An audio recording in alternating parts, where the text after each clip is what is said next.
History of the Wars, Book 1.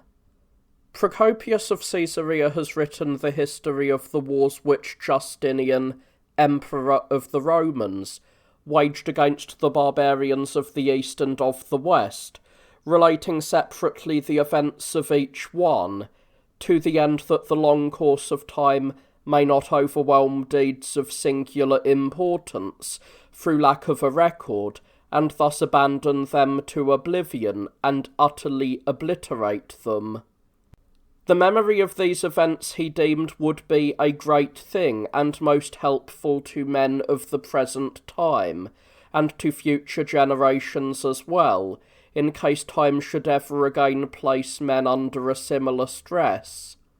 For men who purpose to enter upon a war or are preparing themselves for any kind of struggle may derive some benefit from a narrative of a similar situation in history, insomuch as this discloses the final result attained by men of an earlier day in a struggle of the same sort, and foreshadows, at least for those who are most prudent in planning, what outcome present events will probably have. Furthermore, as he had assurance that he was especially competent to write the history of these events, if for no other reason than because it fell to his lot, when appointed adviser to the general Belisarius, to be an eyewitness of practically all of the events to be described. It was his conviction that while cleverness is appropriate to rhetoric, and inventiveness to poetry, truth alone is appropriate to history. In accordance with this principle, he has not concealed the failures of even the most intimate acquaintances, but has written down with complete accuracy everything which befell those concerned, whether it happened to be done well or ill by them.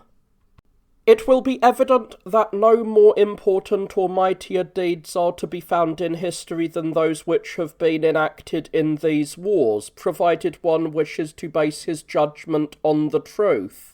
For in them more remarkable feats have been performed than in any other wars which we are acquainted with, unless indeed any reader of this narrative should give the place of honour to antiquity and consider contemporary achievements unworthy to be counted remarkable.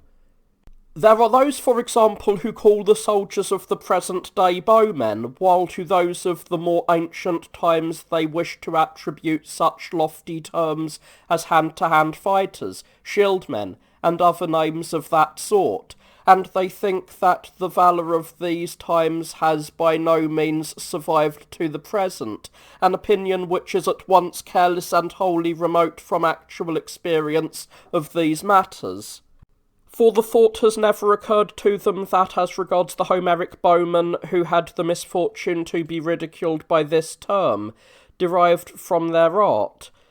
they were neither carried by horse nor protected by spear or shield. In fact, there was no protection at all for their bodies. They entered battle on foot, and they were compelled to conceal themselves, either singling out the shield of some comrade, or seeking safety behind a tombstone or a mound,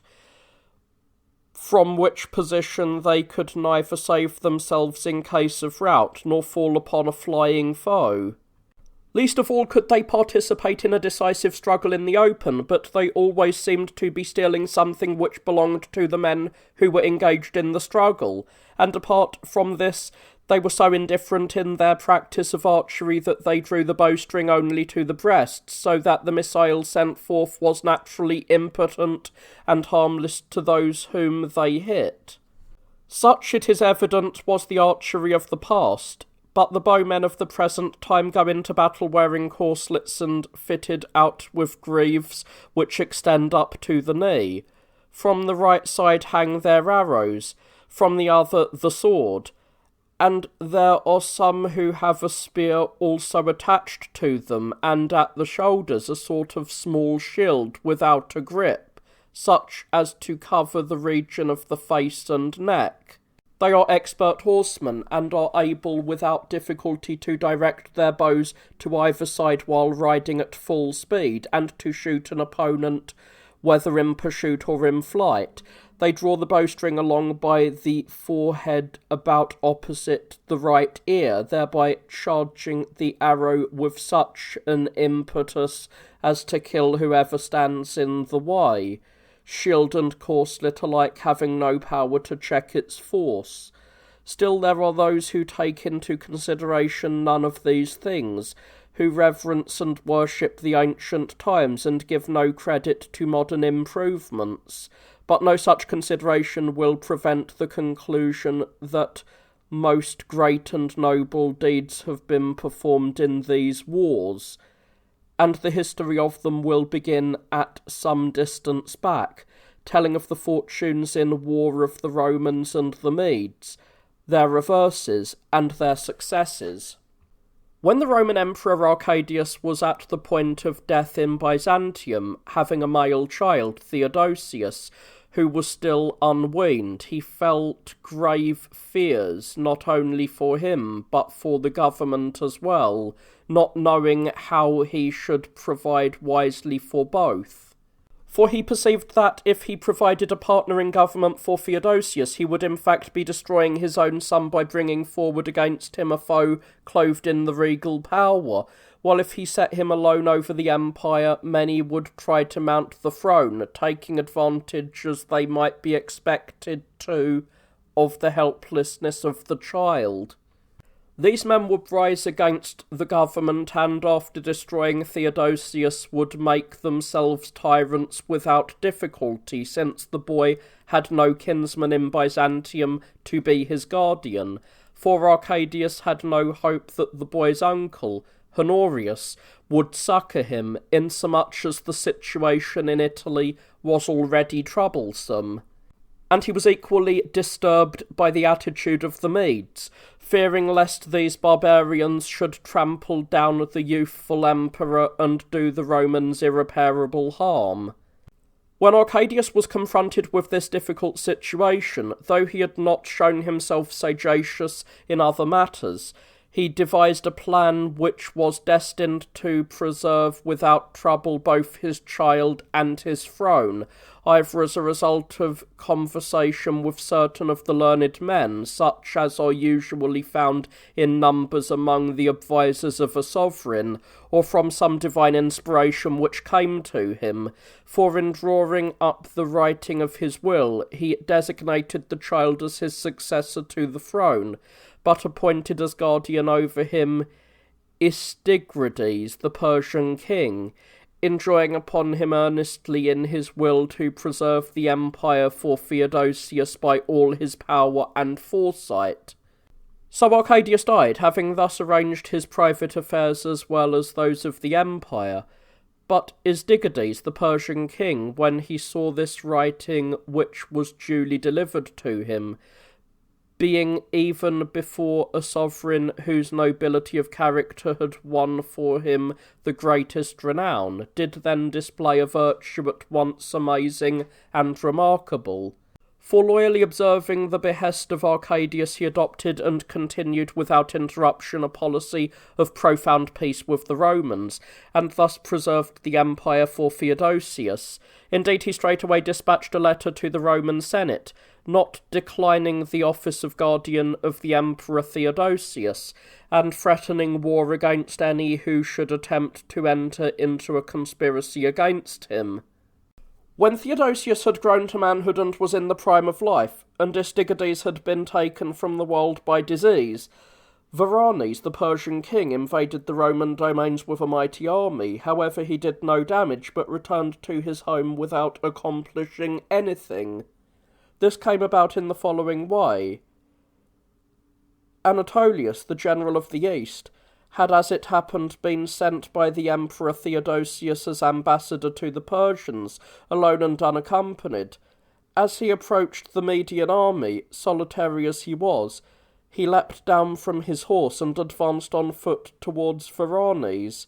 And when Varanes saw him, he inquired from those who were near who this man could be who was coming forward, And they replied that he was the general of the Romans. Thereupon the king was so dumbfounded by this excessive degree of respect that he himself wheeled his horse about and rode away, and the whole Persian host followed him.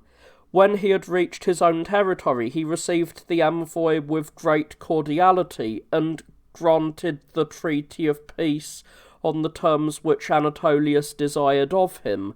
One condition, however, he added, that neither party should construct any new fortification in his own territory, in the neighbourhood of the boundary line between the two countries. When this treaty had been executed, both sovereigns then continued to administer the affairs of their respective countries as seemed best to them.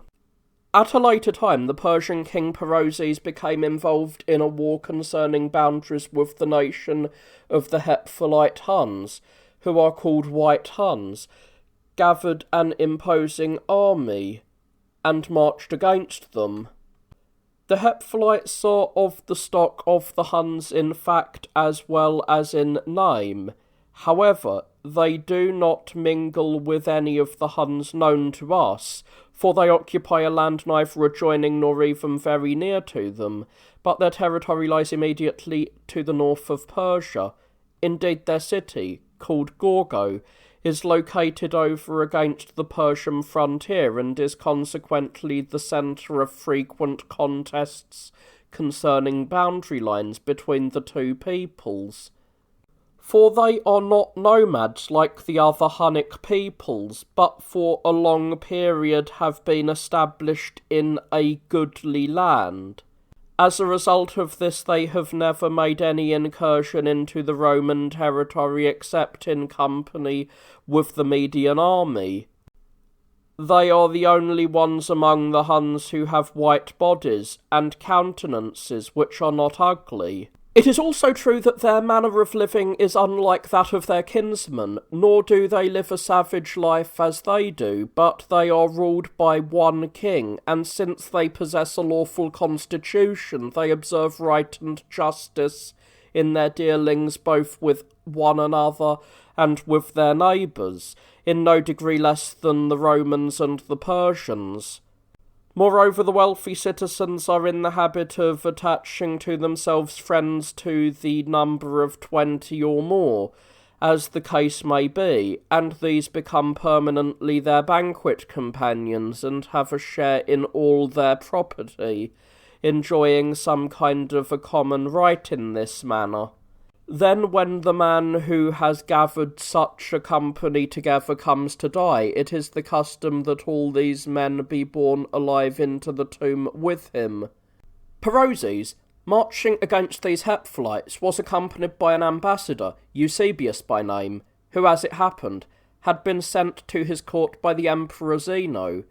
Now the Hephaelite made it appear to their enemy that they had turned to flight, because they were wholly terrified by their attack, and they retired with all speed to a place which was shut in on every side by precipitous mountains, and abundantly screened by a close forest of wide-spreading trees.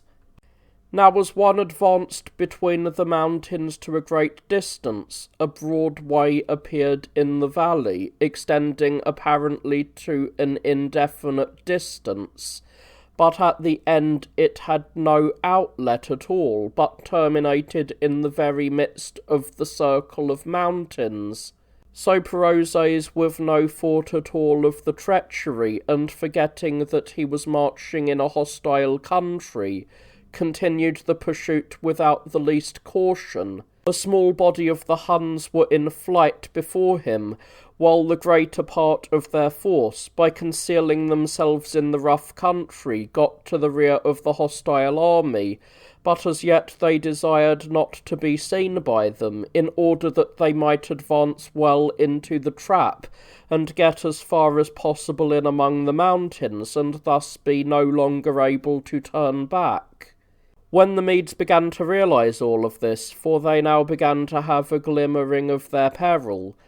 though they refrained from speaking of the situation themselves through fear of Perozes, yet they earnestly entreated Eusebius to urge upon the king, who was completely ignorant of his own plight, that he should take counsel rather than make an untimely display of daring, and consider well whether there was any way of safety open to them. So he went before Perozes, but by no means revealed the calamity which was upon them. Instead he began with a fable, telling how a lion once happened upon a goat bound down and bleating on a mound of no very great height, and how the lion, bent upon making a feast of the goat, rushed forwards with intent to seize him, but fell into a trench exceedingly deep, in which was a circular path, narrow and endless, for it had no outlet anywhere, which indeed the owner of the goat had constructed for this very purpose, and they had placed the goat above it to be a bait for the lion. When Perozes heard this, a fear came over him, lest perchance the Medes had brought harm upon themselves by their pursuit of the enemy. By this time the Huns were following him without any concealment, and were guarding the entrance of the place in order that the enemy might no longer be able to withdraw to the rear. Then at last the Persians saw clearly in what straits they were, and they felt that their situation was desperate, for they had no hope that they would ever escape from the peril. Then the king of the Hephthalites sent some of his followers to Perozes. He upbraided him at length for his senseless foolishness, by which he had wantonly destroyed both himself and the Persian people, and he announced that even so the Huns would grant them deliverance, if Perozes should consent to prostrate himself before him as having proved himself master, and taking the oaths traditional among the Persians, should give pledges that they would never again take the field against the nation of the Hephthalites. When Perozes heard this, he held a consultation with the Magi, who were present, and inquired of them whether he must comply with the terms dictated by the enemy. The Magi replied that, as to the oath, he should settle the matter according to his own pleasure. As for the rest, however, he should circumvent his enemy by craft. And they reminded him that it was the custom among the Persians to prostrate themselves before the rising sun each day. He should therefore watch the time closely and meet the leader of the Hephthalites at dawn, and then, turning towards the rising sun, make his obeisance. In this way, they explained, he would be able in the future to escape the ignominy of the deed. Perozes accordingly gave the pledges concerning the peace, and prostrated himself before his foe exactly as the Magi had suggested, and so, with the whole Median army intact, gladly retired homeward. Not long after this, disregarding the oath he had sworn, he was eager to avenge himself upon the Huns for the insult done him. He therefore straightway gathered together from the whole land all the Persians and their allies, and led them against the Hephthalites. Of all his sons he left behind him only one, Cobades by name, who, as it happened, was just past the age of boyhood. All the others, about 30 in number, he took with him. The Hephthalites, upon learning of his invasion, were aggrieved at the deception they had suffered at the hands of their enemy, and bitterly reproached their king as having abandoned them to the Medes. He with a laugh inquired of them what in the world of theirs he had abandoned, whether their land or their arms or any other part of their possessions. They thereupon retorted that he had abandoned nothing except, forsooth, the one opportunity on which, as it turned out, everything else depended. Now the Hephthalite, with all zeal, demanded that they should go out to meet the invaders, but their king sought to restrain them at any rate for the moment, for he insisted that as yet they had received no definite information as to the invasion, for the Persians were still within their own boundaries. So, remaining where he was, he busied himself as follows. In the plain where the Persians were to make their irruption into the land of the Hephthalites, he marked off a tract of very great extent and made a deep trench of sufficient width, but in the centre he left a small portion of ground intact, enough to serve as a way for 10 horses. Over the trench he placed reeds, and upon the reeds he scattered earth, thereby concealing the true surface. He then directed the forces of the Huns that, when the time came to retire inside the trench, they should draw themselves together into a narrow column and pass rather slowly across this neck of land, taking care that they should not fall into the ditch. And he hung from the top of the royal banner the salt over which Perozes had once sworn the oath which he had disregarded in taking the field against the Huns. Now, as long as he heard that the enemy were in their own territory, he remained at rest, but when he learned from his scouts that they had reached the city of Gorgo, which lies on the extreme Persian frontier, and that departing thence they were now advancing against his army, remaining himself with the greater part of his troops inside the trench, he sent forward a small detachment with instructions to allow themselves to be seen at a distance by the enemy in the plain, and, when once they had been seen, to flee at full speed to the rear, keeping in mind his command concerning the trench as soon as they drew near it. They did as directed, and as they approached the trench, they drew themselves into a narrow column, and all passed over and joined the rest of the army. But the Persians, having no means of perceiving the stratagem, gave chase at full speed across a very level plain, possessed as they were by a spirit of fury against the enemy, and fell into the trench, every man of them, not alone the first, but also those who followed in the rear.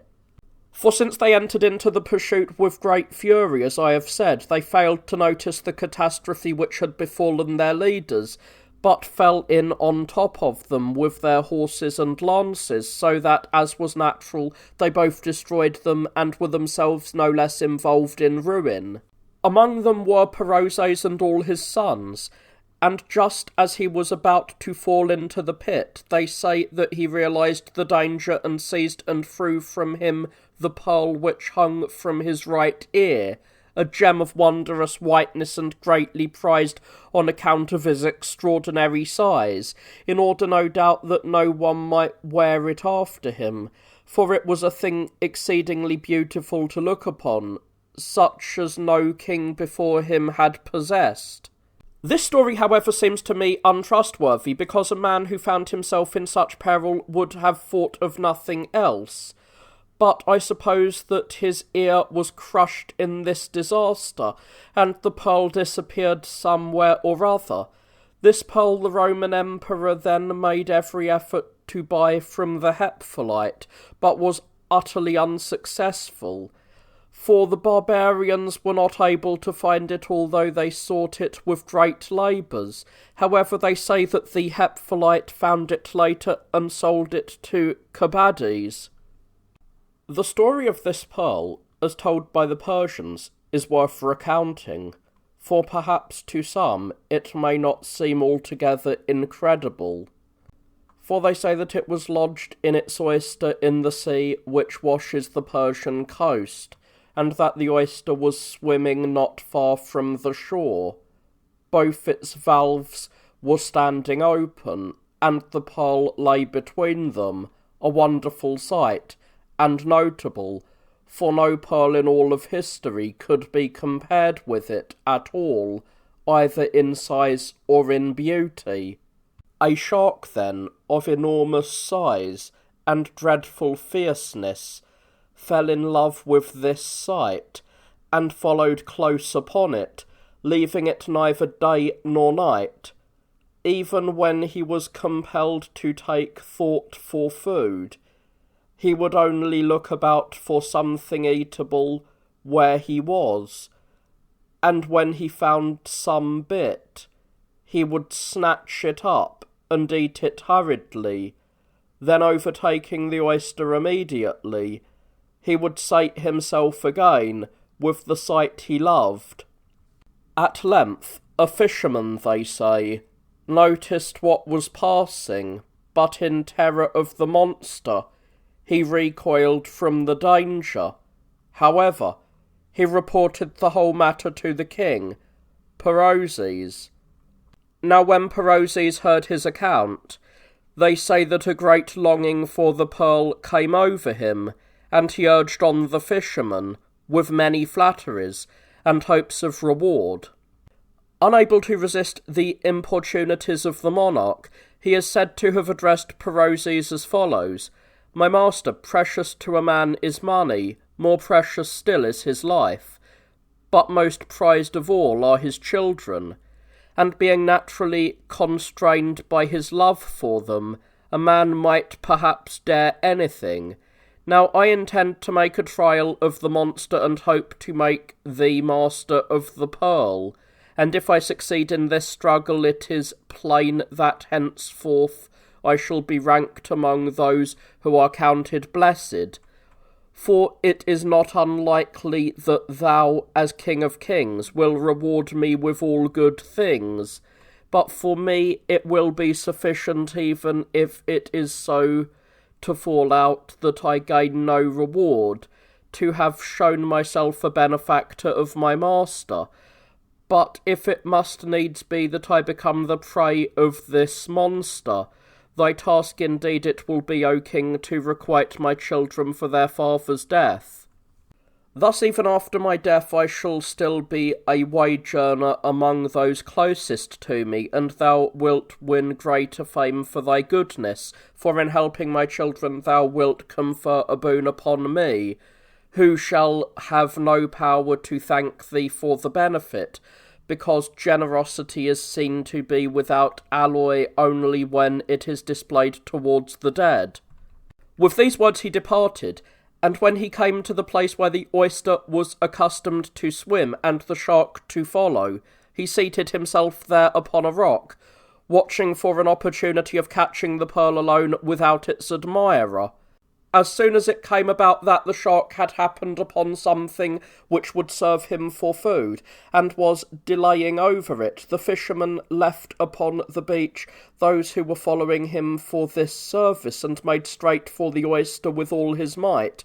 Already he had seized it, and was hastening with all speed to get out of the water, when the shark noticed him, and rushed to the rescue. The fisherman saw him coming, and when he was about to be overtaken not far from the beach, he hurled his body with all his force upon the land, and was himself soon afterwards seized and destroyed. But the men who had been left upon the beach picked up the pearl, and, conveying it to the king, reported all that had happened. Such then is the story which the Persians relate, just as I have set it down concerning this pearl, but I shall return to the previous narrative. Thus Perozes was destroyed, and the whole Persian army with him, for the few who by chance did not fall into the ditch found themselves at the mercy of the enemy. As a result of this experience, a law was established among the Persians that, while marching in hostile territory, they should never engage in any pursuit, even if it should happen that the enemy had been driven back by force. Thereupon those who had not marched with Perozes and had remained in their own land chose as their king Cobades, the youngest son of Perozes, who until then was the only one surviving. At that time then the Persians became subject and tributary to the Hephthalites, until Cobades had established his power more securely and no longer deemed it necessary to pay the annual tribute to them, and the time these barbarians ruled over the Persians was 2 years. But as time went on, Kabardis became more high-handed in the administration of the government and introduced innovations into the constitution, among which was a law which he promulgated providing that Persians should have communal intercourse with their women, a measure which by no means pleased the common people. Accordingly they rose against him, removed him from the throne, and kept him in prison in chains. They then chose Blazes, the brother of Perozes, to be their king, since, as has been said, no male offspring of Perozes was left, and it is not lawful among the Persians for any man, by birth a common citizen, to be set upon the throne, except in case the royal family be totally extinct. Blazes, upon receiving the royal power, gathered together the nobles of the Persians and held a conference concerning Kabardis, for it was not the wish of the majority to put the man to death. After the expression of many opinions on both sides, there came forward a certain man of repute among the Persians, whose name was Galsanastides, and whose office was Chanragis, which would be the Persian term for general. His official province lay on the very frontier of the Persian territory in a district which adjoins the land of the Hephthalites. Holding up his knife, the kind with which the Persians were accustomed to trim their nails, of about the length of a man's finger, but not 1/3 as wide as a finger, he said, "You see this knife, how extremely small it is. Nevertheless, it is able at the present time to accomplish a deed which, be assured, my dear Persians, a little later 2 myriad of mail-clad men could not bring to pass." This he said, hinting that if they did not put Kabardis to death, he would straightway make trouble for the Persians. But they were altogether unwilling to put to death a man of the royal blood, and decided to confine him in a castle which it is their habit to call the prison of oblivion. For if anyone is cast into it, the law permits no mention of him to be made thereafter, but death is the penalty for the man who speaks his name. For this reason it has received this title among the Persians. On one occasion, however, the history of the Armenians relates that the operation of the law regarding the prison of oblivion was suspended by the Persians in the following way. There was once a truceless war lasting 32 years between the Persians and the Armenians, when Pacorus was the king of the Persians and of the Armenians Arsaces, of the line of the Arsacidae. And by the long continuance of the war it came about that both sides suffered beyond measure, and especially the Armenians. But each nation was possessed by such great distrust of the other that neither of them could make overtures of peace to their opponents. In the meantime it happened that the Persians became engaged in a war with certain other barbarians who lived not far from the Armenians. Accordingly the Armenians, in their eagerness to make a display to the Persians of their goodwill and desire for peace, decided to invade the land of these barbarians, first revealing their plan to the Persians. Then they fell upon them unexpectedly and killed almost the whole population, old and young alike. Therefore Pacorus, who was overjoyed at the deed, sent certain of his trusted friends to Arsaces, and giving him pledges of security, invited him to his presence. And when Arsaces came to him, he showed him every kindness, and treated him as a brother on an equal footing with himself.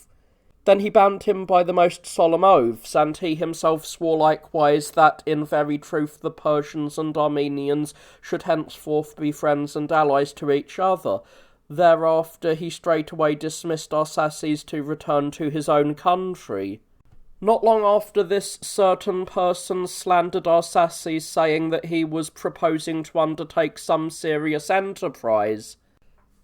Pacorus was persuaded by these men and again summoned him, intimating that he was anxious to confer with him on general matters. And he, without any hesitation at all, came to the king, taking with him several of the most warlike among the Armenians, and among them Basisius, who was at once his general and counsellor, for he was both brave and sagacious to a remarkable degree. Straightway then Pacorus heaped reproach and abuse upon both Arsaces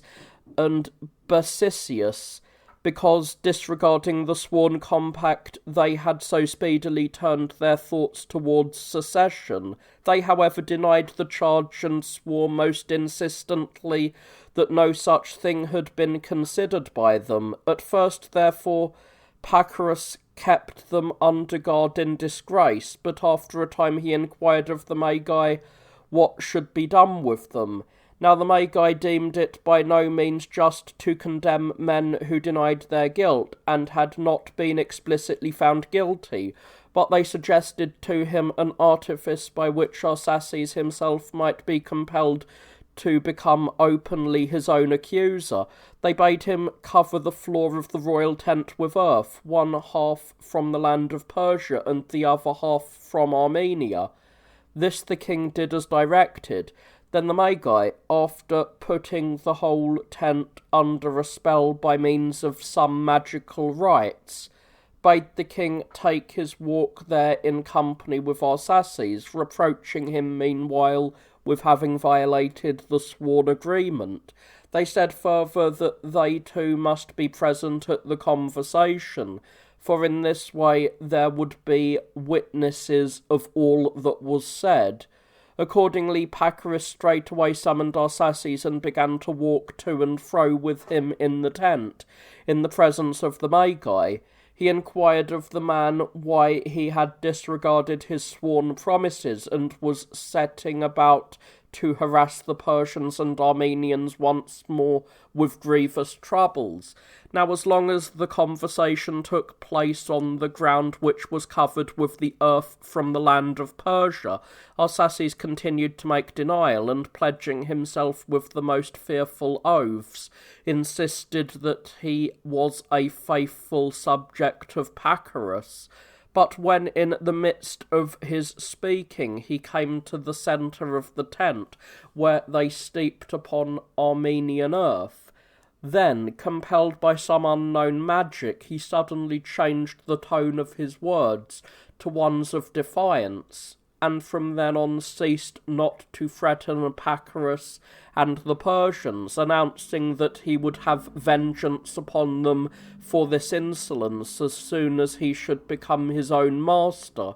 These words of youthful folly he continued to utter as they walked all the way, until, turning back, he came again to the earth from the Persian land.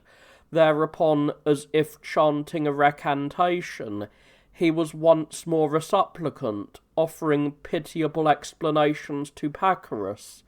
But when he came again to the Armenian earth, he returned to his threats. In this way he changed many times, at one side and the other, and concealed none of his secrets. Then at length the Magi passed judgment against him as having violated the treaty and the oaths. Pacorus flayed Basisius, and making a bag of his skin, filled it with chaff and suspended it from a lofty tree. As for Arsaces, since Pacorus could by no means bring himself to kill a man of the royal blood, he confined him in the prison of Oblivion. After a time, when the Persians were marching against a barbarian nation, they were accompanied by an Armenian who had been especially intimate with Arsaces, and had followed him when he went into the Persian land. This man proved himself a capable warrior in the campaign, as Pacorus observed, and was the chief cause of the Persian victory. For this reason Pacorus begged him to make any request he wished, assuring him that he would be refused nothing by him. The Armenian asked for nothing else than that he might for one day pay homage to Arsaces in the way he might desire. Now it annoyed the king exceedingly that he should be compelled to set aside a law so ancient. However, in order to be wholly true to his word, he permitted that the request be granted. When the man found himself by the king's order in the prison of Oblivion, he greeted Arsaces, and both men, embracing each other, joined their voices in a sweet lament, and bewailing the hard fate that was upon them, were able only with difficulty to release each other from the embrace. Then when they had sated themselves with weeping and ceased from tears, the Armenian bathed Arsaces and completely adorned his prison, neglecting nothing, and putting on him the royal robe, caused him to recline on a bed of rushes. Then Arsaces entertained those present with a royal banquet, just as was formerly his custom. During this feast many speeches were made over the cups, which greatly pleased Arsaces, and many incidents occurred which delighted his heart. The drinking was prolonged until nightfall, all feeling the kindest delight in their mutual intercourse. At length they parted from each other with great reluctance, and separated thoroughly imbued with happiness. Then they tell how Arsaces said that after spending the sweetest day of his life and enjoying the company of the man he had missed the most of all, he would no longer willingly endure the miseries of life, and with these words they say he dispatched himself with a knife which, as it happened, he had purposely stolen at the banquet, and thus departed from among men. Such then is the story concerning this Arsaces, related to the Armenian history just as I have told it, and it was on that occasion that the law regarding the prison of oblivion was set aside. But I must return to the point from which I have strayed. When Kabades was in the prison, he was cared for by his wife, who went in to him constantly and carried him supplies of food. Now the keeper of the prison began to make advances to her, for she was exceedingly beautiful to look upon. And when Kabades learned this from his wife, he bade her give herself over to the man to be treated as he wished. In this way the keeper of the prison came to be familiar with the woman, and he conceived for her an extraordinary love, and as a result permitted her to go in to her husband just as she wished, and to depart from there again without interference from anyone. Now there was a Persian notable, Sestos by name, a devoted friend of Kabades, who was constantly in the neighbourhood of the prison, watching his opportunity in the hope that he might in some way be able to effect his deliverance. And he sent word to Kabades through his wife that he was keeping horses and men in readiness not far from the prison, and he indicated to him a certain spot.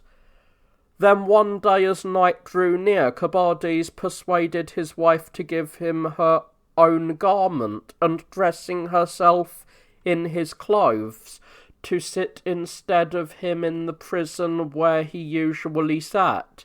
In this way, therefore, Kabades made his escape from the prison, for although the guards who were on duty saw him, they supposed that it was the woman, and therefore decided not to hinder or otherwise annoy him. At daybreak, they saw in the cell the woman in her husband's clothes, and were so completely deceived as to think that Kabades was there,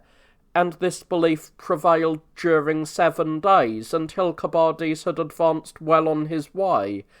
As to the fate which befell the woman after the stratagem had come to light, and the manner in which they punished her, I am unable to speak with accuracy, for the Persian accounts do not agree with each other, and for this reason I omit the narration of them. Kabades in company with Sestos completely escaped detection, and reached the Hephaelite Huns. There the king gave him his daughter in marriage, and then, since Kabades was now his son-in-law, he put under his command a very formidable army for a campaign against the Persians. This army the Persians were quite unwilling to encounter, and they made haste to flee in every direction. And when Kabades reached the territory where Gauss and Astades exercised his authority, he stated to some of his friends that he would appoint as general the first man of the Persians who should on that day come into his presence and offer his services. But even as he said this, he repented his speech, for there came to his mind a law of the Persians which ordains that offices among the Persians shall not be conferred upon others than those to whom each particular honour belongs by right of birth. For he feared lest someone should come to him first who was not a kinsman of the present general, and that he would be compelled to set aside the law in order to keep his word. Even as he was considering this matter, chance brought it about that, without dishonouring the law, he could still keep his word. For the first man who came to him happened to be Adigaudownbardes, a young man who was a relative of Gausanastardes, and an especially capable warrior. He addressed Cabardes as lord, and was the first to do obeisance to him as king, and besought him to use him as a slave for any service whatsoever. So Cabardes made his way into the royal palace without any trouble, and taking Blazes destitute of defenders, he put out his eyes, using the method of blinding commonly employed by the Persians against malefactors, that is, either by heating olive oil and pouring it while boiling fiercely into the wide-open eyes, or by heating in the fire an iron needle, and with this pricking the eyeballs. Therefore Blazes was kept in confinement, having ruled over the Persians 2 years. Gausanastardes was put to death, and Adigaudownbardes was established in his place in the office of general, while Sestos was immediately proclaimed Adrastodrancellanes, a title designating the one set in authority over all magistrates and over the whole army. Sestos was the first and only man who held this office in Persia, for it was conferred on no one before him or after that time, and the kingdom was strengthened by Cabardes and guarded securely, for in shrewdness and activity he was surpassed by no one. A little later, Cabardes was owing the king of the Hephthalites a sum of money which he was not able to pay him, and he therefore requested the Roman Emperor Anastasius to lend him this money, whereupon Anastasius conferred with some of his friends and inquired of them whether this should be done, and they would not permit him to make the loan, for they pointed out it was inexpedient to make more secure by means of their money the friendship between their enemies and the Hephthalites. Indeed, it was better for the Romans to disturb their relations as much as possible. It was for this reason, and for no just cause, that Cabardes decided to make an expedition against the Romans. First he invaded the land of the Armenians, moving with such rapidity as to anticipate the news of his coming, and after plundering the greater part of it in a rapid campaign, he unexpectedly arrived at the city of Amida, which is situated in Mesopotamia, and although the season was winter, he invested the town. Now the citizens of Amida had no soldiers at hand, seeing that it was a time of peace and prosperity, and in other respects were utterly unprepared. Nevertheless, they were quite unwilling to yield to the enemy, and showed an unexpected fortitude in holding out against danger and hardship. Now there was among the Syrians a certain just man, Jacobus by name, who had trained himself with exactitude in matters pertaining to religion. This man had confined himself many years before in a place called Endielon, a day's journey from Amida, in order that he might with more security devote himself to pious contemplation. The men of this place, assisting his purpose, had surrounded him with a kind of fencing, in which the stakes were not continuous but set at intervals, so that those who approached could see and hold conversation with him, and they had constructed for him a small roof over his head, sufficient to keep off the rain and snow. There this man had been sitting for a long time, neither yielding to heat or cold, and sustaining his life with certain seeds, which he was accustomed to eat, not indeed every day, but only at long intervals. Now some of the Hephthalites who were overrunning the country thereabouts saw this Jacobus, and with great eagerness drew their bows with intent to shoot at him. But the hands of every one of them became motionless and utterly unable to manage the bow. When this was noised about through the army and came to the ears of Cobades, he desired to see the thing with his own eyes. And when he saw it, both he and the Persians who were with him were seized with great astonishment, and he entreated Jacobus to forgive the barbarians their crime. And he forgave them with a word, and the men were released from their distress. Cobades then bade the man ask for whatever he wished, supposing that he would ask for a great sum of money, and he also added with youthful recklessness that he would be refused nothing by him. But he requested Cobades to grant to him all the men who during that war should come to him as fugitives. This request Cobades granted, and gave him a written pledge of his personal safety, and great numbers of men, as might be expected, came flocking to him from all sides and found safety there, for the deed became widely known. Thus then did these things take place. Cobades, in besieging Amida, brought against every part of the defences the engines known as rams, but the townspeople constantly broke off the heads of the rams by means of timbers thrown across them.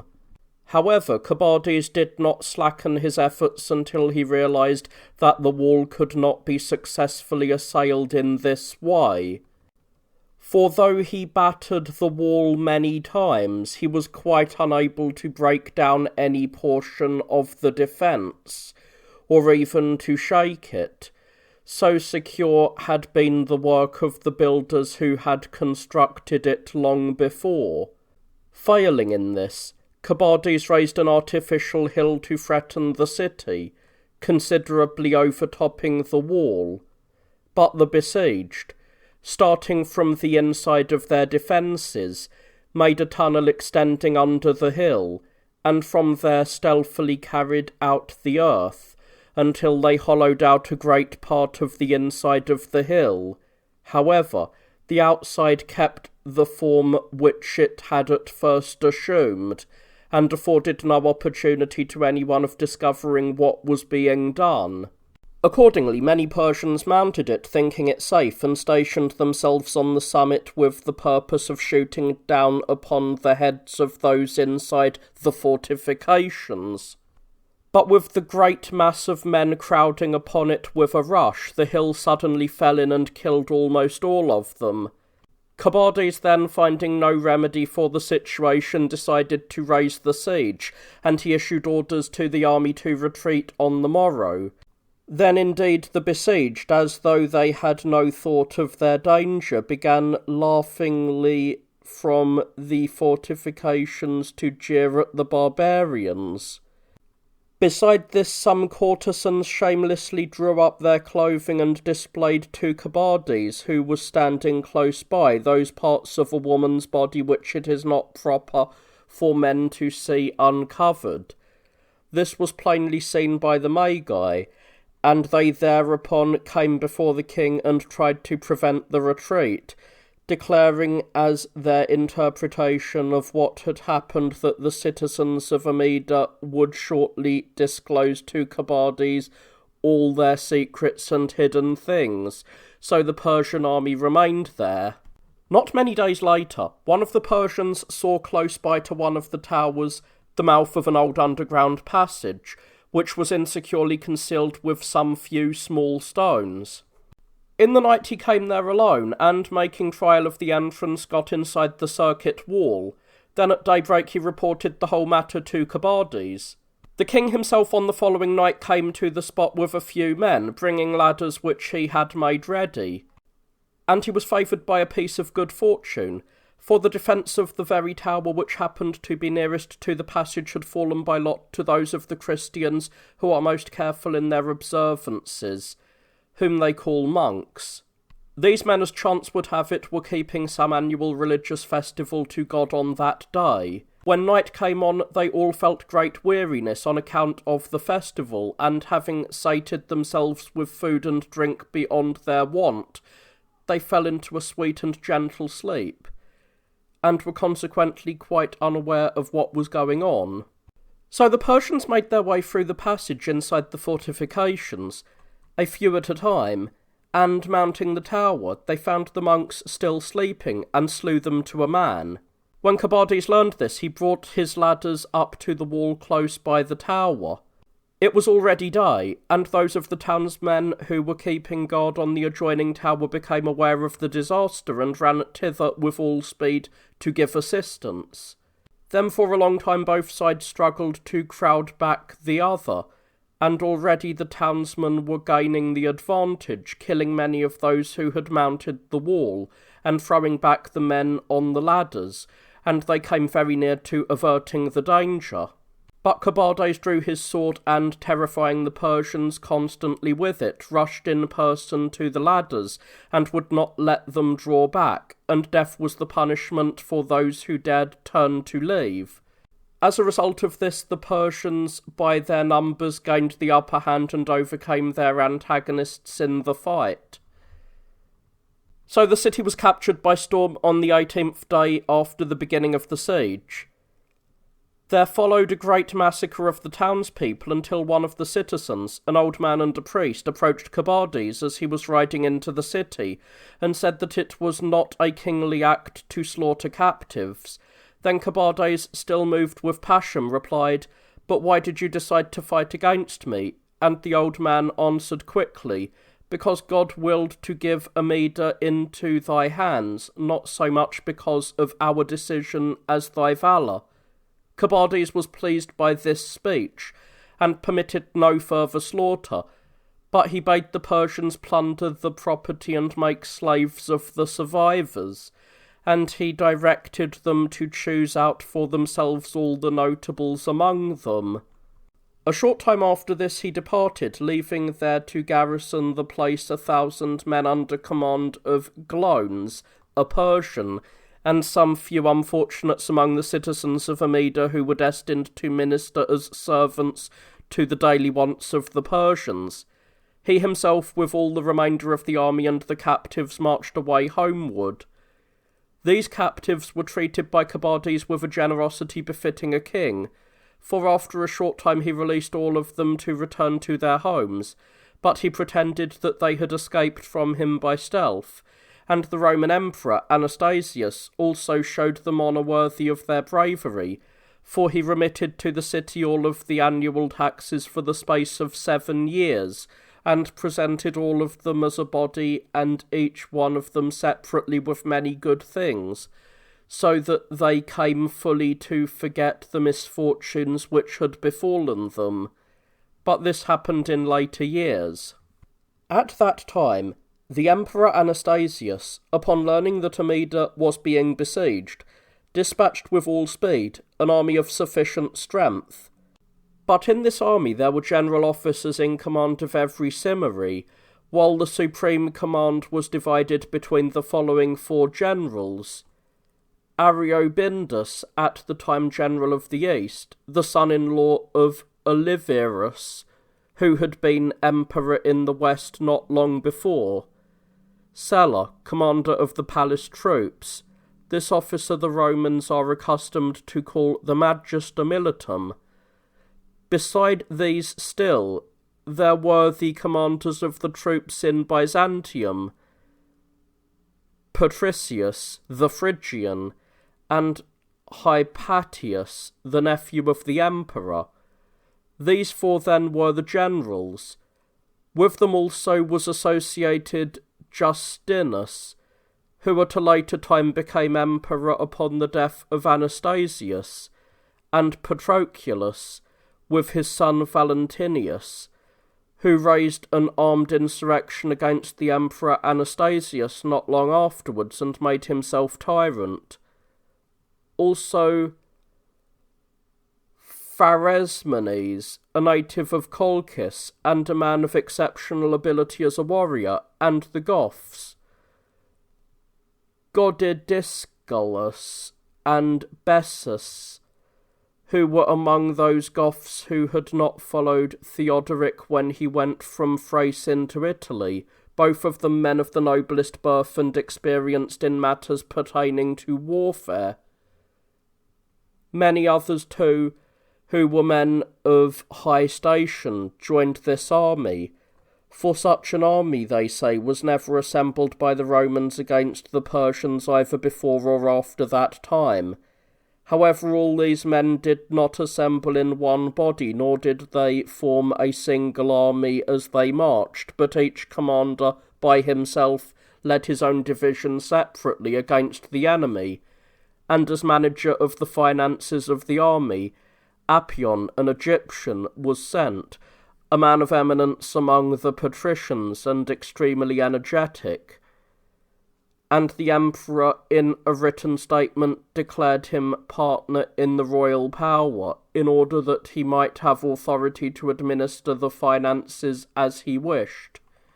Now this army was mustered with considerable delay and advanced with little speed. As a result of this, they did not find the barbarians in the Roman territory, for the Persians had made their attack suddenly, and had immediately withdrawn with all their booty to their own land. Now no one of the generals desired for the present to undertake the siege of the garrison left in Amida, for they learned that they had carried in a large supply of provisions, but they made haste to invade the land of the enemy. However, they did not advance together against the barbarians, but they encamped apart from one another as they proceeded. When Cobades learned this, for he happened to be close by, he came with all speed to the Roman frontier and confronted them, but the Romans had not yet learned that Cobades was moving against them with his whole force, and they supposed that some small Persian army was there. Accordingly, the forces of Ariobindus established their camp in a place called Arzamon, a distance of 2 days' journey from the city of Constantia, and those of Patricius and Hypatius in a place called Cyphrios, which is distant not less than 350 stades from the city of Amida. As for Sela, he had not yet arrived. Ariobindus, when he ascertained that Cobades was coming upon them with his whole army, abandoned his camp, and, in company with all of his men, turned to flight, and retired on the run to Constantia. And the enemy, coming up not long afterwards, captured the camp without a man in it, and all the money it contained. From there they advanced swiftly against the other Roman army. Now the troops of Patricius and Hypatius had happened upon 800 Heptalites, who were marching in advance of the Persian army, and they had killed practically all of them. Then, since they had learned nothing of Cobades and the Persian army, supposing that they had won the victory, they began to conduct themselves with less caution. At any rate, they had stacked their arms and were preparing themselves a lunch, for already the appropriate time of day was drawing near. Now a small stream flowed in this place, and in it the Romans began to wash the pieces of meat which they were about to eat. Some, too, distressed by the heat, were bathing themselves in the stream, and in consequence the brook flowed on with a muddy current. But when Cobades, learning what had befallen the Heptalites, was advancing against the enemy with all speed, he noticed that the water of the brook was disturbed, and divining what was going on, he came to the conclusion that his opponents were unprepared, and gave orders to charge upon them immediately at full speed. Straight away, then, they fell upon the feasting and unarmed, and the Romans did not withstand their onset, nor did they once think of resistance, but they began to flee as each one could, and some of them were captured and slain. while others climbed the hill which rises there and threw themselves down the cliff in panic and much confusion. And they say that not a man escaped from there, but Patricius and Hypatius had succeeded in getting away at the beginning of the onset. After this, Carbades retired homeward with his whole army, since hostile Huns had made an invasion into his land, and with this people he waged a long war in the northerly portion of his realm. In the meantime the other Roman army also came, but they did nothing worth recounting, because it seems no one was made commander-in-chief of the expedition, but all the generals were of equal rank, and consequently they were always opposing one another's opinions and were utterly unable to unite. However, Sulla, with his contingent, crossed the Nymphius River and made some sort of an invasion into Arzane. This river is one very close to Martyropolis, about 300 stades from Amida. So Sulla's troops plundered the country thereabouts and returned not long afterwards, and the whole invasion was completed in a short time. After this, Ariobindus went to Byzantium at the summons of the emperor, while the other generals reached Amida, and in spite of the winter season, invested it. And although they made many attempts, they were unable to carry the fortress by storm. But they were on the point of accomplishing their objective by starvation, for all the provisions of the besieged were exhausted. The generals, however, had ascertained nothing of the straits in which the enemy were, but since they saw that their own troops were distressed by the labour of the siege and the wintry weather, and at the same time suspected that a Persian army would be coming upon them before long, they were eager to quit the place on any terms whatever. The Persians, on their part, not knowing what would become of them in such terrible straits, continued to conceal scrupulously their lack of necessities, and made it appear that they had an abundance of all provisions, wishing to return to their homes with the reputation of honour.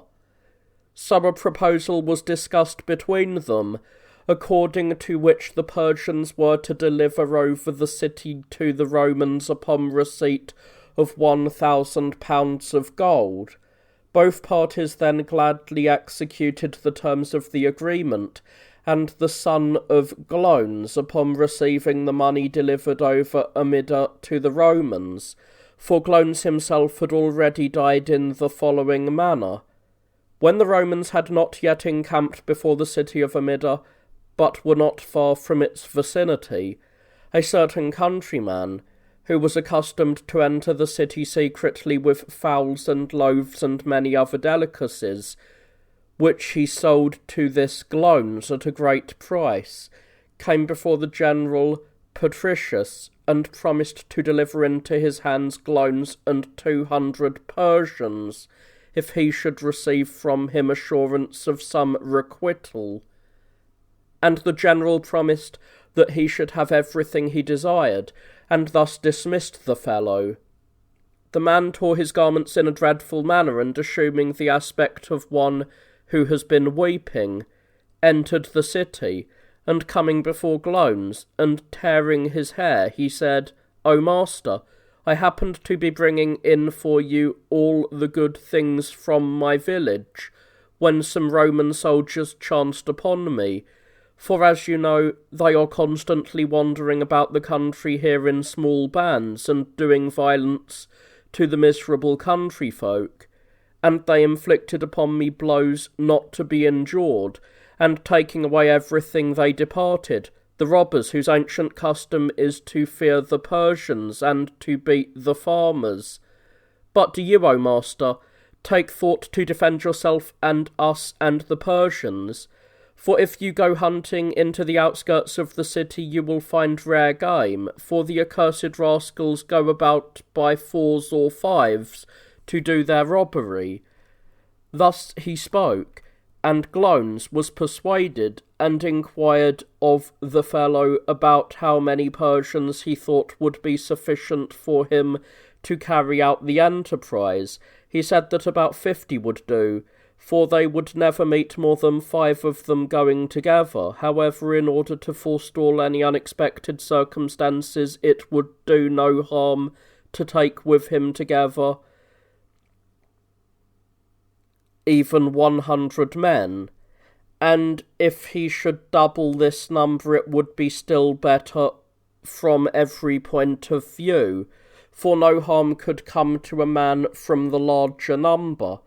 Glones accordingly picked out 200 horsemen and bade the fellow lead the way for them. But he insisted that it was better for him to be sent first to spy out the ground, and if he should bring back word that he had seen Romans still going about in the same districts, that then the Persians should make their sally at the fitting moment. Accordingly, since he seemed to Glones to speak well, he was sent forward by his own order. Then he came before the general Patricius and explained everything,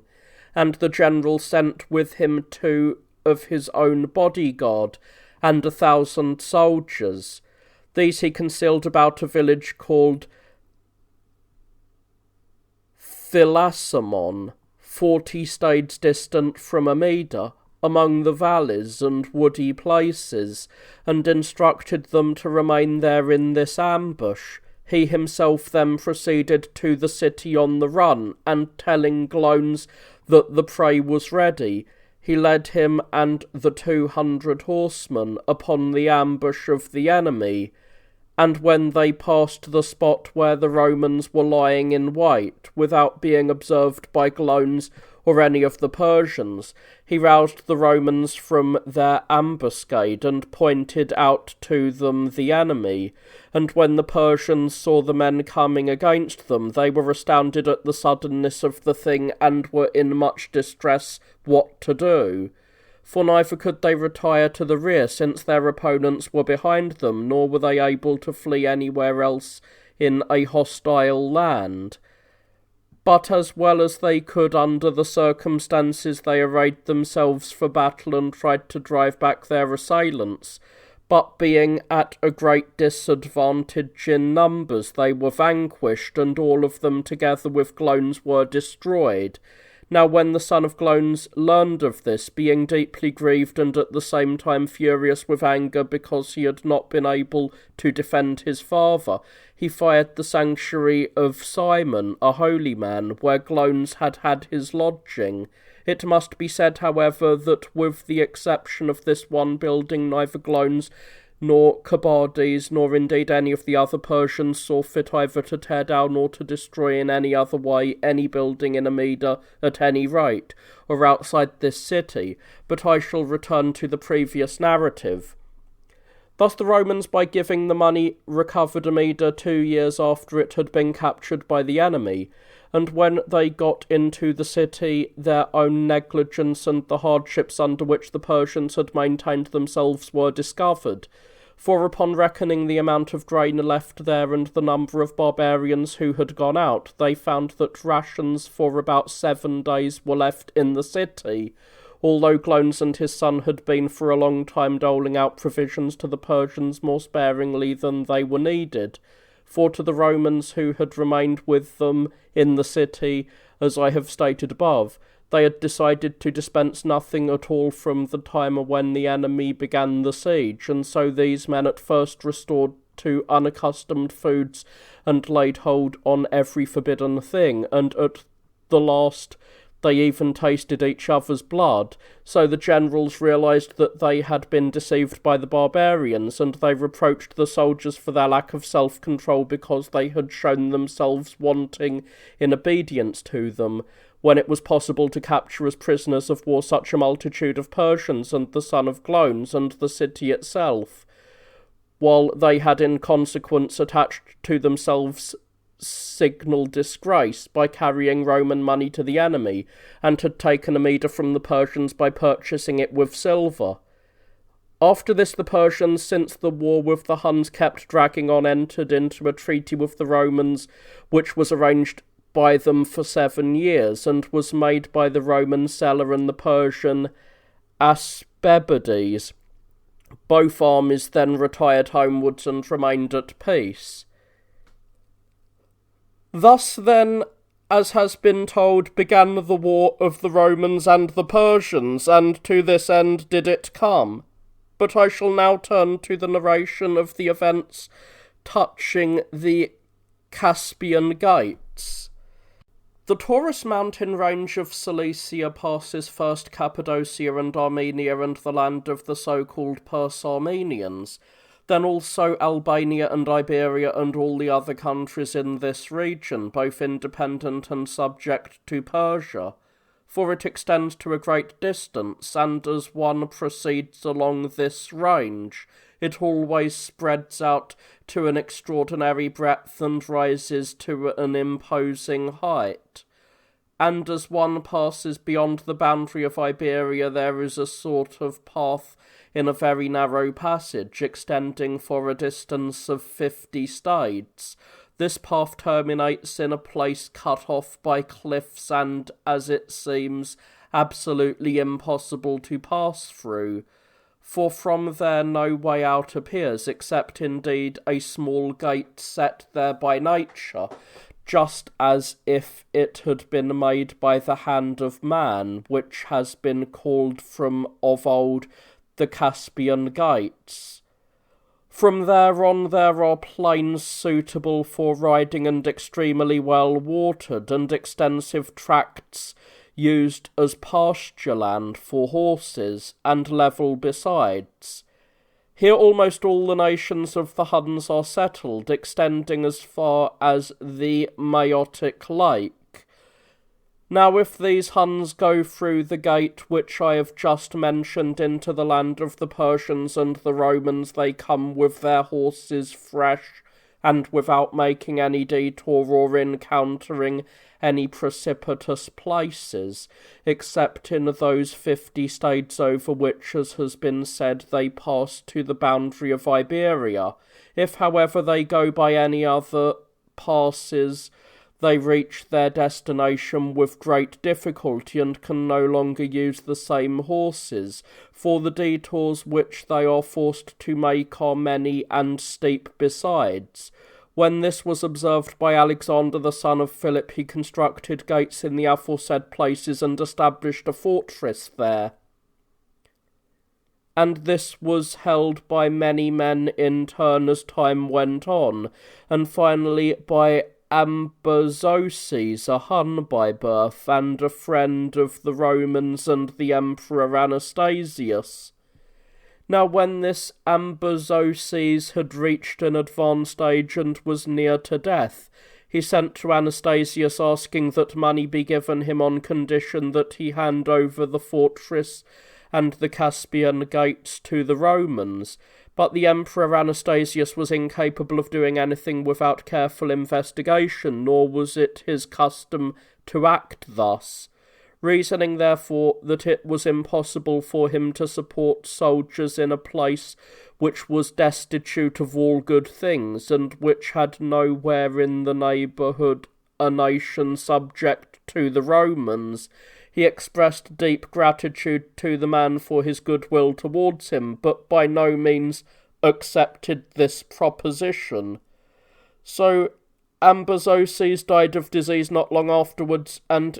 Cabades overpowered his sons and took possession of the gates. The Emperor Anastasius, after concluding the treaty with Cabades, built a city in a place called Darus, exceedingly strong and of real importance, bearing the name of the emperor himself. Now this place is distant from the city of Nisibis 100 stades, lacking 2, and from the boundary line which divides the Romans from the Persians about 28, and the Persians, though eager to prevent the building, were quite unable to do so, being constrained by the war with the Huns in which they were engaged. But as soon as Cabades brought this to an end, he sent to the Romans and accused them of having built a city hard by the Persian frontier. though this had been forbidden by the agreement previously made between the Medes and the Romans.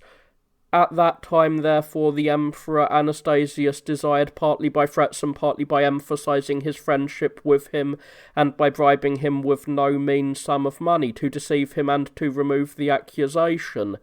And another city also was built by this emperor, similar to the first, in Armenia, hard by the boundaries of the Persians. Now in this place there had been a village from of old, but it had taken on the design of a city by the favour of the Emperor Theodosius, even to the name, for it had come to be named after him. But Anastasius surrounded it with a very substantial wall, and thus gave offence to the Persians no less than by the other city, for both of them are strongholds menacing their country. And when a little later Anastasius died,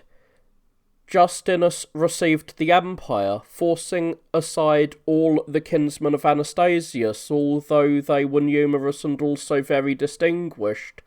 Then indeed a sort of anxiety came over Cobades, lest the Persians should make some attempt to overthrow his house as soon as he should end his life, for it was certain that he would not pass on the kingdom to any one of his sons without opposition, for while the law called to the throne the eldest of his children, Chosroes, by reason of his age, he was by no means pleasing to Cobades, and the father's judgment did violence to the law of nature and of custom as well.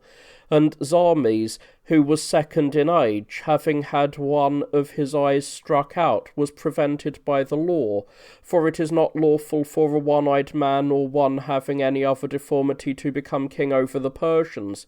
But Chosroes, who was born to him by the sister of Aspebiades, the father loved exceedingly. Seeing, however, that all the Persians, practically speaking, felt an extravagant admiration for the manliness of Zarmes, for he was a capable warrior, and worshipped his other virtues, he feared lest they should rise against Chosroes and do irreparable harm to the family and to the kingdom. Therefore it seemed best to him to arrange with the Romans to put an end both to the war and to the causes of the war, on condition that Chosroes be made an adopted son of the Emperor Justinus, for only in this way could he preserve stability in the government. Accordingly he sent envoys to treat of this matter, and a letter to the Emperor Justinus in Byzantium, and the letter was written in this wise: Unjust indeed has been the treatment which we have received at the hands of the Romans, as even you yourself know, but I have seen fit to abandon entirely all the charges against you, being assured of this, that most truly victorious of all men would be those who, with justice on their side, are still willingly overcome and vanquished by their friends. However, I ask of you a certain favour in return for this, which would bind together in kinship and in goodwill,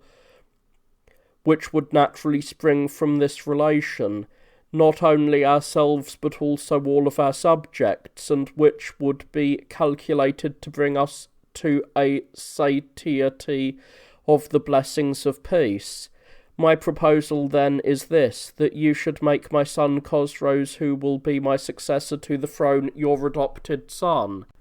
When this message was brought to the Emperor Justinus, he himself was overjoyed, and Justinian also, the nephew of the Emperor, who indeed was expected to receive from him the empire. And they were making all haste to perform the act of settling down in writing the adoption, as the law of the Romans prescribes, and would have done so had they not been prevented by Proculus, who was at that time a counsellor to the Emperor, holding the office of quaestor, as it is called, a just man, and one whom it was manifestly impossible to bribe. For this reason he neither readily proposed any law, nor was he willing to disturb in any way the settled order of things. And he at that time also opposed the proposition, speaking as follows: To venture on novel projects is not my custom, and indeed I dread them more than any others, for where there is innovation, security is by no means preserved, and it seems to me that even if one should be especially bold in this matter, he would feel reluctance to do the thing, and would tremble at the storm which would arise from it, for I believe that nothing else is before our consideration at the present time than the question how we may hand over the Roman Empire to the Persians on a seeming pretext. For they make no concealment, nor do they employ any blinds, but explicitly acknowledge their purpose. They claim without more ado to rob us of our empire, seeking to veil the manifestness of their deceit under a show of simplicity, and hide a shameless intent behind a pretend unconcern. And yet both of you ought to repel this attempt of the barbarians with all your power, thou, O Emperor, in order that thou mayest not be the last emperor of the Romans, and thou, O General, that thou mayest not prove a stumbling block to thyself as regards coming to the throne. For other crafty devices which are commonly concealed by a pretentious show of words might perhaps need an interpreter for the many, but this embassy openly and straight from the very first words means to make this Chosroes, whoever he is, the adopted heir of the Roman Emperor. For I would have you reason thus in this matter. By nature the possessions of fathers are due to their sons, and while the laws among all men are always in conflict with each other by reason of their varying nature, in this matter both among the Romans and among all barbarians they are in agreement and harmony with each other, in that they declare sons to be masters of their father's inheritance. Take this first resolve if you choose. If you do, you must agree to all its consequences. Thus spoke Proculus, and the emperor and his nephew gave ear to his words and deliberated upon what should be done. In the meantime Carbades sent another letter also to the emperor Justinus, asking him to send men of repute in order to establish peace with him, and to indicate by letter the manner in which it would be his desire to accomplish the adoption of his son. And then indeed still more than before Proculus declared the attempt of the Persians to be evil, and insisted that their concern was to make over to themselves as securely as possible the Roman power, and he proposed as his opinion that the peace should be concluded with them with all possible speed, and that the noblest men should be sent by the emperor for this purpose, and that these men must answer plainly to Carbades, when he inquired in what manner the adoption of Chosroes should be accomplished, that it must be of the sort befitting a barbarian, and his meaning was that the barbarians adopt sons not by a document but by arms and armour. Accordingly the Emperor Justinus dismissed the envoys, promising the men who were the noblest of the Romans would follow them not long afterwards, and that they would arrange a settlement regarding the peace and regarding Chosroes in the best possible way. He also answered Carbades by a letter to the same effect. Accordingly there was sent from the Romans Hypatius, the nephew of Anastasius, the late emperor, a patrician who also held the office of General of the East, and Rufinus, the son of Silvanus, a man of note among the patricians and known to Carbades through their fathers. From the Persians came one of the great power and high authority, Cestus by name, whose title was Adrastodan Solanes, and Mabodes, who held the office of Magister. These men came together at a certain spot which is on the boundary line between the land of the Romans and the Persians. There they met and negotiated as to how they should do away with the differences and settle effectually the question of the peace. Chosroes also came to the Tigris River, which is distant from the city of Nisibis about 2 days' journey, in order that, when the details of the peace should seem to both parties to be well arranged as possible, he might betake himself in person to Byzantium. Now many words were spoken on both sides touching the difference between them, and in particular Sestos made mention of the land of Colchis, which is now called Lazica, saying that it had been subject to the Persians from of old, and that the Romans had taken it from them by violence and held on to it with no just grounds. When the Romans heard this, they were indignant to think that even Lazica should be disputed by the Persians, and when they in turn stated that the adoption of Chosroes must take place just as in proper form for a barbarian, it seemed to the Persians unbearable. The two parties therefore separated and departed homeward, and Chosroes, with nothing accomplished, was off to his father, deeply injured at what had taken place, and vowing vengeance on the Romans for their insult to him. After this, Mabaudes began to slander Sessos to Carbades, saying that he had proposed the discussion of Lazica purposely, although he had not been instructed to do this by his master, thereby frustrating the peace, and also that he had words previously with Hypatius, who was by no means well disposed towards his own sovereign and was trying to prevent the conclusion of the peace and the adoption of Chosroes, and many other accusations also were brought forward by the enemies of Sestos, and he was summoned to trial. Now the whole Persian council gathered to sit in judgment, moved more by envy than by respect of the law, for they were thoroughly hostile to his office, which was unfamiliar to them, and also were embittered by the natural temper of the man. For while Sestos was a man quite impossible to bribe and a most excellent respecter of justice, he was afflicted with a degree of arrogance not to be compared with that of any other. This quality indeed seems to be inbred in the Persian officials, but in Sestos even they thought that the malady had developed to an altogether extraordinary degree.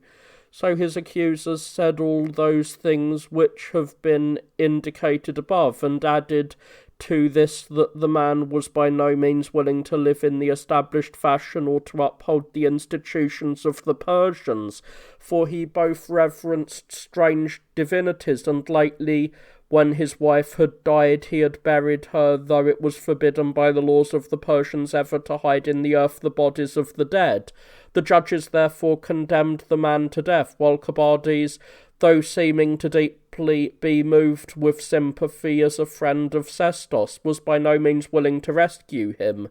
He did not, on the other hand, make it known that he was angry with him, but, as he said, he was not willing to undo the laws of the Persians, although he owed the man his life, since Sestos was chiefly responsible both for the fact that he was alive and also that he was king. Thus then Sestos was condemned and was removed from among men, and the office which began with him ended also with him, for no other man has been made Adrastadan Salanes. Rufinus also slandered Hypatius to the emperor. As a result of this, the emperor reduced him from his office and tortured most cruelly certain of his associates, only to find out that this slander was absolutely unsound. Beyond this, however, he did Hypatius no harm. Immediately after this, Carbades, though eager to make some kind of an invasion into the lands of the Romans, was utterly unable to do so on account of the following obstacle which happened to arise. Iberians who live in Asia are settled in the immediate neighbourhood of the Caspian Gates, which lie to the north of them. Adjoining them on the left towards the west is Lazica, and on the right towards the east are the Persian peoples. This nation is Christian, and they guard the rights of this faith more closely than any of the other men known to us, but they have been subjects of the Persian king, as it happens, from ancient times. And just then Carbades was desirous of forcing them to adopt the rites of his own religion, and he enjoined upon their king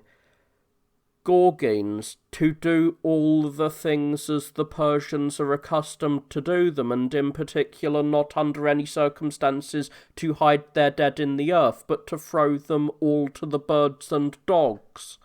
For this reason, then, Gorgines wished to go over to the Emperor Justinus, and he asked that he might receive pledges from the Romans which would never abandon the Iberians to the Persians. And the emperor gave him these pledges with great eagerness, and he sent Probus, the nephew of the late Emperor Anastasius, a man of patrician rank, with a great sum of money to Bosphorus, that he might win over with money an army of Huns, and send them as allies to the Iberians. This Bosphorus is a city by the sea, on the left as one sails into the so-called Euxine Sea, 20 days' journey distant from the city of Cherson, which is the limit of the Roman territory. Between these cities everything is held by the Huns. Now in ancient times the people of Bosphorus were autonomous, but lately they had decided to become subjects of the Emperor Justinus. Probus, however, departed from there without accomplishing his mission, and the emperor sent Peter as general with some Huns to Lazica to fight with all their strength for Gorgines. Meanwhile, Cabades sent a very considerable army against Gorgines and the Iberians, and as general a Persian bearing the title of Varazes, Bose by name.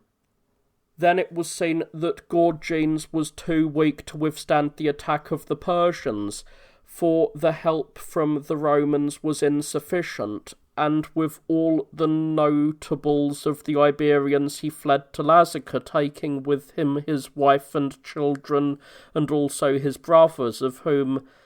Perannius was the eldest. And when they had reached the boundaries of Lazica, they remained there, and sheltering themselves by the roughness of the country, they took their stand against the enemy, and the Persians followed after them, but did nothing deserving even of mention, since the circumstances of the rough country were against them.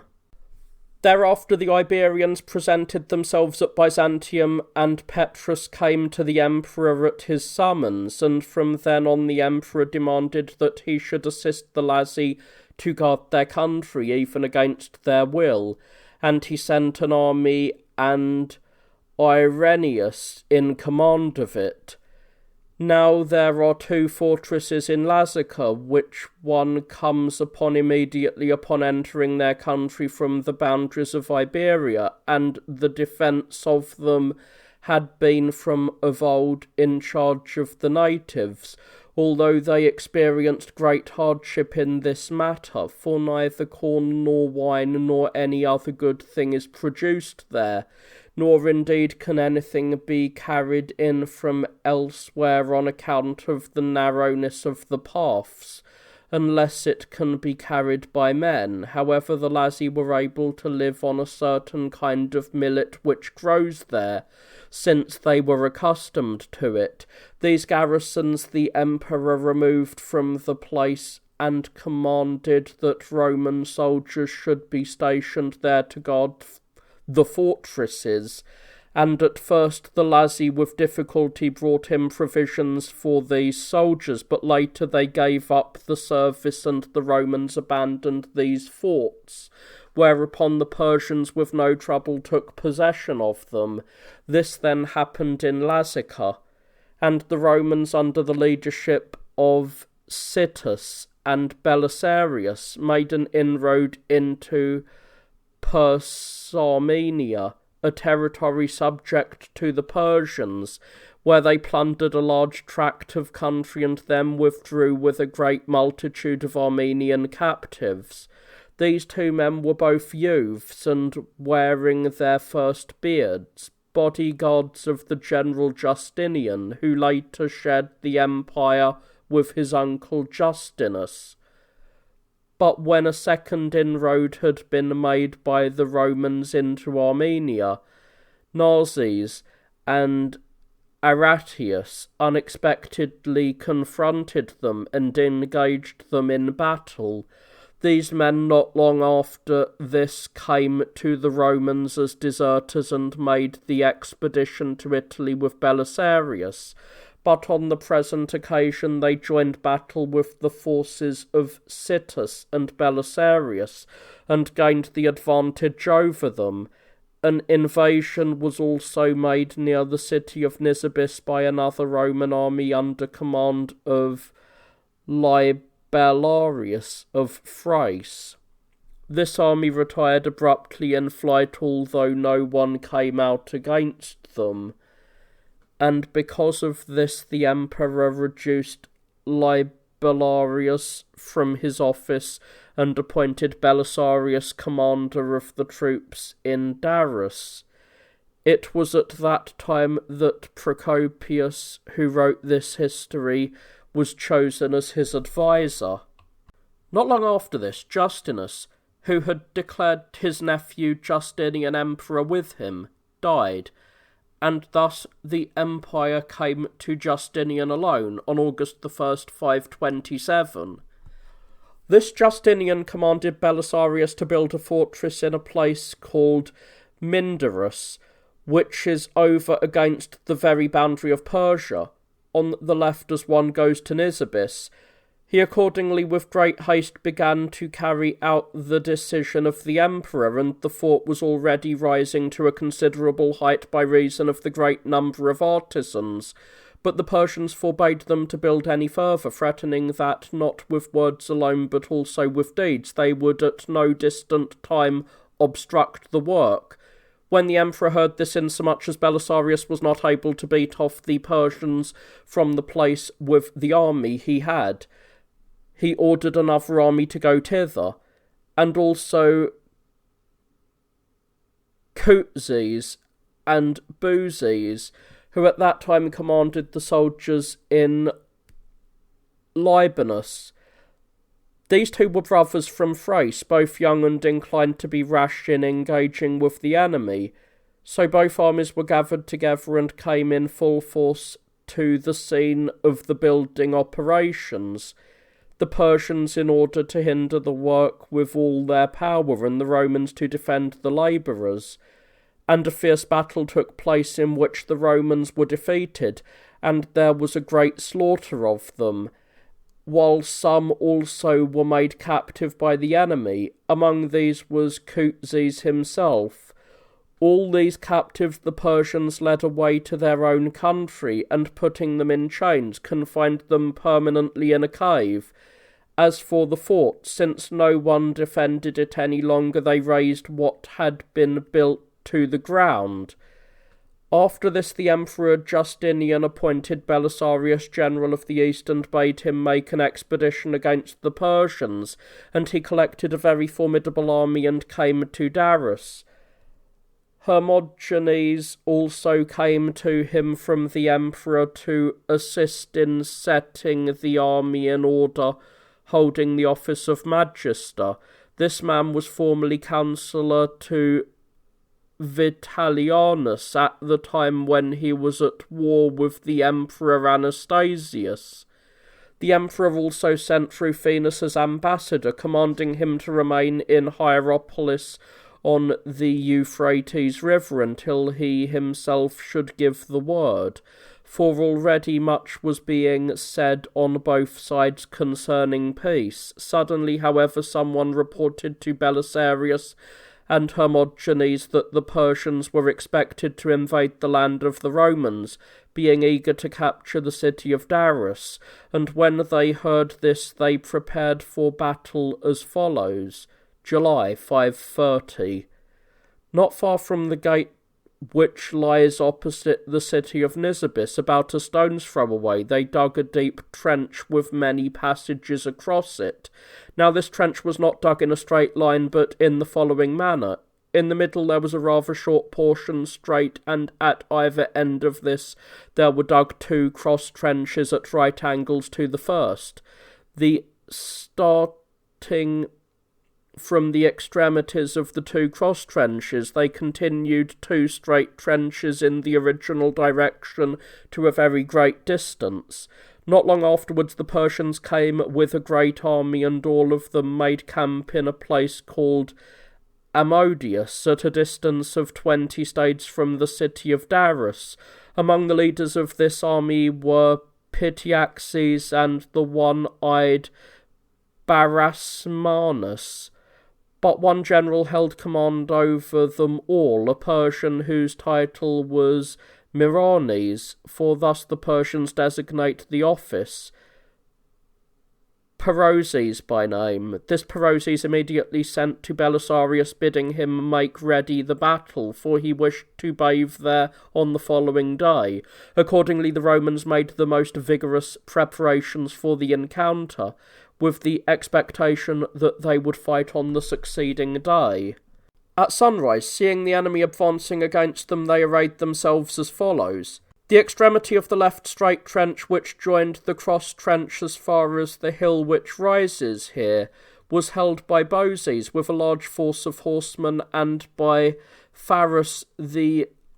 Aurelian with 300 of his nation. On the right of these, outside the trench at the angle formed by the cross trench and the straight section which extended from that point, were Senicus and Igon, Massagati by birth, with 600 horsemen, in order that, if those under Bozes and Pharas should be driven back, they might, by moving quickly on the flank and getting to the rear of the enemy, be able easily to support the Romans at that point. On the other wing also they were arrayed in the same manner, for the extremity of the straight trench was held by a large force of horsemen, who were commanded by John, the son of Nicetas, and by Cyril and Marcellus. With them also were Gemellus and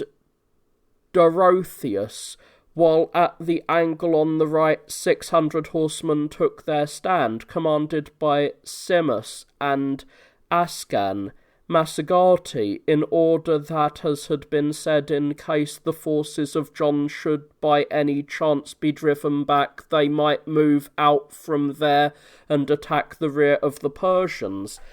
Thus all along the trench stood the detachments of cavalry and infantry, and behind these in the middle stood the forces of Belisarius and Hermogenes. Thus the Romans arrayed themselves, amounting to 25,000. But the Persian army consisted of 40,000 horse and foot, and they all stood close together facing the front, so as to make the front of the phalanx as deep as possible.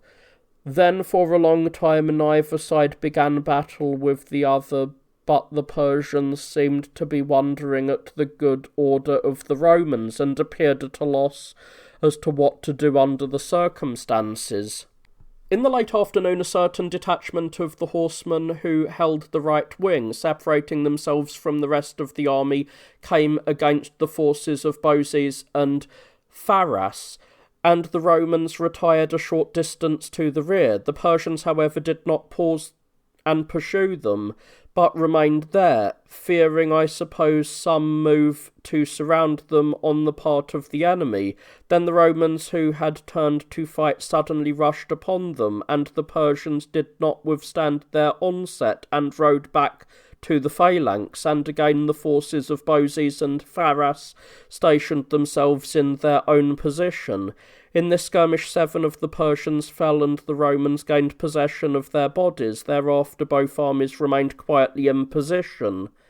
But one young Persian, riding up very close to the Roman army, began to challenge all of them, calling for whoever wished to do battle with him. And no one of the whole army dared face the danger except a certain Andreas, one of the personal attendants of Bozes, not a soldier nor one who had ever practised at all the business of war, but a trainer of youths in charge of a certain wrestling school in Byzantium. Through this it came about that he was following the army, for he cared for the person of Boses in the Bath. His birthplace was Byzantium. This man alone had the courage, without being ordered by Boses or anyone else, to go out of his own accord to meet the man in single combat, and he caught the barbarian while still considering how he should deliver his attack, and hit him with his spear on the right breast, and the Persian did not bear the blow delivered by a man of such exceptional strength, and fell from his horse to the earth. Then Andreas with a small knife slew him like a sacrificial animal as he lay on his back, and a mighty shout was raised both from the city wall and from the Roman army. But the Persians were deeply vexed at the outcome, and sent forth another horseman for the same purpose, a manly fellow and well favoured as to bodily size, but not a youth, for some of the hair on his head already showed grey. The horseman came up along the hostile army, and brandishing vehemently the whip with which he was accustomed to strike his horse, he summoned to battle whoever among the Romans was willing, and when no one went out against him, Andreas, without attracting the notice of any one, once more came forth, although he had been forbidden to do so by Hermogenes. So both rushed madly upon each other with their spears, and the weapons driven against their corslets were turned aside with mighty force, and the horses, sticking together their heads, felt themselves and fell, and threw off their riders, and both of the two men, falling very close to each other, made great haste to rise to their feet. But the Persian was not able to do so easily, because his size was against him, while Andreas, anticipating him for his practice in the wrestling school, gave him this advantage, smote him as he was rising on one knee, and as he fell again to the ground, he dispatched him. Then a roar went up from the wall and from the Roman army as great, if not greater than before, and the Persians broke their phalanx and withdrew to Amodius, while the Romans, raising the paean, went inside the fortifications, for already it was growing dark. Thus both armies passed that night. On the following day, 10,000 soldiers arrived, who had been summoned by the Persians from the city of Nisibis, and Belisarius and Hermogenes wrote to the Myrianes as follows: The first blessing is peace, as is agreed by all men who have even a small share of reason. It follows that if anyone should be a destroyer of it, he would be most responsible not only to those near him, but also to his whole nation, for the troubles which come. The best general, therefore, is that one who is able to bring about peace from war. But you, when affairs were well settled between the Romans and the Persians, have seen fit to bring upon us a war without cause, although the councils of each king are looking towards peace, and although our envoys are already present in the neighbourhood, who will at no distant time settle all the points of dispute in talking over the situation together, unless some irreparable harm coming from your invasion proves sufficient to frustrate for us this hope. But lead away as soon as possible your army to the land of the Persians, and do not stand in the way of the greatest blessings, lest at some time you be held responsible by the Persians, as is probable, for the disasters which will come to pass. When the Myrianes saw this letter brought to him, he replied as follows: I should have been persuaded by what you write, and should have done what you demand, were the letter not, as it happens, from Romans, for whom the making of promises is easy, but the fulfilment of the promises indeed is most difficult and beyond hope, especially if you sanction the agreement by any oaths. We therefore, despairing in view of your deception, have been compelled to come before you in arms, and as for you, my dear Romans, consider that from now on you will be obliged to do nothing else than make war against the Persians.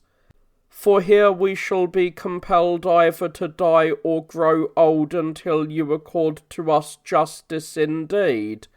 Such was the reply which the Myronese wrote back. Once again Belisarius and his generals wrote as follows: O excellent Myronese, it is not fitting in all things to depend upon boasting, nor to lay upon one's neighbour's reproaches which are justified on no grounds whatever. For we said with truth that Rufinus had come to act as an envoy and was not far away, and you yourself will know this at no remote time. But since you are eager for deeds of war, we shall array ourselves against you, with the help of God, who will, we know, support us in the danger, being moved by the peaceful inclination of the Romans, but rebuking the boastfulness of the Persians and your decision to resist us when we invite you to peace. And we shall array ourselves against you, having prepared for the conflict by fastening the letters written by each of us on the top of our banners. Such was the message of this letter. And the Myronese again answered as follows: Neither are we entering upon the war without our gods, and with their help we shall come before you, and I expect that on the morrow they will bring the Persians into Darus. But let the bath and lunch be in readiness for me within the fortifications. When Belisarius and his generals read this, they prepared themselves for the conflict. On the succeeding day the Myronese called together all the Persians at about sunrise and spoke as follows: I am not ignorant that it is not because of words of their leaders, but because of their individual bravery and their shame before each other, that the Persians are accustomed to be courageous in the presence of danger. But seeing you consider why in the world it is that, although the Romans have not been accustomed heretofore to go into battle without confusion and disorder, they recently awaited the advancing Persians with a kind of order which is by no means characteristic of them. For this reason I have decided to speak some words of exhortation to you, so that it may not come about that you be deceived by reason of holding an opinion which is not true. For I would not have you think that the Romans have suddenly become better warriors, or that they have acquired any more valour or experience, but that they have become more cowardly than they were previously. At any rate, they fear the Persians so much that they have not even dared to form their phalanx without a trench. And not even with this did they begin any fighting.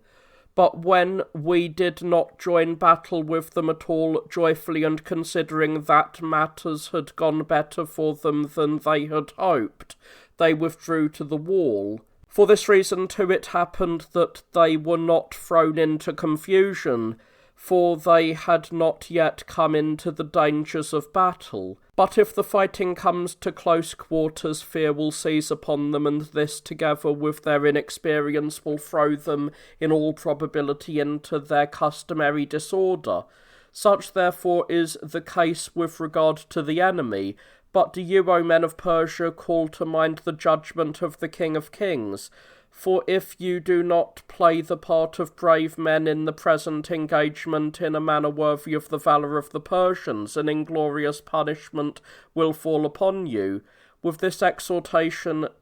the Myronese began to lead his army against the enemy. Likewise Belisarius and Hermogenes gathered all the Romans before the fortifications, and encouraged them with the following words: You know assuredly that the Persians are not altogether invincible, nor too strong to be killed, having taken their measure in the previous battle, and that, although superior to them in bravery and in strength of body, you were defeated only by reason of being rather heedless of your officers. no one can deny. This thing you now have the opportunity to set right with no trouble, for while the adversaries of fortune are by no means such as to be set right by an effort, reason may easily become for a man a physician for the ills caused by himself. If therefore you are willing to give heed to the orders given, you will straightway win for yourself the superiority in battle. For the Persians come against us, basing their confidence on nothing else than our disorder, but this time also they will be disappointed in this hope, and will depart just as in the previous encounter. And as for the great numbers of the enemy, by which more than anything else they inspire fear, it is right for you to despise them, for their whole infantry is nothing more than a crowd of pitiable peasants who come into battle for no other purpose than to dig through walls and to despoil the slain, and in general to serve the soldiers. For this reason they have no weapons at all with which they might trouble their opponents, and they only hold before themselves these enormous shields in order that they may not possibly be hit by the enemy. Therefore, if you show yourselves brave men in this struggle, you will not only conquer the Persians for the present, but you will also punish them for their folly, so that they will never again make an expedition into the Roman territory. When Belisarius and Hermogenes had finished this exhortation, since they saw the Persians advancing against them, they hastily drew up the soldiers in the same manner as before, and the barbarians coming up before them took their stand facing the Romans. But the Myronese did not array all the Persians against the enemy, but only one half of them, while he allowed the others to remain behind. These were to take the places of the men who were fighting, and to fall upon their opponents with their vigour intact, so that all might fight in constant rotation. But the detachment of the so-called immortals alone he offered to remain at rest until he himself should give the signal. And he took his own station at the middle of the front, putting Pityaxes in command on the right wing, and Barasaemines on the left. In this manner, then, both armies were drawn up. Then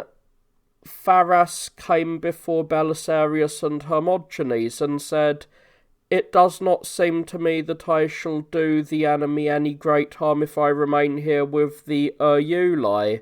But if we conceal ourselves on this slope, and then when the Persians have begun the fight, if we climb up by this hill and suddenly come upon their rear, shooting from behind them, we shall in all probability do them the greatest harm." Thus he spoke, and since it pleased Belisarius and his staff, he carried out this plan. But up to midday, neither side begun battle. As soon, however, as the noon hour was past, the barbarians began the fight, having postponed the engagement to this time of the day, for the reason that they are accustomed to partake of food only towards late afternoon, while the Romans have their meal before noon,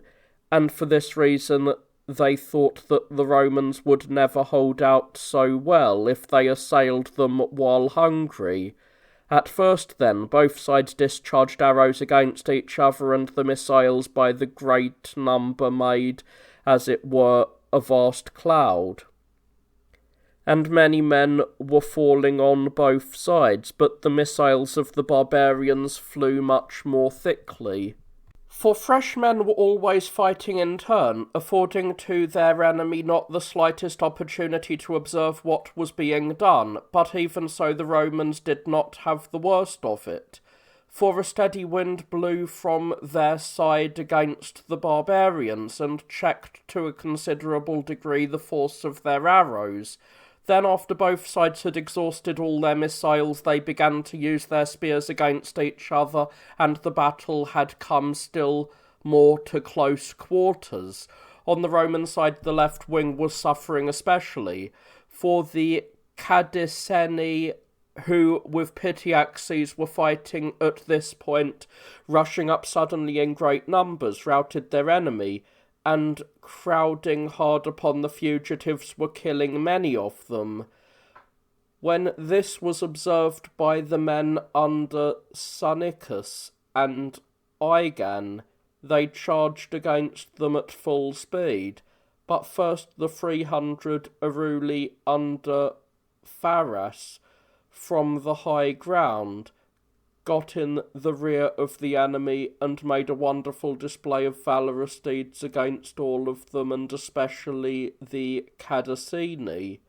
And the Persians, seeing the forces of Cynisus too already coming up against them from the flank, turned to a hasty flight,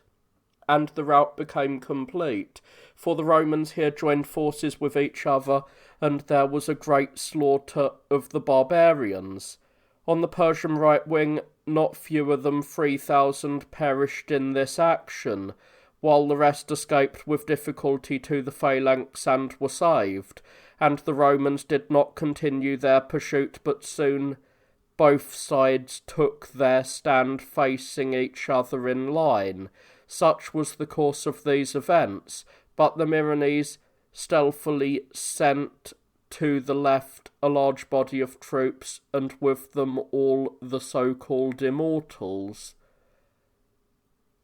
And when these were noticed by Belisarius and Hermogenes, they ordered the 600 men under Synesius and Igan to go to the angle on the right, where the troops of Simas and Ascan were stationed, and behind them they placed many of Belisarius's men. So the Persians, who held the left wing under the leadership of Barasmanes, together with the Immortals, charged on the run upon the Romans opposite them,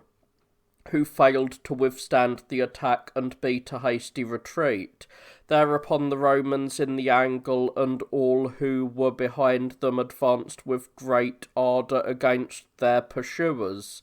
But insomuch as they came upon the barbarians from the side, they cut their army into two parts,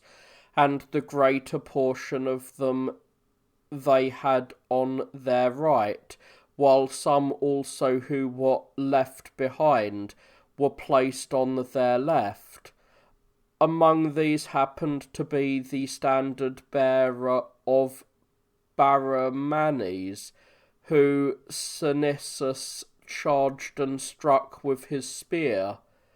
And already the Persians who were leading the pursuit perceived in what straits they were, and wheeling about, they stopped the pursuit and went against their assailants, and thus became exposed to the enemy on both sides.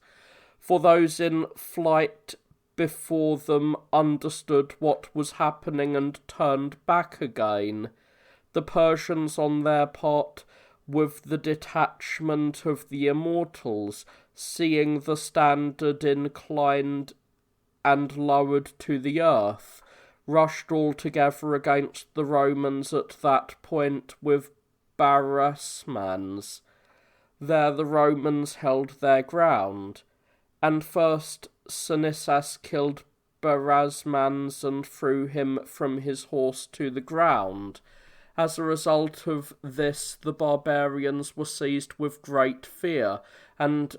thought no longer of resistance, but fled in utter confusion, and the Romans, having made a circle as it were around them, killed about 5,000. Thus both armies were all set in motion, the Persians in retreat and the Romans in pursuit. In this part of the conflict, all the foot soldiers who were in the Persian army threw down their shields and were caught and wantonly killed by their enemy. However, the pursuit was not continued by the Romans over a great distance, for Belisarius and Hermogenes refused absolutely to let them go further, fearing lest the Persians through some necessity should turn about and rout them while pursuing recklessly, and it seemed to them sufficient to preserve the victory unmarred, for on that day the Persians had been defeated in battle by the Romans, a thing which had not happened for a long time. Thus the two armies separated from each other, and the Persians were no longer willing to fight a pitched battle with the Romans. However, some sudden attacks were made on both sides, in which the Romans were not at a disadvantage. Such, then, was the fortune of the armies in Mesopotamia, and Cobades sent another army into the part of Armenia which is subject to the Romans. This army was composed of Persarmenians and Sunneti, whose land adjoins that of the Alani. There were also Huns with them, of the stock called Sabiri, to the number of 3,000, a most warlike race. And Murmeros, a Persian, had been made a general of the whole force. When this army was 3 days' march from Theodosiopolis, they established their camp and, remaining in the land of the Persarmenians, made their preparations for the invasion. Now the general of Armenia was, as it happened, Dorotheus, a man of discretion and experience in many wars, and Sitas held the office of general in Byzantium and had authority over the whole army in Armenia. These two then, upon learning that an army was being assembled in Persarmenia, straightway sent 2 bodyguards with instructions to spy out the whole force of the enemy and report back to them. And both of these men got into the barbarian camp, and after noting everything accurately they departed. And they were travelling towards some place in that region when they happened unexpectedly upon hostile Huns. By them one of the two, Dagaris by name, was made captive and bound, while the other succeeded in escaping and reported everything to the generals. They then armed their whole force and made an unexpected assault upon the camp of the enemy, and the barbarians, panic-stricken by the unexpected attack, never thought of resistance, but fled as best each one could. Thereupon the Romans, after killing a large number and plundering the camp, immediately marched back. Not long after this, Murmeros, having collected the whole army, invaded the Roman territory, and they came upon their enemy near the city of Satala. There they established themselves in camp and remained at rest in a place called Octava, which is 50 staves distant from the city. Situs therefore led out 1,000 men and concealed them behind one of the many halls which surround the plain in which the city of Satala lies. Dorotheus, with the rest of the army, he ordered to stay inside the fortifications, because they thought that they were by no means able to withstand the enemy on level ground, since the number was not fewer than 30,000, while their own forces scarcely amounted to half that number. On the following day the barbarians came up close to the fortifications and busily set about closing in the town. But suddenly, seeing the forces of Sitas, who by now were coming down upon them from the high ground, and having no means of estimating their numbers, since owing to the number in the summer season a great cloud of dust hung over them, they thought they were much more numerous than they were, and hurriedly abandoning their plan of closing in the town, they hastened to mass their forces into a small space. But the Romans anticipated the movement, and separating their own force into two detachments, they set upon them as they were retiring from the fortifications. And when this was seen by the whole Roman army, they took courage, and with a great rush they poured out from the fortifications and advanced against their opponents. They thus put the Persians between their own troops and turned them to flight. However, since the barbarians were greatly superior to their enemy in numbers, as has been said, they still offered resistance, and the battle had become a fierce fight at close quarters, and both sides kept making advances upon their opponent and retreating quickly, for they were all cavalry. Thereupon Florentius, a Thracian, commanding a detachment of horse, charged into the enemy's centre, and seizing the general's standard, forced it to the ground and started to ride back. And though he himself was overtaken and fell there, hacked to pieces, he proved to be the chief cause of the victory for the Romans.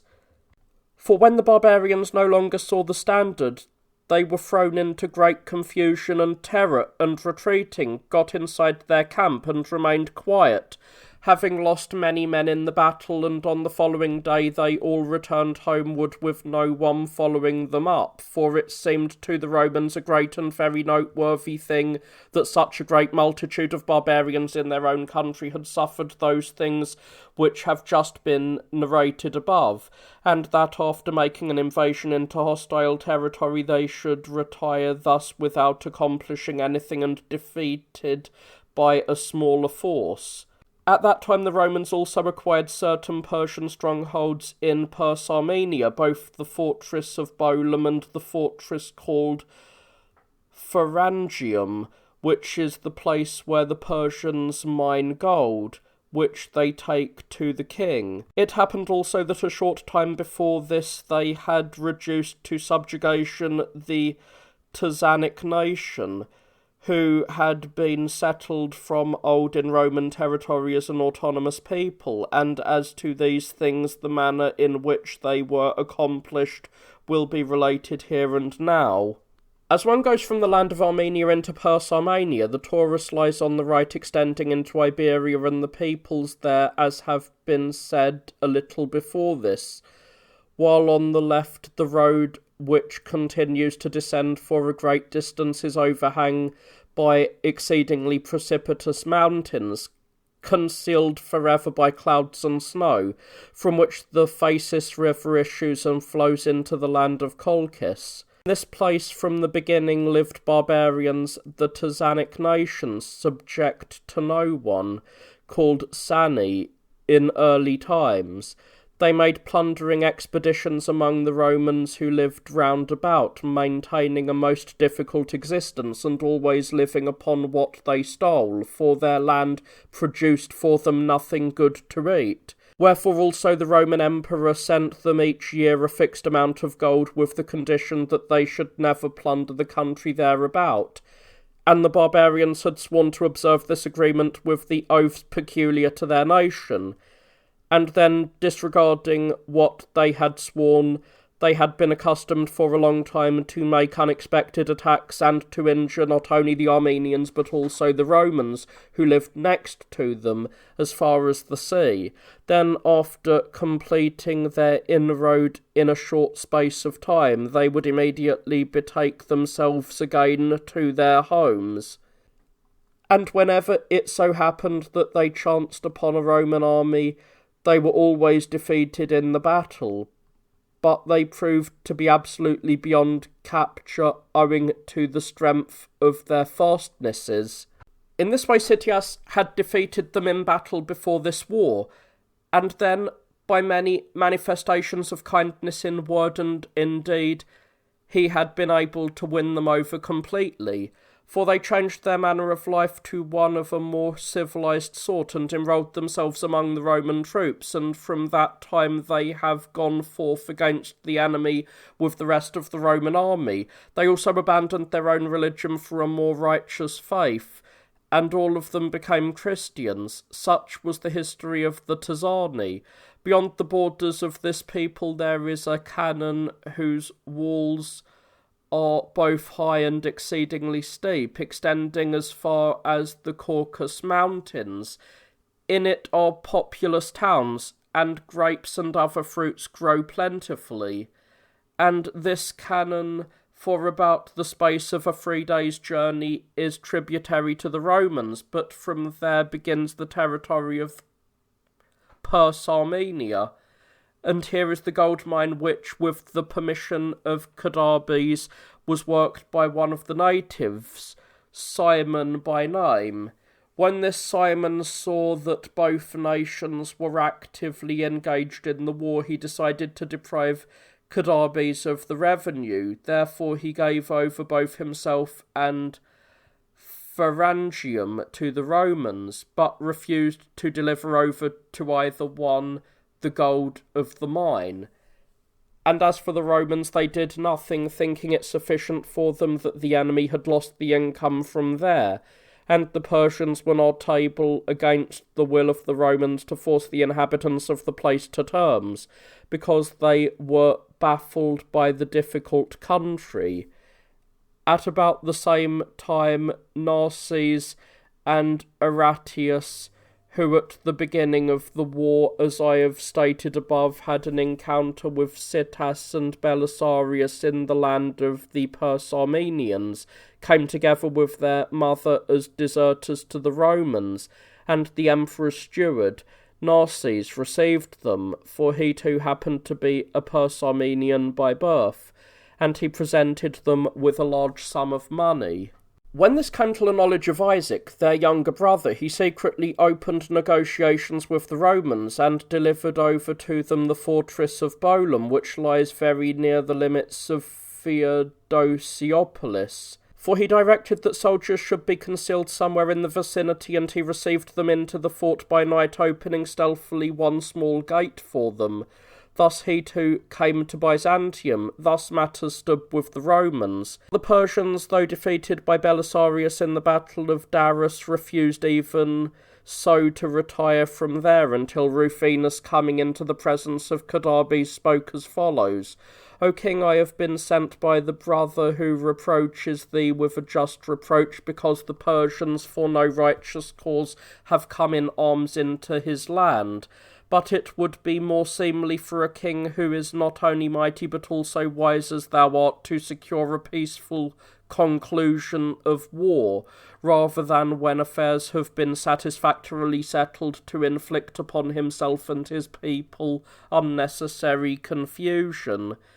Wherefore also I myself have come here with good hopes, in order that from now on both peoples may enjoy the blessings which come from peace. So spoke Rufinus. And Cadarbes replied as follows: O son of Silvanus, by no means try to reverse the causes, understanding as you do best of all men that you Romans have been the chief causes of the whole confusion. For we have taken the Caspian gates to the advantage of both Persians and Romans, after forcing out the barbarians there, since Anastasius, the emperor of the Romans, as you yourself doubtless know, when the opportunity was offered him to buy them with money, was not willing to do so, in order that he might not be compelled to squander great sums of money in behalf of both nations by keeping an army there perpetually. And since that time we have stationed that great army there, and have supported it up to the present time, thereby giving you the privilege of inhabiting the land unplundered as far as concerns the barbarians on that side, and of holding your own possessions with complete freedom from trouble. But as if this were not sufficient for you, you have also made a great city, Darus, as a stronghold against the Persians, although this was explicitly forbidden in the treaty with Anatolius, and as a result of this it is necessary for the Persian state to be afflicted with the difficulties and the expense of two armies, the one in order that the Massagati may not be able fearlessly to plunder the land of both of us, and the other in order that we may check your inroads.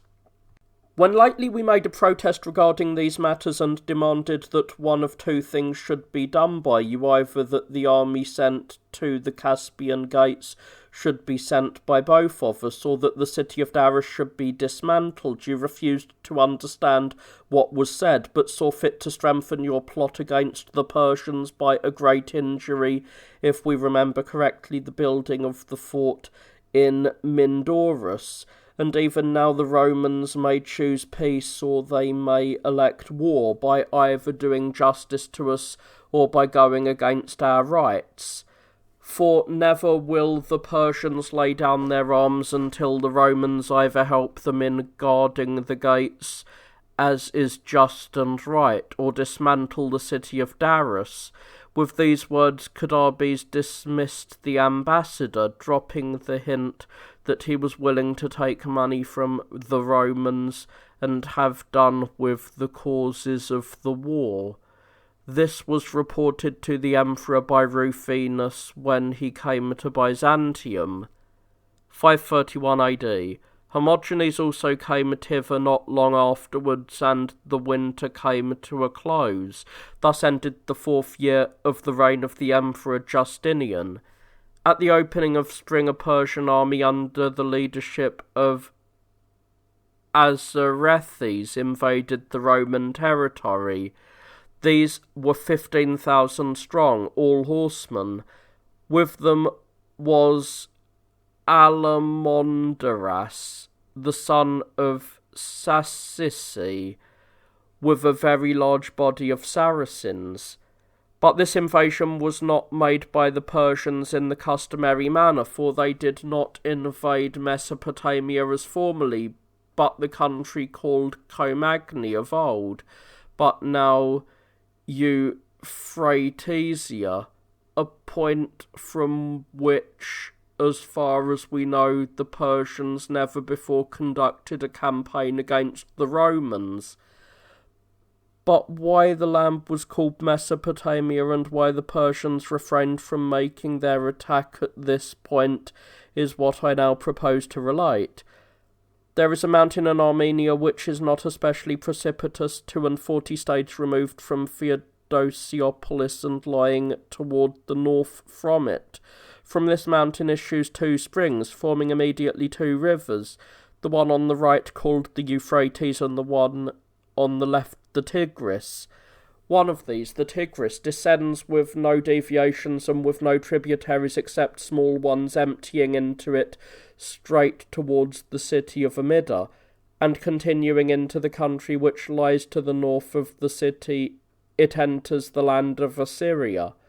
But the Euphrates, at its beginning, flows for a short distance, and is then immediately lost to sight as it goes on. It does not, however, become subterranean, but a very strange thing happens, for the water is covered by a bog of great depth, extending about 50 stades in length and 20 in breadth, and reeds grow in the mud in great abundance. But the earth there is of such a hard sort that it seems to those who chance upon it to be nothing else than solid ground, so that both pedestrians and horsemen travel over it without any fear. Nay, more, even wagons pass over the place in great numbers every day, but they are wholly insufficient to shake the bog or to find a weak spot in it at any point. The natives burn the reeds every year to prevent the roads being stopped up by them, and once when an exceedingly violent wind struck the place, it came about that the fire reached the extremities of the roots and the water appeared at a small opening, but in a short time the ground closed again and gave the spot the same appearance which it had had before. From there the river proceeds into the land called Selesny, where was the sanctuary of Artemis among the Taurians, from which they say Iphigenia, daughter of Agamemnon, fled with Orestes and Pylades, bearing the statue of Artemis. For the other temple, which has existed even to my day in the city of Comana, is not the one among the Taurians. But I shall explain how this temple came into being. When Orestes had departed in haste from the Taurians with his sister, it so happened that he contracted some disease. And when he made inquiry about the disease, they say that the oracle responded that his trouble would not abate until he built a temple to Artemis in a spot such as the one among the Taurians, and there cut off his hair and named the city after it. So then Orestes, going about the country there, came to Pontus and saw a mountain which rose steep and towering, while below, along the extremities of the mountain, flowed the river Iris. Orestes, therefore, supposing that the time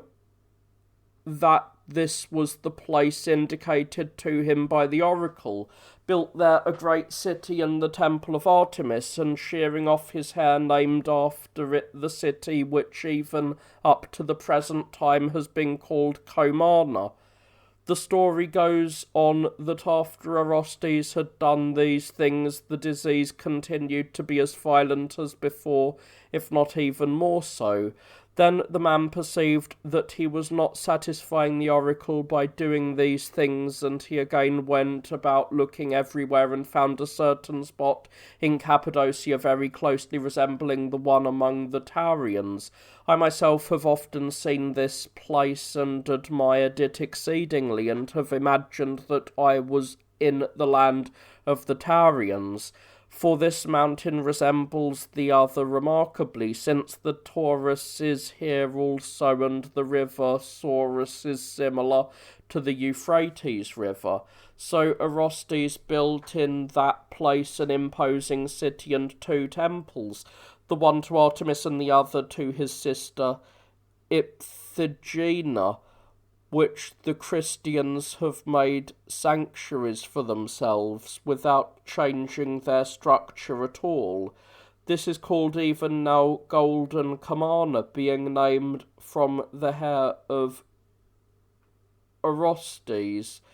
which they say he cut off there, and thus escaped from his affliction.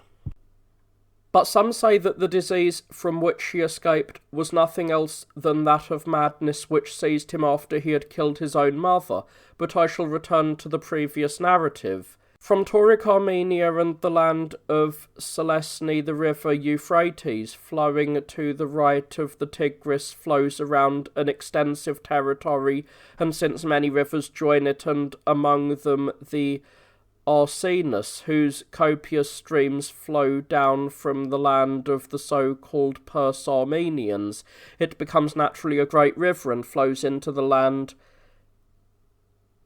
of the people anciently called White Syrians, but now known as the Lesser Armenians, whose first city, Melitene, is one of great importance. From there it flows past Samosata and Hierapolis, and all the towns in that region, as far as the land of Assyria, where the 2 rivers unite with each other into one stream which bears the name of the Tigris. The land which lies outside the river Euphrates, beginning with Samosata, was called in ancient times Comagni, but now it is named after the river. But the land inside the river, that namely which is between it and the Tigris, is appropriately named Mesopotamia. However, a portion of it is called not only by this name but also by certain others. For the land as far as the city of Amida has come to be called Armenia by some, while Edessa, together with the country around it, is called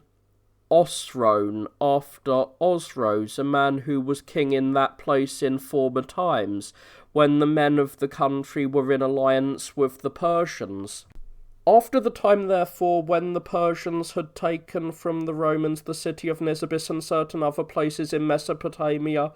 Whenever they were about to make an expedition against the Romans, they disregarded the land outside the river Euphrates, which was for the most part unwatered and deserted by men, and gathered themselves here with no trouble, since they were in a land which was their own and which lay very close to the inhabited land of their enemy, and from which they always made their invasions. When the Myronese, defeated in battle and with the greater part of his men lost, came back to the Persian land with the remainder of his army, he received bitter punishment at the hands of King Cabades, for he took away from him a decoration which he was accustomed to bind upon the hair of his head, an ornament wrought of gold and pearls. Now this is a great dignity among the Persians, second only to the kingly honour, for there it is unlawful to wear a gold ring or girdle or brooch or anything else whatsoever, except a man be counted worthy to do so by the king. Thereafter Cabades began to consider in what manner he himself should make an expedition against the Romans, for after the Myronese had failed in the manner I have told, he felt confidence in no one else. While he was completely at a loss as to what he should do, Alamonduras, the king of the Saracens, came before him and said, "Not everything, O master, should be entrusted to fortune, nor should one believe that all wars ought to be successful. For this is not likely, and besides it is not in keeping with the course of human events. But this idea is most unfortunate for those who are possessed by it. For when men who expect that all the good things will come to them fail at any time, if it so happens, they are distressed more than is seemly by the very hope which wrongly led them on. Therefore, since men have not always confidence in fortune, they do not enter into danger of war in a straightforward way, even if they boast that they surpass the enemy in every respect, but by deception and diverse devices as they exert themselves to circumvent their opponents. For those who assume the risk of an even struggle have no assurance of victory. Now therefore, O King of Kings, neither be thus distressed by the misfortune which has befallen Myronese, nor desire again to make trial of fortune. For in Mesopotamia and in the land of Osrone, as it is called, since it is very close to thy borders, the cities are very strong above all others, and now they contain a multitude of soldiers such as never before, so that if we go there, the contest will not prove a safe one. But in the land which lies outside the river Euphrates, and in Syria which adjoins it, there is neither a fortified city nor an army of any importance. For this I have often heard from the Saracens sent as spies into those parts. There, too, they say, is the city of Antioch, in wealth and size and population the first of all the cities of the Eastern Roman Empire, and this city is unguarded and destitute of soldiers, for the people of this city care for nothing else than fetes and luxurious living, and their constant rivalries with each other in the theatres. Accordingly, if we go against them unexpectedly, it is not at all unlikely that we shall capture the city by a sudden attack, and that we shall return to the land of the Persians without having met any hostile army, and before the troops in Mesopotamia have learned what has happened. As for lack of water or any other kind of provisions, let no such thought occur to thee, for I myself shall lead the army wherever it shall seem best." When Cabades heard this, he could neither oppose nor distrust the plan. For Alamonduras was most discreet and well experienced in matters of warfare, thoroughly faithful to the Persians and unusually energetic, a man who for a space of 50 years forced the Roman state to bend the knee. For beginning from the boundaries of Egypt and as far as Mesopotamia, he plundered the whole country, pillaging one place after another, burning the buildings in his track, and making captives of the population by the tens of thousands on each raid, most of whom he killed without consideration, while he gave up the others for great sums of money. And he was confronted by no one at all, for he never made his inroads without looking about. But so suddenly did he move, and so very opportunely for himself, that, as a rule, he was already off with all the plunder when the generals and the soldiers were beginning to learn what had happened, and to gather themselves against him. If indeed by any chance they were able to catch him, this barbarian would fall upon his pursuers while still unprepared and not in battle array, and would rout and destroy them with no trouble. And on one occasion he made prisoners of all the soldiers who were pursuing him, together with their officers. These officers were Timostratus, the brother of Rufinus, and John, the son of Lucas, whom he gave up indeed later, thereby gaining for himself no mean or trivial wealth. And in a word, this man proved himself the most difficult and dangerous enemy of all the Romans. The reason was this, that Alamandurus, holding the position of king, ruled alone over all the Saracens in Persia, and he was always able to make his inroads with the whole army wherever he wished in the Roman domain, and neither any commander of Roman troops, whom they called Juices, nor any leader of the Saracens allied with the Romans, who are called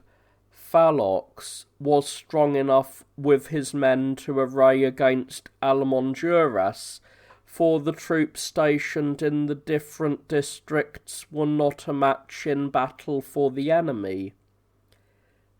AD 531. For this reason the Emperor Justinian put in command of as many clans as possible Arethas, the son of Gabalas, who ruled over the Saracens of Arabia, and bestowed upon him the dignity of king, a thing which among the Romans had never before been done. However, Alamandurus continued to injure the Romans just as much as before, if not more, since Arethas was either extremely unfortunate in every inroad and every conflict, or else he turned traitor as quickly as he could. For as yet we know nothing certain about him. In this way it came about that Alamandurus, with no one to stand against him, plundered the whole East for an exceedingly long time, for he lived to a very advanced age. This man's suggestion at that time therefore pleased Cadabes, and he chose out 15,000 men, putting in command of them Azarethes, a Persian, who was an exceedingly able warrior, and he bade Alamandurus lead the expedition. So they crossed the river Euphrates in Assyria, and after passing over some uninhabited country, they suddenly and unexpectedly threw their forces into the land of the so-called Comagni. This was the first invasion made by the Persians from this point into Roman soil, as far as we know from tradition or by any other means, and it paralysed all the Romans with fear by its unexpectedness. And when this news came to the knowledge of Belisarius, at first he was at a loss, but afterwards he decided to go to the rescue with all speed. So he established a sufficient garrison in each city in order that Cadabes with another hostile army might not come there and find the towns of Mesopotamia utterly unguarded, and himself with the rest of the army went to meet the invasion. And crossing the river Euphrates, they moved forward in great haste. Now the Roman army amounted to about 20,000 foot and horse, and among them not less than 2,000 were Isaurians. Commanders of cavalry were all the same ones who had previously fought the Battle of Darus with Miranes and the Persians, while the infantry were commanded by one of the bodyguards of the Emperor Justinian, Peter by name. The Isaurians, however, were under the command of Longinus and Stephanasius, Arethusa also came there to join them with the Saracen army. When they reached the city of Chalcis, they encamped and remained there, since they learned that the enemy were in a place called Gabulon, 110 stades away from Chalcis. When this became known to Alamongeras and Azarathes, they were terrified at the danger and no longer continued their advance, but decided to retire homeward instantly. Accordingly, they began to march back, with the river Euphrates on the left while the Roman army was following in the rear. And in the spot where the Persians bivouacked each night, the Romans always tarried on the following night. For Belisarius purposely refused to allow the army to make any longer march, because he did not wish to come to an engagement with the enemy, but he considered that it was sufficient for them that the Persians and Alamongeras, after invading the land of the Romans, should retire from it in such a fashion, betaking themselves to their own land without accomplishing anything. And because of this all secretly mocked him, both officers and soldiers, but not a man reproached him to his face. Finally, the Persians made their bivouacs on the bank of the Euphrates, just opposite the city of Callinicus. From there they were about to march through a country absolutely uninhabited by man, and thus to quit the land of the Romans, for they purposed no longer to proceed as before, keeping to the banks of the river. The Romans had passed the night in the city of Sura, and removing from there they came upon the enemy just in the act of preparing for the departure. April the 19th, 531. Now the feast of Easter was near, and would take place on the following day. This feast is reverenced by the Christians above all others, and on the day before it they are accustomed to refrain from food and drink, not only throughout the day, but for a large part of the night also they continue the feast. Then therefore Belisarius, seeing that all his men were passionately eager to go against the enemy, wished to persuade them to give up this idea. For this course had been counselled by Hermogenes also, who had come recently on an embassy from the emperor. He accordingly called together all those who were present and spoke as follows: O Romans, whither are you rushing? And what has happened to you that you are purposing to choose for yourselves a danger which is not necessary? Men believe that there is only one victory which is unalloyed, namely to suffer no harm at the hands of the enemy, and this very thing has been given to us in the present instance by fortune and by the fear of us that overpowers our foes. Therefore it is better to enjoy the benefit of our present blessings than to seek them when they have passed. For the Persians, led on by many hopes, undertook an expedition against the Romans, and now with everything lost they have beaten a hasty retreat, so that if we compel them against their will to abandon their purpose of withdrawing and to come to battle with us, we shall win no advantage whatsoever if we are victorious. For why should one rout a fugitive, while if we are unfortunate, as may happen, we shall both be deprived of the victory which we now have, nor robbed of it by the enemy, but flinging it away ourselves? And also we shall abandon the land of the emperor to lie open hereafter to the attacks of the enemy without defenders. Moreover, this also is worthy of your consideration, that God is always accustomed to succour men in danger which is necessary, and not in danger which is chosen for themselves.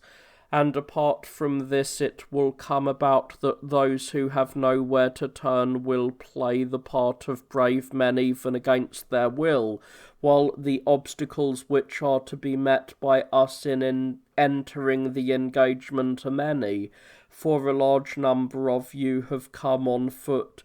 and all of us are fasting. I refrain from mentioning that some even now have not arrived. So spoke Belisarius. But the army began to insult him, not in silence nor with any concealment, but they came shouting into his presence and called him weak and a destroyer of the zeal. And even some of the officers joined with the soldiers in this offence, thus displaying the extent of their daring. And Belisarius, in astonishment at their shamelessness, changed his exhortations and now seemed to be urging them on against the enemy and drawing them up for battle, saying that he had not known before their eagerness for fight,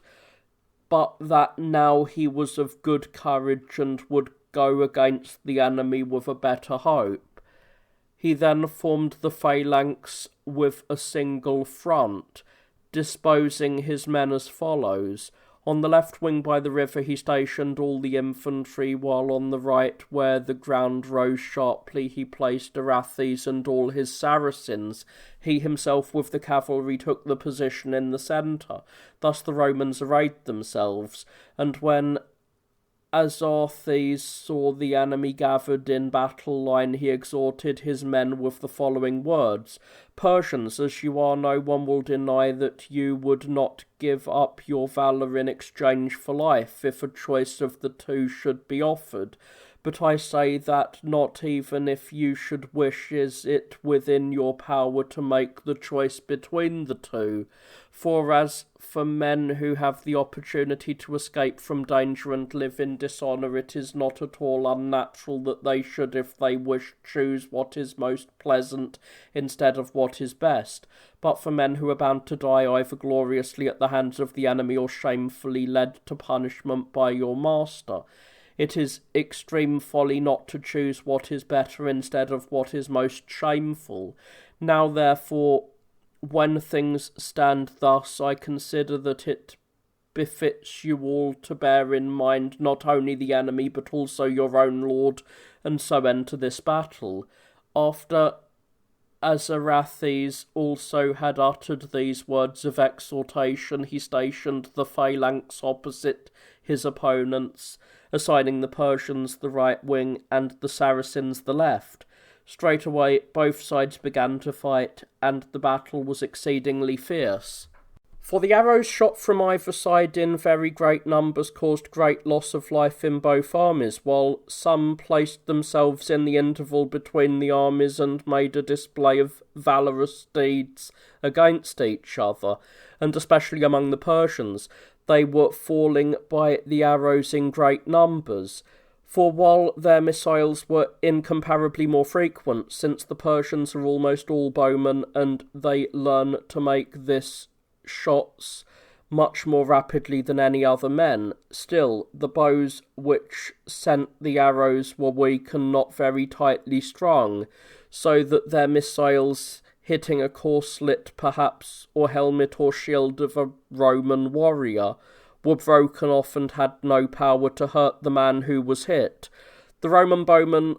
are always slower indeed, but insomuch as their bows are extremely stiff and very tightly strung, and one might add that they are handled by stronger men, they easily slay much greater numbers of those they hit than do the Persians, for no armour proves an obstacle to the force of their arrows. Now already 2/3 of the day had passed, and the battle was still even. Then by mutual agreement all the best of the Persian army advanced to attack the Roman right wing, where Arathes and the Saracens had been stationed, but they broke their formation and moved apart, so that they got the reputation of having betrayed the Romans to the Persians, for without awaiting the oncoming enemy they all straightway beat a hasty retreat. So the Persians in this way broke through the enemy's line and immediately got in the rear of the Roman cavalry. Thus the Romans, who were already exhausted both by the march and the labour of the battle, and besides this they were all fasting so far on in the day, now that they were assailed by the enemy on both sides, held out no longer, the most of them in full flight made their way to the island in the river which was close by, while some also remained there and performed deeds both amazing and remarkable against the enemy. Among these was Ascan, who, after killing many of the notables among the Persians, was gradually hacked to pieces and finally fell, leaving to the enemy abundant reasons to remember him. And with him 800 others perished after showing themselves brave men in the struggle, and almost all of the Isaurians fell with their leaders, without even daring to lift their weapons against the enemy, for they were thoroughly inexperienced in this business, since they had recently left off farming and entered into the perils of warfare, which before that time was unknown to them, and yet just before these very men had been most ferocious of all for battle because of their ignorance of warfare, and were then reproaching Belisarius for cowardice. They were not in fact all Isaurians, but the majority of them were Lycaonians. Belisarius with some few men remained there, and as long as he saw Ascan and his men holding out, he also, in company with those who were with him, held back the enemy. But when some of Ascan's troops had fallen and the others had turned to flee wherever they could, then at length he too fled with his men and came to the phalanx of infantry who, with Peter, were still fighting, although not many in number now, since the most of them too had fled. There he himself gave up his horse and commanded all his men to do the same thing, and on foot with the others to fight off the oncoming enemy. And those of the Persians who were following the fugitives, after pursuing for only a short distance, straightway returned and rushed upon the infantry and Belisarius with all the others. Then the Romans turned their backs to the river so that no movement to surround them might be executed by the enemy, and as best they could under the circumstances were defending themselves against their assailants. And again the battle became fierce, although the two sides were not evenly matched in strength, for foot soldiers and a very few of them were fighting against the whole Persian cavalry. Nevertheless, the enemy was not able either to rout them or in any other way to overpower them, for standing shoulder to shoulder they kept themselves constantly massed in a small space, and they formed with their shields a rigid, unyielding barricade, so that they shot at the Persians more conveniently than they were shot at by them. Many a time after giving up, the Persians would advance against them, determined to break up and destroy their line, but they always retired again from the assault unsuccessfully, for their horses, annoyed by the clashing of the shields, reared up and made confusion for themselves and their riders. Thus both sides continued the struggle until it had become late in the day,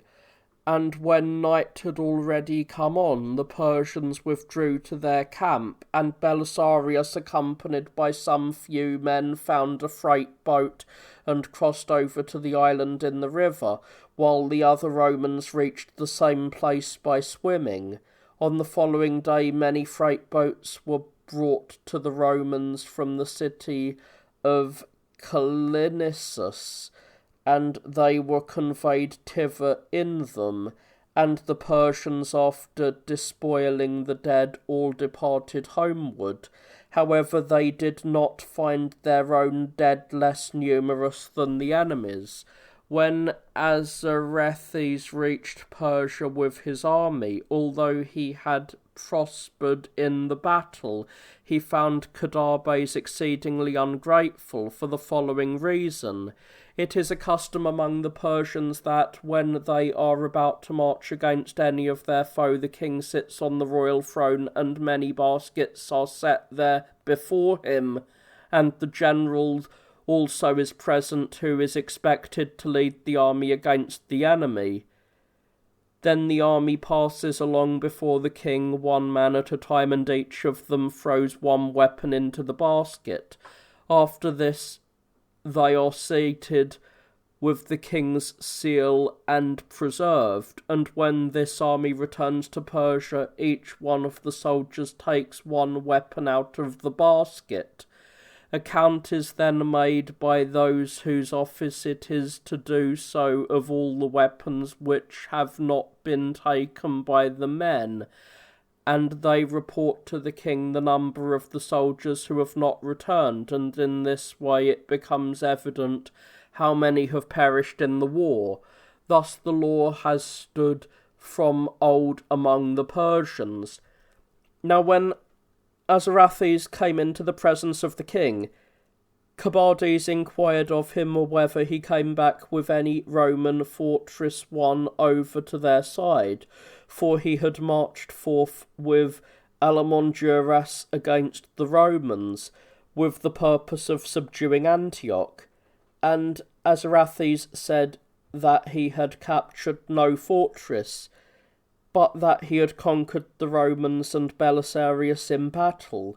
So Cobades bade the army of Azarastes pass by, and from the baskets each man took out a weapon just as was customary. But since many weapons were left, Cobades rebuked Azarastes for the victory, and thereafter ranked him among the most unworthy. So the victory had this conclusion for Azarastes.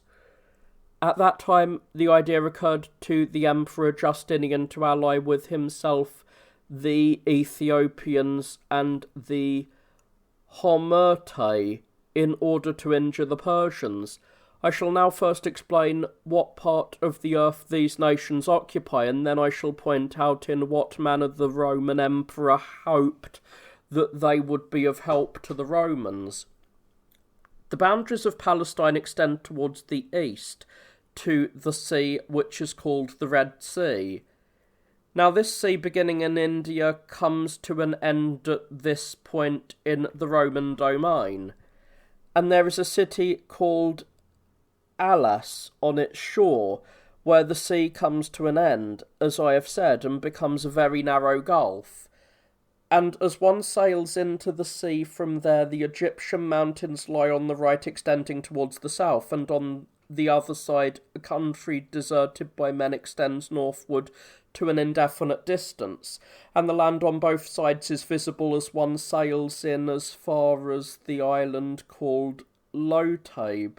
not less than 1,000 stades distant from the city of Alias. On this island Hebrews had lived from of old in autonomy, but in the reign of this Justinian they have become subjects of the Romans, for thereon comes a great open sea. And those who sail into this part of it no longer see the land on the right, but they always anchor along the left coast when night comes on, for it is impossible to navigate in the darkness on this sea, since it is everywhere full of shoals.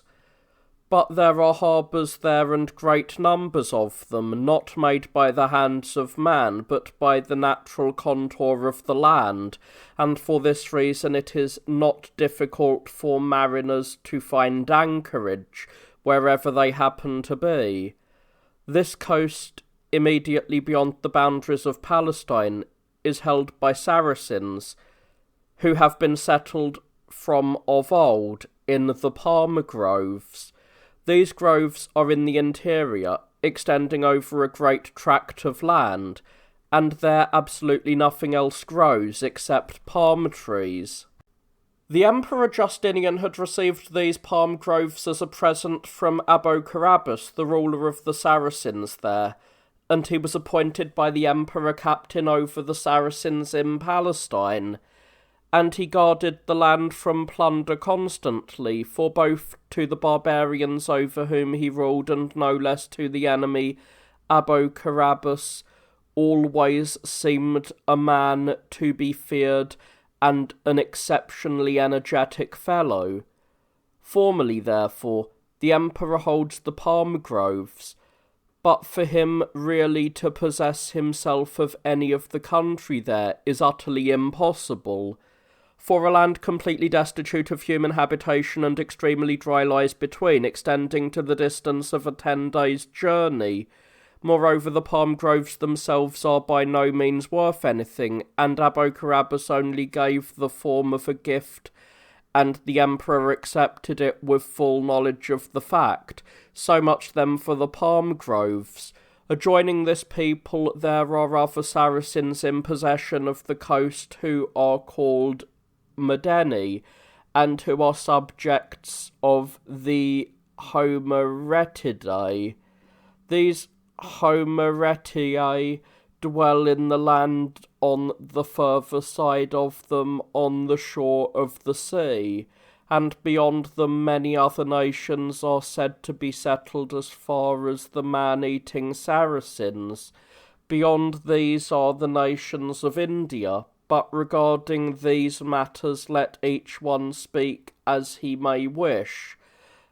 About opposite the Homeritae, on the opposite mainland, dwell the Ethiopians who are called Auxomitae, because their king resides in the city of Auxomis, and the expanse of sea which lies between is crossed in a voyage of 5 days and nights, when a moderately favouring wind blows. For here they are accustomed to navigate by night also, since there are no shoals at all in these parts. This portion of the sea has been called the Red Sea by some, for the sea which one traverses beyond this point as far as the shore of the city of Alis has received the name of the Arabian Gulf, insomuch as the country which extends from here to the limits of the city of Gaza used to be called in olden times Arabia, since the king of the Arabs had his palace in early times in the city of Petra. Now the harbour of the Homeritae, from which they are accustomed to put to sea for the voyage to Ethiopia, is called Bulikas, and at the end of the sail across the sea they always put in at the harbour of the Aduitae. But the city of Adulis is removed from the harbour a distance of 20 stades, for it lacks only so much of being on the sea, while from the city of Auxomis it is a journey of 12 days. All the boats which are found in India and on this sea are not made in the same manner as are other ships, for neither are they smeared with pitch, nor with any other substance, nor indeed are the planks fastened together by iron nails going through and through, but they are bound together with a kind of cording. The reason is not, as most persons suppose, that there are certain rocks there which draw the iron to themselves, for witness the fact that when the Roman vessels sail from Alis into this sea, although they are fitted with much iron, no such thing has ever happened to them, but rather because the Indians and the Ethiopians possess neither iron nor any other thing suitable for such purposes. Furthermore, they are not even able to buy any of these things from the Romans, since this is explicitly forbidden to all by law, for death is the punishment for one who is caught. Such then is the description of the so-called Red Sea, and of the land which lies on either side of it, from the city of Auxomis to the Egyptian boundaries of the Roman domain, where the city called Elephantine is situated, is a journey of 30 days for an unencumbered traveller. Within that space many nations are settled, and among them the Belamies and the Nobatae, who are very large nations. but the Bellamese dwell in the central portion of the country, while the Nobatae possess the territory about the River Nile. Formerly this was not the limit of the Roman Empire, but it lay beyond there as far as one would advance in a 7 days' journey. But the Roman Emperor Diocletian came there and observed that the tribute from these places was of the smallest possible account, since the land is at that point extremely narrow, for rocks rise to an exceedingly great height at no great distance from the Nile and spread over the rest of the country, while a very large body of soldiers had been stationed there from of old, the maintenance of which was an excessive burden upon the public. And at the same time the Nobatae who formerly dwelt about the city of Oasis used to plunder the whole region, so he persuaded these barbarians to move from their own habitations, and to settle along the River Nile, promising to bestow upon them great cities and land both extensive and incomparably better than that which they had previously occupied. For in this way he thought that they would no longer harass the country about Oasis at least, and that they would possess themselves of the land given them, as being their own, and would probably beat off the Bellamese and the other barbarians. And since this pleased the Nobatae, they made the migration immediately, just as Diocletian directed them, and took possession of all the Roman cities and the land on both sides of the river beyond the city of Elephantine. Then it was that this emperor decreed that to them and to the Bellamese a fixed sum of gold should be given every year, with the stipulation that they should no longer plunder the land of the Romans. And they received this gold even up to my time, but nonetheless they overrun the country there. Thus it seems that with all barbarians there is no means of compelling them to keep faith with the Romans except through the fear of soldiers to hold them in check. And yet this emperor went so far as to select a certain island in the River Nile close to the city of Elephantine, and there to construct a very strong fortress in which he established certain temples and altars for the Romans and these barbarians in common. And he settled priests of both nations in this fortress, thinking that the friendship between them would be secured by reason of their sharing the things sacred to them.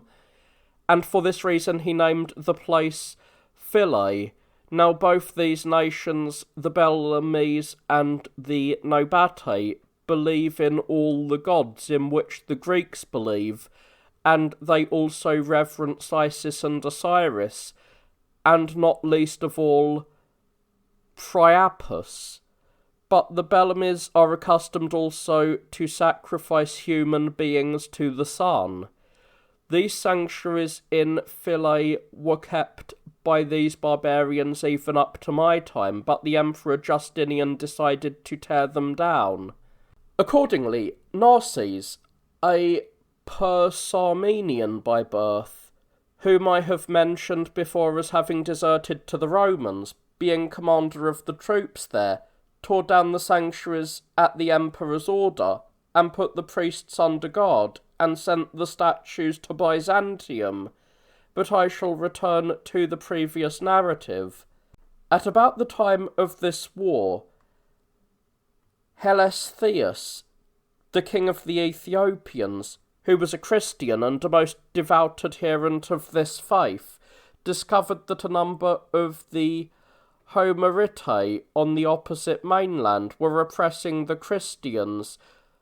there outrageously. Many of these rascals were Jews, and many of them held in reverence the old faith, which men of the present day call Hellenic. He therefore collected a fleet of ships and an army and came against them, and he conquered them in battle, and slew both the king and many of the Homeritae. He then set up in his stead a Christian king, a Homeritae by birth, by name Esimiphius, and after ordaining that he should pay a tribute to the Ethiopians every year, he returned to his home. In this Ethiopian army many slaves and all who were readily disposed to crime were quite unwilling to follow the king back, but were left behind and remained there because of their desire for the land of the Homeritae, for it is an extremely goodly land. These fellows, at a time not long after this, in company with certain others, rose against the king Esimephius, and put him in confinement in one of the fortresses there, and established another king over the Homeritae, Abramus by name. Now this Abramus was a Christian, but a slave of a Roman citizen, who was engaged in the business of shipping in the city of Adulis in Ethiopia. When Hellestheus learned this, he was eager to punish Abramus together with those who had revolted with him for their injustice to Esimephius, and he sent against them an army of 3,000 men with one of his relatives as commander. This army once there was no longer willing to return home, but they wished to remain where they were in a goodly land, and so without the knowledge of their commander they opened negotiations with Abramus. Then, when they came to an engagement with their opponents, just as the fighting began, they killed their commander and joined the ranks of the enemy, and so remained there. But Hellestheus was greatly moved with anger, and sent still another army against them. This force engaged with Abramus and his men, and after suffering a severe defeat in the battle, straightway returned home. Thereafter the king of the Ethiopians became afraid, and sent no further expeditions against Abramus. After the death of Hellestheus, Abramus agreed to pay tribute to the king of the Ethiopians who succeeded him, and in this way he strengthened his rule. But this happened at a later time. At that time, when Hellestheus was reigning over the Ethiopians and Esimephius over the Homeritae, the Emperor Justinian sent an ambassador, Julianus, demanding that both nations, on account of their community of religion, should make common cause with the Romans in the war against the Persians, for he purposed that the Ethiopians, by purchasing silk from India and selling it among the Romans, might themselves gain much money, while causing the Romans to profit in only one way, namely, that they be no longer compelled to pay over their money to the enemy. This is the silk of which they are accustomed to make the garments which of old the Greeks called Medic, but which at the present time they call Seric. As for the Homeritae, it was desired that they should establish Cassius the fugitive as captain over the Medeni, and with a great army of their own people and of the Medeni Saracens, make an invasion into the land of the Persians. This Cassius was by birth of the captain's rank, and an exceptionally able warrior, but he had killed one of the relatives of Esimephius, and was a fugitive in a land which is utterly destitute of human habitation. So each king, promising to put this demand into effect, dismissed the ambassador, but neither one of them did the things agreed upon by them. For it was impossible for the Ethiopians to buy silk from the Indians, for the Persian merchants always locate themselves at the very harbours where the Indian ships first put in, since they inhabit the adjoining country, and are accustomed to buy the whole cargoes, and it seemed to the Homeritae a difficult thing to cross a country which was a desert, and which extended so far that a long time was required for the journey across it, and then to go against a people much more warlike than themselves. Later on, Abramus too, when at length he had established his power most securely, promised the Emperor Justinian many times to invade the land of Persia, but only once began the journey, and then straightway turned back. Such then were the relations which the Romans had with the Ethiopians and the Homeritae. Hermogenes, as soon as the battle on the Euphrates had taken place, came before Cobades to negotiate with him,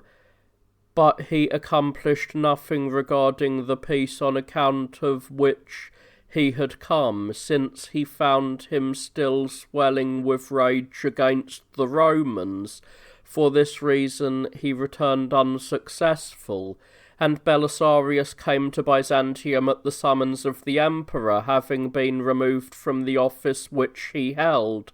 in order that he might march against the Vandals. But Citas, as had been decreed by the Emperor Justinian, went to the east in order to guard that portion of the empire, and the Persians once more invaded Mesopotamia with a great army under the command of Chanaranges and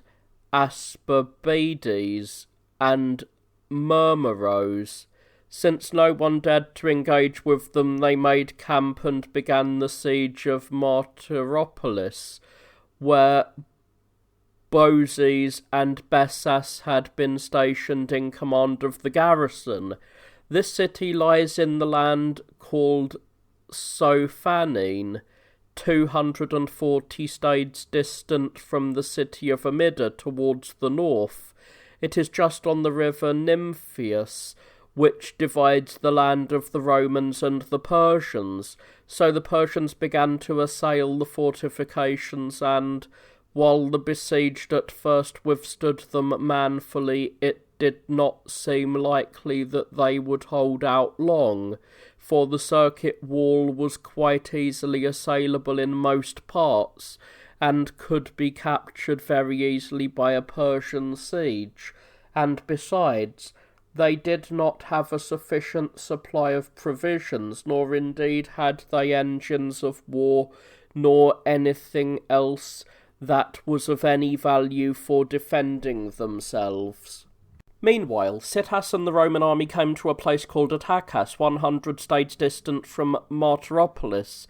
but they did not dare to advance further, but established their camp and remained there. Hermogenes also was with them, coming again as ambassador from Byzantium. At this point the following event took place. It has been customary from ancient times both among the Romans and the Persians to maintain spies at public expense. These men are accustomed to go secretly among the enemy in order that they may investigate accurately what is going on, and may then return and report to the rulers. Many of these men, as is natural, exert themselves to act in a spirit of loyalty to their nation, while some also betray their secrets to the enemy.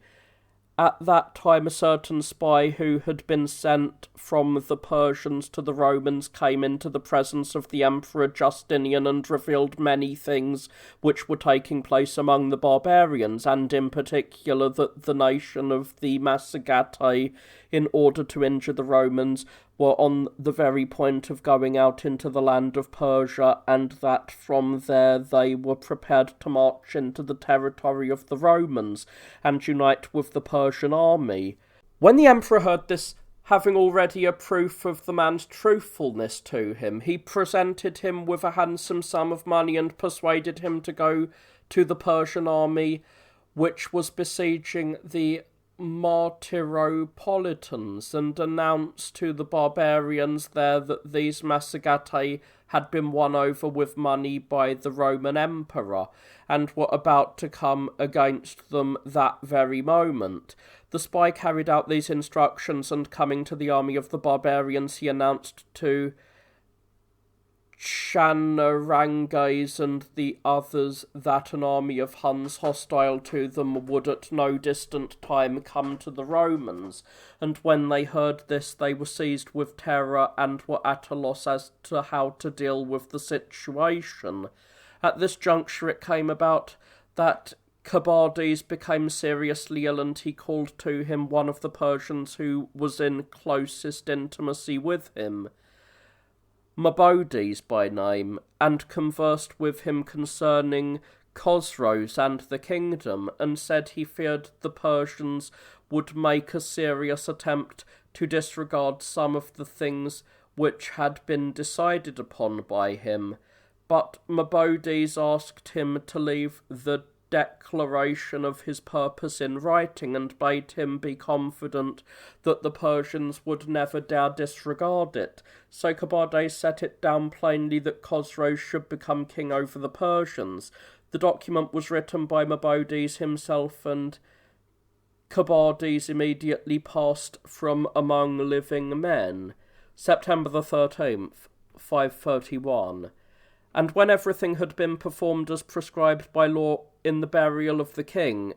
then Chosroes, confident by reason of the law, tried to lay claim to the office, but Mabaudes stood in the way, asserting that no one ought to assume the royal power by his own initiative, but by vote of the Persian notables. So Chosroes committed the decision in the matter to the magistrates, supposing that there would be no opposition to him from there. But when all the Persian notables had been gathered together for this purpose and were in session, Mabaudes read the document and stated the purpose of Cobades regarding Chosroes and all, calling to mind the virtue of Cobades, straightway declared Chosroes king of the Persians. Thus then Chosroes secured the power. But at Martyropolis, Citas and Hermogenes were in fear concerning the city, since they were utterly unable to defend it in its peril, and they sent certain men to the enemy, who came before the generals and spoke as follows: "It has escaped your own notice that you are becoming wrongfully an obstacle to the king of the Persians and to the blessings of peace and to each state. For ambassadors sent from the emperor are even now present in order that they may go to the king of the Persians and there settle the differences and establish a treaty with him. But do you as quickly as possible remove from the land of the Romans and permit the ambassadors to act in the manner which will be advantageous to both peoples. For we are ready also to give as hostages men of repute concerning these very things, to prove that they will be actually accomplished at no distant date." Such were the words of the ambassadors of the Romans. It happened also that a messenger came to them from the palace, who brought them word that Cobades had died and that Chosroes, son of Cobades, had become king over the Persians, and that in this way the situation had become unsettled. And as a result of this the generals heard the words of the Romans gladly, since they feared also the attack of the Huns. The Romans therefore straightway gave as hostages Martinus and one of the bodyguards of Citas, Synesius by name. So the Persians broke up the siege and made their departure promptly, and the Huns not long afterwards invaded the land of the Romans, but since they did not find the Persian army there, they made their raid a short one, and then all departed homeward. Straightway Rufinus and Alexander and Thomas came to act as ambassadors with Hermogenes, and they all came before the Persian king at the river Tigris, and when Chosroes saw them, he released the hostages. Then the ambassadors coaxed Chosroes and spoke many beguiling words, most unbecoming to Roman ambassadors. By this treatment Chosroes became tractable, and agreed to establish a peace with them that should be without end for the price of 110 centenaria, on condition that the commander of troops in Mesopotamia should be no longer at Daras, but should spend all his time in Constantia, as was customary in former times, but the fortress in Lazica he refused to give back, although he himself demanded that he should receive back from the Romans both Phrangium and the fortress of Bolam. Now, the centenarium weighs 100 pounds, for which reason it is so called, for the Romans call 100 centum. He demanded that this gold be given to him, in order that the Romans might not be compelled either to tear down the city of Daras or to share the garrison at the Caspian gates with the Persians. However, the ambassador, while approving the rest, said that they were not able to concede the fortresses unless they should first make inquiry of the emperor concerning them. It was decided accordingly that Rufinus should be sent concerning them to Byzantium, and that the others should wait until he should return. And it was arranged with Rufinus that 70 days' time be allowed until he should arrive. When Rufinus reached Byzantium and reported to the emperor what Chosroes' decision was concerning the peace, the emperor commanded that the peace be concluded by them on these terms. In the meantime, however, a report which was not true reached Persia, saying that the Emperor Justinian had become enraged and put Rufinus to death. Chosroes indeed was much perturbed by this, and already filled with anger he advanced against the Romans with his whole army. But Rufinus met him on the way as he was returning not far from the city of Nisibis. Therefore they proceeded to the city themselves, and since they were about to establish the peace, the ambassadors began to convey the money thither. But the Emperor Justinian was already repenting that he had given up the strongholds of Lazica, and he wrote a letter to the ambassadors expressly commanding them by no means to hand over these places to the Persians. For this reason Chosroes no longer saw fit to make the treaty, and then it came to the mind of Rufinus that he had been counselled more speedily than safely in bringing the money into the lands of the Persians. Straightway, therefore, he threw himself on the earth, and lying prone he entreated Chosroes to send the money back with them, and not march immediately against the Romans, but to put off the war to some other time. And Chosroes bade him rise from the ground, promising that he would grant all these things. So the ambassadors with the money came to Daras, and the Persian army marched back. Then indeed the fellow ambassadors of Rufinus began to regard him with extreme suspicion themselves, and they also denounced him to the emperor, basing their judgment on the fact that Chosroes had been persuaded to concede him everything which he asked of him. However, the emperor showed no disfavour on account of this. At a time not long after this, Rufinus himself and Hermogenes were again sent to the court of Chosroes, and they immediately came to agreement with each other concerning the treaty, subject to the condition that both sides should give back all the places which each nation had wrestled from the other in that war, and that there should no longer be any military post in Daras. As for the Iberians, it was agreed that the decision rested with them whether they should remain there in Byzantium or return to their own fatherland. And there were many who remained, and many also who returned to their ancestral homes. AD 532. Thus then they concluded the so-called endless peace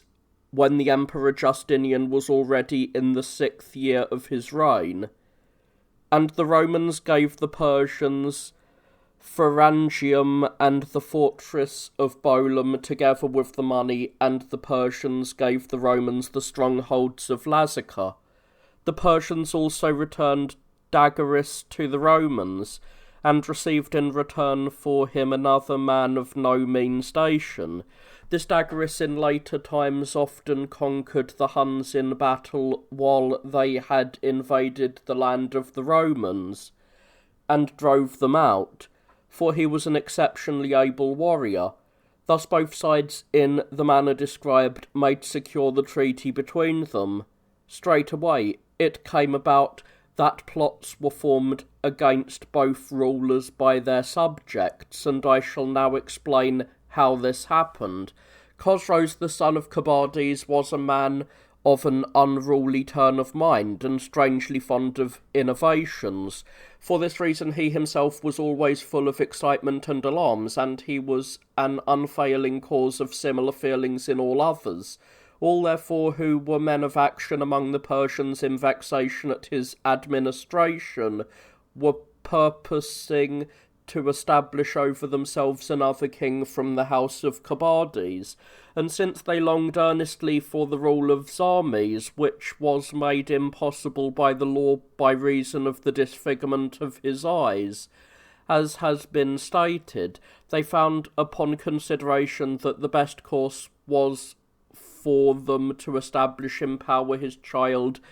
Cobades, who bore the same name as his grandfather, while Zarmes, as guardian of the child, should administer the affairs of the Persians as he wished. So they went to Zarmes and disclosed their plan, and urging him on with great enthusiasm, they endeavoured to persuade him to undertake the thing. And since the plan pleased him, they were purposing to assail Chosroes at the fitting moment. But the plan was discovered and came to the knowledge of the king, and thus the proceedings were stopped. For Chosroes slew Zarmes himself and all his own brothers and those of Zarmes, together with all their male offspring, and also all the Persian notables who had either begun or taken part in any way in the plot against him. Among these was Asperbides, the brother of Chosroes' mother. Cobades, however, the son of Zarmes, he was quite unable to kill, for he was still being reared under the Chanaranges, Abergaudownbades. But he sent a message to the Chanaranges, bidding him himself to kill the boy he had reared, for he neither thought it well to show mistrust, nor yet had the power to compel him. The Chanaranges, therefore, upon hearing the commands of Chosroes, was exceedingly grieved, and lamenting the misfortune, he communicated to his wife and Cobades' nurse all that the king had commanded. Then the woman, bursting into tears and seizing the knees of her husband, entreated him to by no means kill Cobades. They therefore consulted together and planned to bring up the child in the most secure concealment, and to send word in haste to Chosroes that Cobades had been put out of the world for him. And they sent word to the king to this effect, and concealed Cobades in such a way that the affair did not come to the notice of anyone, except Varames, their own child, and one of the servants who seemed to them to be in every way most trustworthy. But when as time went on Cobades came of age, the Chanaranges began to fear lest what had been done should be brought to light. He therefore gave Cobades money and bade him depart and save himself by flight wherever he could. At that point then Chosroes and all the others were in ignorance of the fact that the Chanaranges had carried this thing through. At a later time, Chosroes was making an invasion into the land of Colchis with a great army, as will be told in the following narrative, and he was followed by the son of this same Chanaranges, Varames, who took with him a number of his servants, and among them the one who shared with him the knowledge of what had happened to Cobades. While there, Varames told the king everything regarding Cobades, and he brought forward the servant agreeing with him in every particular. When Chosroes learned this, he was forthwith exceedingly angry, and he counted it a dreadful thing that he had suffered such a thing at the hands of a man who was his slave, and since he had no other means of getting the man under his hands, he devised the following plan. When he was about to return homeward from the land of Colchis, he wrote to this Chanaranges that he had decided to invade the land of the Romans with his whole army, not however by a single inroad into the country, but making 2 divisions of the Persian army, in order that the attack might be made upon the enemy on both sides of the river Euphrates. Now 1 division of the army he himself, as was natural, would lead into the hostile land, while to no one else of his subjects would he grant the privilege of holding equal honour with the king in this matter, except to the Chirangues himself on account of his valour. It was necessary, therefore, that the Chirangues should come speedily to meet him as he returned, in order that he might confer with him and give him all the directions which would be of advantage to the army, and that he should bid his attendants travel behind him on the road. When the Chirangues received this message, he was overjoyed at the honour shown him by the king, and in complete ignorance of his own evil plight, he immediately carried out the instructions. But in the course of this journey, since he was quite unable to sustain the toil of it, for he was a very old man, he relaxed his hold on the reins and fell off his horse, breaking the bone in his leg. It was therefore necessary for him to remain there quietly and be cared for, and the king came to that place and saw him. And Chosroes said to him that with his leg in such a plight it was not possible that he make the expedition with them, but that he must go to one of the fortresses in that region and receive treatment there from the physicians. Thus then Chosroes sent the man away on the road to death, and behind him followed the very men who were to destroy him in the fortress, a man who was in fact as well as in name an invincible general among the Persians, who had marched against 12 nations of barbarians and subjected them all to King Kabades. After Gaudaumbardes had been removed from the world, Varames his son received the office of Chanrangas. Not long after this, either Kabades himself, the son of Zarmes, or someone else who was assuming the name of Kabades, came to Byzantium. Certainly he resembled very closely in appearance Kabades, the former king.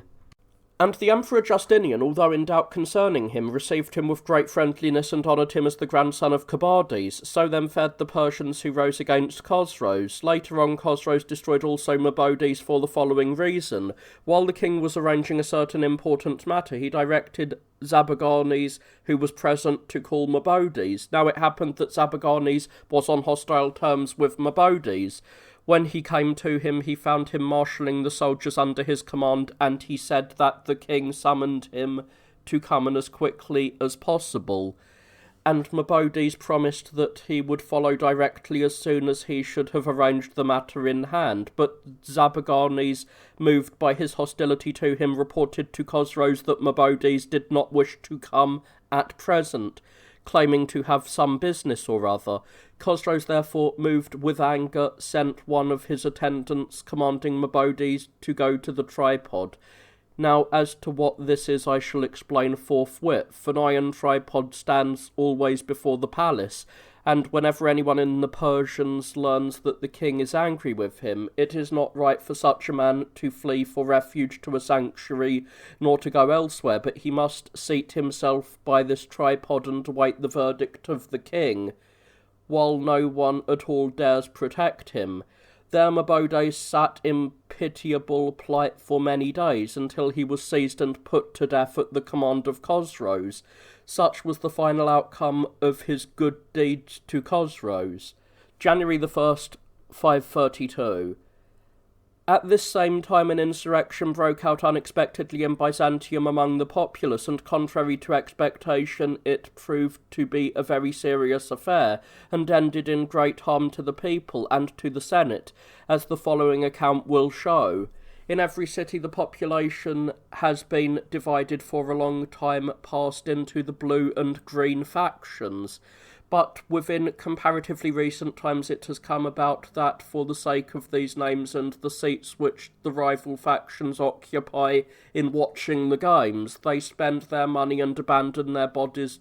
to the most cruel tortures, and even do not think it unworthy to die a most shameful death. And they fight against their opponents, knowing not for what end they imperil themselves, but knowing well that, even if they overcome their enemy in the fight, the conclusion of the matter for them will be to be carried off straight away to the prison, and finally, after suffering torture, to be killed.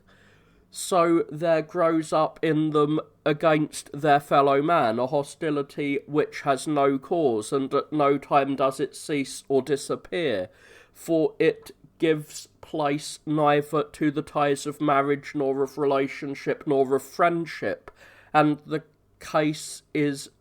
the same even though those who differ with respect to these colours be brothers or any other kin. They care neither for things divine nor human in comparison with conquering in these struggles, and it matters not whether a sacrilege is committed by anyone at all against God, or whether the laws and the constitution are violated by friend or by foe, nay, even when they are perhaps ill-supplied with the necessities of life, and when their fatherland is in the most pressing need and suffering unjustly. They pay no heed, if only it is likely to go well with their faction, for so they name the bands of partisans. And even women join with them in this unholy strife, and they not only follow the men, but even resist them if opportunity offers, although they neither go to the public exhibitions at all, nor are they impelled by any other cause, so that I, for my part, am unable to call this anything except a disease of the soul. This, then, is pretty well how matters stand among the people of each and every city. But at this time the officers of the city administration in Byzantium were leading away to death some of the rioters, but the members of the two factions, conspiring together and declaring a truce with each other, seized the prisoners, and then straightway entered the prison and released all those who were in confinement there, whether they had been condemned on a charge of stirring up sedition, or for any other unlawful act. And all the attendants in the service of the city government were killed indiscriminately. Meanwhile, all of the citizens who were sane-minded were fleeing to the opposite mainland, and fire was applied to the city as if it had fallen under the hand of an enemy. The sanctuary of Sophia and the baths of Zeuxippus and the portion of the imperial residence from the Propilia as far as the so-called House of Ares were destroyed by fire, and besides these both the great colonnades which extend as far as the marketplace which bears the name of Constantine, in addition to many houses of wealthy men, and a vast amount of treasure. During this time the emperor and his consort with a few members of the Senate shut themselves up in the palace and remained there quietly.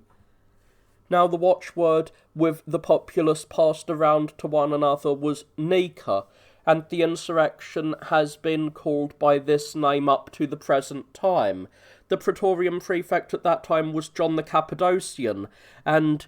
Tribunius, a Pamphylian by birth, was the counsellor to the emperor. This person the Romans call Questor. One of these two men, John, was entirely without the advantages of a liberal education, for he learned nothing while attending the elementary school except his letters, and these too poorly enough. But by his natural ability he became the most powerful man of whom we know, for he was most capable in deciding upon what was needful and in finding a solution for difficulties. But he became the basest of all men and employed his natural power to further his low design. Neither consideration for God nor any shame before man entered into his mind, but to destroy the lives of many men for the sake of gain and to wreck whole cities was his constant concern. So within a short time, indeed, he had acquired vast sums of money, and he flung himself completely into the sordid life of a drunken scoundrel, for up to the time of lunch each day he would plunder the property of his subjects, and for the rest of the day occupy himself with drinking and with wanton deeds of lust. And he was utterly unable to control himself, for he ate food until he vomited, and he was always ready to steal money, and more ready to bring it out and spend it. Such a man, then, was John. Tribunianus, on the other hand, both possessed natural ability and in educational achievement was inferior to none of his contemporaries, but he was extraordinarily fond of the pursuit of money and always ready to sell justice for gain. Therefore, every day as a rule, he was repealing some laws and proposing others, selling off to those who requested it either favour according to their need. Now, as long as the people were waging this war with each other in behalf of the names of the colours, no attention was paid to the offences of these men against the constitution. But when the factions came to a mutual understanding, as has been said, and so began the sedition, they openly, throughout the whole city,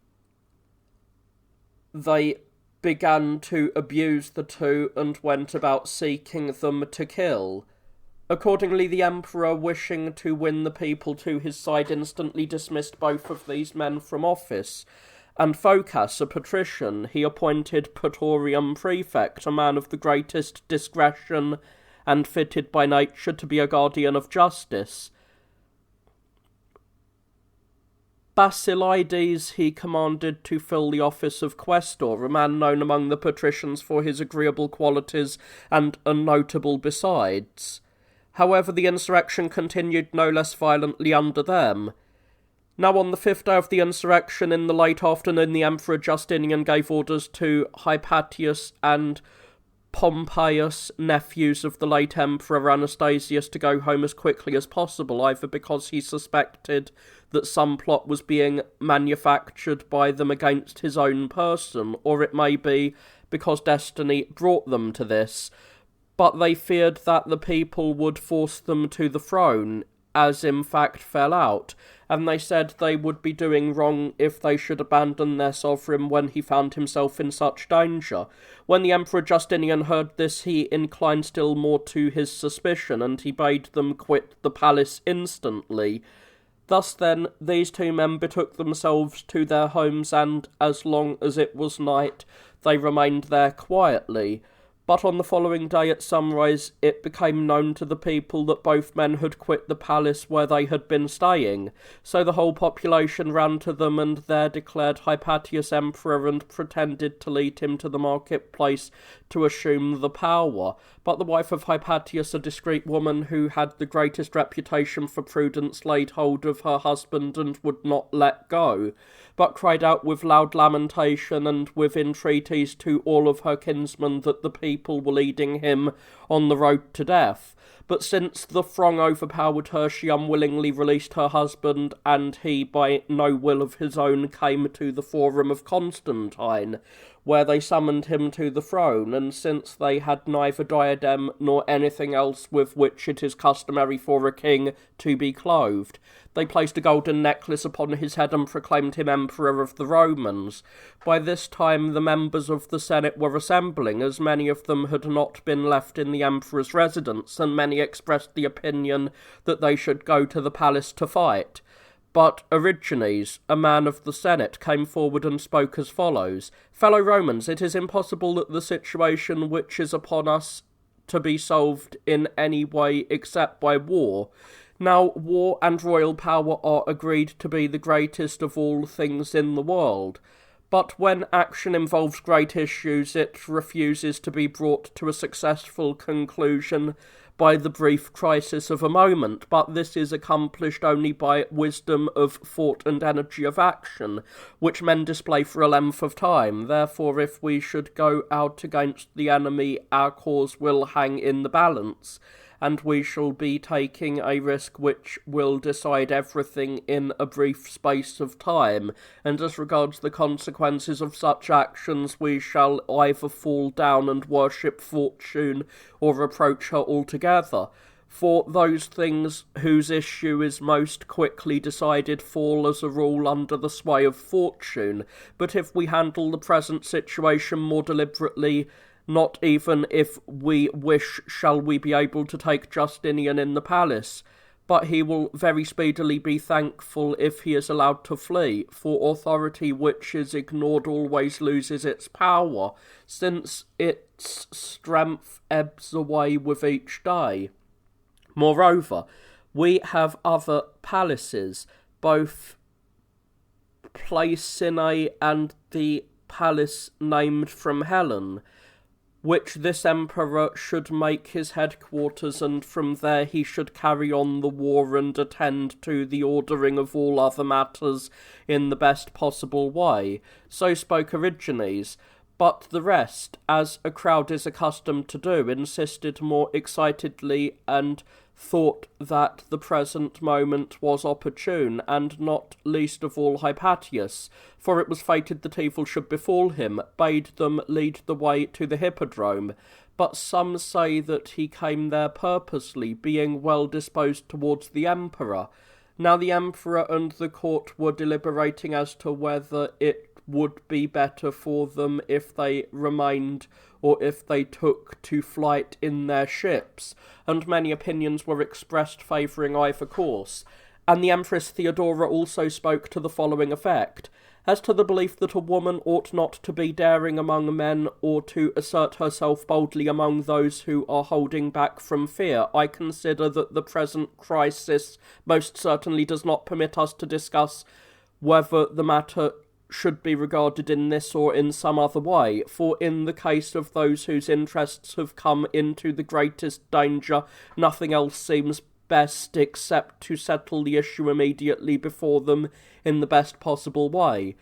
My opinion, then, is that the present time, above all others, is inopportune for flight, even though it brings safety. For while it is impossible for a man who has seen the light not also to die, for one who has been an emperor it is unendurable to be a fugitive.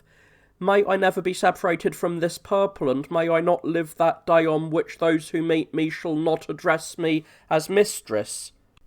If now it is your wish to save yourself, O Emperor, there is no difficulty, for we have much money, and there is the sea, here the boats. However, consider whether it will not come about after you have been saved that you would gladly exchange that safety for death. For, as for myself, I approve a certain ancient saying, that royalty is a good burial shroud.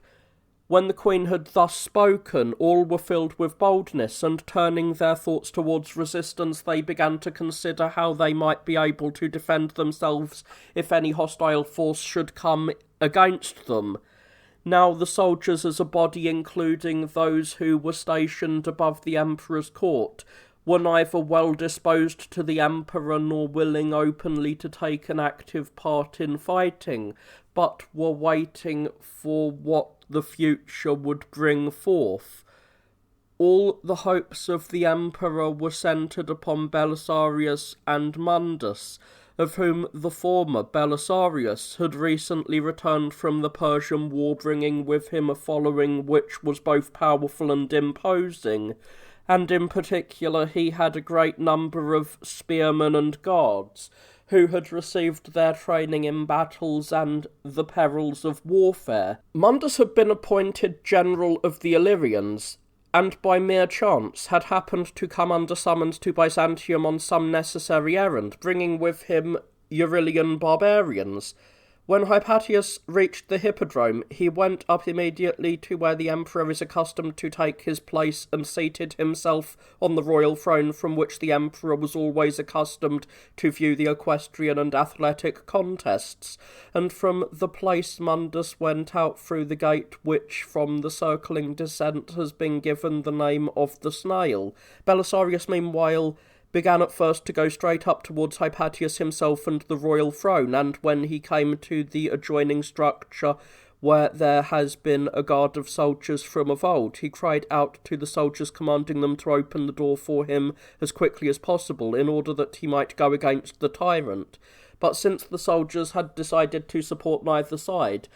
until one of them should be manifestly victorious, they pretended not to hear at all, and thus put him off. So Belisarius returned to the emperor and declared that the day was lost for them, for the soldiers who guarded the palace were rebelling against him. The emperor therefore commanded him to go to the so-called Bronze Gate and the Propylae there, So Belisarius, with difficulty and not without danger and great exertion, made his way over ground covered by ruins and half-burned buildings and ascended to the stadium, and when he had reached the blue colonnade which is on the right of the emperor's throne, he purposed to go against Hypatius himself first, but since there was a small door there which had been closed and was guarded by the soldiers of Hypatius who were inside, he feared lest while he was struggling in the narrow space the populace should fall upon him, and after destroying both himself and all his followers should proceed with less trouble and difficulty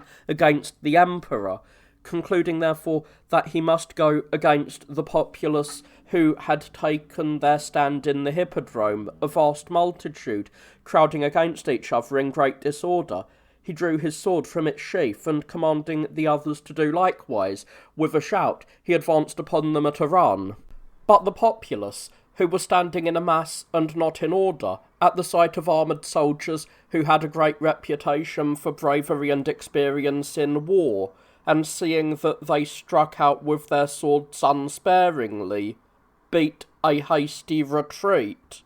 Then a great outcry arose, as was natural, and Mundus, who was sitting not far away, was eager to join in the fight, for he was a daring and energetic fellow, but he was at a loss as to what he should do under the circumstances. When, however, he observed that Belisarius was in the struggle, he straightway made a sally into the hippodrome through the entrance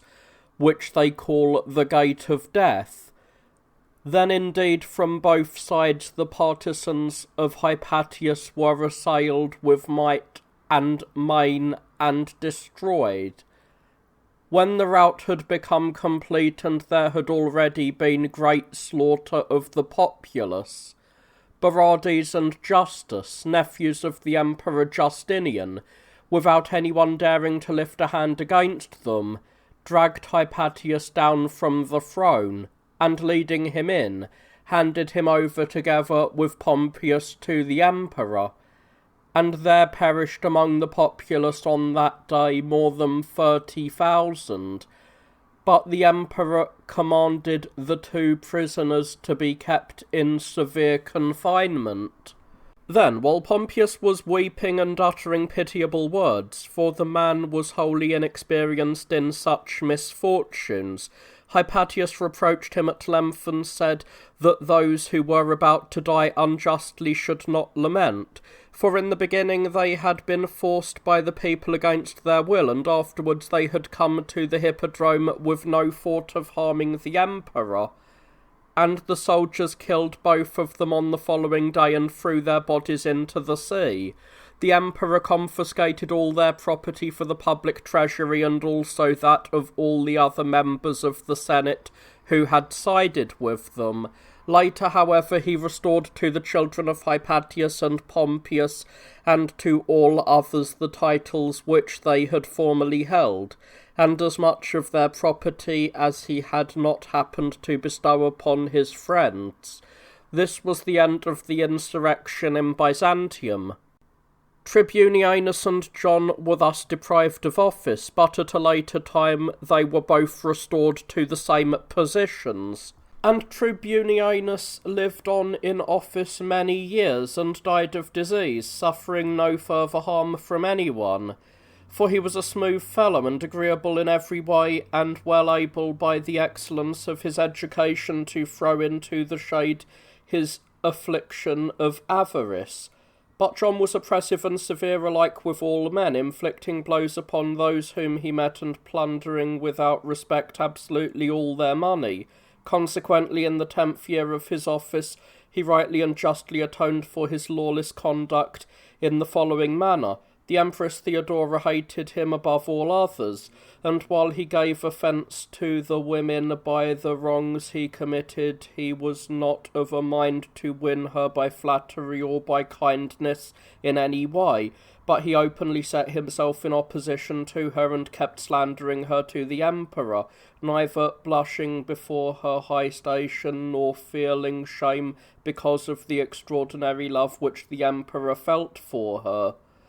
When the queen perceived what was being done, she proposed to slay the man, but in no way could she do this, since the Emperor Justinian set great store by him. And when John learned of the purpose of the queen regarding him, he was greatly terrified, and whenever he went into his chamber to sleep, he expected every night that some one of the barbarians would fall upon him to slay him, and he kept peeping out of the room and looking about the entrances, and remained sleepless, although he had attached to himself many thousands of spearmen and guards,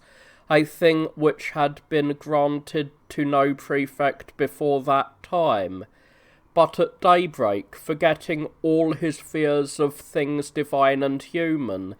he would become again a plague to all the Romans, both in public and in private, and he conversed commonly with sorcerers, and constantly listened to profane oracles which portended for him the imperial office, so that he was plainly walking on air and lifted up by his hopes of the royal power. But in his rascality and the lawlessness of his conduct there was no moderation or abatement, and there was in him absolutely no regard for God, and even when he went to a sanctuary to pray and to pass the night, he did not do at all as the Christians are wont to do, but he clothed himself in a coarse garment appropriate to a priest of the old faith, which they are now accustomed to call Hellenic, and throughout that whole night mumbled out some unholy words which he had practised, praying that the minds of the emperor might be still more under his control, and that he himself might be free from the harm at the hands of all men. But this time Belisarius, after subjugating Italy, came to Byzantium at the summons of the emperor with his wife Antonina, in order to march against the Persians. And while in the eyes of all others he was an honoured and distinguished person, as was natural, John alone was hostile to him and worked actively against him, for no other reason than that he drew the hatred of all to himself, while Belisarius enjoyed an unequal popularity, and it was on him that the hope of the Romans centred as he marched once more against the Persians, leaving his wife in Byzantium. Now Antonina, the wife of Belisarius, for she was the most capable person in the world to contrive the impossible, purposing to do a favour to the empress, devised the following plan. John had a daughter, Euphemia, who had a great reputation for discretion, but a very young woman, and for this reason very susceptible. The girl was exceedingly loved by her father, for she was his only child. By treating this young woman very kindly for several days, Antonina succeeded most completely in winning her friendship, and she did not refuse to share her secrets with her. And on one occasion, when she was present alone with her in her room, she pretended to lament the fate which was upon her, saying that although Belisarius had made the Roman Empire broader by a goodly measure than it had been before, and though he had brought 2 captive kings and so great an amount of wealth to Byzantium, he found Justinian ungrateful, and in other respects she slandered the government as not just. Now Euphemia was overjoyed by these words, for she too was hostile to the present administration by reason of her fear of the empress, and she said, "And yet, dearest friend, it is you and Belisarius who are to blame for this, seeing that, though you have the opportunity, you are not willing to use your power." And Antonina replied quickly, "It is because we are not able, my daughter, to undertake revolutions in camp, unless some of those here at home join us in the task. Now, if your father were willing, we should most easily organise this project and accomplish whatever God wills." When Euphemia heard this, she promised eagerly that the suggestion would be carried out, and departing from there, she immediately brought the matter before her father. and he was pleased by the message, for he inferred that the undertaking offered him a way to the fulfilment of his prophecies and to the royal power, and straightway without any hesitation he assented, and bade his child arrange that on the following day he himself should come to confer with Antonina and give pledges. When Antonina learned the mind of John, she wished to lead him as far as possible astray from the understanding of the truth. So she said that for the present it was inadvisable that he should meet her, for fear lest some suspicion should arise strong enough to prevent proceedings. But she was intending straightway to depart for the east to join Belisarius. When, therefore, she had quit Byzantium and had reached the suburb, the one called Rutheniae, which was the private possession of Belisarius, there John should come as if to salute her and to escort her forth on the journey, and they should confer regarding matters of state and give and receive their pledges. In saying this she seemed to John to speak well, and a certain day was appointed to carry out the plan. And the Empress, hearing the whole account from Antonina, expressed approval of what she had planned, and by her exhortations raised her enthusiasm to a much higher pitch still. When the appointed day was at hand, Antonina bade the Empress farewell and departed from the city, and she went to Ruthenia, as if to begin on the following day her journey to the east. Hitherto came John at night in order to carry out the plan which had been agreed upon. Meanwhile the Empress denounced to her husband the things which were being done by John to secure the tyranny, and she sent Narses, the eunuch, and Marcellus, the commander of the palace guard, to Ruthenia with numerous soldiers, in order that they might investigate what was going on, and if they found John setting about a revolution, that they might kill the man forthwith and return. So these departed for this task,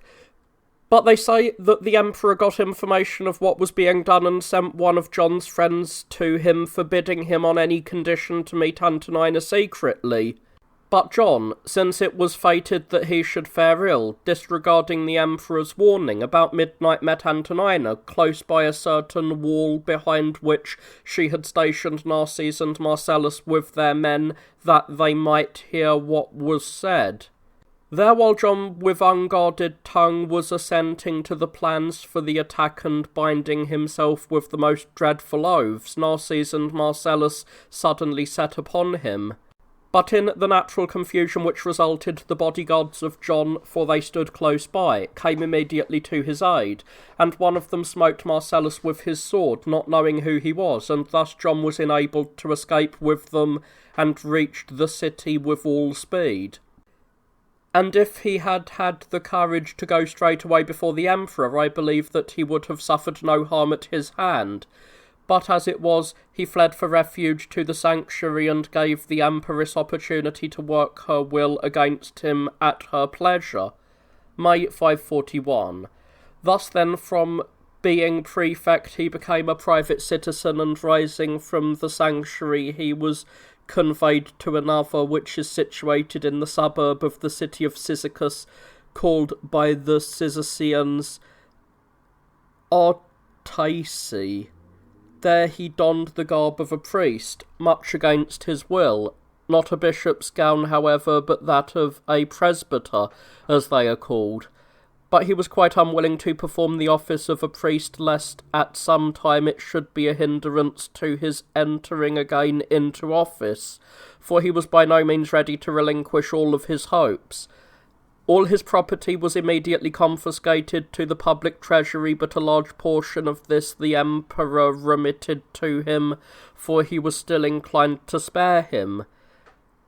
There it was possible for John to live, disregarding all dangers and enjoying great wealth. But that which he himself had concealed, and that which by decision of the emperor remained with him, and to indulge in luxury at his pleasure, and if he had reasoned wisely, to consider his present lot a happy one. For this reason all the Romans were exceedingly vexed with the man, because forsooth after proving himself the basest of all demons, contrary to his deserts, he was leading a life happier than before. But God, I think, did not suffer John's retribution to end thus, but prepared for him a great punishment, and it fell out thus. There was in Cyzicus a certain bishop named Eusebius, a man harsh to all who came in his way, and no less so than John. This man the Cyzicians denounced to the emperor and summoned to justice, and since they accomplished nothing insomuch as Eusebius circumvented them by his great power, certain youths agreed together and killed him in the marketplace of Cyzicus. And it happened that John had become especially hostile to Eusebius, and hence the suspicion of the plot fell upon him. Accordingly, the men were sent from the Senate to investigate the act of pollution. And these men first confined John to a prison, and then this man, who had been such a powerful prefect, and had been inscribed among the patricians, and had mounted the seat of the consuls, than which nothing seemed greater, at least in the Roman state, they made to stand naked like any robber or footpad, and thrashing him with many blows upon his back, compelled him to tell his past life. And while John had not been clearly convicted as guilty of the murder of Eusebius, it seemed that God's justice was exacting from him the penalties of the world. Thereafter they stripped him of all his goods and put him naked on board a ship, being wrapped in a single cloak, and that a very rough one, purchased for some few obols. And wherever the ship anchored, those who had him in charge commanded him to ask from those he met bread or obols. Thus begging everywhere along the way, he was conveyed to the city of Antiochus in Egypt, and this is now the 3rd year during which they have been guarding him there in confinement. As for John himself, although he has fallen into such troubles, he has not relinquished his hope of royal power, but he made up his mind to denounce certain Alexandrians as owing money to the public treasury. Thus then, John the Cappadocian 10 years afterwards was overtaken by the punishment for his political career. At that time the emperor again designated Belisarius general of the East, and sending him to Libya, gained over the country, as will be told later on in my narrative. When this information came to Chosroes and the Persians, they were mightily vexed, and they already repented having made peace with the Romans, because they perceived that their power was extending greatly. And Chosroes sent envoys to Byzantium and said that he rejoiced with the Emperor Justinian, and he asked with a laugh to receive his share of the spoils from Libya, on the ground that the Emperor should never have been able to conquer in the war with the Vandals if the Persians had not been at peace with him. So then Justinian made a present of money to Chosroes, and not long afterwards dismissed the envoys. In the city of Darus the following event took place. There was a certain John there serving in a detachment of infantry. This man, in conspiracy with some few of the soldiers, but not all, took possession of the city, essaying to make himself tyrant. Then he established himself in a palace as if in a citadel, and was strengthening his tyranny every day. And if it had not happened that the Persians were continuing to keep peace with the Romans, irreparable harm would have come from this affair to the Romans. But as it was, this was prevented by the agreement which had already been reached, as I have said.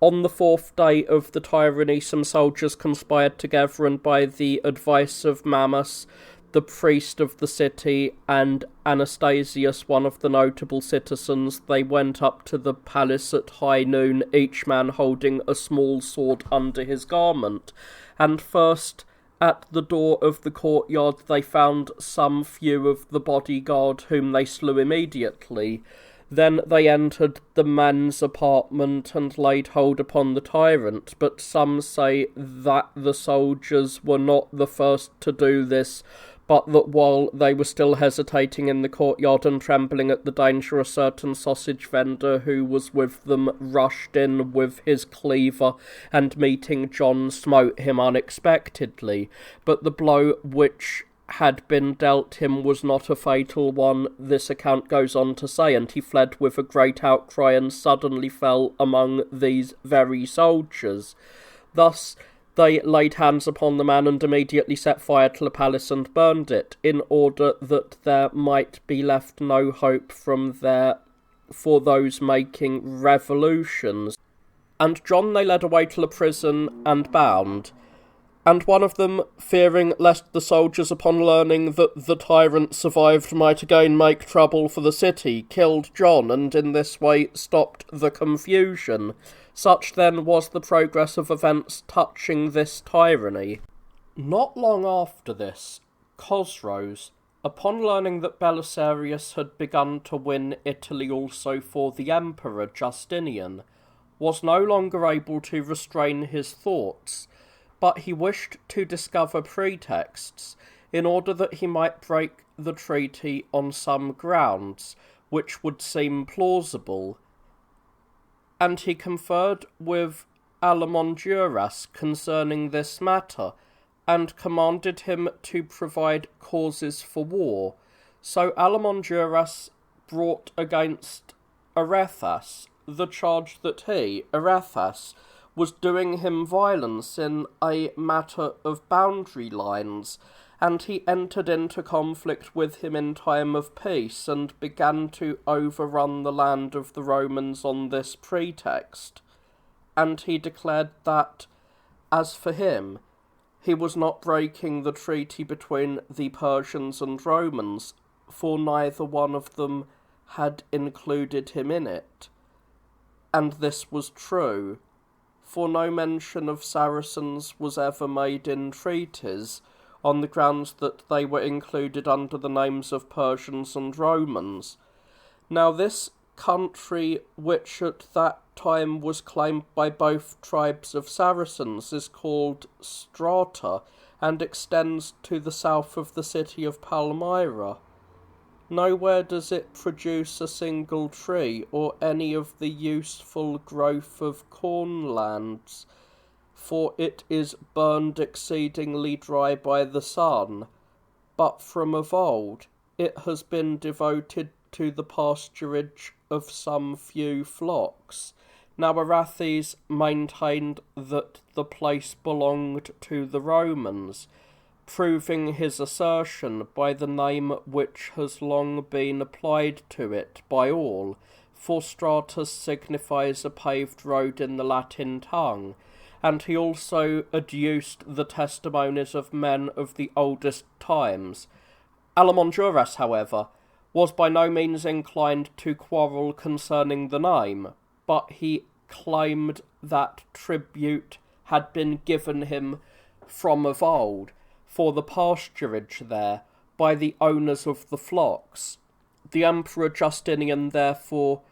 entrusted the settlement of the disputed points to Strategius,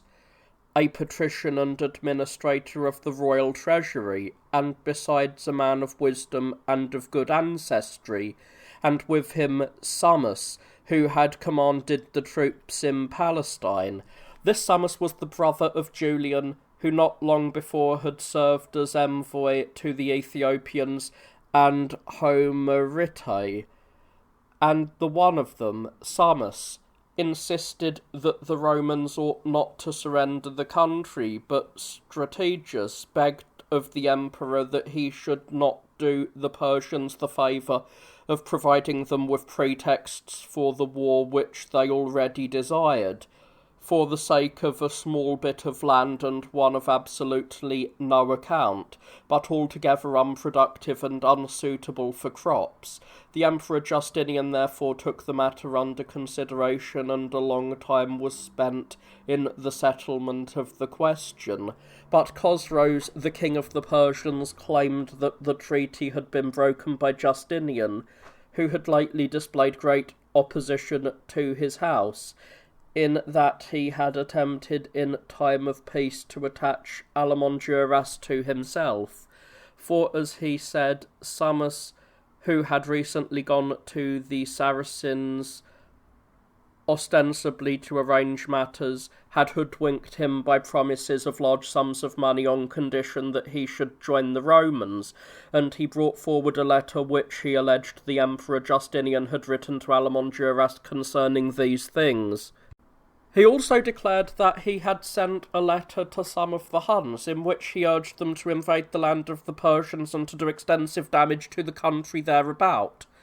This letter he asserted to have been put into his hands by the Huns themselves, who had come before him. So then Chosroes, with these charges against the Romans, was proposing to break off the treaty. But as to whether he was speaking the truth in these matters, I am not able to say.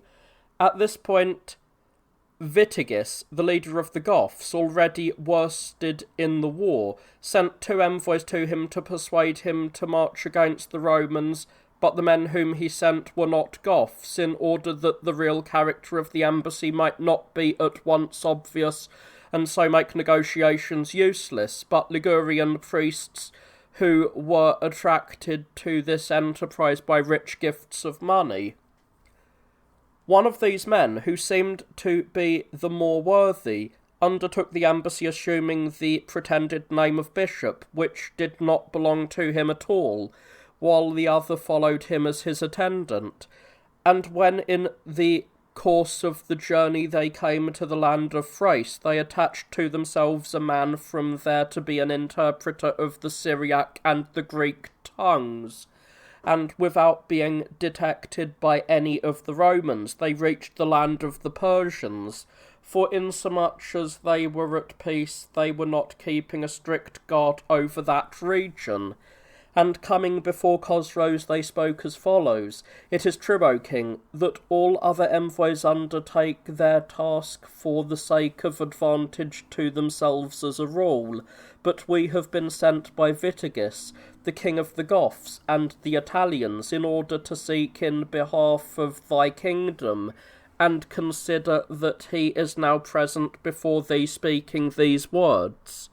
If anyone should say, O king, putting all in a word, that thou hast given up thy kingdom and all men everywhere to Justinian, he would be speaking correctly. For since he is by nature a meddler and a lover of those things which in no way belong to him, and is not able to abide by the settled order of things, he has conceived the desire of seizing upon the whole earth, and has become eager to acquire for himself each and every state. Accordingly, since he was neither able alone to assail the Persians, nor with the Persians opposing him to proceed against the others, he decided to deceive thee with the pretence of peace, and by forcing the others to subjugation to acquire mighty forces against thy state. Therefore, after having already destroyed the kingdom of the Vandals and subjugated the Moors, while the Goths, because of their friendship, stood aside for him, he has come against us, bringing vast sums of money and many men. Now it is evident that, if he is able also to crush the Goths utterly, he will, with us and those already enslaved, march against the Persians, neither considering the name of friendship, nor blushing before any of his sworn promises. While therefore some hope of safety is still left thee, do not do us any further wrong, nor suffer it thyself, but see in our misfortunes what will a little later befall the Persians, and consider that the Romans could never be well disposed to thy kingdom, and that when they become more powerful they will not hesitate at all to display their enmity towards the Persians. Use therefore this good chance while the time fits, lest thou seek for it after it has ceased. For when once the time of opportunity has passed, it is not its nature to return again, and it is better by anticipating to be in security, than by delaying beyond the opportune time to suffer the most miserable fate possible at the hands of the enemy. When Chosroes heard this, it seemed to him that Vitigus advised well, and he was still more eager to break off the treaty. For, moved as he was by envy towards the Emperor Justinian, he neglected completely to consider that the words were spoken to him by men who were bitter enemies of Justinian, but because he wished the thing he willingly consented to be persuaded. And he did the very same thing a little later in the case of the addresses of the Armenians and of the Lazicans, which will be spoken of directly, and yet they were bringing as charges against Justinian the very things which would naturally be encomiums for a worthy monarch, namely that he was exerting himself to make his realm longer and much more splendid. For these accusations one might also make against Cyrus, the first king of the Persians, and Alexander the Macedonian, but justice is never accustomed to dwell together with envy. For these reasons, then, Chosroes was purposing to break off the treaty. At this same time, another event also occurred. It was as follows. That Simon who had given Pharangium into the hands of the Romans persuaded the Emperor Justinian, while the war was still at its height, to present him with certain villages of Armenia, and becoming master of these places, he was plotted against and murdered by those who had formerly possessed them. After this crime had been committed, the perpetrators of the murder fled into the land of Persia. They were two brothers, sons of Peroses, and when the emperor heard this, he gave over the villages to Amazaspes, the nephew of Simon, and appointed him ruler over the Armenians. This Amazaspes, as time went on, was denounced to the Emperor Justinian by one of his friends, Acacius by name, on the ground that he was abusing the Armenians and wished to give over to the Persians Theodosiopolis and certain other fortresses. After telling this, Acacius, by the emperor's will, slew Amazaspes treacherously, and himself secured the command over the Armenians by the gift of the emperor. And being base by nature, he gained the opportunity of displaying his inward character, and he proved to be the most cruel of all men towards his subjects, for he plundered their property without excuse, and ordained that they should pay an unheard-of tax of 4 centenaria. But the Armenians, unable to bear him any longer, conspired together and slew Acacius and fled for refuge to Pharingium. Therefore, the emperor sent Citas against them from Byzantium, for Citas had been delaying there since the time when the treaty was made with the Persians. So he came to Armenia, but at first he entered upon the war reluctantly and exerted himself to calm the people and to restore the population to their former habitations, promising to persuade the emperor to remit to them the payment of the new tax. But since the emperor kept assailing him with frequent reproaches for his hesitation, led on by the slanders of Aedulius, the son of Acacius, Citas at last made his preparations for the conflict. First of all, he attempted, by means of promises of many good things, to win over some of the Armenians by persuasion and to attach them to his cause, in order that the task of overpowering the others might be attended with less difficulty and toil, and to the tribe called the Aspartani, great in power and in numbers, was willing to join him.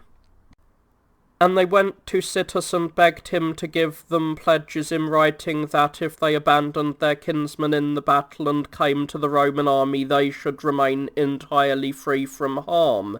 remaining in their own possessions. Now Citus was delighted and wrote to them in tablets, giving them pledges just as they desired of him. He then sealed the writing and sent it to them. Then, confident that by their help he would be victorious in the war without fighting, he went with his whole army to a place called Onokalakon, where the Armenians had their camp.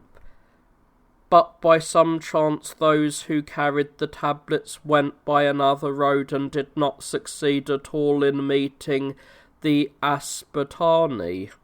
Moreover, a portion of the Roman army happened upon some few of them, and not knowing the agreement which had been made, treated them as enemies. And Citus himself caught some of their women and children in a cave and slew them, either because he did not understand what had happened, or because he was angry with the Aspartani for not joining him as had been agreed.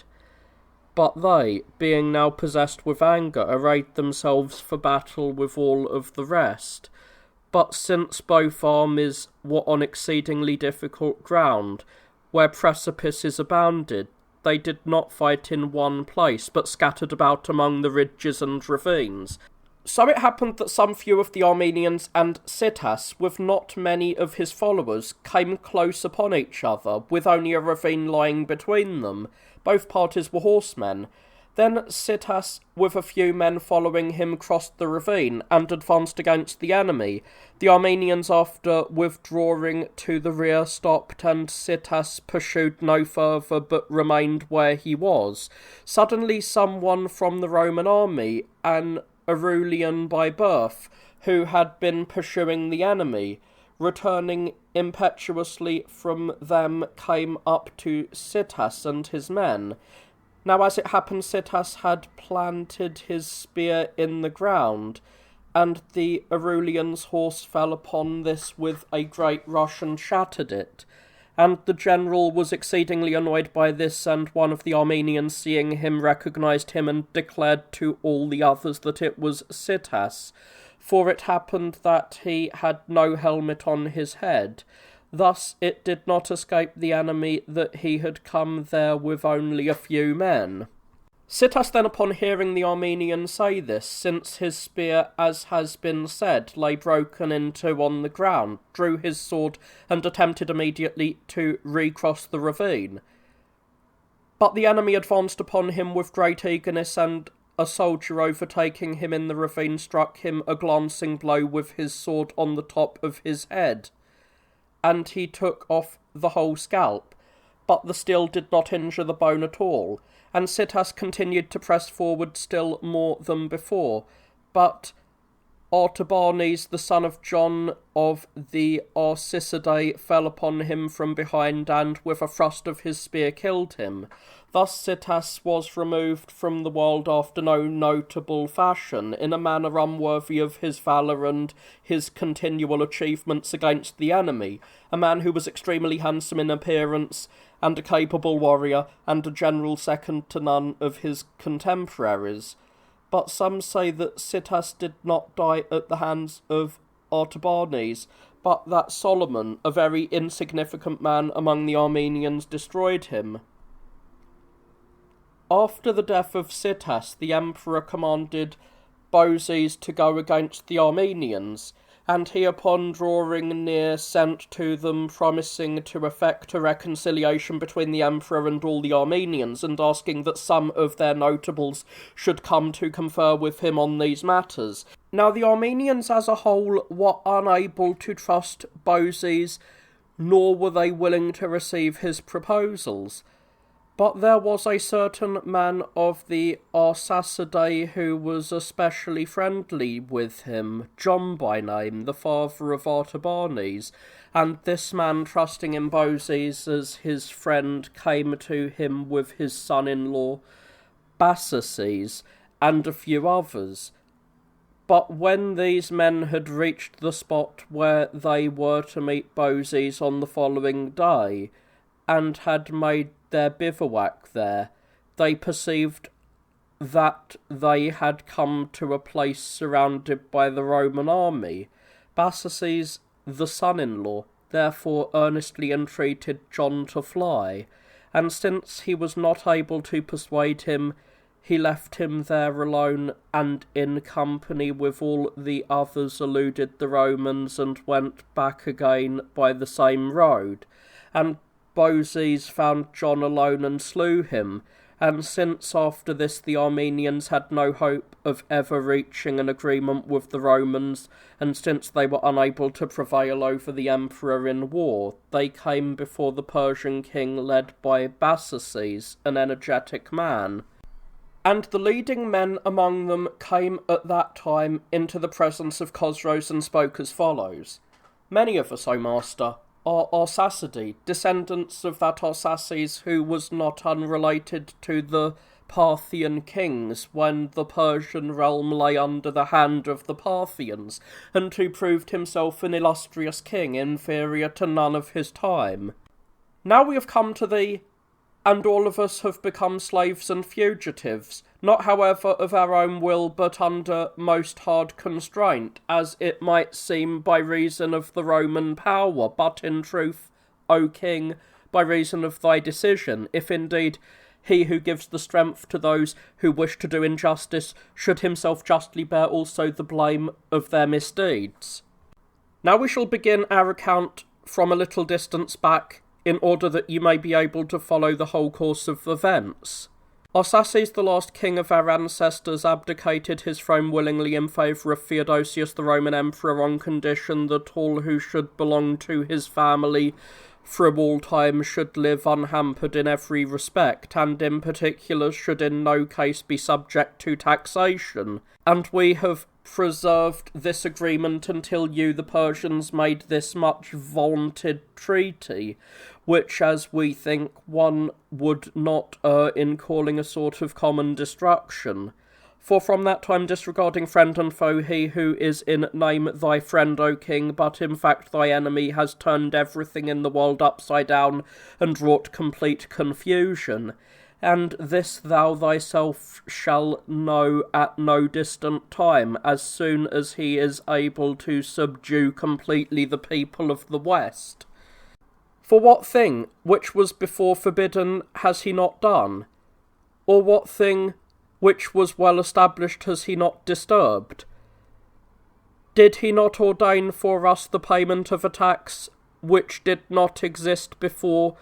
and has he not enslaved our neighbours, the Tazani, who were autonomous, and has he not set over the king of the wretched Lazicans a Roman magistrate, an act neither in keeping with the natural order of things, nor very easy to explain in words? Has he not sent generals to the men of Bosphorus, the subjects of the Huns, and attached to himself the city which in no way belongs to him? And has he not made a defensive alliance with the Ethiopian kingdoms, of which the Romans had never even heard before? More than this, he has made the Homerite his possession, and the Red Sea, and he is adding the palm groves to the Roman dominion. We omit to speak of the fate of the Libyans and the Italians. The whole earth is not large enough for this man. It is too small a thing for him to conquer all of the world together. But he is even looking about the heavens and is searching the retreats beyond the ocean, wishing to gain for himself some other world. Why, therefore, O king, dost thou still delay? Why dost thou respect that most accursed peace, in order, forsooth, that he may make thee the last morsel of all?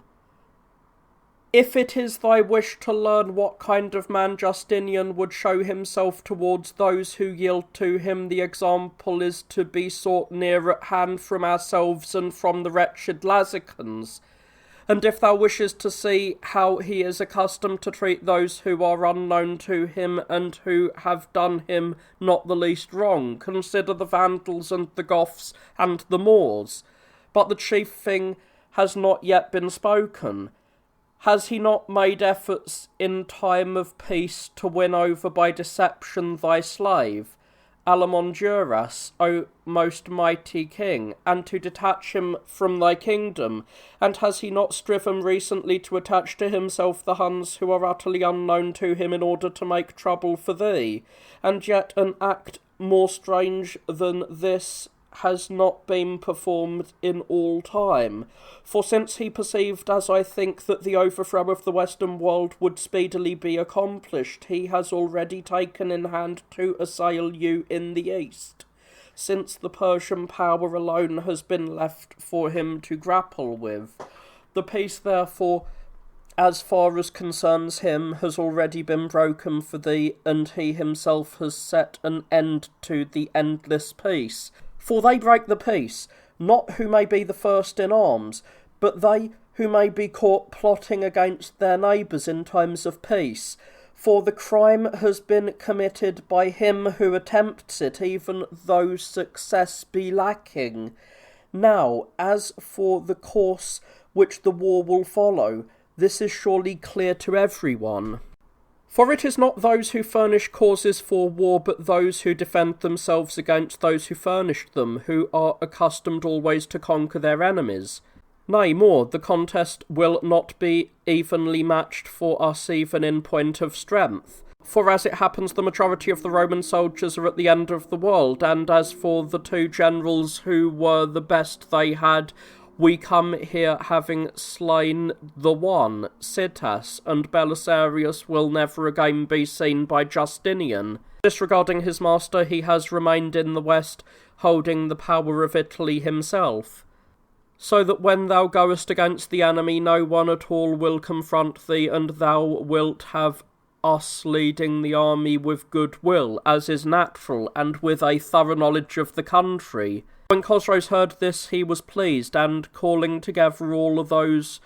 who were of noble blood among the Persians, he disclosed to all of them what Vitigus had written and what the Armenians had said, and laid before them the question as to what should be done. Then many opinions were expressed, inclining to either side, but finally it was decided that they must open hostilities against the Romans at the beginning of spring, AD 539. For it was the late autumn season in the 13th year of the reign of the Emperor Justinian.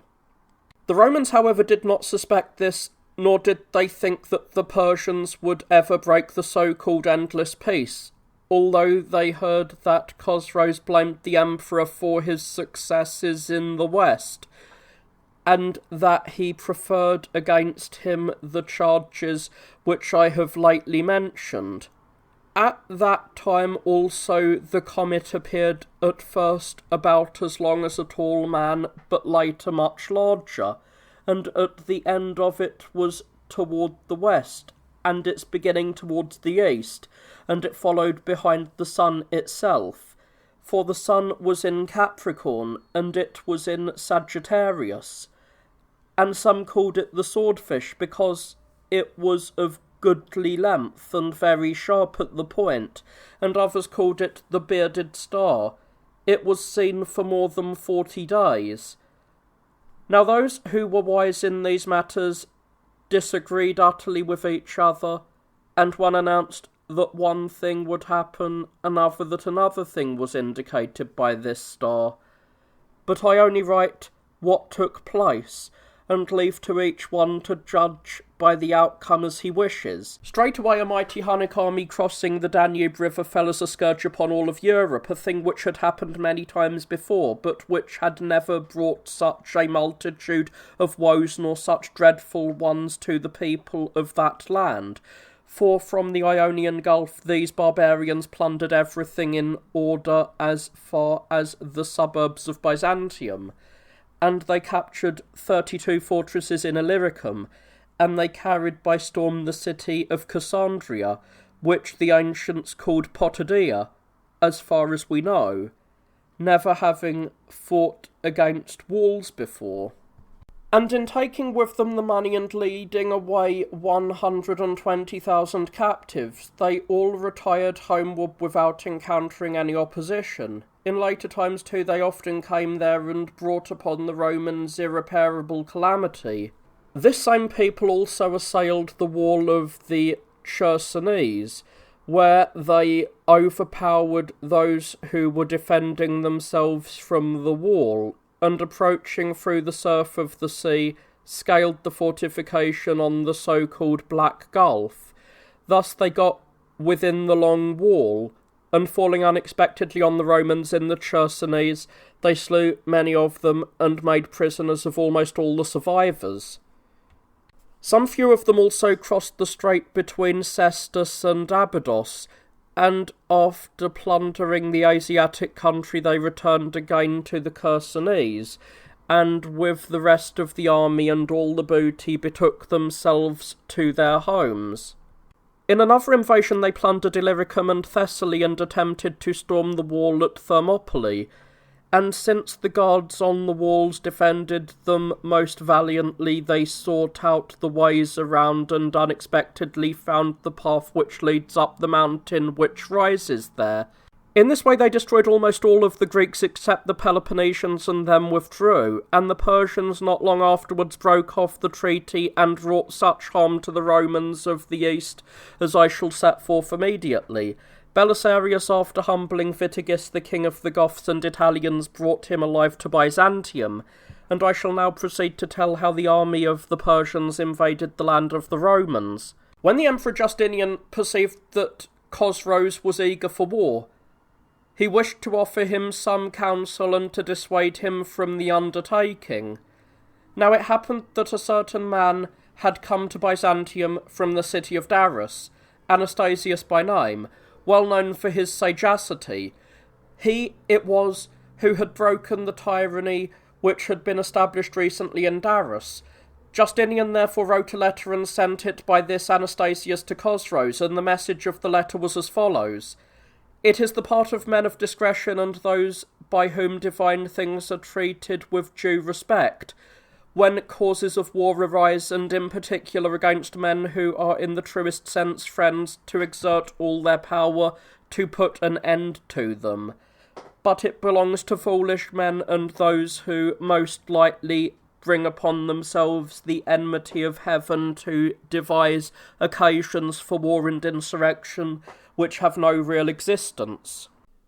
Now, to destroy peace and enter upon war is not a difficult matter, since the nature of things is such as to make the basest activities easy for the most dishonourable men. But when they have brought about war according to their intention, to return again to peace is for men, I think, not easy. And yet thou chargest me with writing letters which were not written with any dark purpose, and thou hast now made haste to interpret these with arbitrary judgment, not in the sense in which we conceived them when we wrote them, but in a way which will be of advantage to thee in thy eagerness to carry out thy plans, not without some pretext. But for us, it is possible to point out that thy Alamondurus recently overran our land and performed outrageous deeds in time of peace, to wit, the capture of towns, the seizure of property, the massacre and enslavement of such a multitude of men, concerning which it will be thy duty not to blame us, but to defend thyself. For the crimes of those who have done wrong are made manifest to their neighbours by their acts, not by their thoughts. But even with these things as they are, we have still decided to hold to peace, but we hear that thou in thy eagerness to make war upon the Romans art fabricating accusations which do not belong to us at all. Natural enough this, for while those who are eager to preserve the present order of things repeal even those charges against their friends which are most pressing, those who are not satisfied with established friendships exert themselves to provide even pretexts which do not exist. But this would not seem to be becoming even to ordinary men, much less to kings.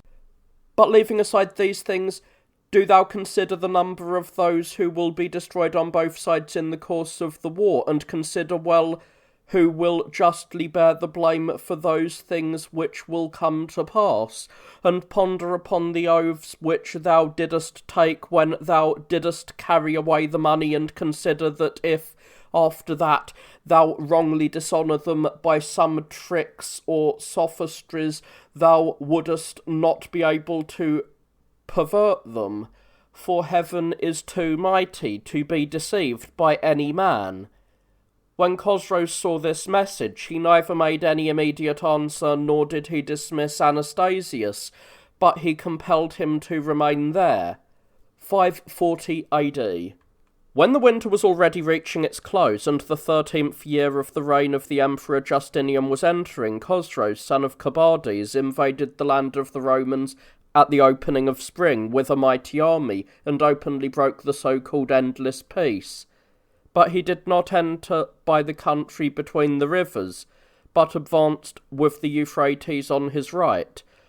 On the other side of the river stands the last Roman stronghold, which is called Circesium, an exceedingly strong place, since the river Arborus, a large stream, has its mouth at this point, and mingles with the Euphrates, and this fortress lies exactly in the angle which is made by the juncture of the two rivers, and a long second wall outside the fortress cuts off the land between the two rivers and completes the form of a triangle around Circesium. Chosroes, therefore, not wishing to make trial of so strong a fortress, and not having in mind to cross the river Euphrates, but rather to go against the Syrians and Cilicians, without any hesitation led his army forward, and after advancing for what to an unencumbered traveller is about a 3 days' journey along the bank of the Euphrates, he came upon the city of Zenobia. This place Zenobia had built in former times, and, as was natural, she gave her name to the city. Now Zenobia was the wife of Odenathus, the ruler of the Saracens of that region, who had been on terms of peace with the Romans from of old. This Odenathus rescued for the Romans the Eastern Empire when it had come under the power of the Medes, but this took place in former times. Chosroes then came near to Zenobia, but upon learning that the place was not important, and observing that the land was untenanted and destitute of all good things, he feared lest any time spent by him there would be wasted on an affair of no consequence, and would be a hindrance to great undertakings, and he attempted to force the place to surrender, but meeting with no success, he hastened his march forward. After again accomplishing a journey of equal extent, he reached the city of Sura, which is on the river Euphrates, and stopped very close to it. There it happened that the horse on which Chosroes was riding neighed and stamped the ground with his foot, and the Magi considered the meaning of this incident and announced that the place would be captured. Chosroes then made camp and led his army against the fortifications to assail the wall. Now it happened that a certain Arsaces, an Armenian by birth, was commander of the soldiers in the town, and he made the soldiers mount the parapets, and fighting from there most valiantly he slew many of the enemy, but was himself struck by an arrow and died. And then, since it was late in the day, the Persians retired to their camp in order to assail the wall again on the following day, but the Romans were in despair since their leader was dead, and were purposing to make themselves supplicants to Chosroes.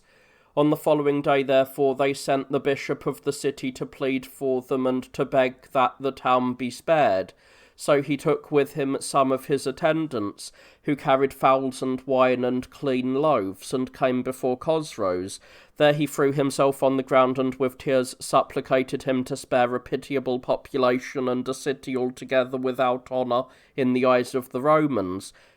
and one which in past times had never been of any account to the Persians, and which never would be such thereafter. and he promised that the men of Sura would give him ransom worthy of themselves and the city which they inhabited. But Chosroes was angry with the townsmen, because, being the first he had met of all the Romans, they had not willingly received him into their city, but even daring to raise their arms against him had slain a large number of Persian notables. However, he did not disclose his anger, but carefully concealed it behind a smooth countenance, in order that by carrying out the punishment of the inhabitants of Sura he might make himself in the eyes of the Romans a fearful person, and one not to be resisted. For by acting in this way he calculated that those who would from time to time come in his way would yield to him without trouble. Accordingly, with great friendliness, he caused the bishop to rise, and receiving the gifts gave the impression in a way that he would immediately confer with the notables of the Persians concerning the ransom of the townsmen, and would settle their request favourably. Thus he dismissed the bishop and his following without any suspicion of the plot, and he sent with him certain of the men of note among the Persians, who were to be ostensibly an escort. These men secretly commanded to go with him as far as the wall, encouraging him and cheering him with fair hopes, so that he and all those with him should be seen by those inside rejoicing and fearing nothing. But when the guards had set the gate open and were about to receive them into the city, they were to throw a stone or block of wood between the threshold and the gate and not allow them to shut it, but should themselves for a time stand in the way of those who wished to close it, for not long afterwards the army would follow them. After giving these directions to the men, Chosroes made ready the army and commanded them to advance upon the city on the run whenever he should give the signal. So when they came close to the fortifications, the Persians bade farewell to the bishop and remained outside, and the townsmen, seeing that the man was exceedingly happy, and that he was being escorted in great honour by the enemy, forgetting all their difficulties, opened the gate wide and received the priest and his following with clapping of hands and much shouting. And when all got inside, the guards began to push the gate in order to close it, but the Persians flung down a stone which they had provided between it and the threshold, and the guards pushed and struggled still more, but were quite unable to get the gate back to the threshold.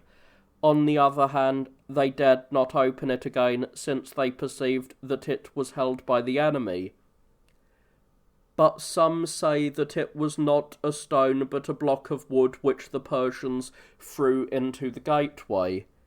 When the townsmen had as yet scarcely realized the plot, Chosroes was at hand with his whole army, and the barbarians forced back and flung open the gate, which was soon carried by storm. Straightway then Chosroes, filled with wrath, plundered the houses and put to death great numbers of the population. All the remainder he reduced to slavery, and setting fire to the whole city he razed it to the ground. Then he dismissed Anastasius, bidding him announce to the Emperor Justinian where in the world he had left Chosroes, son of Cobades. Afterwards, either through motives of humanity or of avarice, or as granting a favour to a woman whom he had taken as a captive from the city, Euphemia by name, Chosroes decided to show some kindness to the inhabitants of Sura, for he had conceived for this woman an extraordinary love, for she was exceedingly beautiful to look upon, and had made her his wedded wife. He sent accordingly to Sergiopolis, a city subject to the Romans, named from Sergius, a famous saint, distant from the captured city 126 states, and lying to the south of it in the so-called barbarian plain, and bade Nidus, the bishop of the city, purchased the captives, 12,000 in number, for 2 centenaria, but the bishop, alleging that he had no money, refused absolutely to undertake the matter. Chosroes therefore requested him to set down in a document the agreement that he would give the money at a later time, and thus to purchase for a small sum such a multitude of slaves. Nidus did as directed, promising to give the money within a year, and swore the most dire oaths, specifically that he should receive the following punishment if he should not give the money at the time agreed upon: that he should pay double the amount, and should himself be no longer a priest, as one who has neglected a sworn promise. And after setting down these things in writing, Nidus received all the inhabitants of Sura, and some few among them survived, but the majority, unable to support the misery which had fallen to their lot, succumbed soon afterwards. After this settlement of this affair, Chosroes led his army forward. It had happened a little before this that the emperor had divided into two parts the military command of the east, leaving the portion as far as the river Euphrates under the control of Belisarius, who formerly held the command of the whole, while the portion from there as far as the Persian boundary he entrusted to Boeses, commanding him to take charge of the whole territory of the east until Belisarius should return from Italy. Boeses therefore at first remained at Hierapolis, keeping his whole army with him, but when he learned of what had befallen Sura, he called together the first men of the Hierapolitans and spoke as follows: "Whenever men are confronted with a struggle against an assailant with whom they are evenly matched in strength, it is not at all unreasonable that they should engage in open conflict with the enemy. But for those who are by comparison much inferior to their opponents, it will be more advantageous to circumvent their enemy by some kind of tricks, than to array themselves openly against them and thus enter into foreseen danger. How great now the army of Chosroes is, you are assuredly informed. And if with this army he wishes to capture us by siege, and if we carry on the fight from the wall, it is probable that, while our supplies will fail us, the Persians will secure all they need from our land, where there will be no one to oppose them. And if the siege is prolonged in this way, I believe too that the fortification wall will not withstand the assaults of the enemy, for in many places it is most susceptible to attack, and thus irreparable harm will come to the Romans. But if, with a portion of the army, we guard the wall of the city while the rest of us occupy the heights about the city, we shall make attacks from there at times upon the camp of our antagonists, and at times upon those who are sent out for the sake of provisions, and thus compel Chosroes to abandon the siege immediately and to make his retreat within a short time. For he will not be at all able to direct his attacks without fear against the fortifications, nor to provide any of the necessities for so great an army." So spoke Boeses, and in his words he seems to set forth the advantageous course of action, but of what was necessary he did nothing. For he chose out all that portion of the Roman army which was of marked excellence and was off, and where in the world he was, neither any of the Romans in Hierapolis nor the hostile army was able to learn. Such then was the course of these events. But the Emperor Justinian, upon learning of the inroad of the Persians, immediately sent his nephew Germanus with 300 followers in great disorder, promising that after no great time a numerous army would follow. After Germanus, upon reaching Antioch, went around the whole circuit of the wall, and the greater part of it he found secure, for along that portion of it which lies on the level ground the river Orontes flows, making it everywhere difficult of access, and the portion which is on higher ground rises upon steep hills and is quite inaccessible to the enemy. But when he attained the highest point, which the men of the place are accustomed to call Orocosis, he noticed that the wall at that point was very easy to assail, for there happens to be in that place a rock which spreads out to a very considerable width, and rises to a height only a little less than the fortifications. He therefore commanded that they should either cut off the rock by making a deep ditch along the wall, lest anyone should essay to mount from there upon the fortifications, or that they should build upon it a great tower and connect its structure with the wall of the city.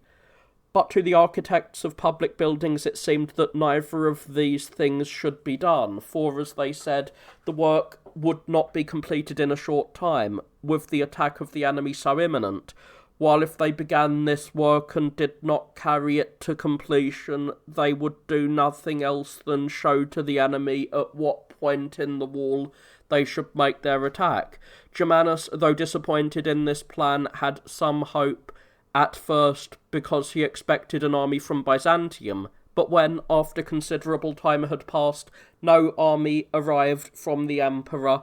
nor was expected to arrive, he began to fear lest Chosroes, learning that the emperor's nephew was there, would consider it more important than any other thing to capture Antioch and himself, and for this reason would neglect everything else and come against the city with his whole army. The natives of Antioch also had these things in mind, and they held a council concerning them, at which it seemed most advisable to offer money to Chosroes and thus escape the present danger. Accordingly, they sent Megas, the bishop of Beroias, a man of discretion who at that time happened to be tarrying among them, to beg for mercy from Chosroes, and departing from there he came upon the Median army not far from Hierapolis, and coming into the presence of Chosroes he entreated him earnestly to have pity upon men who had committed no offence against him, and who were not able to hold out against the Persian army. For it was becoming to a king least of all men to trample upon and do violence to those who retreated before him and were quite unwilling to array themselves against him. For not one of the things which he was then doing was a kingly or honourable act, because without affording any time for consideration to the Roman emperor, so that he might either make the peace secure, as might seem well to both sovereigns, or make his preparations for war in accordance with a mutual agreement, as was to be expected, he had thus recklessly advanced in arms against the Romans, while their emperor did not as yet know what had come upon them. When Chosroes heard this, he was quite utterly unable by reason of his stupidity to order his mind with reason and discretion, but still more than before he was lifted up in spirit. He therefore threatened to destroy all the Syrians and Cilicians, and bidding Megas follow him, he led his army to Hierapolis. When he had come there and established his camp, since he saw that the fortifications were strong and learned that the city was well garrisoned with soldiers, he demanded money from the Hierapolitans, sending to them Paulus as interpreter. This Paulus had been reared in Roman territory and had gone to an elementary school in Antioch, and besides he was said to be by birth of Roman extraction. But in spite of everything the inhabitants were exceedingly fearful for the fortifications, which embraced a large tract of land as far as the hill which rises there, and besides they wished to preserve their land unplundered. Accordingly they agreed to give 2,000 pounds of silver. Then indeed Megas entreated Chosroes on behalf of all the inhabitants of the east, and would not cease his entreaty until Chosroes promised him that he would accept 10 centenaria of gold and depart from the whole Roman Empire. Thus then, on that day Megas departed thence, and went on the way to Antioch, where Chosroes, after receiving the ransom, was moving towards Beroia. This city lies between Antioch and Hierapolis, at a distance from both of 2 days' journey for an unencumbered traveller. Now when Megas, who travelled with a small company, advanced very quickly, the Persian army was accomplishing only 1/2 of the distance which he travelled each day, and so on the fourth day he reached Antioch, while the Persians came to the suburb of Beroea, and Chosroes immediately sent Paulus and demanded money of the Beroeans, not only as much as he had received from the Hierapolitans, but double the amount, since he saw that their wall in many places was very vulnerable. As for the Beroeans, since they could by no means place confidence in their fortifications, they gladly agreed to give all, but after giving £2,000 of silver, they said that they were not able to give the remainder, and since Chosroes pressed them on this account, on the following night all of them fled for refuge into the fortress, which is on the Acropolis, together with the soldiers who had been stationed there to guard the place. And on the following day, men were sent to the city by Chosroes in order to receive the money, but on coming near the fortifications they found all the gates closed, and being unable to discover any man, they reported the situation to the king, and he commanded them to set ladders against the wall and to make trial of mounting it, and they did as directed. Then, since no one opposed them, they got inside the fortifications and opened the gates at their leisure, and received into the city the whole army and Chosroes himself. By this time the king was furious with anger, and he fired nearly the whole city. He then mounted the Acropolis and decided to storm the fortress. There indeed the Roman soldiers were valiantly defending themselves and slew some of the enemy, but Chosroes was greatly favoured by fortune by reason of the folly of the besieged, who had not sought refuge in this fortress by themselves, but along with all of their horses and other animals, and by this inconsiderate act they were placed at a great disadvantage and began to be in danger, for since there was only one spring there, and the horses and mules and other animals drank from it when they should not have done so, it came about that the water was exhausted. Such then was the situation of the Beroeans. Megas, upon reaching Antioch and announcing the terms arranged by him with Chosroes, failed utterly to persuade them to carry out this agreement, for it happened that the Emperor Justinian had sent John, the son of Rufinus, and Julian, his private secretary, as ambassadors to Chosroes. The person holding this office is styled a secretis by the Romans, for secrets they are accustomed to call secreta. These men had reached Antioch and were remaining there. Now Julian, out of the ambassadors, explicitly forbade everybody to give money to the enemy, or to purchase the cities of the emperor, and besides, he denounced to Germanus, the chief priest, Ephremius, as being eager to deliver over the city to Chosroes. For this reason Megas returned unsuccessfully, but Ephremius, the bishop of Antioch, fearing the attack of the Persians, went into Cilicia. There too came Germanus not long afterwards, taking with him some few men, but leaving the most of them in Antioch. Megas then came in haste to Beroea, and in vexation at what had taken place he charged Chosroes with having treated the Beroeans outrageously.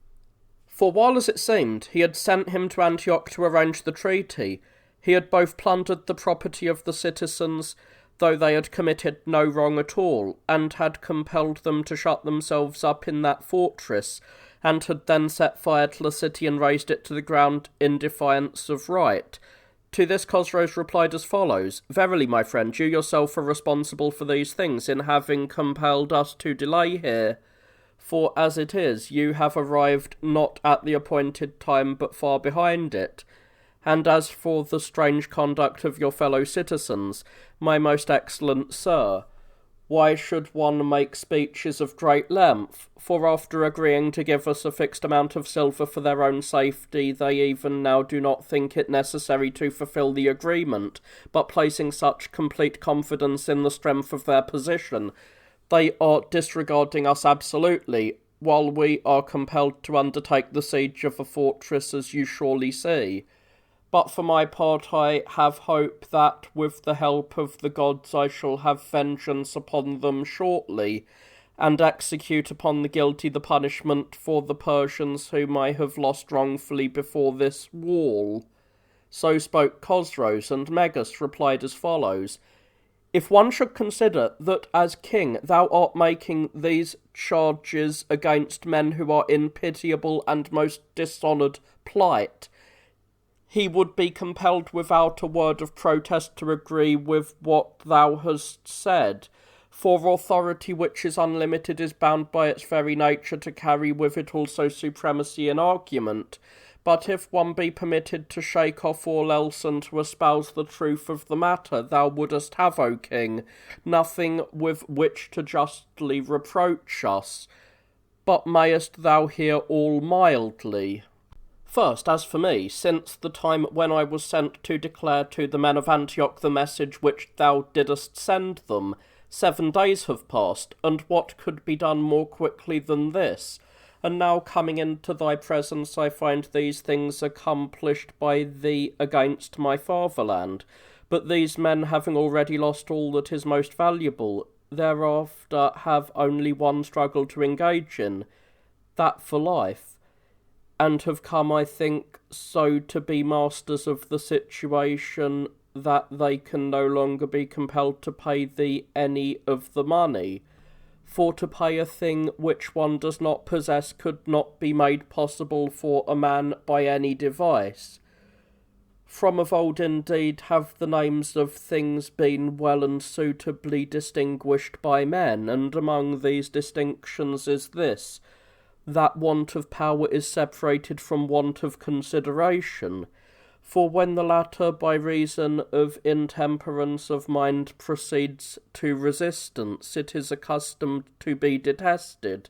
as is natural. But when the former, because of the impossibility of performing a service, is driven to the same point, it deserves to be pitied. Permit, therefore, O king, that, while we receive as our portion all the direst misfortunes, we may take with us this consolation at least, that we should not seem to have been ourselves responsible for the things which have befallen us, and as for money, consider that what thou hast taken into thy possession is sufficient for thee, not weighing this by thy position, but with regard to the power of the Barons.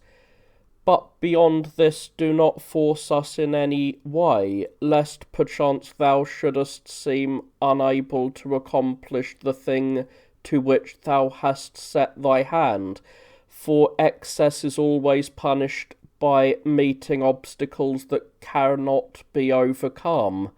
and the best course is not to essay the impossible. Let this then be my defence for the moment in behalf of these men, but if I should be able to have converse with the sufferers, I should have something else also to say, which has now escaped me. So spoke Megas, and Chosroes permitted him to go into the Acropolis. And when he had gone there and learned all that had happened concerning the spring, weeping he came again before Chosroes, and lying prone on the ground insisted that no money at all was left to the Barons, and entreated him to grant him only the lives of the men. Moved by the tearful entreaties of the man, Chosroes fulfilled his request, and, binding himself by an oath, gave pledges to wall on the Acropolis. Then the Barons, after coming into such great danger, left the Acropolis free from harm, and departing went each his own way. Among the soldiers some few followed them, but the majority came as willing deserters to Chosroes, putting forth as their grievance that the government owed them their pay for a long time, and with him they later went into the land of Persia. June 540 AD. Then Chosroes, since Megas said that he had by no means persuaded the inhabitants of Antioch to bring him the money,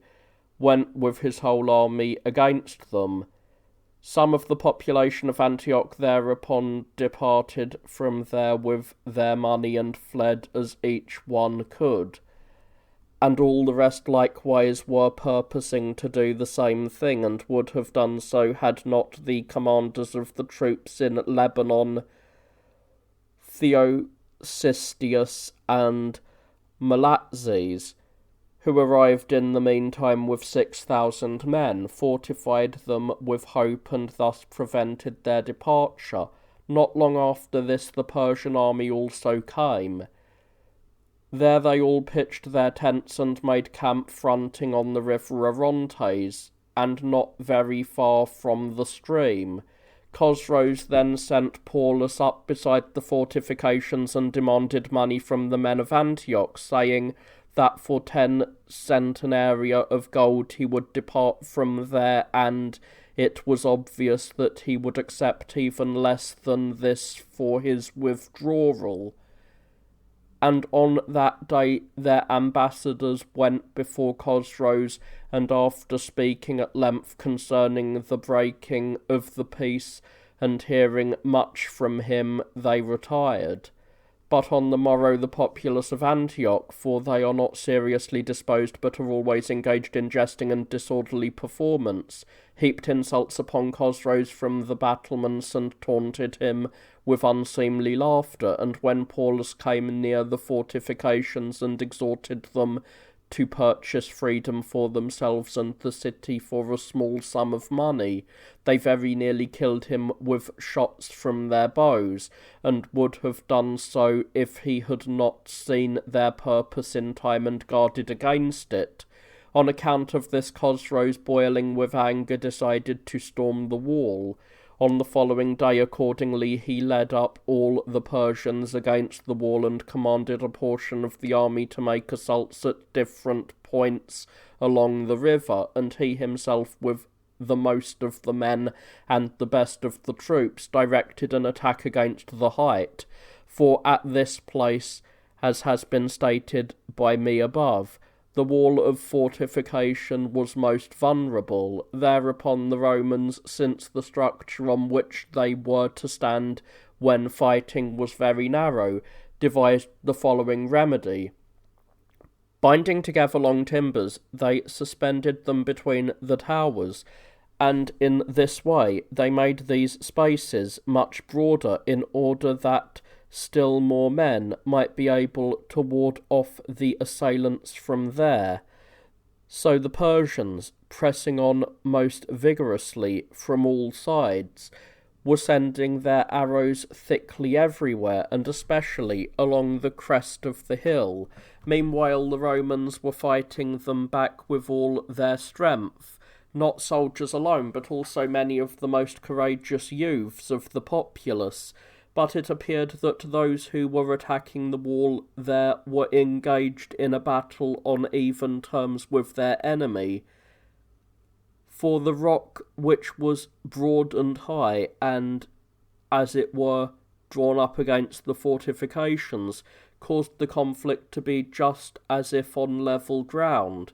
And if any one of the Roman army had had the courage to get outside the fortifications with 300 men, and to anticipate the enemy in seizing this rock, and to ward off the assailants from there, never, I believe, would the city have come into any danger from the enemy, for the barbarians had no point from which they could have conducted their assault,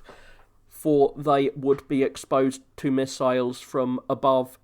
both from the rock and from the wall. But as it was, for it was fated that Antioch would be destroyed by this army of the Medes, the idea never occurred to them.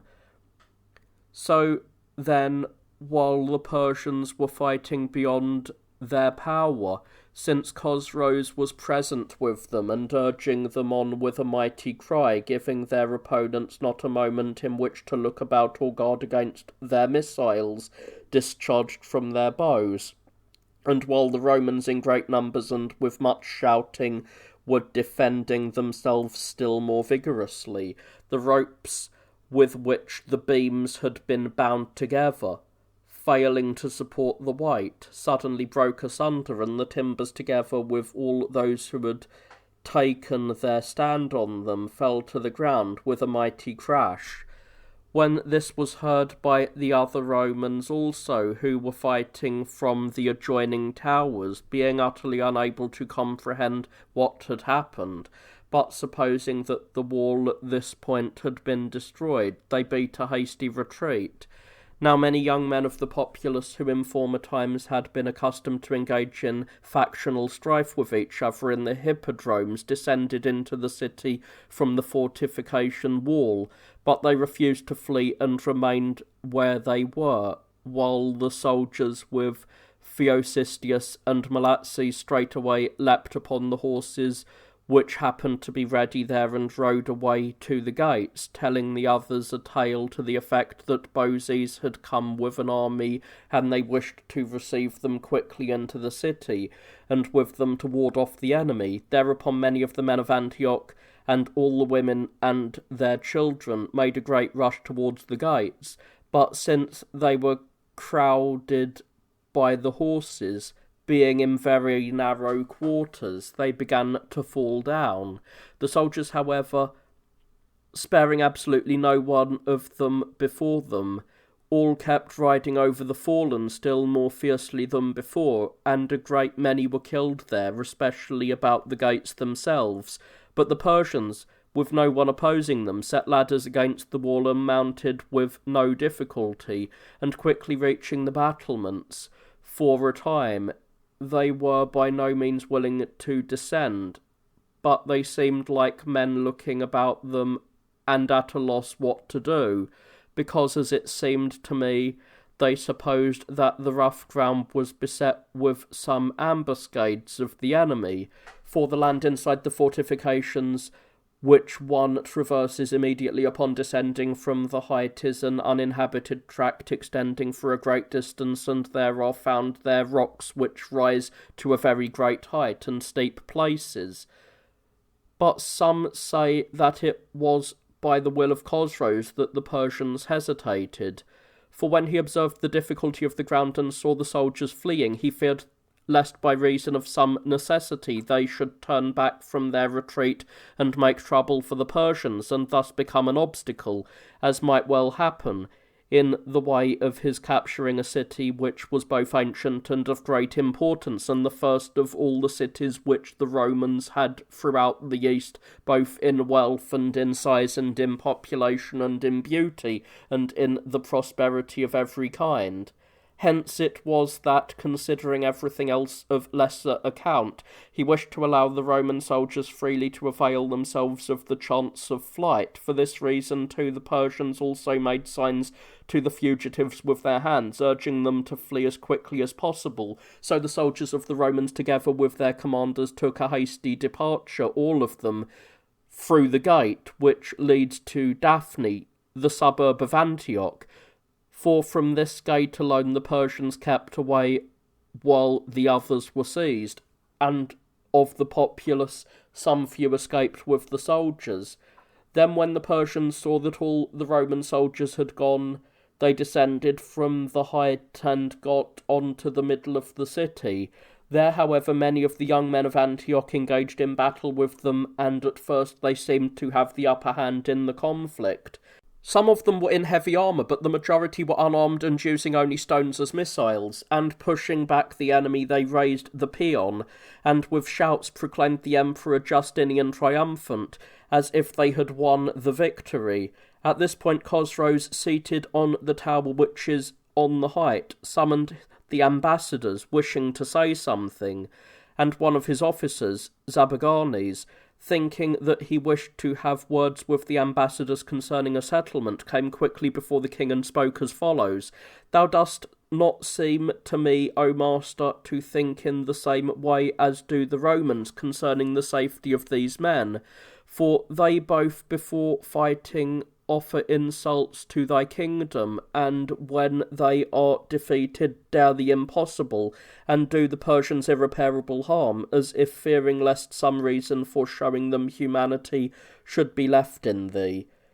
But thou art wishing to pity those who do not ask to be saved, and hast shown zeal to spare those who by no means wish it. Meanwhile these men have set an ambush in a captured city and are destroying the victors by means of snares, although all the soldiers have long since fled from them. When Chosroes heard this, he sent a large number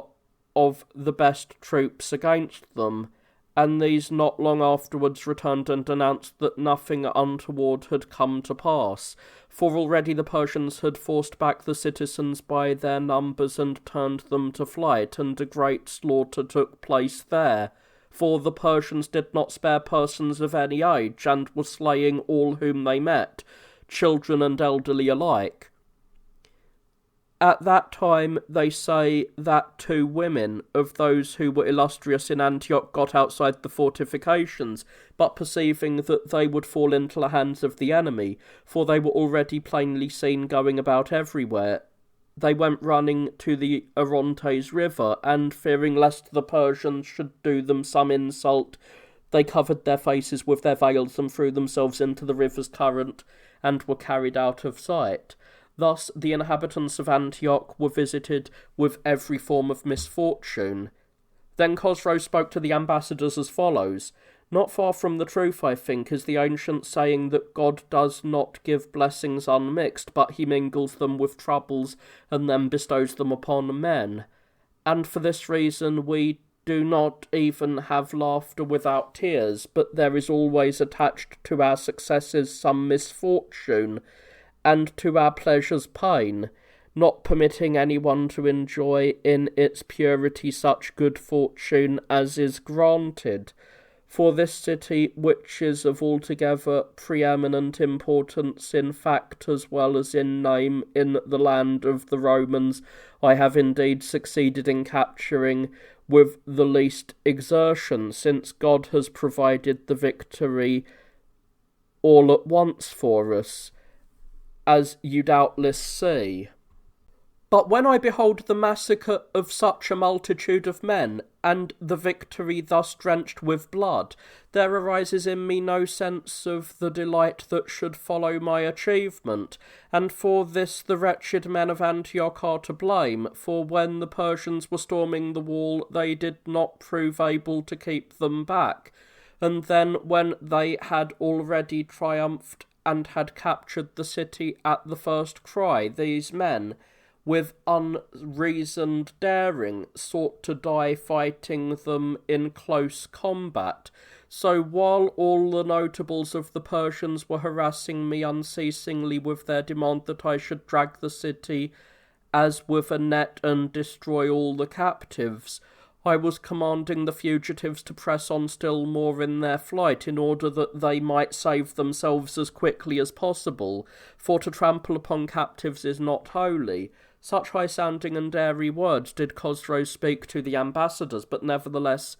it did not escape them why he gave time to the Romans in their flight. For he was the cleverest of all men at saying that which was not, and in concealing the truth, and in attributing the blame for the wrongs which he committed to those who suffered the wrongs. Besides, he was ready to agree to everything and to pledge the agreement with an oath, and much more ready to forget completely the things lately agreed to and sworn by him, and for the sake of money to debase his soul without reluctance to every act of pollution, a past master at feigning piety in his countenance and absolving himself in words from the responsibility of the act. This man well displayed his own peculiar character on a certain occasion at Sura, for after he had hoodwinked the inhabitants of the city by a trick and had destroyed them in the manner which I have described, although they had previously done him no wrong at all, he saw, while the city was being captured, a comely woman, and one not of lowly station, being dragged by her left hand with great violence by one of the barbarians, and the child, which she had only lately weaned, she was unwilling to let go, but was dragging it with her other hand, fallen, as it was, to the ground, since it was not able to keep pace with the violent running. and they say that he uttered a pretended groan, and making it appear to all who were present at that time, including Anastasius the ambassador, that he was all in tears, he prayed God to exact vengeance from the man who was guilty of the troubles which had come to pass. Now Justinian, the emperor of the Romans, was the one whom he wished to have understood, though he knew well that he himself was the one responsible for everything. Endowed with such a singular nature, Chosroes both became king of the Persians, for ill fortune had deprived Zames of his eyes, he who in point of years had first right to the kingdom, at any rate after Caeses, whom Carbades for no good reason hated, and with no difficulty he conquered those who revolted against him, and all the harm which he purposed to do the Romans he accomplished easily. For every time, when fortune wishes to make a man great, she does at the fitting time those things which she has decided upon, with no one standing against the force of her will, and she neither regards the man's station nor purposes to prevent the occurrence of things which ought not to be, nor does she give heed that many will blaspheme against her because of these things, mocking scornfully at that which has been done by her contrary to the deserts of the men who receive her favour.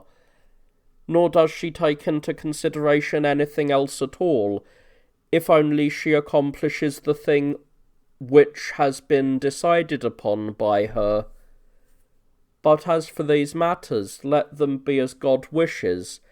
Chosroes commanded the army to capture and enslave the survivors of the population of Antioch and to plunder all the property, while he himself with the ambassadors descended from the height to the sanctuary which they call a church. Then Chosroes found stores of gold and silver so great in amount that, though he took no other part of the booty except those stores, he departed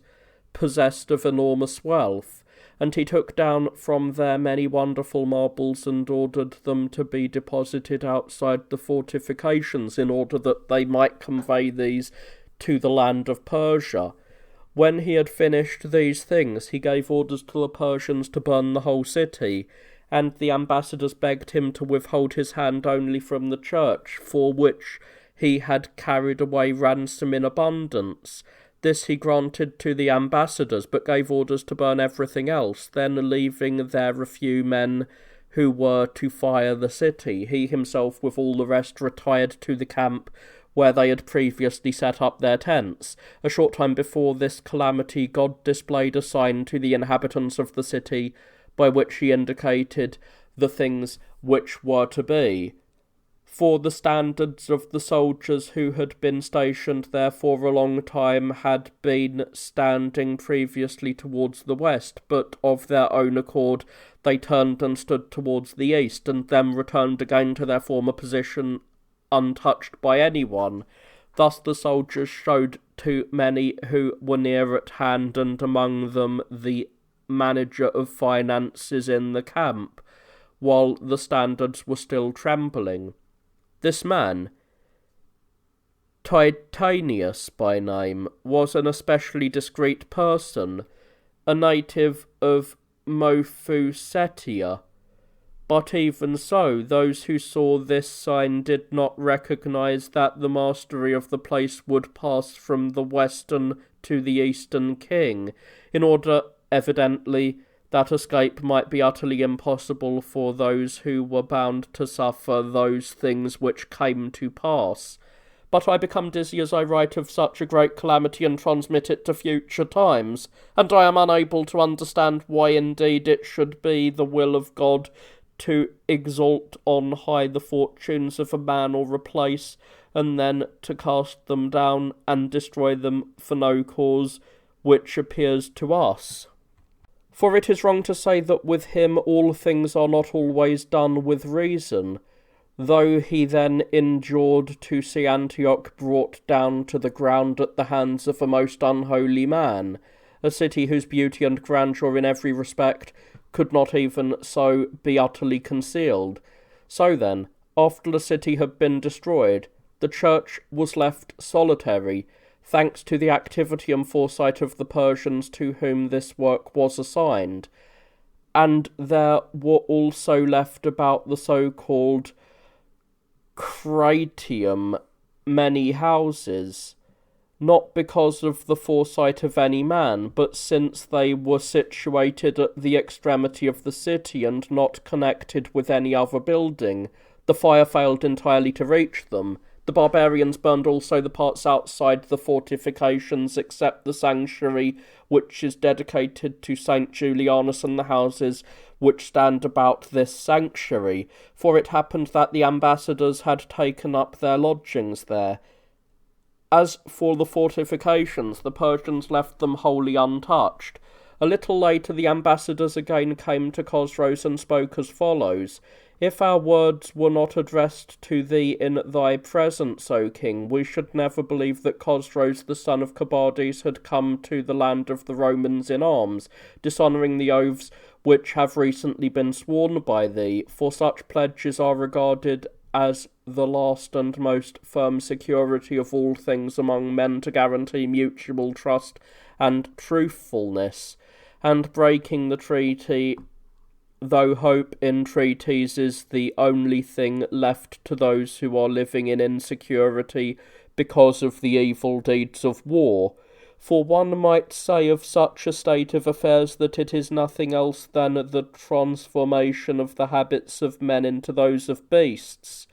For in a time when no treaties at all are made, there will remain certainly war without end, and war which has no end is always calculated to estrange from the proper nature those who engage in it. And with what intent, moreover, didst thou write to thy brother not long ago that he himself was responsible for the breaking of the treaty? Was it not obviously with the admission that the breaking of treaties is an exceedingly great evil? If therefore he has done no wrong, thou art not acting justly now in coming against us. But if it happens that thy brother has done any such thing, yet let thy complaint have its fulfilment thus far, and go no further, that thou mayest show thyself superior. For he who submits to the worst in evil things would in better things justly be victorious. And yet we know well that the Emperor Justinian has never gone contrary to a treaty, and we entreat thee not to do the Romans such harm, from which there will be no advantage to the Persians, and thou wilt gain only this, that thou wilt have wrongfully wrought deeds of irreparable harm upon those who have recently made peace with thee." So spoke the ambassadors. And Chosroes, upon hearing this, insisted that the treaty had been broken by the Emperor Justinian, and he enumerated the causes of the war which the Emperor afforded, some of them of real importance and others idle and fabricated without any reason. Most of all he wished to show that the letters written by him to Almandurus and the Huns were the chief cause of the war, just as I have stated above. But as for any Roman who had invaded the land of Persia, or who had made a display of warlike deeds, he was unable either to mention or to point out such a one. The ambassadors, however, referred the charges in part not to Justinian, but to certain of those who had served him, while in the case of others they took exception to what he had said on the ground that the things had not taken place as stated. Finally, Chosroes made the demand that the Romans give him a large sum of money, but he wanted them not to hope to establish peace for all time by giving money, at that moment only. For friendship, he said, which is made by men on terms of money, is generally spent as fast as the money is used up. It was necessary, therefore, that the Romans should pay some definite annual sum to the Persians, For thus, he said, the Persians will keep the peace secure for them, guarding the Caspian gates themselves, and no longer feeling resentment at them on account of the city of Darius, in return for which the Persians themselves will be in their pay forever. So, said the ambassadors, the Persians desire to have the Romans as subjects and tributaries to themselves. No, said Chosroes, but the Romans will have the Persians as their own soldiers in the future, dispensing to them a fixed payment for their service. For you give an annual payment of gold to some of the Huns and to the Saracens, not as a tributary subject to them, but in order that they may guard your land unplundered for all time. After Chosroes and the ambassadors had spoken thus at length with each other, they at last came to terms, agreeing that Chosroes should forthwith take from the Romans 50 centenaria, and that receiving a tribute of 5 more centenaria annually for all time, he should do them no further harm, but taking with him hostages from the ambassadors to pledge the keeping of the agreement, should make his departure with the whole army to his native land, and that their ambassadors sent from the Emperor Justinian should arrange on a firm basis for the future the compact regarding the peace. Then Chosroes went to Seleucia, a city on the sea, 130 stades distant from Antioch, and there he neither met nor harmed a single Roman, and he bathed himself alone in the sea-water, and after sacrificing to the sun and such other divinities as he wished, and calling upon the gods many times, he went back. And when he came to the camp, he said that he had a desire to see the city of Apama, which was in the vicinity for no other reason than that of his interest in the place. And the ambassadors unwillingly granted this also, but only on the condition that after seeing the city and taking away with him from there 1,000 pounds of silver, he should, without inflicting any further injury, march back. But it was evident to the ambassadors and to all the others that Chosroes was setting out for Apama with the sole purpose that he might lay hold upon some pretext of no importance and plunder both the city and the land thereabout. Accordingly he first went up to Daphne, the suburb of Antioch, where he expressed great wonder at the grove and at the fountains of water, for both of these are very well worth seeing. And after sacrificing to the nymphs he departed, doing no further damage than burning the sanctuary of the Archangel Michael together with certain other buildings, for the following reason: a Persian gentleman of high repute in the army of the Persians and well known to Chosroes, the king, while riding on horseback, came in company with some others to a precipitous place near the so-called Tretum, where is a temple of the Archangel Michael, the work of Avaris. This man, seeing one of the young men of Antioch on foot and alone concealing himself there, separated from the others and pursued him. Now the young man was a butcher, Imachus by name. When he was about to be overtaken, he turned about unexpectedly and threw a stone at his pursuer, which hit him on the forehead and penetrated to the membrane by the ear. And the rider fell immediately to the ground, whereupon the youth drew out his sword and slew him. Then at his leisure he stripped him of his weapons, and of all his gold, and whatever else he had on his person, and leaping upon his horse, rode on. And whether by the favour of fortune or by his knowledge of the country, he succeeded completely in eluding the Persians and making good his escape. When Chosroes learned this, he was deeply grieved at what had happened, and commanded some of his followers to burn the sanctuary of the Archangel Michael, which I have mentioned above, and they, thinking that the sanctuary at Daphne was the one in question, burned it with the buildings about it, and they supposed that the commands of Chosroes had been executed. Such then was the course of these events, but Chosroes with his whole army proceeded on the way to Aparma. Now there is a piece of wood 1 cubit in length in Aparma, a portion of the cross on which the Christ in Jerusalem once endured the punishment not unwillingly, as is generally agreed, and which in ancient times had been conveyed there secretly by a man of Syria. And the men of olden times, believing that it would be a great protection both for themselves and for the city, made for it a sort of wooden chest, and deposited it there. And they adorned this chest with much gold, and with precious stones, and they entrusted it to 3 priests, who were to guard it in all security. And they bring it forth every year, and the whole population worships it during one day.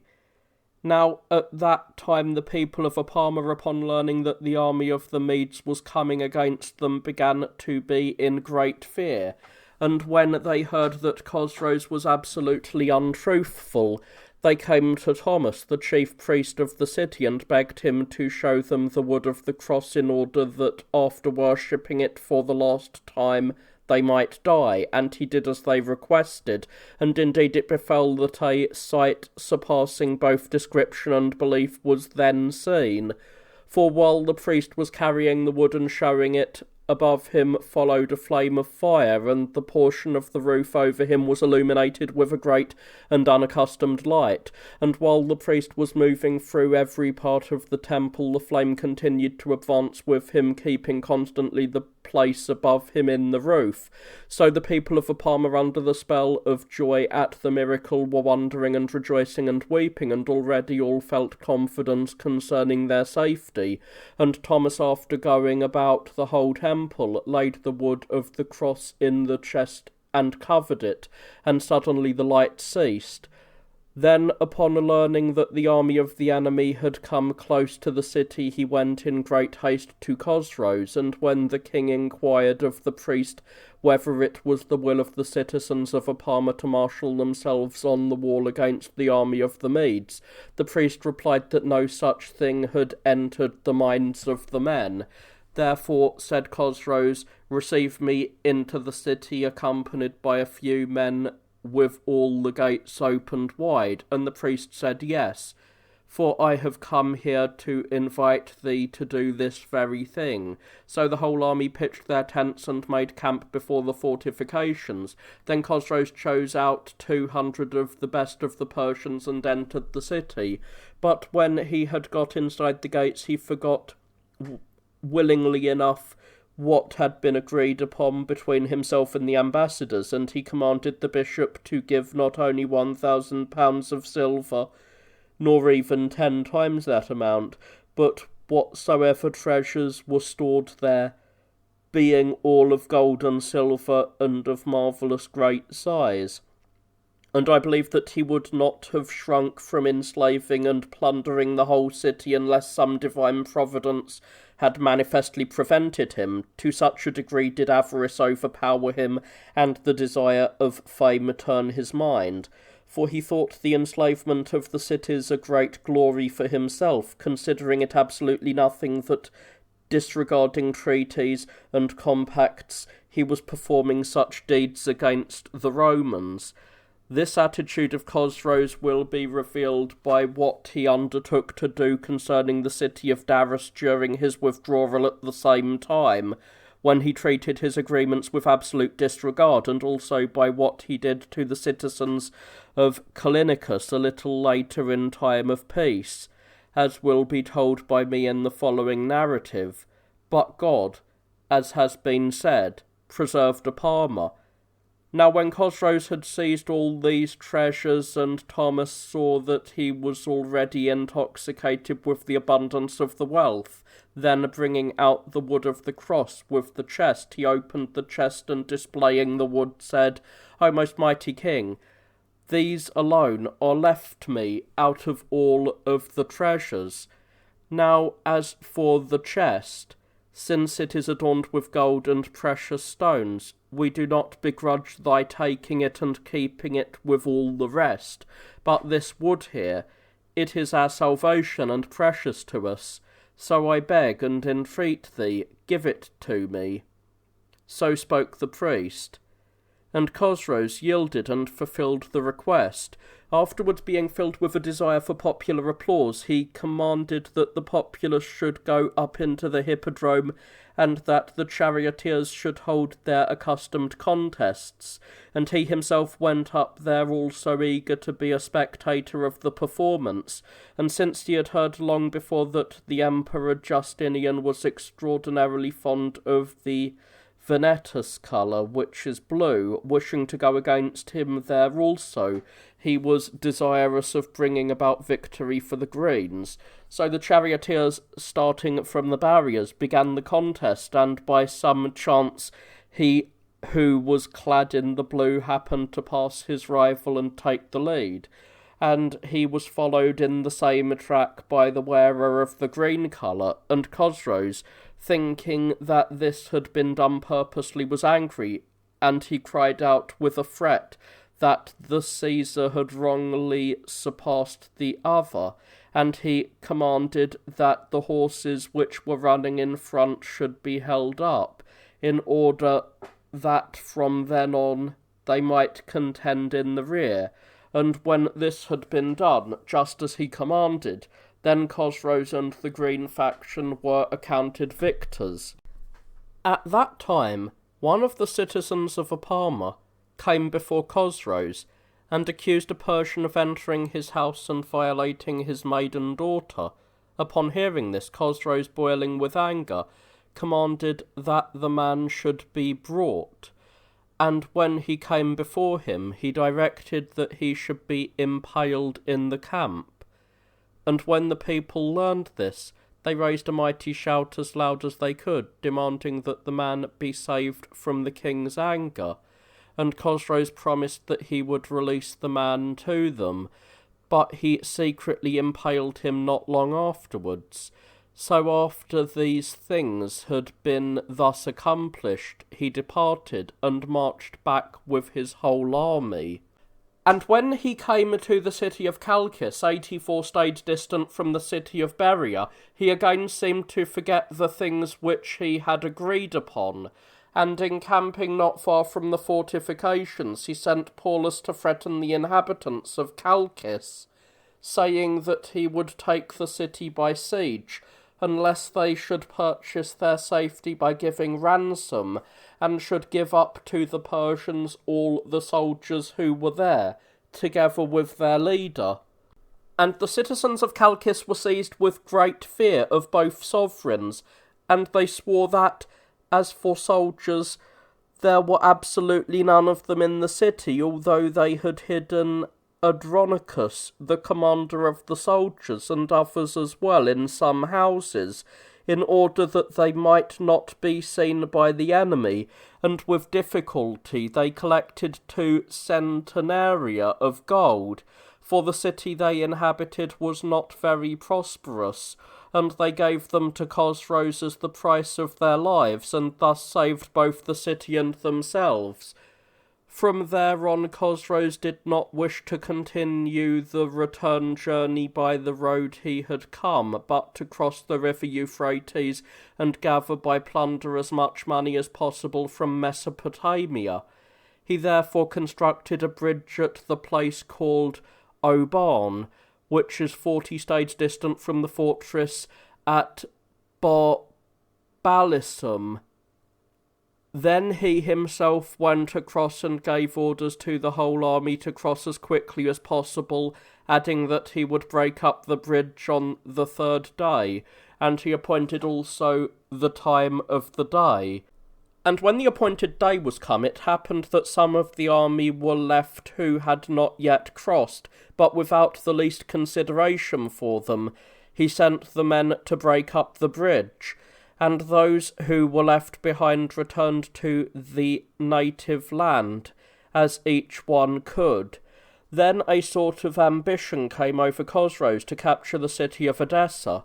for he was led on to this by a saying of the Christians, and it kept irritating his mind, because they maintained that it could not be taken for the following reason. There was a certain Auguras in early times, Toparch of Edessa, for thus the kings of the different nations were called then. Now this Augeras was the most clever of all men of his time, and as a result of this was an especial friend of the Emperor Augustus. For desiring to make a treaty with the Romans he came to Rome, and when he conversed with Augustus he so astonished him by the abundance of his wisdom that Augustus wished never more to give up his company. And he was an ardent lover of his conversation, and whenever he met him, he was quite unwilling to depart from him. A long time, therefore, was consumed by him in his visit. And one day, when he was desirous of returning to his native land, and was utterly unable to persuade Augustus to let him go, he devised the following plan.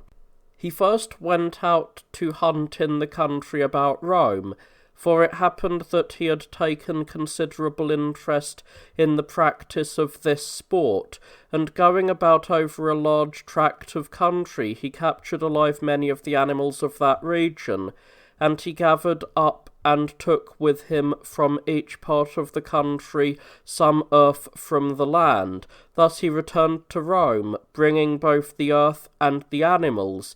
Then Augustus went up into the hippodrome and seated himself as was his wont, and Augeras came before him and displayed the earth and the animals, telling him from what district each portion of earth was taken, and what animals there were. Then he gave orders to put the earth in different parts of the hippodrome, and to gather all the animals onto one place, and then to release them. So the attendants did as he directed, and the animals separating from each other went each to that portion of earth which was from the district in which it itself had been taken, and Augustus looked upon the performance carefully for a very long time, and he was wondering that nature untaught makes animals miss their native land. Then Augeras, suddenly laying hold upon his knees, said, "But as for me, O master, what thoughts dost thou think I have, who possesses a wife and children and a kingdom, small indeed, but in the land of my fathers?" And the emperor, overcame and compelled by the truth of his saying, granted not at all willingly that he should go away, and bade him ask besides whatever he wished. And when Augustus had secured this, he begged of Augustus to build him a hippodrome in the city of Edessa, and he granted also this. Thus then Augeras departed from Rome and came to Edessa, and the citizens inquired of him whether he had come bringing any good thing for them from the Emperor Augustus. And he answering said that he had brought to the inhabitants of Edessa pain without loss, and pleasure without gain, hinting at the fortune of the hippodrome. And at a later time, when Augeras was well advanced in years, he was seized with an exceedingly violent attack of gout, and being distressed by the pains and his inability to move in consequence of them, he carried the matter to the physicians, and from the whole land he gathered all who were skilled in these matters. But later he abandoned these men, for they did not succeed in discovering any cure for the trouble, and finding himself helpless, he bewailed the fate which was upon him. But about that time, Jesus, who they call the Son of God, was in the body and moving among the men of Palestine, showing manifestly by the fact that he never sinned at all, and also by his performing even things that are impossible, that he was the Son of God in very truth. For he called the dead and raised them up, as if from sleep, and opened the eyes of men who had been born blind, and cleansed those whose whole bodies were covered with leprosy, and released those whose feet were maimed, and he cured all the other diseases which are called by the physicians incurable. When these things were reported to Augeras by those who travelled from Palestine to Edessa, he took courage and wrote a letter to Jesus, begging him to depart from Judea, and the senseless people there, and to spend his life with him from that time forward. When the Christ saw this message, he wrote in reply to Augurus, saying distinctly that he would not come, but promising him health in the letter. And they say that he added this also, that never would the city be liable to capture by the barbarians. This final portion of the letter was entirely unknown to those who wrote the history of that time, for they did not even make mention of it anywhere, but the men of Edessa say that they found it with the letter, so that they have even caused the letter to be inscribed in this form on the gates of the city instead of any other defence. The city did in fact come under the Medes for a short time afterwards, not by capture, however, but in the following manner. A short time after Augurus received the letter of the Christ, he became free from suffering, and after living on in health for a long time, he came to his end. But that one of his sons who succeeded to the kingdom showed himself the most unholy of all men, and besides committing many other wrongs against his subjects, he voluntarily went over to the Persians, fearing the vengeance which was to come from the Romans. But long after this the citizens of Edessa destroyed the barbarian god who were dwelling with them, and gave the city into the hands of the Romans. He is eager to attach it to his cause, judging by what has happened in my time, which I shall present in the appropriate place. And the thought once occurred to me that if the Christ did not want this thing just as I have told it, still, since men have come to believe in it, he wishes to guard the city uncaptured for this reason, that he may never give them any pretext for error. As for these things, then, let them be as God wills, and so let them be told. For this reason it seemed to Chosroes at that time a matter of moment to capture Edessa, and when he came to Batni, a small stronghold of no importance 1 day's journey distance from Edessa, he bivouacked there for the night, but at early dawn he was on the march to Edessa with his whole army. But it fell out that they lost their way and wandered about, and on the following night bivouacked in the same place, and they say that this happened to them a second time also. When with difficulty Chosroes reached the neighbourhood of Edessa, they say that suppuration set in his face, and his jaw became swollen.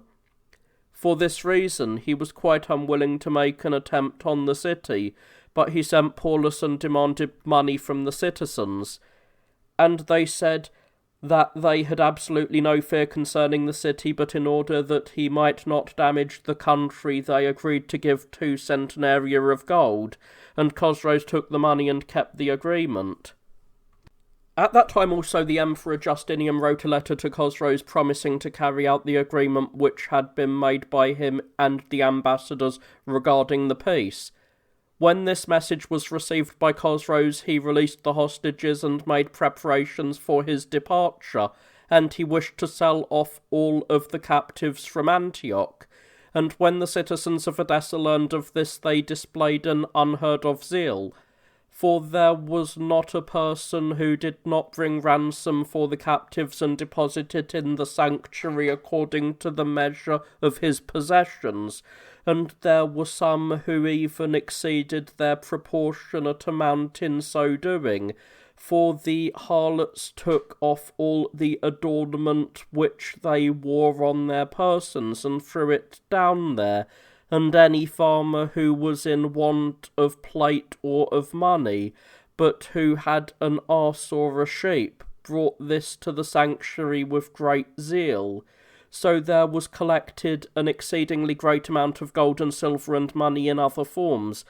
but not a bit of it was given for ransom, for Bozes happened to be present there, and he took in hand to prevent the transaction, expecting that this would bring him some great gain. Therefore Chosroes moved forward, taking with him all of the captives, and the citizens of Carrhae met him holding out to him great sums of money, but he said that it did not belong to him because the most of them are not Christians but are of the old faith. But when, likewise, the citizens of Constantina offered money, he accepted it, although he asserted that the city belonged to him from his fathers, 503 AD. For at that time, when Carbades took Amida, he wished also to capture Edessa and Constantina, but when he came near to Edessa, he inquired of the Magi whether it would be possible for him to capture the city, pointing out the place to them with his right hand. But they said that the city would not be captured by him by any device, judging by the fact that in stretching out his right hand to it, he was not giving thereby the sign of capture, or of any other grievous thing, but of salvation. And when Carbades heard this, he was convinced, and led his army on to Constantia, and upon arriving there, he issued orders to the whole army to encamp for a siege. Now the priest of Constantia was at that time Baradatus, a just man, and especially beloved of God, and his prayers for this reason were always effectual for whatever he wished, and even seeing his face, one would have straightway surmised that this man was most completely acceptable to God. This Baradatus came then to Carbades bearing wine and dried figs and honey and unblemished loaves, and entreated him not to make an attempt on a city which was not of any importance, and which was very much neglected by the Romans, having neither a garrison of soldiers nor any other defence, but only the inhabitants, who were pitiable folk. Thus spoke the priest, and Carbades promised that he would grant him the city freely, and he presented him with all of the food supplies which had been prepared by him for the army in anticipation of the siege, an exceedingly great quantity, and thus he departed from the land of the Romans. For this reason it was that Chosroes claimed that the city belonged to him from his fathers, and when he reached Darus, he began a siege. But within the city the Romans and Martinus, their general, for it happened that he was there, made their preparations for resistance. Now the city is surrounded by two walls, the inner one of which is of great size and a truly wonderful thing to look upon, for each tower reaches to a height of 100 feet, and the rest of the wall to 60, while the outer wall is much smaller, but in other respects strong, and one to be reckoned with seriously. And the space between has a breadth of not less than 50 feet. In that place the citizens of Darus are accustomed to put their cattle and other animals when an enemy assails them. At first then, Chosroes made an assault on the fortifications towards the west, and forcing back his opponents by overwhelming numbers of missiles, he set fire to the gates of the small wall. However, no one of the barbarians dared to get inside. Next he decided to make a tunnel secretly at the eastern side of the city. For at this point alone can the earth be dug, since the other parts of the fortifications were set upon rock by the builders. So the Persians began to dig, beginning from their trench, and since this was very deep, they were neither observed by the enemy, nor did they afford them any means of discovering what was being done.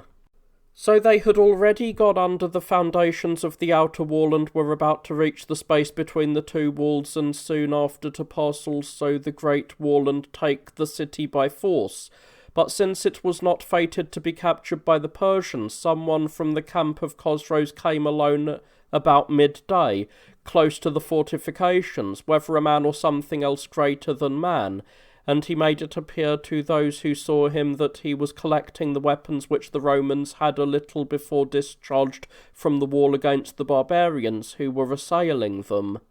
And while doing this and holding his shield before him, he seemed to be bantering those who were on the parapet and taunting them with laughter. Then he told them of everything and commanded them all to be on the watch and to take all possible care for their safety. After revealing these things, he was off, while the Romans, with much shouting and confusion, were ordering men to dig the ground between the two walls. The Persians, on the other hand, not knowing what was being done, were pushing on the work no less than before. So, while the Persians were making a straight way underground to the wall of the city, the Romans, by the advice of Theodorus, a man learned in the science called mechanics, was constructing the trench in a crosswise direction and making it of sufficient depth, so that when the Persians had reached the middle point between the two circuit walls, they suddenly broke into the trench of the Romans, and the first of them the Romans killed, while those in the rear, by fleeing at top speed into the camp, saved themselves, for the Romans decided by no means to pursue them in the dark. So Chosroes, failing in this attempt, and having no hope that he would take the city by any device thereafter, opened negotiations with the besieged, and carrying away £1,000 of silver, he retired into the land of Persia. When this came to the knowledge of the Emperor Justinian, he was no longer willing to carry the agreement into effect, charging Chosroes with having attempted to capture the city of Daras during a truce.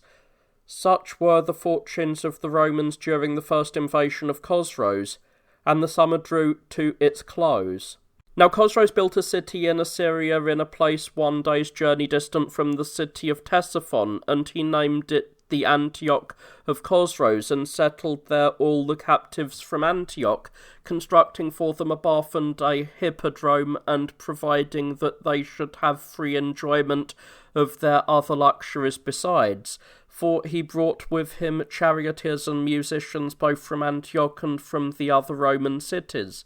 Beside this, he always provisioned these citizens of Antioch at public expense more carefully than in the fashion of captives, and he requested that they be called king's subjects, so as to be subordinate to no one of the magistrates but to the king alone. And if anyone else too, who was a Roman in slavery, ran away and succeeded in escaping to the Antioch of Chosroes, and if he was called a kinsman by any one of those who lived there, it was no longer possible for the owner of the captive to take him away, not even if he who had enslaved the man happened to be a person of a special note among the Persians. Thus, then, the portent which had come to the citizens of Antioch in the reign of Anastasius reached this final fulfilment for them. For at that time a violent wind suddenly fell upon the suburb of Daphne, and some of the cypresses which were there of extraordinary height were overturned from the extremities of their roots, and fell to the earth, trees which the law forbade absolutely to be cut down. 526 AD. Accordingly, a little later, when Justinius was ruling over the Romans, the place was visited by an exceedingly violent earthquake, which shook down the whole city, and straightway brought to the ground the most and the finest of the buildings, and it is said that at that time 300,000 of the population of Antioch perished. And finally, in this capture, the whole city, as has been said, was destroyed. Such then was the calamity which befell the men of Antioch. And Belisarius came to Byzantium from Italy, summoned by the emperor, and after he had spent the winter in Byzantium, the emperor sent him as general against Chosroes and the Persians at the opening of spring, together with the officers who had come with him from Italy, one of whom, Valerianus, he commanded to lead the troops in Armenia. 541 AD. For Martinus had been sent immediately to the east, and for this reason Chosroes found him at Daras,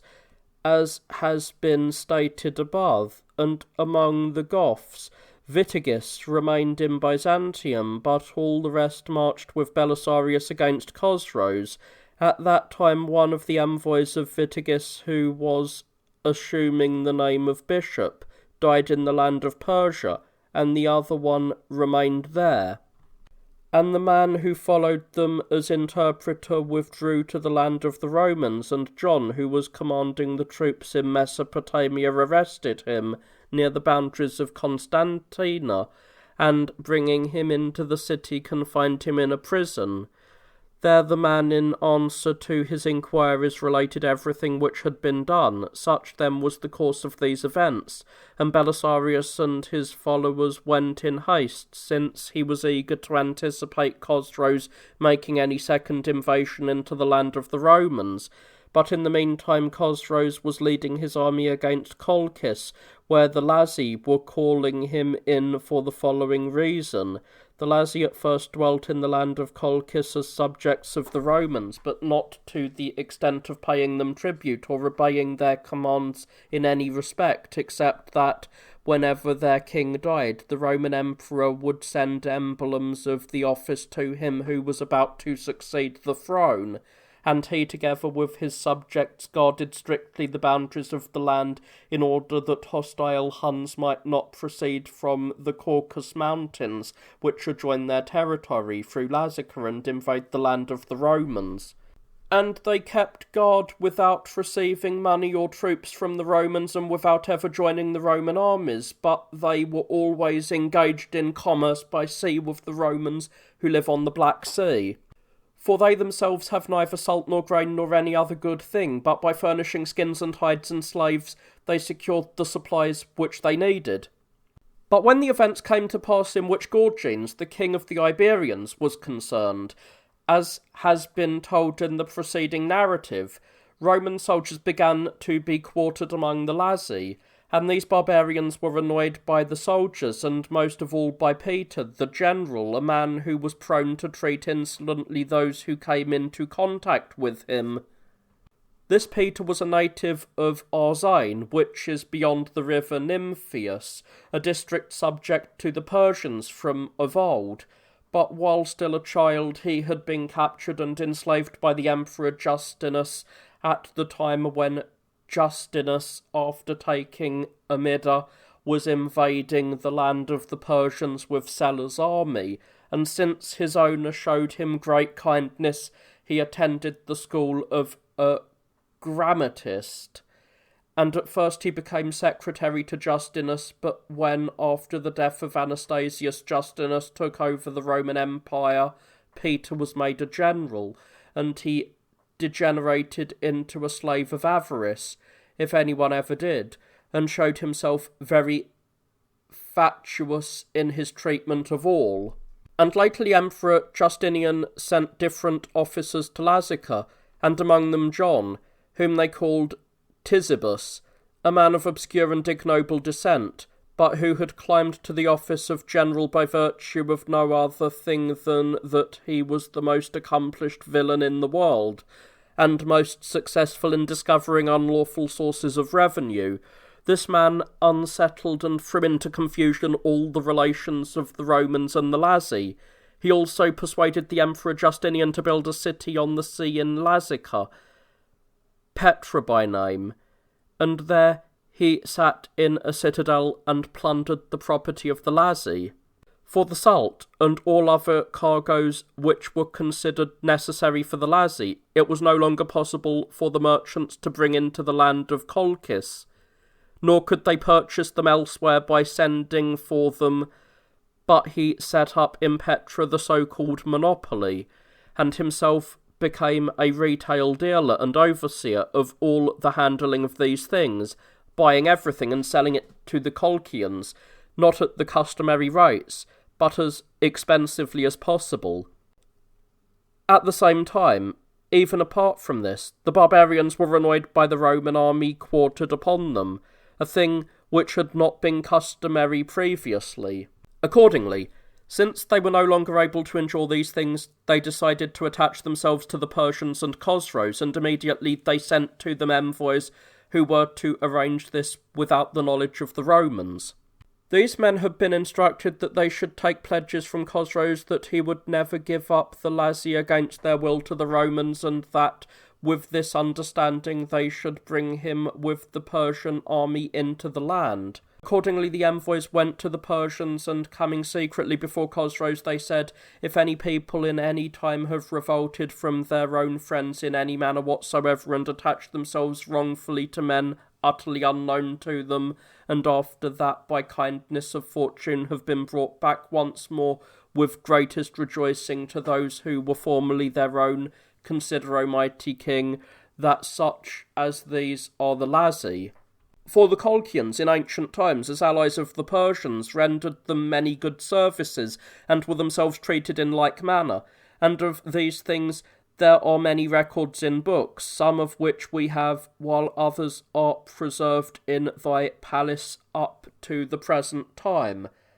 But at a later time it came about that our ancestors, whether neglected by you or for some other reason, for we are unable to ascertain anything certain about this matter, became allies of the Romans, and now we and the king of Lazica give to the Persians both ourselves and our land to treat in any way you may desire. And we beg of you to think thus concerning us. If on the one hand we have suffered nothing outrageous at the hands of the Romans, but have been prompted by foolish motives in coming to you, reject this prayer of ours straight away, considering that with you likewise the Colchians will never be trustworthy, for when a friendship has been dissolved, a second friendship formed with others becomes, owing to its character, a matter of reproach.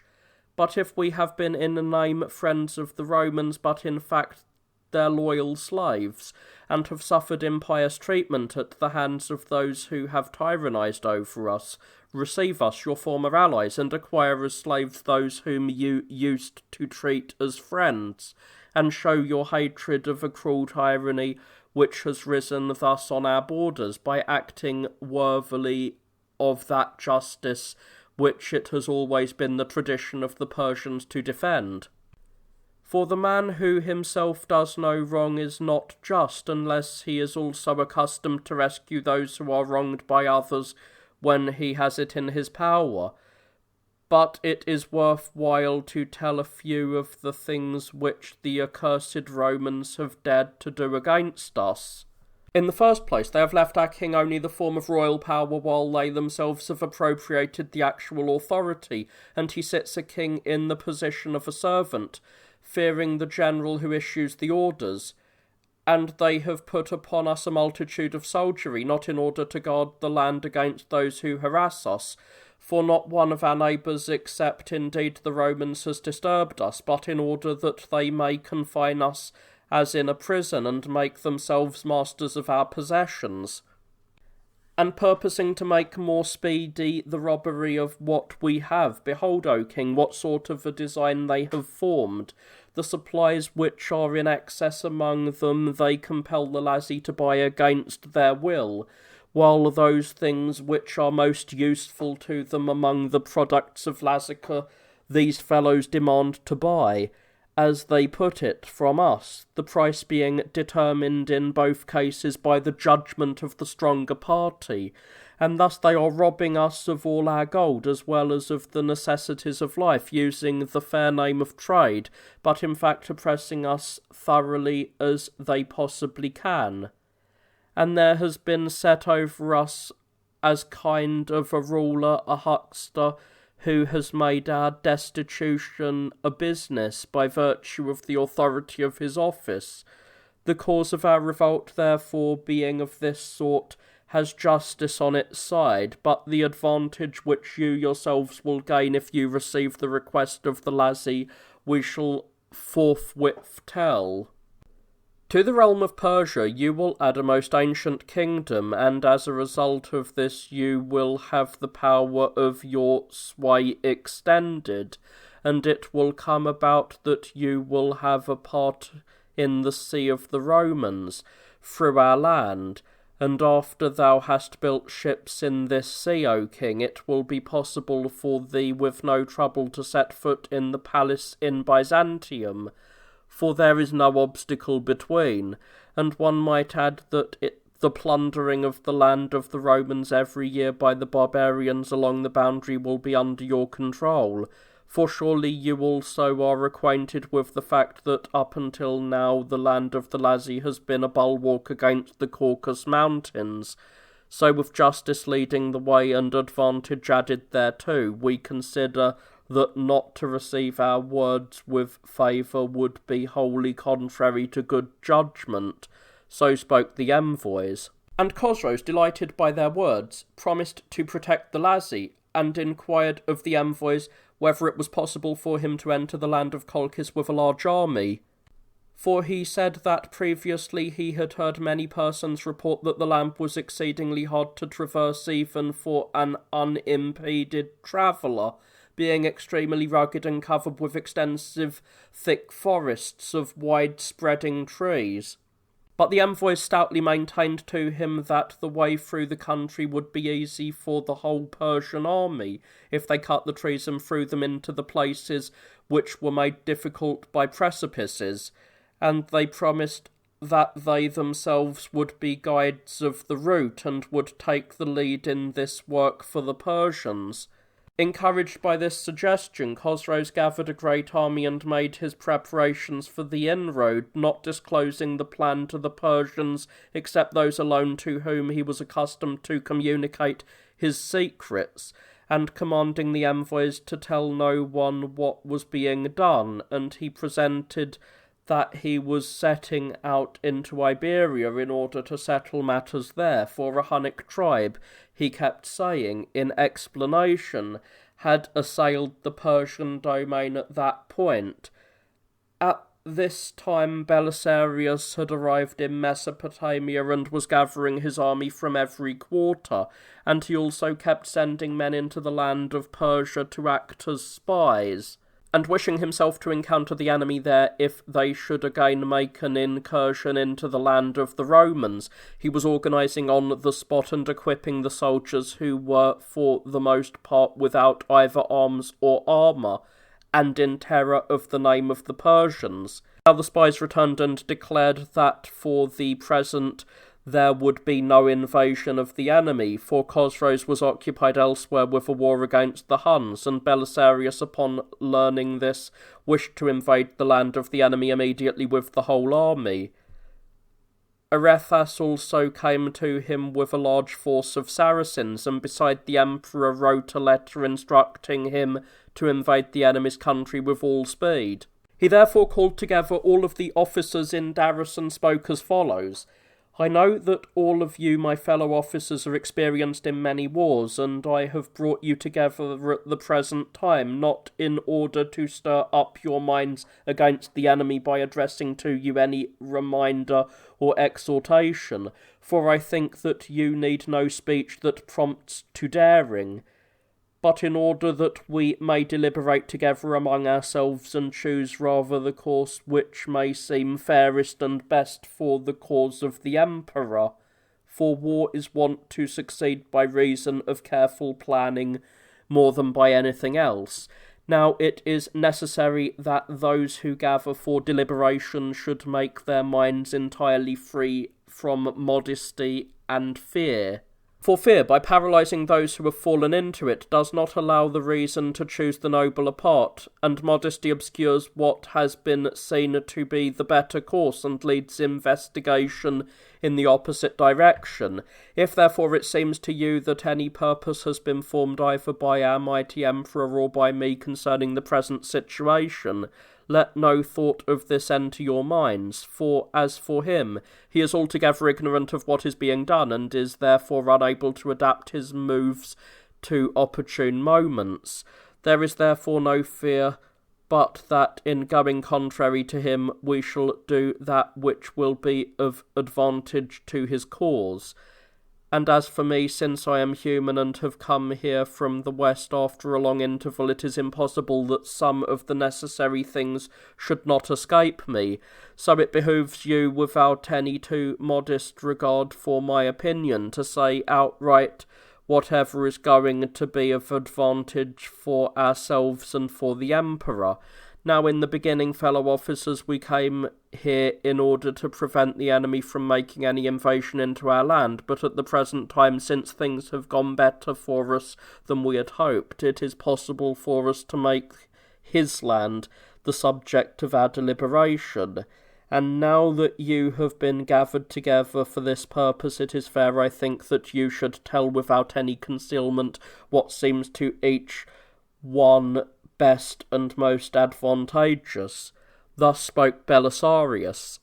And Peter and Bozes urged him to lead the army without any hesitation against the enemy's country, and their opinion was followed immediately by the whole council. Recithancus, however, and Theosistus, the commanders of the troops in Lebanon, said that, while they too had the same wish as the others concerning the invasion, they feared that if they abandoned the country of Phoenicia and Syria, Alamandurus would plunder it at his leisure, and that the emperor would be angry with them because they had not guarded and kept unplundered the territory under their command, and for this reason they were quite unwilling to join the rest of the army in the invasion. But Belisarius said that the opinion of these two men was not in the least degree true, for it was the season of the vernal equinox, and at this season the Saracens always dedicated about 2 months to their god, and during this time neither undertook any inroad into the land of others. Agreeing therefore to release both of them with their followers within 60 days, he commanded them also to follow with the rest of the army. So Belisarius was making his preparations for the invasion with great zeal. But Chosroes and the Median army, after crossing Iberia, reached the territory of Lazica under the leadership of the envoys. There with no one to withstand them, they began to cut down the trees which grow thickly over the very mountainous region, rising to a great height and spreading out their branches remarkably, so that they made the country absolutely impassable for the army. And these they threw into the rough places, and thus rendered the road altogether easy. And when they arrived in the centre of Colchis, the place where the tales of the poets say that the adventure of Medea and Jason took place, Galbazes, the king of the Lazi, came and did obeisance to Chosroes, the son of Cabades, as lord, putting himself together with his palace and all Lazica into his hands. Now there is a coast city named Petra in Colchis on the sea, which is called the Euxine, which in former times had been a place of no importance, but which the Emperor Justinian had rendered strong and otherwise conspicuous by means of the circuit wall and other buildings which he erected. When Chosroes ascertained that the Roman army was in that place with John, he sent an army and a general, Aniabides, against them in order to capture the place at the first onset, but John, upon learning of their approach, gave orders that no one should go outside the fortification nor allow himself to be seen from the parapet by the enemy, and he armed the whole army and stationed them in the vicinity of the gates, commanding them to keep silent and not allow the least sound of any kind to escape from them. So the Persians came close to the fortifications, and since nothing of the enemy was either seen or heard by them, they thought that the Romans had abandoned the city and left it destitute of men. For this reason they closed in still more the fortifications, so as to set up ladders immediately, since no one was defending the wall, and neither seeing nor hearing anything of the enemy, they sent to Chosroes and explained the situation, and he sent the greater part of the army, commanding them to make an attempt upon the fortifications from all sides, and he directed one of the officers to make use of the engine known as a ram around the gate, while he himself, seated on a hill which lies very close to the city, became a spectator of the operations, and straightway the Romans opened the gates all of a sudden, and unexpectedly fell upon and slew great numbers of the enemy, and especially those stationed about the ram. The rest with difficulty made their escape together, and the general was saved with them. And Chosroes, filled with rage, impaled Anibardes, since he had been outgeneralled by John, a tradesman, and an altogether unwarlike man.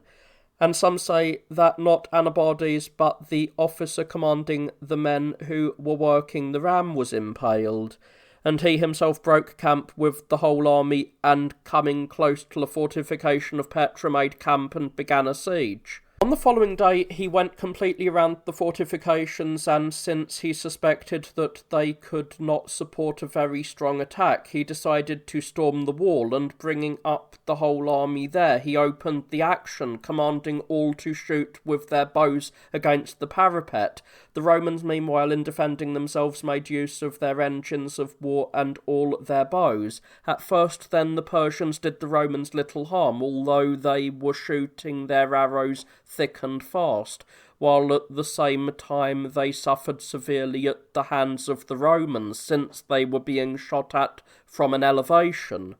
But later on, since it was fated that Petra should be captured by Chosroes, John by some chance was shot in the neck and died, and as a result of this the other Romans ceased to care for anything.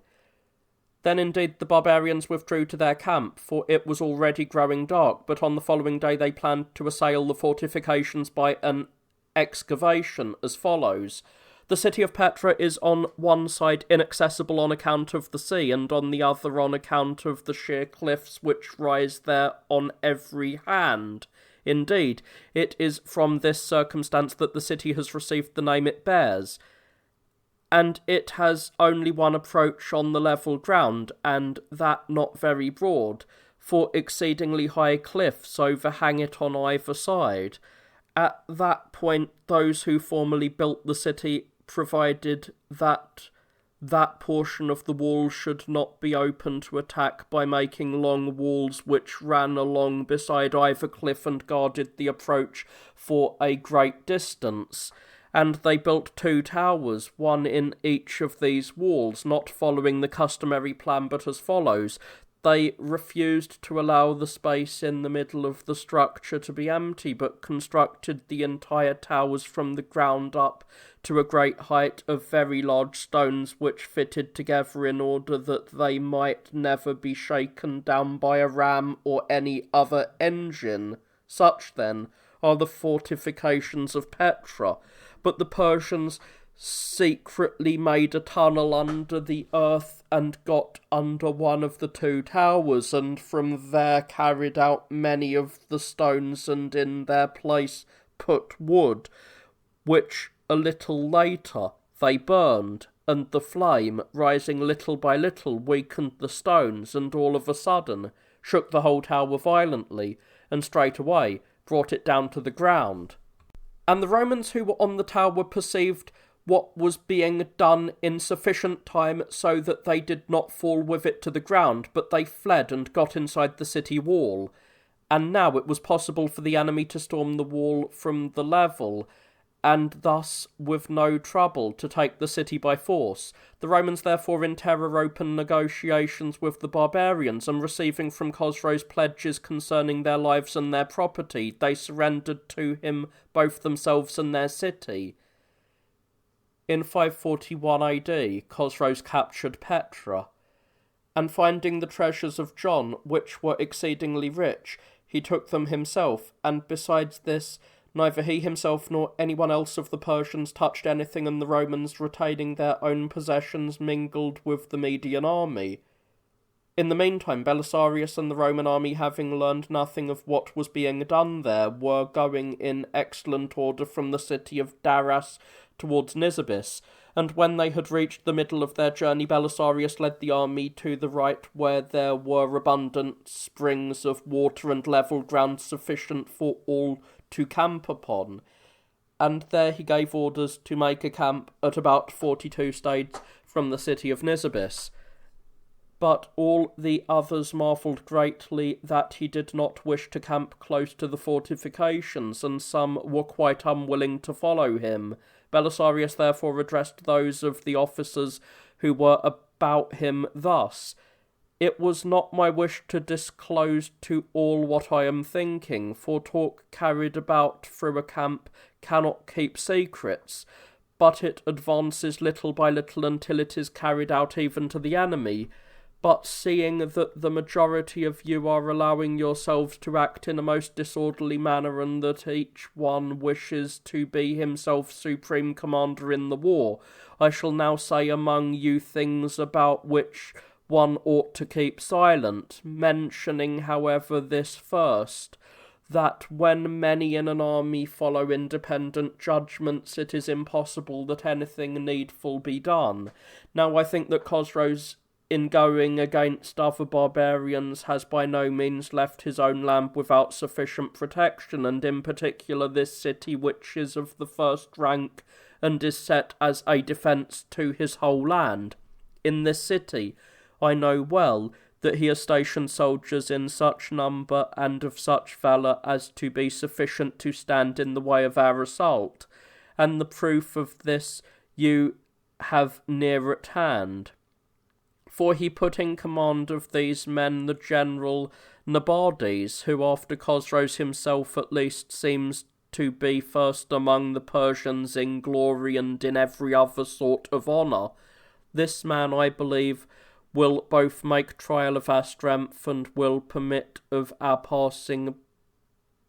by no other condition than that he be defeated by us in battle. If therefore the conflict should be close by the city, the struggle will not be even for us and the Persians, for they coming out from their stronghold against us in case of success, should it so happen, will feel unlimited confidence in assailing us, and in case of defeat they will easily escape from our attack, for we shall only be able to pursue them a short distance, and from this no harm will come to the city, which you surely see cannot be captured by storming the wall when soldiers are defending it. But if the enemy engage with us here and we conquer them, I have great hopes, fellow officers, of capturing the city, for while our antagonists are fleeing a long way, we shall either mingle with them and rush inside the gates with them, as is probable, or we shall anticipate them and compel them to turn and escape to some other place, and thus render Nisibis without its defenders easy to capture by us. When Belisarius had said this, all the others except Peter were convinced, and they made camp and remained with him. He, however, associating with himself John, who commanded the troops in Mesopotamia and had no small part of the army, came up to a position not far removed from the fortifications, about 10 stades away, and remained quietly there. But Belisarius marshalled the men who were with him as if for combat, and sent word to Peter and his men also to hold themselves in array for battle until he himself should give the signal. And he said that he knew well that the barbarians would attack them about midday, remembering, as they surely would, that while they themselves are accustomed to partake of food in the late afternoon, the Romans do so at midday. So Belisarius gave this warning, but Peter and his men disregarded his commands, and about midday, being distressed by the sun, for the place is exceedingly dry and hot, they stacked their arms, and with never a thought of the enemy began to go about in disorderly fashion and eat gourds which grew there. And when this was observed by Nabades, he led the Persian army running at full speed against them, and the Romans, since they did not fail to observe that the Persians were coming out of the fortifications, for they were seen clearly because moving over a level plain, sent to Belisarius urging him to support them, and they themselves snatched up their arms and in disorder and confusion confronted their foe. But Belisarius and his men, even before the messenger had reached them, discovered by the dust of the attack of the Persians, and went to the rescue on the run. And when the Persians came up, the Romans did not withstand their onset, but were routed without any difficulty, and the Persians, following close upon them, killed 50 men and seized and kept the standard of Peter. And they would have slain them all in the pursuit, for the Romans had no thought of resistance, if Belisarius and the army with him had not come upon them and prevented it. For as the Goths first of all came upon them with long spears in close array, the Persians did not await their attack, but beat a hasty retreat, and the Romans, together with the Goths, followed them up and slew 150 men, for the pursuit was only of short duration, and the others quickly got inside of the fortifications. Then indeed all the Romans withdrew to the camp of Belisarius, and the Persians on the following day set up a tower instead of a trophy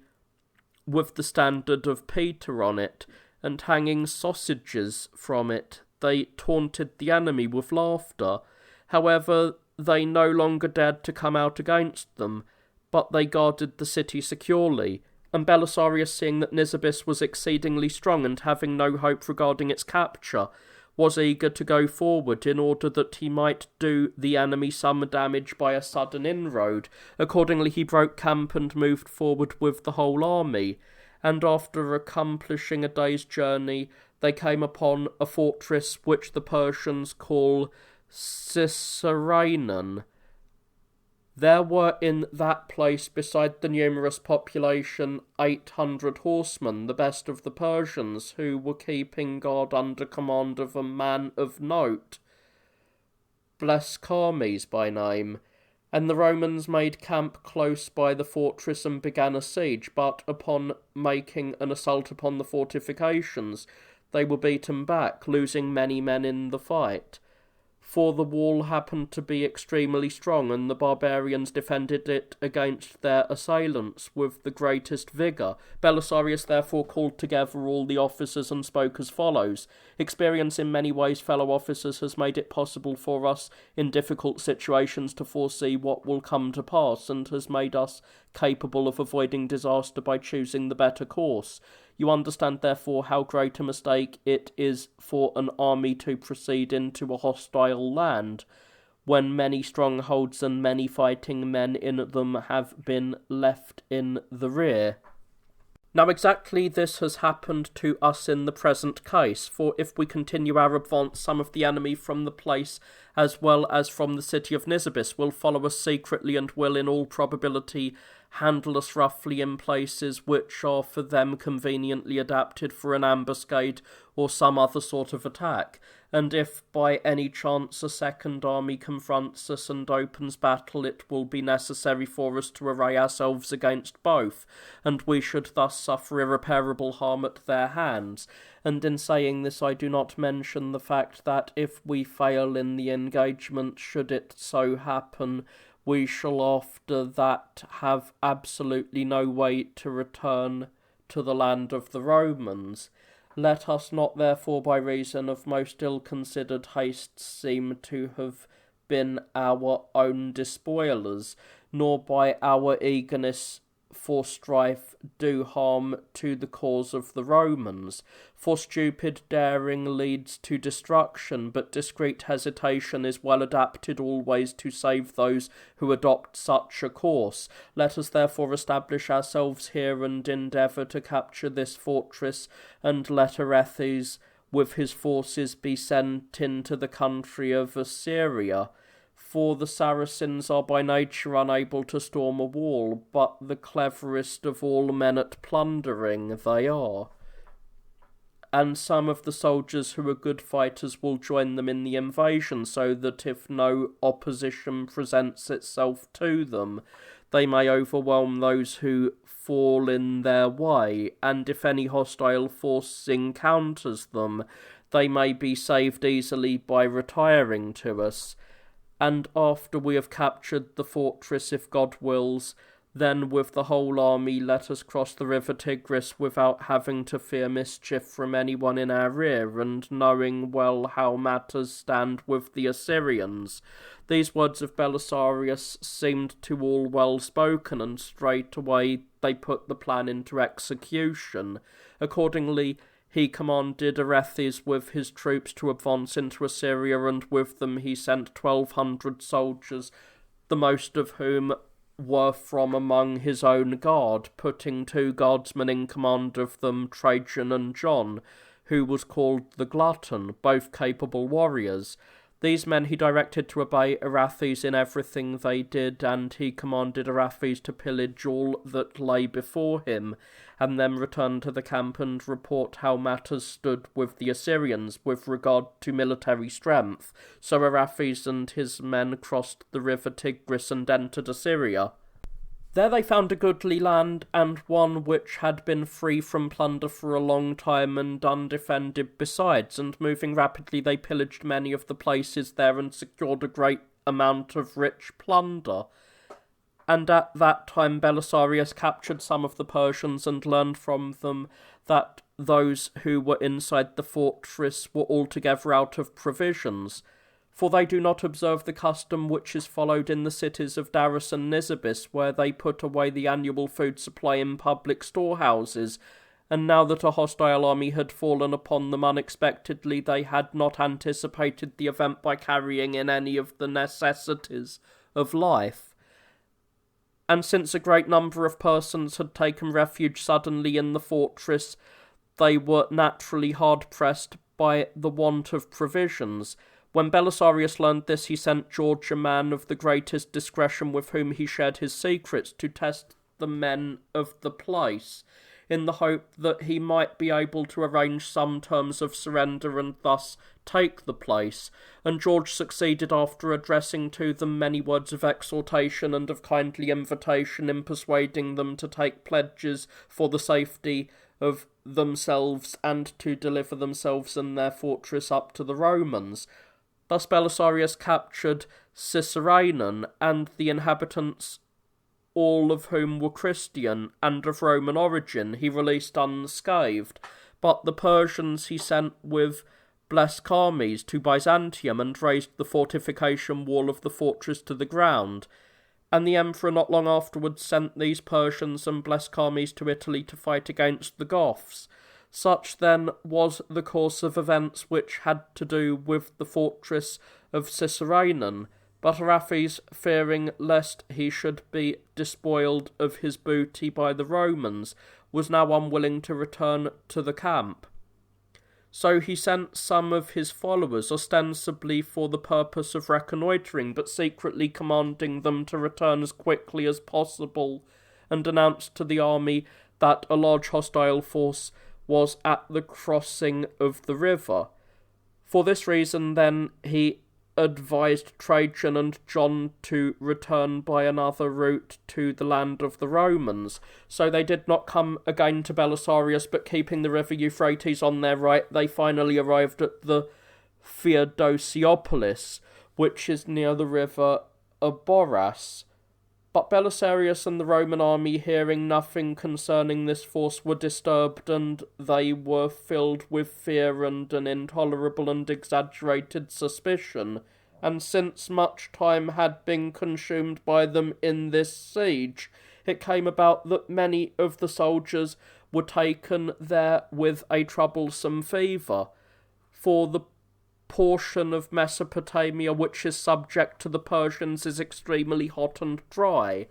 and the Romans were not accustomed to this, and especially those who came from Thrace, and since they were living their daily life in a place where the heat was excessive and in stuffy huts in the summer season, they became so ill that the third part of the army were laying half dead. The whole army, therefore, was eager to depart from there and to return as quickly as possible to their own land, and most of all the commanders of the troops in Lebanon, who saw that the time which was sacred to the Saracens had in fact already passed. They came indeed frequently to Belisarius and entreated him to release them immediately, protesting that they had given over to Alamandurus the country of Lebanon and Syria, and were sitting there for no good reason. Belisarius therefore called together all the officers and opened a discussion. Then John the son of Nicetas rose first and spoke as follows: "Most excellent Belisarius, I consider that in all time there has never been a general such as you are, either in fortune or in valour. And this reputation has come to prevail not alone among the Romans, but also among all barbarians. This fair name, however, you will preserve most securely if you should be able to take us back alive to the land of the Romans. For now, indeed, the hopes which we may have are not bright. For I would have you look thus at the situation of this army. The Saracens and the most efficient soldiers of the army crossed the river Tigris, and one day, I know not how long since, they found themselves in such a plight that they have not even succeeded in sending a message to us. And Racithius and Theosistus will depart, as you see surely, believing that the army of Alamandorus is almost at this very moment in the midst of Phoenicia, pillaging the whole country there. And among those who are left, the sick are so numerous that those who will care for them and convey them to the land of the Romans are fewer in number than they are by a great deal. Under these circumstances, if it should fall out that any hostile force should come upon us, either while remaining here or while going back, not a man would be able to carry back word to the Romans in Darus of the calamity which had befallen us. For as for going forward, I consider it impossible even to be spoken of. While therefore some hope is still left, it will be of advantage both to make plans for the return and to put the plan into action.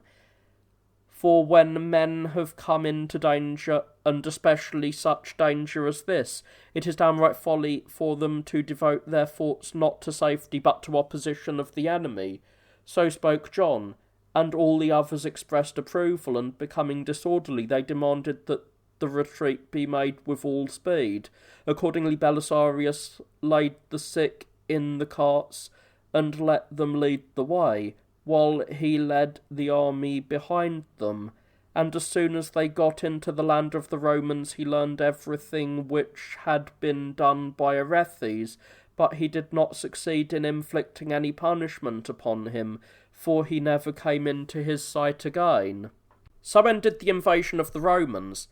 and after Chosroes had taken Petra, it was announced to him that Belisarius had invaded the Persian territory,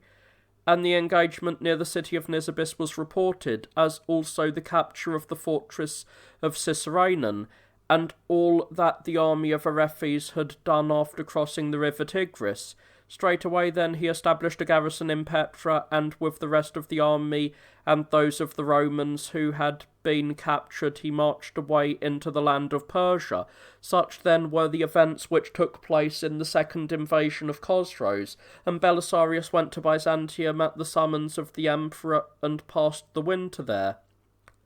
542 AD.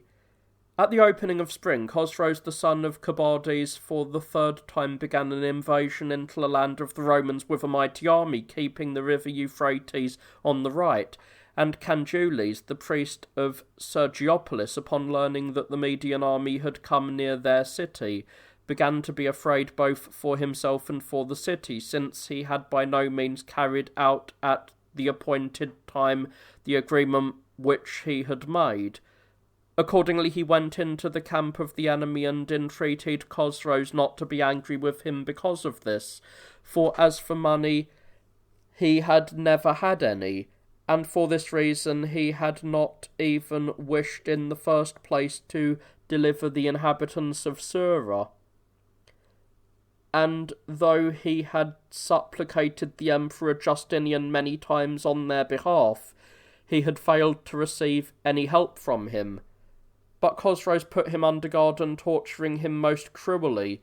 claimed the right to exact from him double the amount of money, just as he had agreed previously.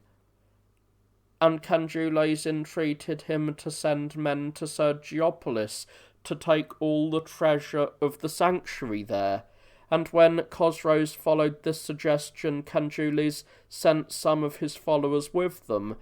So the inhabitants of Sergiopolis, receiving into the city the men sent by Chosroes, gave them many of the treasures, declaring that nothing else was left them. But Chosroes said that these were by no means sufficient for him, and demanded that he should receive others still more than these. Accordingly he sent men ostensibly to search out with all diligence the wealth of the city, but in reality to take possession of the city. But since it was fated that Sergiopolis should not be taken by the Persians, one of the Saracens, who though a Christian was serving under Alamandorus,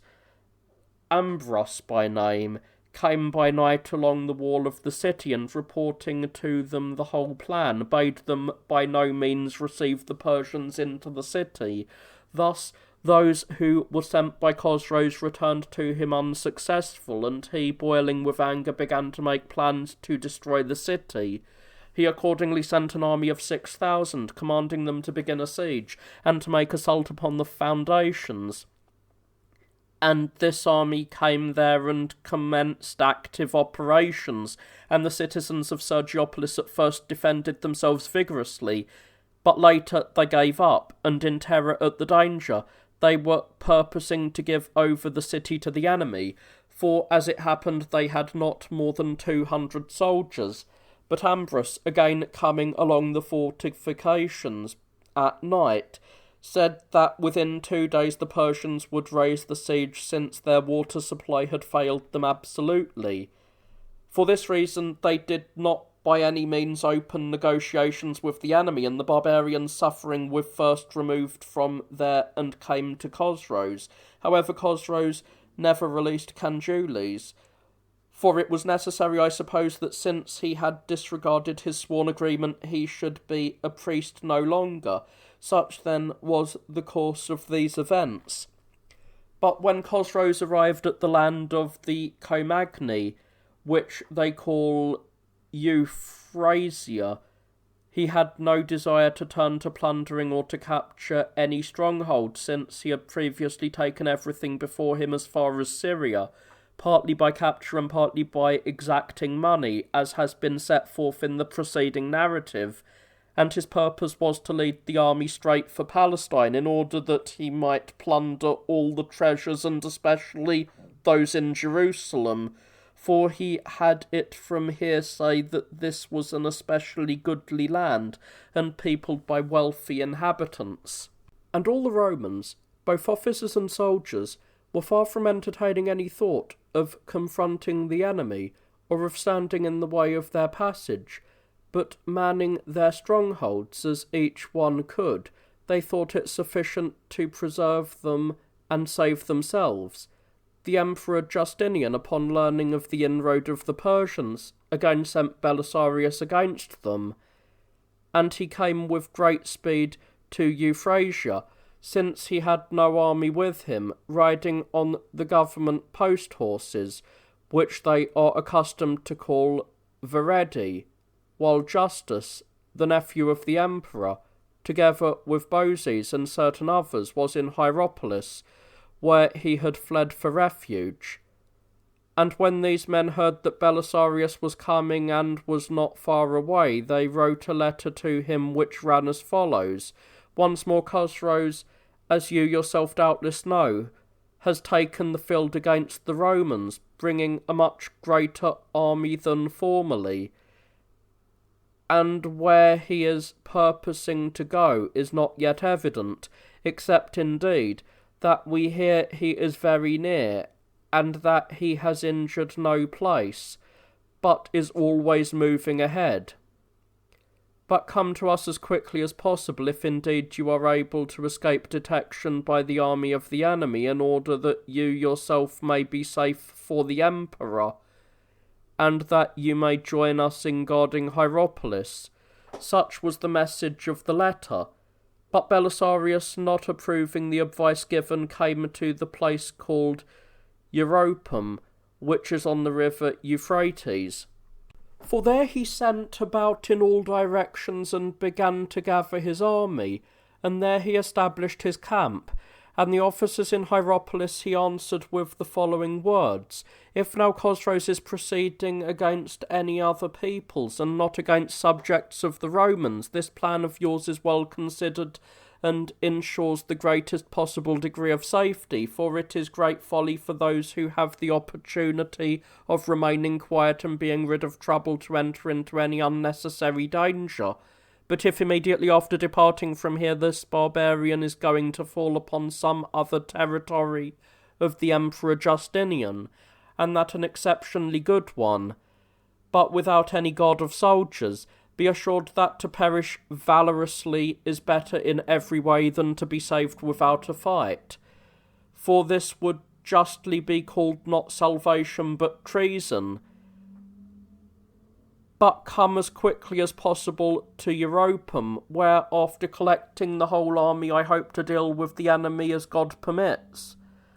And when the officers saw this message, they took courage, and leaving their justice with some few men in order to guard Hierapolis, all the others with the rest of the army came to Europum. But Chosroes, upon learning that Belisarius with the whole Roman army had encamped at Europum, decided not to continue his advance, but sent one of the royal secretaries,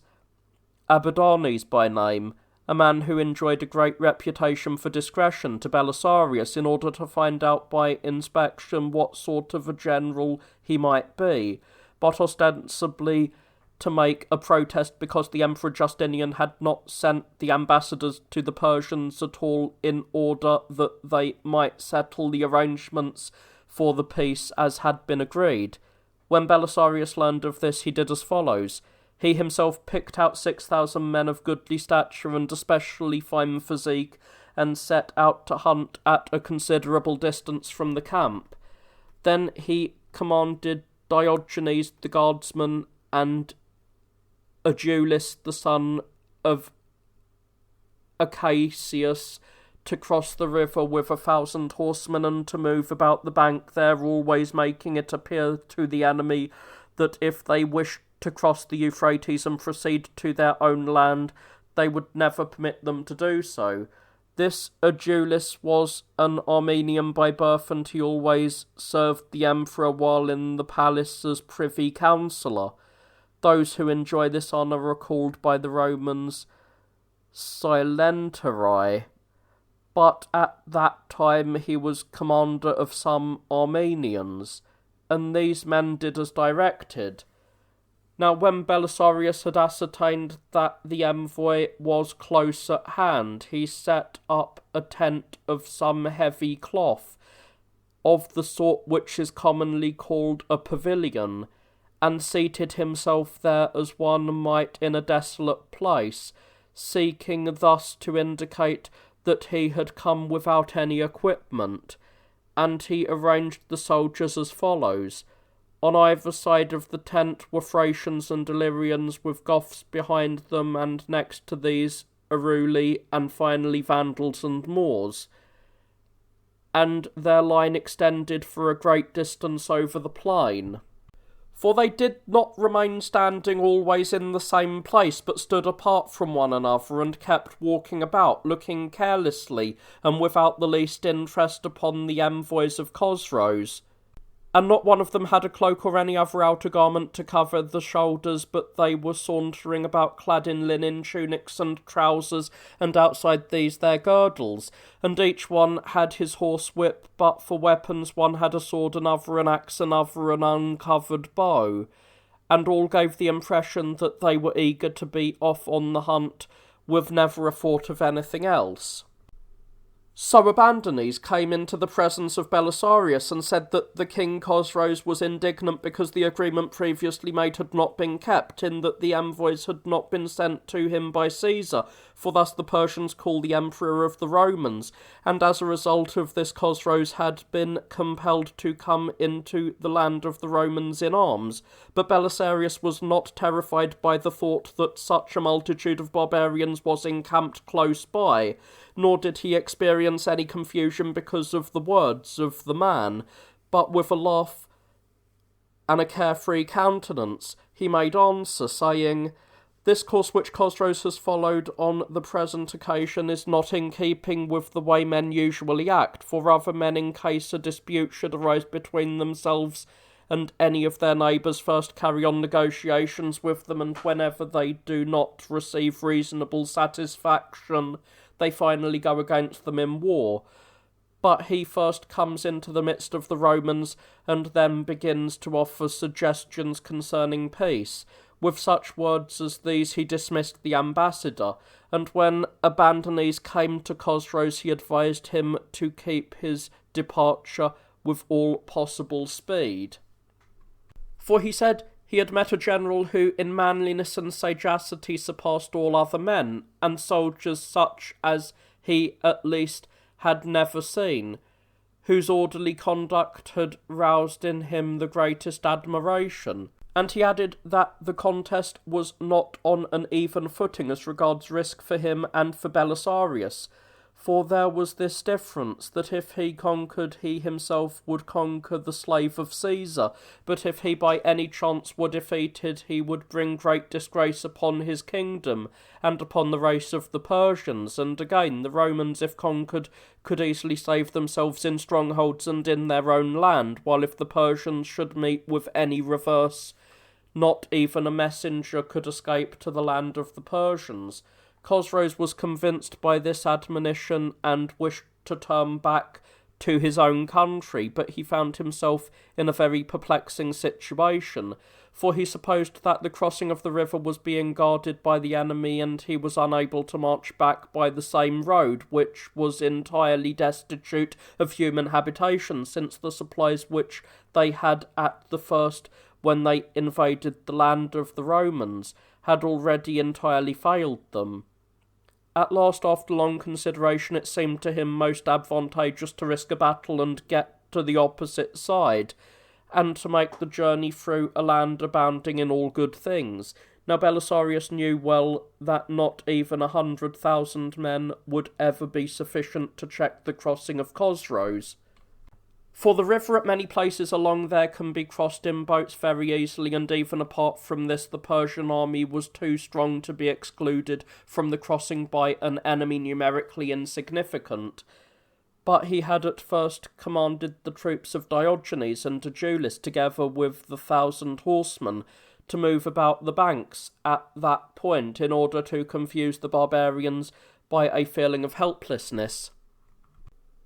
But after frightening this same barbarian, as I have said, Belisarius feared lest there should be some obstacle in the way of his departing from the land of the Romans, for it seemed to him a most significant achievement to have driven away from there the army of Chosroes without risking any battle against so many myriads of barbarians, with soldiers who were very few in number, and who were in abject terror of the Median army. For this reason he commanded Diogenes and Adulis to remain quiet. Chosroes accordingly constructed a bridge with great celerity, and crossed the river Euphrates suddenly with his whole army. For the Persians are able to cross all rivers without the slightest difficulty, because when they are on the march, they have in readiness hook-shaped irons, with which they fasten together long timbers, and with the help of these they improvise a bridge on the spur of the moment, wherever they may desire.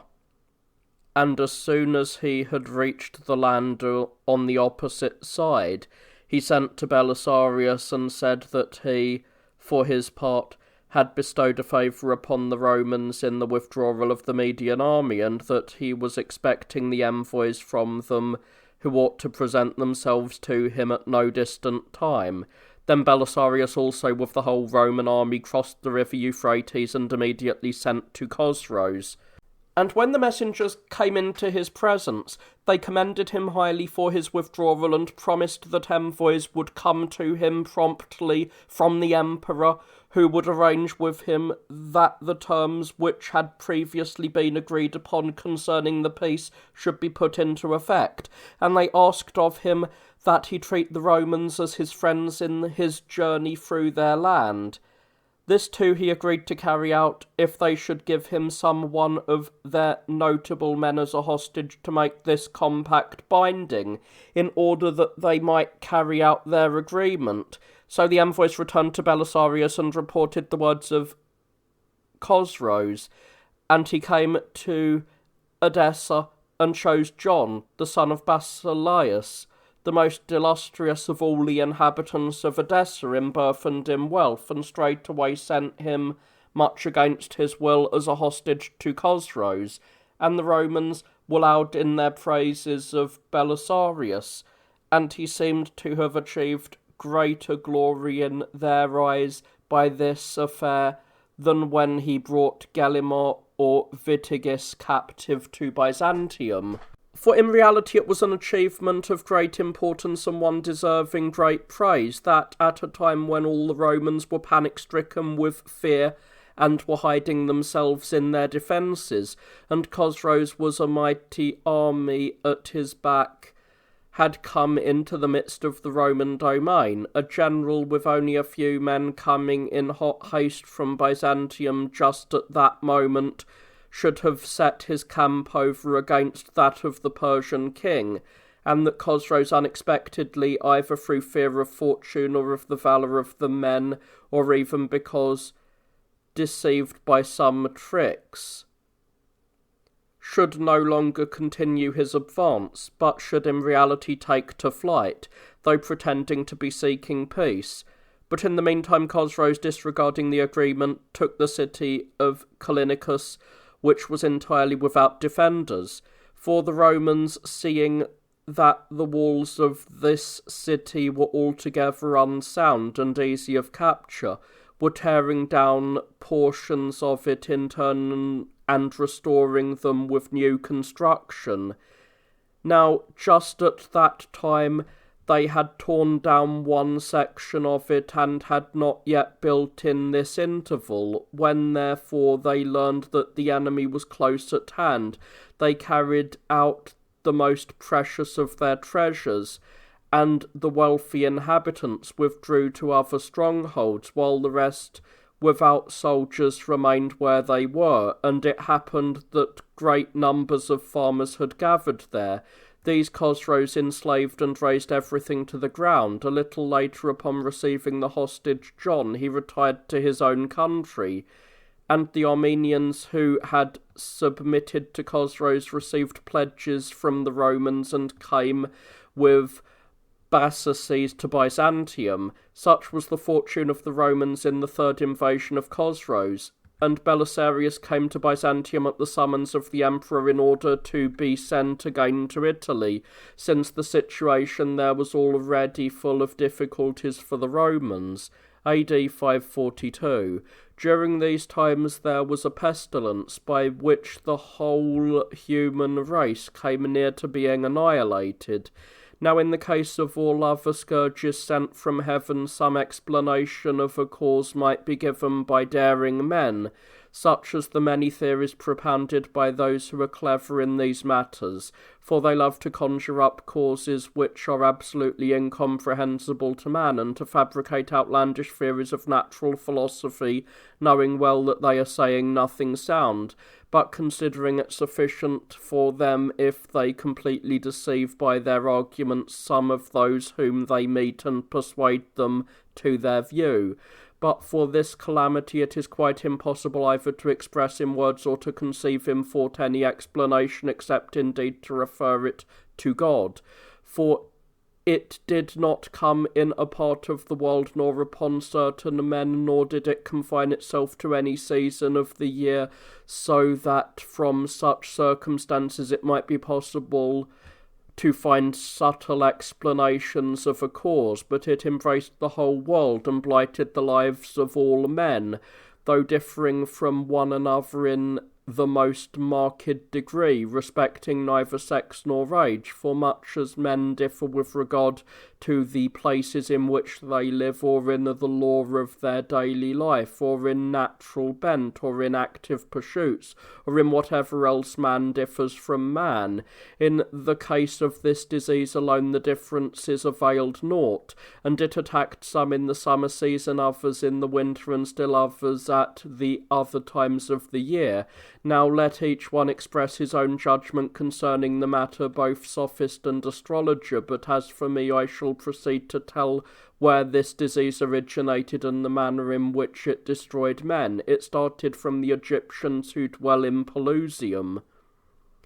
Then it divided and moved in one direction towards Alexandria and the rest of Egypt, and in the other direction it came to Palestine on the borders of Egypt, and from there it spread over the whole world, always moving forward and travelling at times favourable to it, for it seemed to move by fixed arrangement, and to tarry for a specified time in each country, casting its blight slightly upon none, but spreading in either direction right out to the ends of the world, as if fearing lest some corner of the earth might escape it, for it left neither island nor cave nor mountain ridge which had human inhabitants, and if it had passed by any land either not affecting the men there or touching them in indifferent fashion, still at a later time it came back. Then those who dwelt round about this land, whom formerly it had afflicted most sorely, it did not touch at all, but it did not remove from the place in question until it had given up its just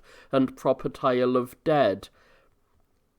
so as to correspond exactly to the number destroyed at the earlier time among those who dwelt around about. And this disease always took its start from the coast, and from there went to the interior, and in the second year it reached Byzantium in the middle of spring, where it happened that I was staying at the time, and it came as follows. Apparitions of supernatural beings in human guise of every description were seen by many persons, and those who encountered them thought that they were struck by the man they had met in this or that part of the body, as it happens, and immediately upon seeing this apparition they were seized also by the disease. Now at first those who met these creatures tried to turn them aside by uttering the holiest of names and exorcising them in other ways as well as each one could, but they accomplished absolutely nothing, for even in the sanctuaries where the most of them fled for refuge they were dying constantly, but later on they were unwilling even to give heed to their friends when they called to them, and they shut themselves up in their rooms and pretended that they did not hear, although their doors were being beaten down, fearing obviously that he who was calling was one of these demons. But in the case of some of the pestilence, it did not come on in this way, but they saw a vision in a dream and seemed to suffer the very same thing at the hands of the creature who stood over them, or else to hear a voice foretelling to them that they were written down in the number of those who were to die. But with the majority it came about that they were seized by the disease without becoming aware of what was coming, either through a waking vision or a dream, and they were taken in the following manner. They had a sudden fever, some when just roused from sleep, others when walking around, and others while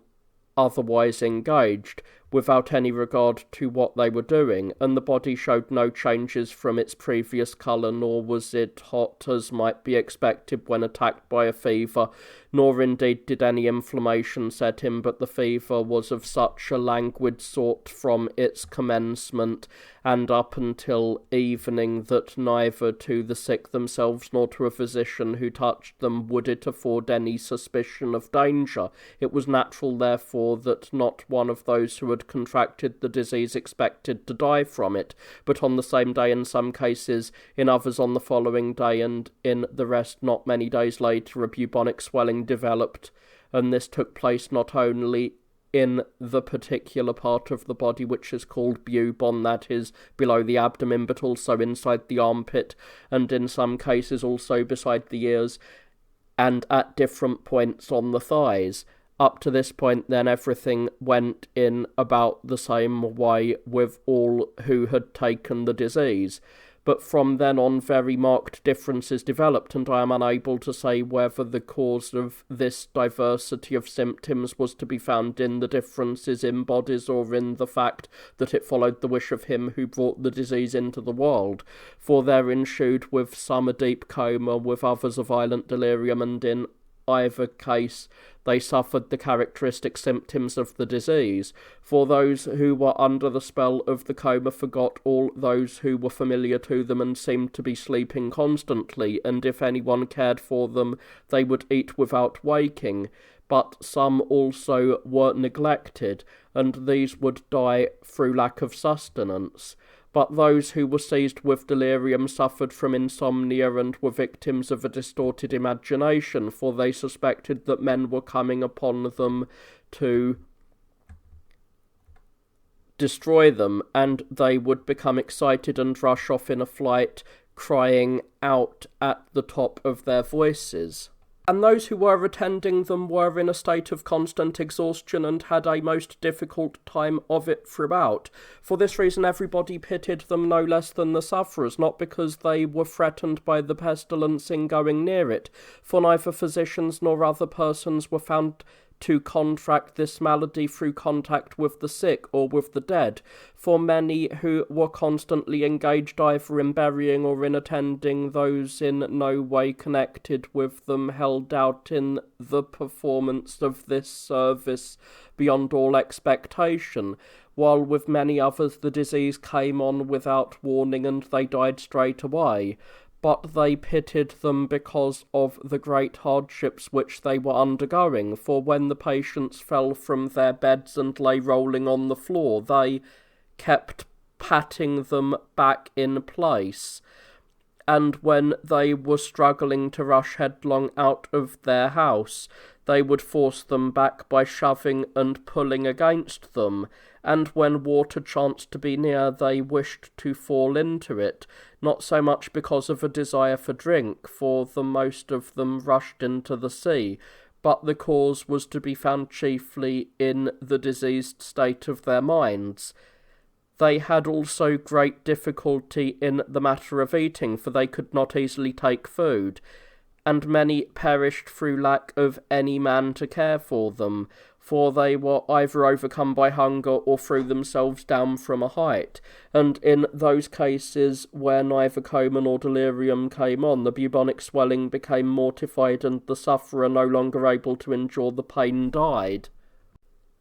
And one would suppose that in all cases the same thing would have been true, but since they were not at all in their senses, some were quite unable to feel the pain, for owing to the troubled condition of their minds they lost all sense of feeling. Now some of the physicians who were at a loss because of the symptoms were not understood, supposing that the disease centred in the bubonic swellings, decided to investigate the bodies of the dead, and upon opening some of the swellings they found a strange sort of carbuncle that had grown inside them. Death came in some cases immediately, in others after many days, and with some the body broke out with black pustules about as large as a lentil, and these did not survive even one day, but all succumbed immediately. With many also a vomiting of blood ensued without visible cause, and straightway brought death. Moreover, I am able to declare this, that the most illustrious physicians predicted that many would die, who unexpectedly escaped entirely from suffering shortly afterwards,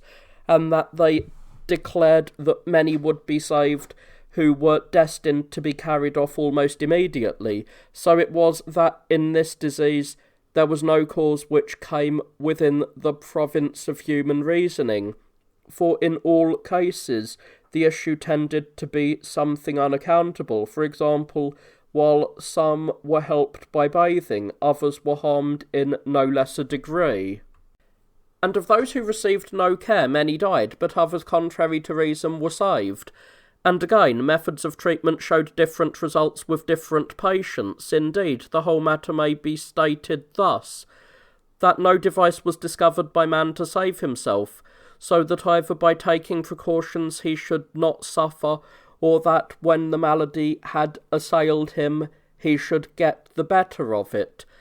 But suffering came without warning, and recovery was due to no external cause, and in the case of women who were pregnant, death could be certainly foreseen if they were taken with the disease, for some died through miscarriage, but others perished immediately at the time of birth with the infants they bore. However, they say that 3 women in confinement survived though their children perished, and that 1 woman died at the very time of childbirth, but that the child was born and survived. Now, in those cases where the swelling rose to an unusual size and a discharge of pus had set in, it came about that they escaped from the disease and survived, for clearly the acute condition of the carbuncle had found relief in this direction, and this proved to be in general an indication of returning health.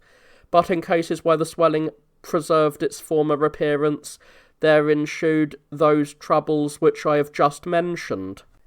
And with some of them it came about that the thigh was withered, in which case though the swelling was there, it did not develop the least suppuration. With others who survived, the tongue did not remain unaffected, and they lived on either lisping or speaking incoherently and with difficulty. Now the disease in Byzantium ran a course of 4 months, and its greatest virulence lasted about 3.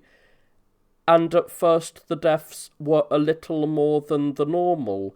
Then the mortality rose still higher, and afterwards the tale of dead reached 5,000 each day, and again it even came to 10,000, and still more than that. Now in the beginning each man attended to the burial of the dead of his own house, and these they threw even into the tombs of others, either escaping detection or using violence, but afterwards confusion and disorder everywhere became complete. For slaves remained destitute of masters, and men who in former times were very prosperous were deprived of the service of their domestics, who were either sick or dead, and many houses became completely destitute of human inhabitants. For this reason it came about that some of the notable men of the city, because of the universal destitution, remained unburied for many days, and it fell to the lot of the emperor, as was natural, to make provision for the trouble. He therefore detailed soldiers from the palace and distributed money, commanding Theodorus to take charge of this work. This man held the position of announcer of imperial messages, always announcing to the emperor the petitions of his clients, and declaring to them in turn whatever his wish was. In the Latin tongue, the Romans designate this office by the term referendarius. So those who had not as yet fallen into complete destitution in their domestic affairs attended individually to the burial of those connected with them, but Theodorus, by giving out the emperor's money and by making further expenditures from his own purse, kept burying the bodies which were not cared for, and when it came about that all of the tombs which had existed previously were filled with the dead, and they dug up all the places about the city one after another, laid the dead there, each one as he could, and departed. But later on, those who were making these trenches, no longer able to keep up with the number of the dying, mounted the towers of the fortifications in Sicily, and tearing off the roofs, threw the bodies in there in complete disorder, and they piled them up just as each one happened to fall, and filled practically all the towers with corpses, and then covered them again with the roofs. As a result of this, an evil stench pervaded in the city, and distressed the inhabitants still more, and especially whenever the wind blew fresh from that quarter.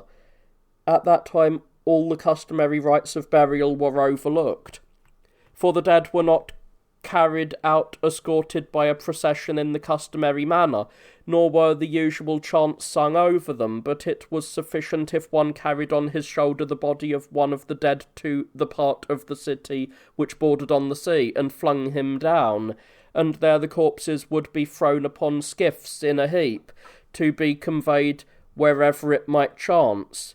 In that time, too, those of the population who had formerly been members of the factions laid aside their mutual enmity, and in common they attended to the burial rites of the dead, and they carried with their own hands the bodies of those who were no connection of theirs, and buried them. Nay, most of those who in times past used to take delight in devoting themselves to pursuits both shameful and base, shook off the unrighteousness of their daily lives, and practised the duties of religion with diligence, not so much because they had learned wisdom at last, nor because they had become all of a sudden lovers of virtue, as it were. For when qualities have become fixed in men by nature or by the training of a long period of time, it is impossible for them to lay them aside thus lightly, except indeed some divine influence for good has breathed upon them. But then all, so to speak, being thoroughly terrified by the things which were happening, and supposing that they would die immediately, did, as was natural, learn respectability for a season by sheer necessity. Therefore, as soon as they were rid of the disease and were saved, and already supposed that they were in security, since the curse had moved on to other peoples, they turned sharply about and reverted once more to their baseness of heart, and now more than before they make a display of the inconstancy of their conduct, altogether surpassing themselves in villainy and in lawlessness of every sort. For one could insist emphatically without falsehood that this disease, whether by chance or by some providence, chose out with exactitude the worst men and let them go free. But these things were displayed to the world in later times. During that time, it seemed no easy thing to see any man in the streets of Byzantium, but all who had the good fortune to be in health were sitting in their houses, either attending the sick or mourning the dead, and if one did succeed in meeting a man going out, he was carrying one of the dead, and work of every description ceased, and all of the trades were abandoned by the artisans, and all other work as well, such as each had in hand. Indeed, in a city which was simply abounding in all good things, starvation almost absolute was running riot. Certainly it seemed a difficult and very notable thing to have a sufficiency of bread or of anything else, so that with some of the sick it appeared that the end of life came about sooner than it should have come by reason of the lack of the necessities of life. And to put all in a word, it was not possible to see a single man in Byzantium clad in the chlamys, and especially when the emperor became ill, for he too had a swelling of the groin. But in a city which held dominion over the whole Roman Empire, every man was wearing clothing befitting private station and remaining quietly in his home. Such was the course of the pestilence in the Roman Empire at large as well as in Byzantium, and it fell also upon the land of the Persians and visited all the other barbarians beside. 555 AD. Now it happened that Chosroes had come from Assyria to a place toward the north called Adarbiganon, from which he was planning to make an invasion into the Roman domain through Persia. In that place is the great sanctuary of fire, which the Persians reverence above all other gods. There the fire is guarded unquenched by the Magi, and they perform carefully a great number of sacred rites, and in particular they consult an oracle on those matters which are of the greatest importance. This is the fire which the Romans worshipped under the name of Hestia in ancient times. There someone who had been sent from Byzantium to Chosroes announced that Constantius and Sergius would come before him directly as envoys to arrange the treaty. Now these two men were both trained speakers and exceedingly clever. Constantius was an Illyrian by birth, and Sergius was from the city of Edessa in Mesopotamia, and Chosroes remained quiet, expecting these men. But in the course of the journey thither, Constantius became ill, and much time was consumed. In the meantime, it came about that the pestilence fell upon the Persians. For this reason, Nabades, who at that time held the office of general in Persia, sent the priest of the Christians in Dubius by direction of the king to Valerianus, the general in Armenia, in order to reproach the envoys for their tardiness, and to urge the Romans with all zeal towards peace. And he came with his brother to Armenia, and meeting Valerianus declared that he himself, as a Christian, was favourably disposed towards the Romans, and that the king Chosroes always followed his advice in every matter, so that if the ambassadors would come with him to the land of Persia, there would be nothing to prevent them from arranging the peace as they wished. Thus, then, spoke the priest. But the brother of the priest met Valerianus secretly and said that Chosroes was in great straits, for his son had risen against him in an attempt to set up a tyranny, and he himself, together with the whole Persian army, had been taken with the plague. And this was the reason why he wished just now to settle the agreement with the Romans. When Valerianus heard this, he straightway dismissed the bishop, promising that the envoys would come to Chosroes at no distant time, but he himself reported the words which he had heard to the Emperor Justinian. This led the Emperor immediately to send word to him that Martinus and the other commanders should invade the enemy's territory as quickly as possible, for he knew well that no one of the enemy would stand in their way, and he commanded them to gather all in one place and so make their invasion into Persia-Armenia. When the commanders received these letters, all of them together with their followers began to gather into the land of Armenia. And already Chosroes had abandoned Adibiganon a little before, through fear of the plague, and was off with his whole army into Assyria, where the pestilence had not yet become epidemic. Valerianus accordingly encamped close by Theodosiopolis with the troops under him, and with him was arrayed Narses, who had with him Armenians and some of the Uruli. And Martinus, the general of the east, together with Idiger and Theoctistus, reached the fortress of Citharizon, and fixing his camp there, remained on the spot. This fortress is separated from Theodosiopolis by a journey of 4 days. Thereto Peter came not long afterwards, together with Adolius and some other commanders. Now the troops in this region were commanded by Isaac, the brother of Narses, and Philomath and Berus with the Uruli who were under them came into the territory of Corzine, not far from the camp of Martinus. And Justus, the emperor's nephew, and Peranius, and John, the son of Nicetas, together with Dementiolus and John, who was called the Glutton, made camp near the place called Phison, which is close by the boundaries of Martiopolis.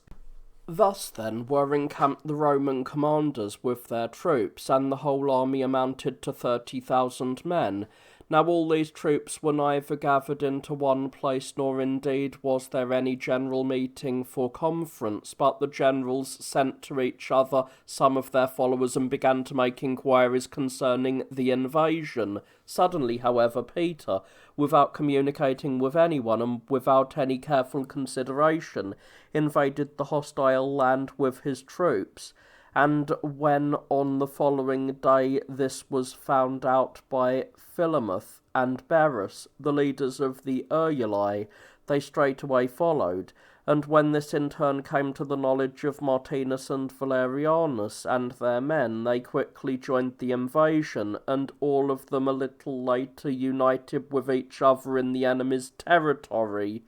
with the exception of Justus and his men, who, as I have stated, had encamped far away from the rest of the army, and learned later of their invasion. Then indeed they also invaded the territory of the enemy as quickly as possible at the point where they were, but failed altogether to unite with the other commanders.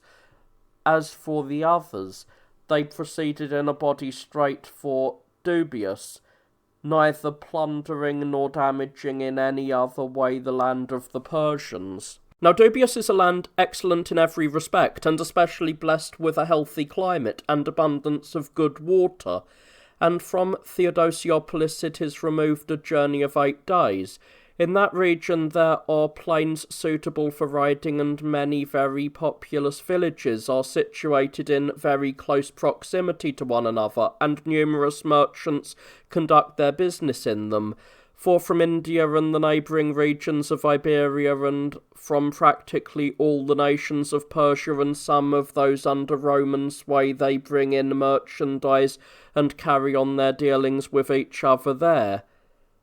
And the priest of the Christians is called Catholicus in the Greek tongue, because he presides alone over the whole region. Now at a distance of about 120 stades from Dubius, on the right, as one travels from the land of the Romans, there is a mountain difficult of ascent, and moreover precipitous, and a village crowded into very narrow space by the rough country about, Anglon by name. thither. Nabonidus withdrew his whole army as soon as he learned of the inroad of the enemy, and confident in his strength of position he shut himself in. Now the village lies at the extremity of the mountain, and there is a strong fortress bearing the same name as the village, on the steep mountainside. So Nabonidus with stones and carts blocked up the entrances into the village, and thus made it still more difficult of access. And in front of it he dug a sort of trench and stationed the army there, having filled some old cabins with ambuscades of infantrymen. Altogether the Persian army amounted to 4,000 men. While these things were being done in this way, the Romans reached a place 1 day's journey distant from Anglon, and capturing one of the enemy who was going out as a spy, they inquired where in the world Nabonidus was,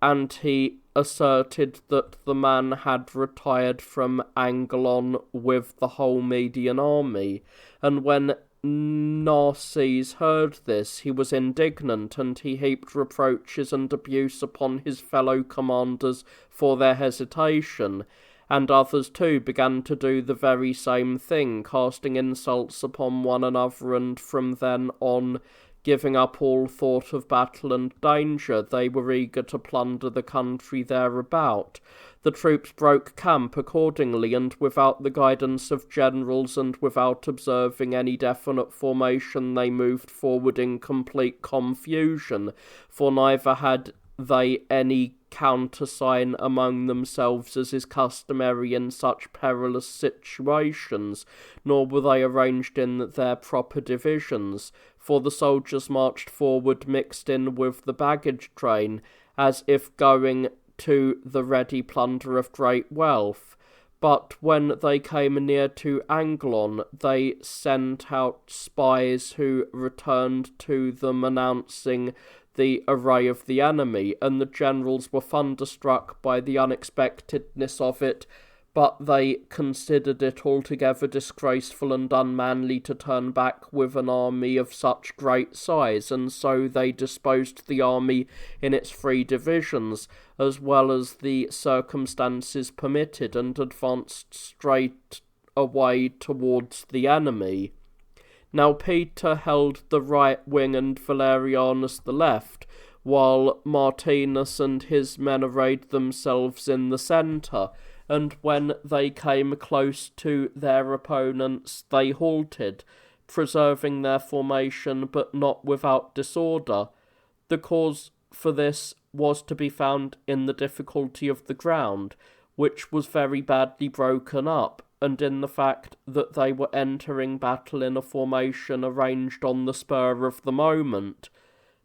And up to this time the barbarians, who had gathered themselves into a small space, were remaining quiet, considering the strength of their antagonists, since the order had been given them by Nabonidus not under any circumstances to begin the fighting, but if the enemy should assail them, to defend themselves with all their might. And first Narses, with the Eruli and those of the Romans who were under him, engaged with the enemy, and after a hard hand-to-hand struggle he routed the Persians who were before him. And the barbarians in flight ascended on the run to the fortress, and in so doing they inflicted terrible injury upon one another in the narrow way. And then Narses urged his men forward and pressed still harder upon the enemy, and the rest of the Romans joined in the action. But all of a sudden the men who were in ambush, as had been said, came out from the cabins along the narrow alleys and killed some of the Eruli, falling unexpectedly upon them. And they struck Narses himself a blow on the temple, and his brother Isaac carried him out from among the fighting men, mortally wounded, and he died shortly afterwards, having proved himself a brave man in the engagement. Then, as was to be expected, great confusion fell upon the Roman army, and Nabonidus let out the whole Persian force upon his opponents, and the Persians, shooting into great masses of the enemy in the narrow alleys, killed a large number without difficulty, and particularly of the Uruli, who had at first fallen upon the enemy with narses, and were fighting for the most part without protection. For the Uruli have neither helmet nor corslet nor any other protective armour except a shield and a thick jacket, which they gird about them before they enter a struggle, and indeed the Ursulan slaves go into battle without even a shield, and when they prove themselves brave men in war, then their masters permit them to protect themselves in battle with shields. Such is the custom of the Uruli. And the Romans did not withstand the enemy, and all of them fled as fast as they could, never once thinking of resistance, and heedless of shame or of any other worthy motive. But the Persians, suspecting that they had not turned thus to a shameless flight, but that they were making use of some ambuscades against them, pursued them as far as the rough ground extended, and then turned back, not daring to fight a decisive battle on level ground, a few against many. The Romans, however, and especially all of the generals, supposing that the enemy were continuing the pursuit without pause, kept fleeing still faster, wasting not a moment, and they were urging on their horses as they ran with whips and voice, and throwing their corslets and other accoutrements in haste and confusion to the ground, for they had not the courage to array themselves against the Persians if they overtook them, but they placed all hope of safety in their horses' feet, and in short, the flight became such that scarcely any one of the horses survived, but when they stopped running they straightway fell down and expired, and this proved a disaster for the Romans so great as to exceed anything that had ever befallen them previously, for great numbers of them perished, and still more fell into the hands of the enemy, and their weapons and draft animals which were taken by the enemy amounted to such an imposing number that Persia seemed, as a result of this affair, to have become richer, and Adulis, while passing through a fortified place during this retreat, it was situated in Persia, was struck on the head by a stone thrown by one of the inhabitants of the town, and died there. As for the forces of Justus and Perannius, they invaded the country about Taraunon, and after gathering some little plunder, they immediately returned. AD 544. And in the following year Chosroes, the son of Cobades, for the fourth time invaded the land of the Romans, leading his army towards Mesopotamia. Now, this invasion was made by this Chosroes not against Justinian, the emperor of the Romans, nor indeed against any other man, but only against God, whom the Christians revere. For when in the first invasion he retired, after failing to capture Edessa, both he and the Magi, since they had been worsted by the God of the Christians, fell into a great dejection. Wherefore Chosroes, seeking to allay it, uttered a threat in the palace that he would make slaves of all the inhabitants of Edessa, and bring them to the land of Persia, and would turn the city into a pasture for sheep. Accordingly, when he had approached the city of Edessa with his whole army, he sent some of the Huns who were following him against that portion of the fortifications of the city which is above the hippodrome, with the purpose of doing no further injury than seizing the flocks which the shepherds had stationed there along the wall in great numbers, for they were confident in the strength of the place, since it was exceedingly steep, and supposed that the enemy would never dare to come so very close to the wall. So the barbarians were already laying hold of the sheep, and the shepherds were trying most valiantly to prevent them. And when a great number of Persians had come to the assistance of the Huns, The barbarians succeeded in detaching something of a flock from there, but Roman soldiers and some of the populace made a sally upon the enemy, and the battle became a hand-to-hand struggle. Meanwhile, the flock of its own accord returned again to the shepherds. Now one of the Huns who was fighting before the others was making more trouble for the Romans than all of the rest, and some rustic made a good shot and hit him in the right knee with a sling, and he immediately fell headlong from his horse to the ground, which thing heartened the Romans still more. And the battle, which had begun early in the morning, ended at midday, and both sides withdrew from the engagement thinking that they had the advantage. So the Romans went inside the fortifications, while the barbarians pitched their tents and made camp in a body about 7 stades from the city. Then Chosroes either saw some vision, or else the thought occurred to him that if, after making 2 attempts, he should not be able to capture Edessa, he would thereby cover himself with much disgrace. Accordingly, he decided to sell his withdrawal to the citizens of Edessa for a great sum of money. On the following day, therefore, Paulus, the interpreter, came along by the wall and said that some of the Roman notables should be sent to Chosroes. And they with all speed chose out 4 of their illustrious men and sent them. When these men reached the Median camp, they were met, according to the king's order, by Zaberganes, who first terrified them with many threats, and then inquired of them which course was the more desirable for them, whether that leading to peace or that leading to war. And when the envoys agreed that they would choose peace rather than the dangers of war, Zaberganes replied, "Therefore it is necessary for you to purchase this for a great sum of money." And the envoys said that they would give as much as they had provided before, when he came against them after capturing Antioch.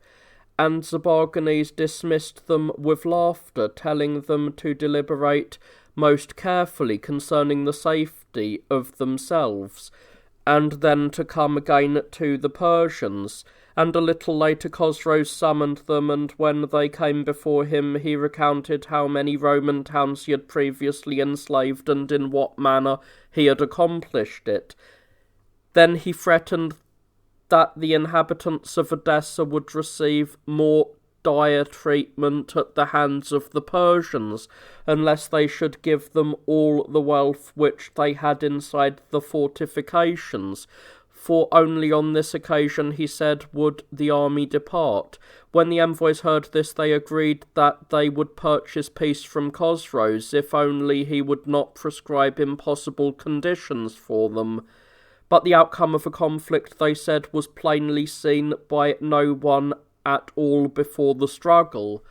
for there was never a war whose outcome might be taken for granted by those who waged it. Thereupon Chosroes, in anger, commanded the envoys to be gone with all speed. On the 8th day of the siege, he formed the design of erecting an artificial hill against the circuit wall of the city. Accordingly, he cut down trees in great numbers from the adjacent districts and, without removing the leaves, laid them together in a square before the wall, at a point which no missile from the city could reach. Then he heaped an immense amount of earth upon the trees, and above that threw on a great quantity of stones, not such as are suitable for building, but cut at random, and only calculated to raise the hill as quickly as possible to a great height. And he kept laying on long timbers in the midst of the earth and the stones, and made them severe to bind the structure together, in order that, as it became high, it should not be weak. But Peter, the Roman general, for he happened to be there with Martinus and Perannius, wishing to check the men who were engaged in this work, sent some of the Huns who were under his command against them,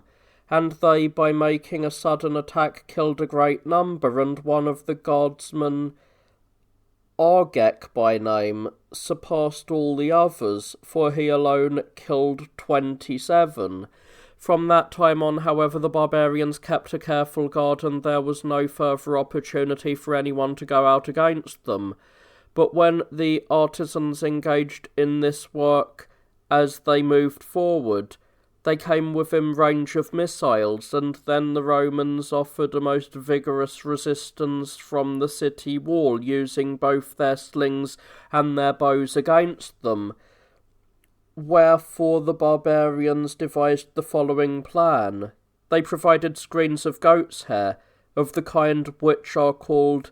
Cilician, making them of adequate thickness and height, and attached them to long pieces of wood which they always set before those who were working on the agesta, for thus the Romans used to call in the Latin tongue the thing which they were making. Behind this, neither ignited arrows nor any other weapons could reach the workmen, but all of them were thrown back by the screens and stopped there. And then the Romans, falling into a great fear, sent the envoys to Chosroes in great trepidation, and with them Stephanius, a physician of marked learning among those of his time at any rate,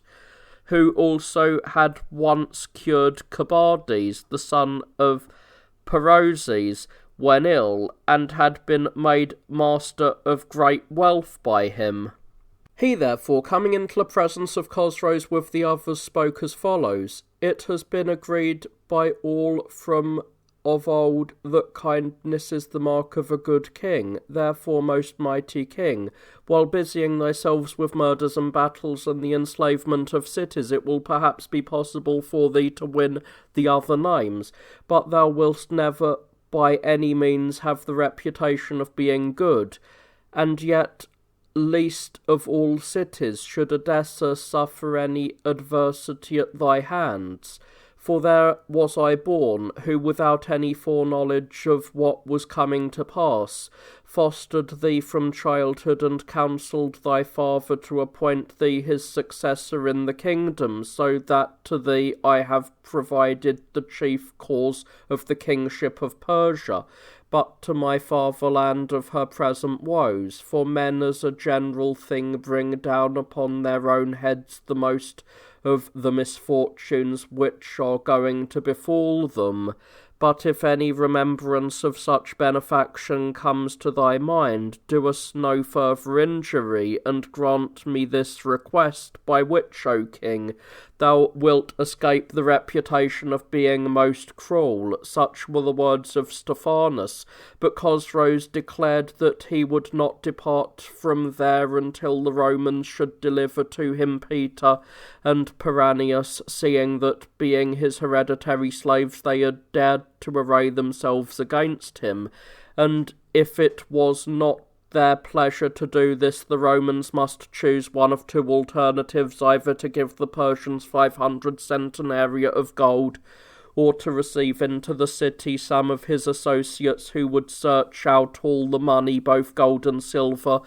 as much as was there, and bring it to him, allowing everything else to remain in the possession of the present owners. Such then were the words which Chosroes hurled forth, being in hopes of capturing Edessa with no trouble.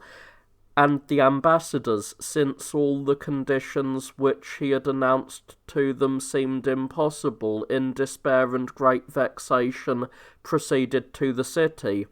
And when they had come inside the city wall, they reported the message from Chosroes, and the whole city was filled with tumult and lamentation. Now the artificial hill was rising to a great height, and was being pushed forward with much haste, and the Romans, being at a loss as to what to do, again sent off the envoys to Chosroes. And when they had arrived in the enemy's camp, and said that they had come to make entreaty concerning the same things, They did not even gain a hearing of any kind from the Persians, but they were insulted and driven out from there with a great tumult, and so returned to the city. At first, then, the Romans tried to overtop the wall opposite the hill by means of another structure, but since the Persian work was already rising far above even this, they stopped their building and persuaded Martinus to make the arrangement for a settlement in whatever way he wished. He then came up close to the enemy's camp and began to converse with some of the Persian commanders, but they, completely deceiving Martinus, said that their king was desirous of peace, but that he was utterly unable to persuade the Roman emperor to have done with his strife with Chosroes and to establish a peace with him at last. And they mentioned as evidence of this fact that Belisarius, who in power and dignity was far superior to Martinus, as even he himself would not deny, had recently persuaded the king of the Persians, when he was in the midst of Roman territory, to withdraw from there into Persia, promising that envoys from Byzantium would come to him at no distant time and establish peace securely, but that he had done none of the things agreed upon, since he had found himself unable to overcome the determination of the Emperor Justinian. In the meantime, the Romans were busying themselves as follows. They made a tunnel from the city underneath the enemy's embankment, commanding the diggers not to leave the work until they should get under the middle of the hill. By this means they were planning to burn the embankment, but as the tunnel advanced to about the middle of the hill, a sound of blows, as it were, came to the ears of those Persians who were standing above, and perceiving what was being done, they too began from above and dug on both sides of the middle, so that they might catch the Romans who were doing the damage there. But the Romans found it out and abandoned the attempt,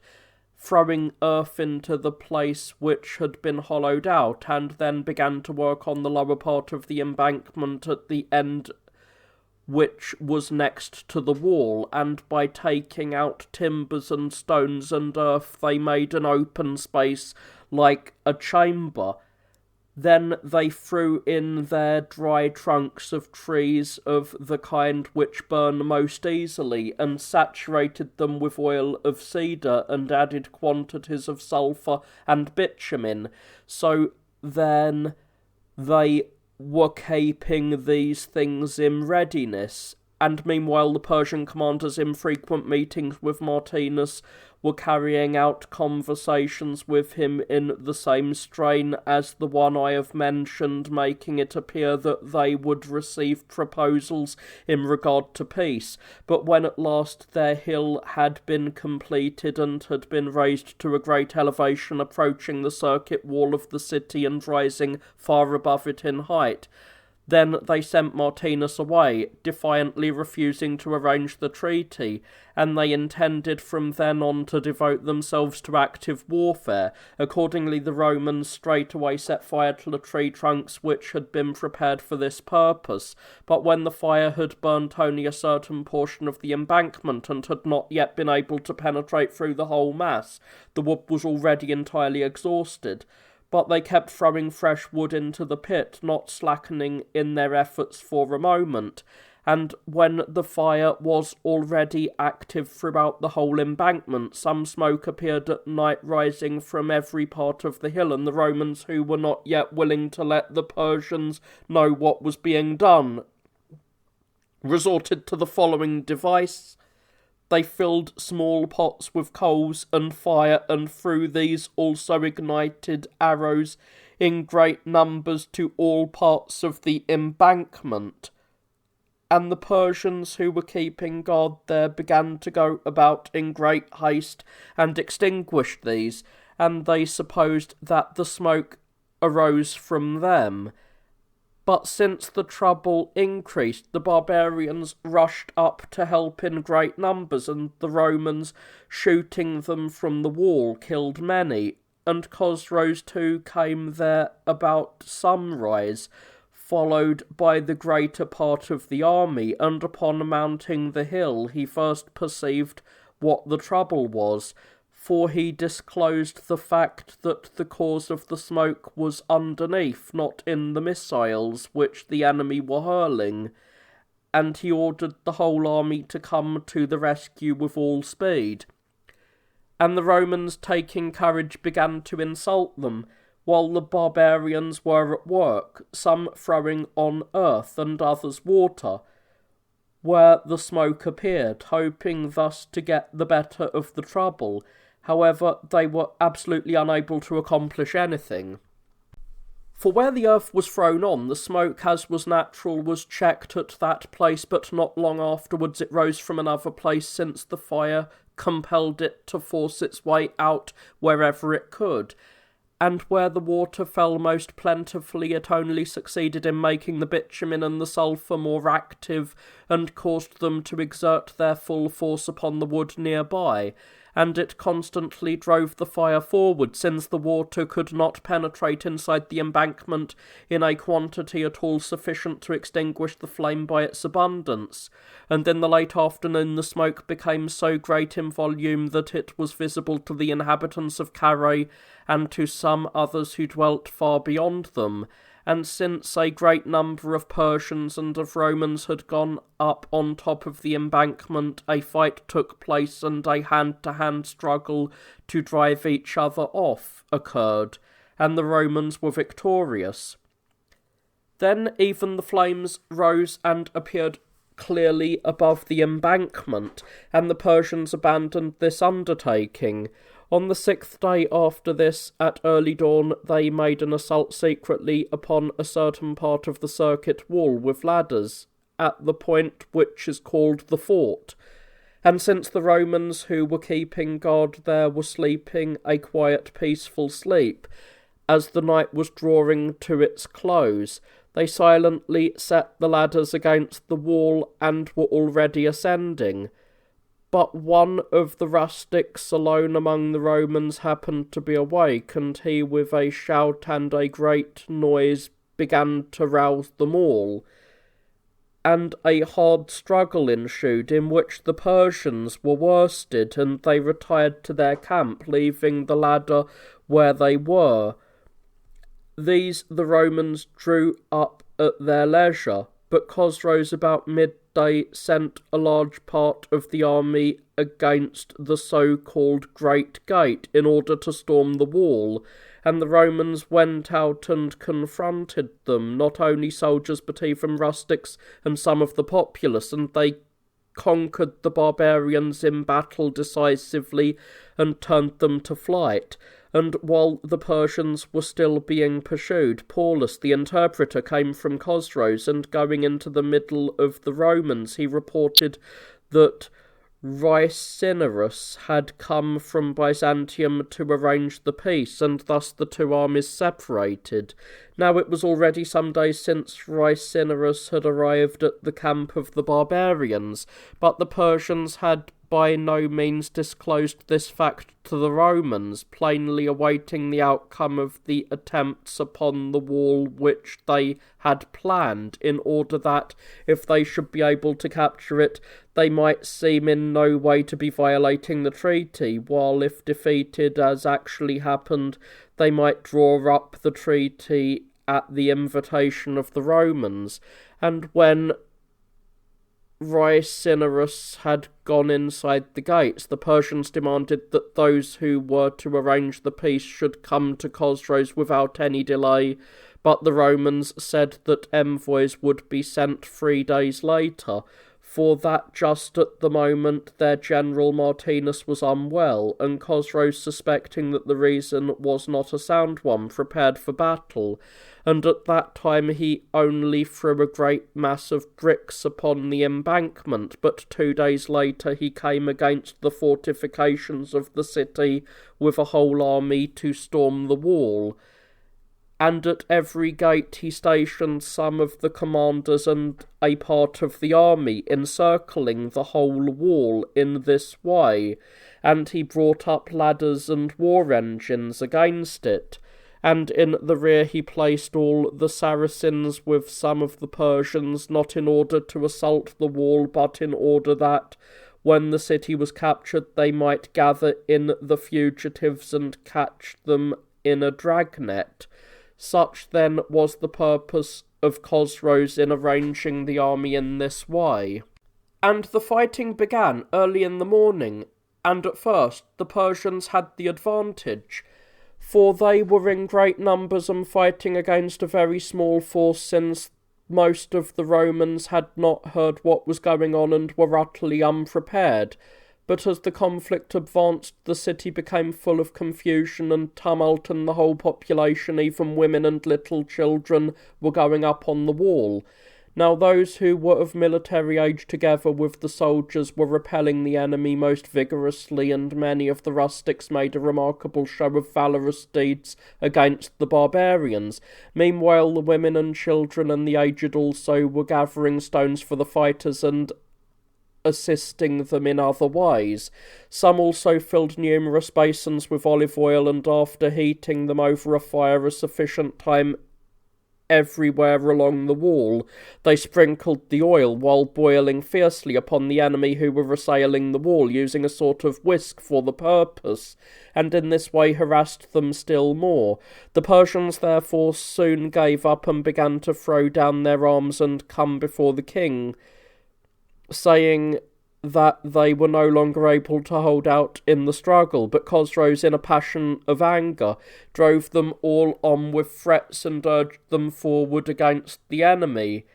And the soldiers, with much shouting and tumult, brought up the towers and the other engines of war to the wall, and set the ladders against it in order to capture the city with one great rush. But since the Romans were hurling great numbers of missiles and exerting all their strength to drive them off, the barbarians were turned back by force, and as Chosroes withdrew, the Romans taunted him, inviting him to come and storm the wall. Only Azarethes at the so-called Soinian Gate was still fighting with his men at the place which they called Tripergia, and since the Romans at this point were not a match for them, they were giving way before their assault. Already the outer wall, which they call an outwork, had been torn down by the barbarians in many places, and they were pressing most vigorously upon those who were defending themselves from the great circuit wall. But at last Perennius, with a large number of soldiers and some of the citizens, went out against them and defeated them in battle and drove them off. And the assault, which had begun early in the morning, ended in late afternoon, and both sides remained quiet that night, the Persians fearing for their defences and for themselves, and the Romans gathering stones and taking them to the parapets and putting everything else in complete readiness, so as to fight against the enemy on the morrow when they should attack the wall. Now, on the succeeding day, not one of the barbarians came against the fortifications, but on the day after that, a portion of the army, urged on by Chosroes, made an assault upon the so-called Gate of Barlas. But the Romans sallied forth and confronted them, and the Persians were decisively beaten in the engagement, and after a short time retired to their camp. And then Paulus, the interpreter of the Persians, came along by the wall and called for Martinus, in order that he might make the arrangements for the truce. Thus Martinus came to a conference with the commanders of the Persians, and they concluded an agreement by which Chosroes received 5 centenaria from the inhabitants of Edessa, and left them in writing the promise not to inflict any further injury upon the Romans. Then, after setting fire to all his defences, he returned homeward with his whole army. At about this time 2 generals of the Romans died, Justus the nephew of the emperor, and Perennius the Iberian, of whom the former succumbed to disease, while Perennius fell from his horse in hunting and suffered a fatal rupture. The emperor therefore appointed others in their places, dispatching Marcellus, his own nephew, who was just arriving at the age of manhood, and Constantius, who a little earlier had been sent as an envoy with Sergius to Chosroes. Then the Emperor Justinian sent Constantius and Sergius a second time to Chosroes to arrange the truce, and they overtook him in Assyria at the place where there are two towns, Seleucia and Ctesiphon,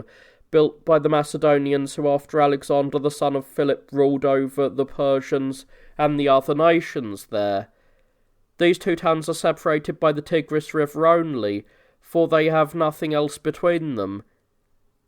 There the envoys met Chosroes, and they demanded that he should give back to the Romans the country of Lazica and establish peace with them on a thoroughly secure basis. But Chosroes said that it was not easy for them to come to terms with each other unless they should first declare an armistice,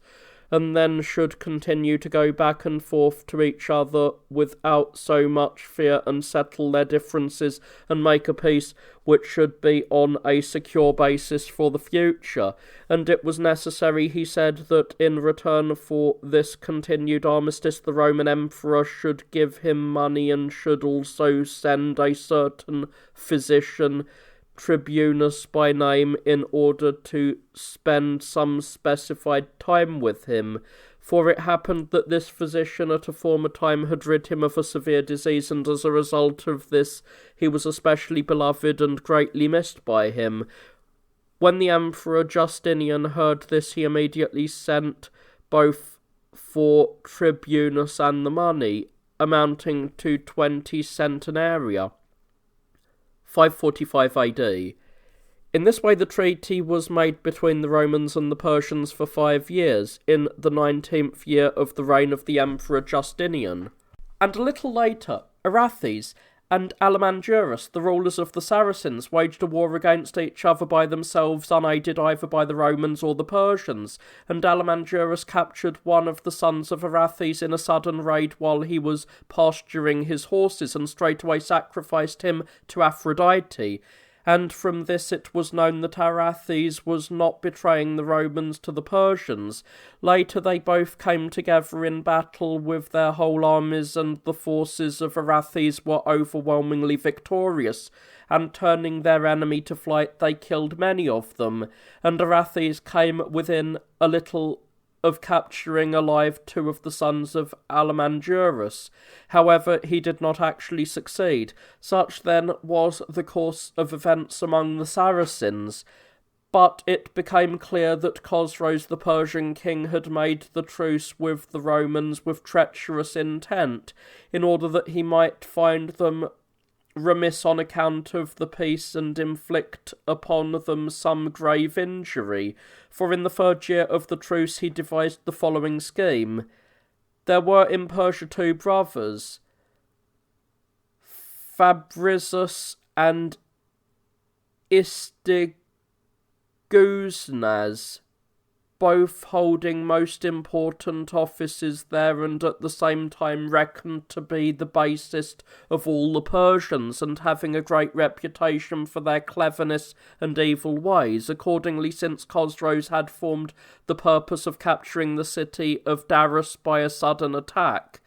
and to move all the Colchians out of Lazica and establish in their place Persian settlers, he selected these 2 men to assist him in both undertakings, for it seemed to him that it would be a lucky stroke and a really important achievement to win for himself the land of Colchis and to have it in secure possession, reasoning that this would be advantageous to the Persian Empire in many ways. In the first place, they would have Iberia in security forever afterwards, since the Iberians would not have anyone with whom, if they revolted, they might find safety, for since the most notable men of these barbarians, together with their king, Gorgenes, had looked towards revolt, as I have stated in the preceding pages, the Persians from that time on did not permit them to set up a king over themselves, nor were the Iberians single-minded subjects of the Persians,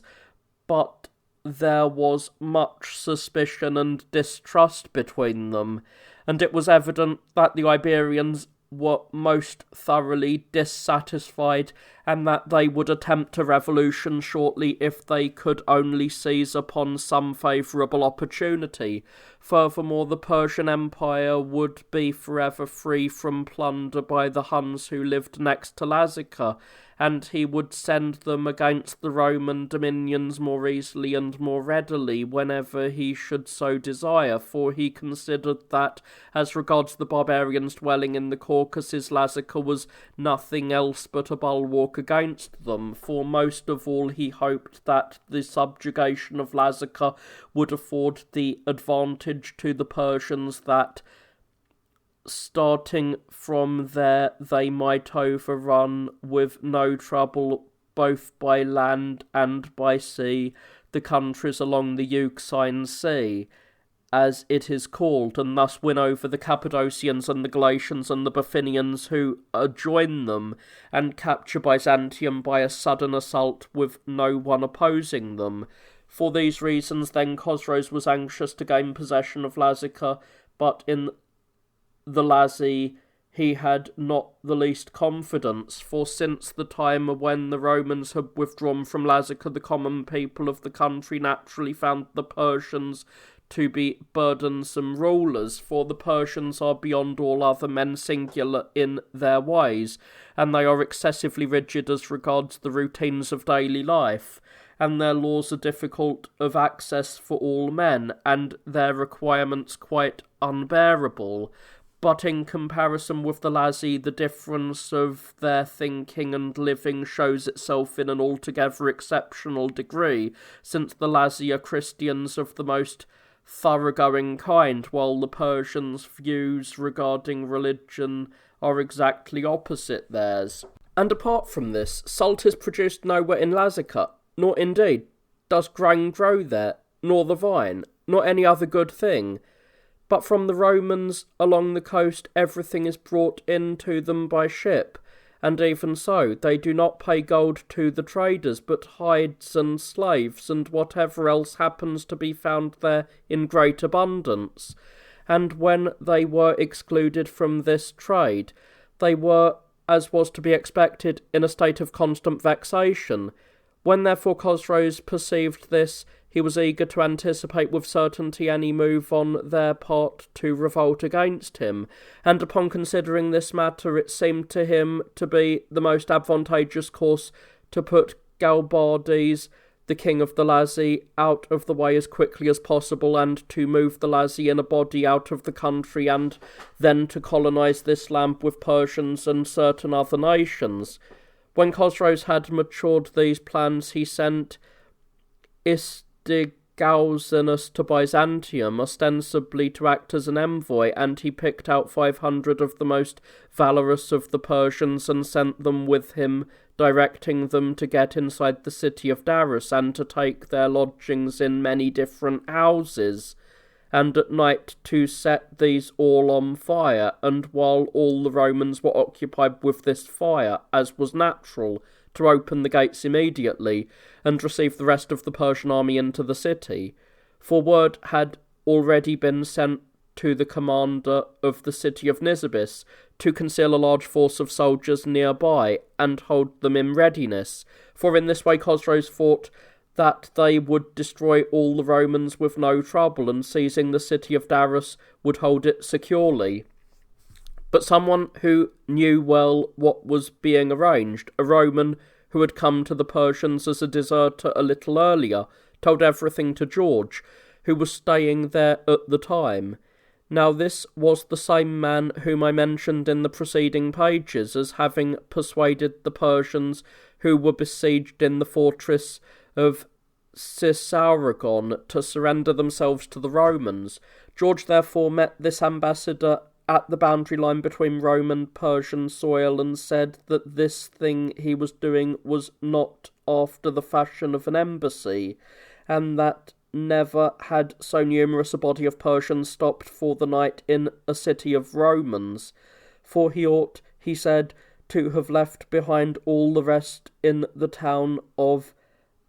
Amodius, and must himself either enter the city of Darus with some few men, Now Istigausnas was indignant and appeared to take it ill, because he had been insulted wrongly, in spite of the fact that he was dispatched on an embassy to the Roman Emperor. But George, paying no heed to him in his fury, saved the city for the Romans, for he received Istigausnas into the city with only 20 men. So having failed in this attempt, the barbarian came to Byzantium as if on an embassy, bringing with him his wife and 2 daughters, for this was his pretext for the crowd which had been gathered about him. But when he came before the emperor, he was unable to say anything great or small about any serious matter, although he wasted no less than 10 months in Roman territory. However, he gave the emperor the gifts from Chosroes as is customary, and a letter in which Chosroes requested the emperor Justinian to send word whether he was enjoying the best possible health. Nevertheless, the emperor Justinian received this Istigausnas with more friendliness and treated him with greater honours than any of the other ambassadors of whom we know. So true was this that whenever he entertained him, he called Bradusius, who followed him as an interpreter, to recline with him on the couch, a thing which had never before happened in all time, for no one ever saw an interpreter become a table companion of even one of the more humble officials, not to speak of a king. But he both received and dismissed this man in a style more splendid than that which befits an ambassador, although he had undertaken the embassy for no serious business, as I have said. For if anyone should count up the money expended and the gifts which Istigausnas carried with him when he went away, he will find them amounting to more than 10 centenaria of gold. So the plot against the city of Daras ended in this way for Chosroes. His first move against Lazica was as follows. He sent into the country a great amount of lumber suitable for the construction of ships, explaining to no one what his purpose was in doing so, but ostensibly he was sending it in order to set up engines of war on the fortifications of Petra. Next he chose out 300 able warriors of the Persians and sent them there under command of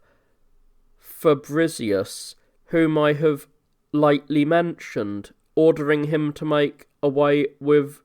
Galbarzes as secretly as possible. As for the rest, he himself would take care. Now, when this lumber had been conveyed to Lazica, it happened that it was struck suddenly by lightning and reduced to ashes, and Fabricius, upon arriving in Lazica with the 300, began to contrive so that he might carry out the orders received by him from Chosroes regarding Galbarzes. Now it happened that one of the men of note among the Colchians, Phrasnes by name, had quarrelled with Galbarzes, and in consequence had become exceedingly hostile to him, and now he did not dare at all to go into the presence of the king. When this was learned by Fabricius, he summoned Pharnaces, and in a conference with him disclosed the whole project, and inquired of the man in what way he ought to go about the execution of the deed. And it seemed best to them, after deliberating together, that Fabricius should go into the city of Petra and should summon Galbarzes there in order to announce to him what the king had decided concerning the interests of the Lazi. But Pharnaces secretly revealed to Galbarzes what was being prepared. He accordingly did not come to Fabricius at all, but began openly to plan a revolt.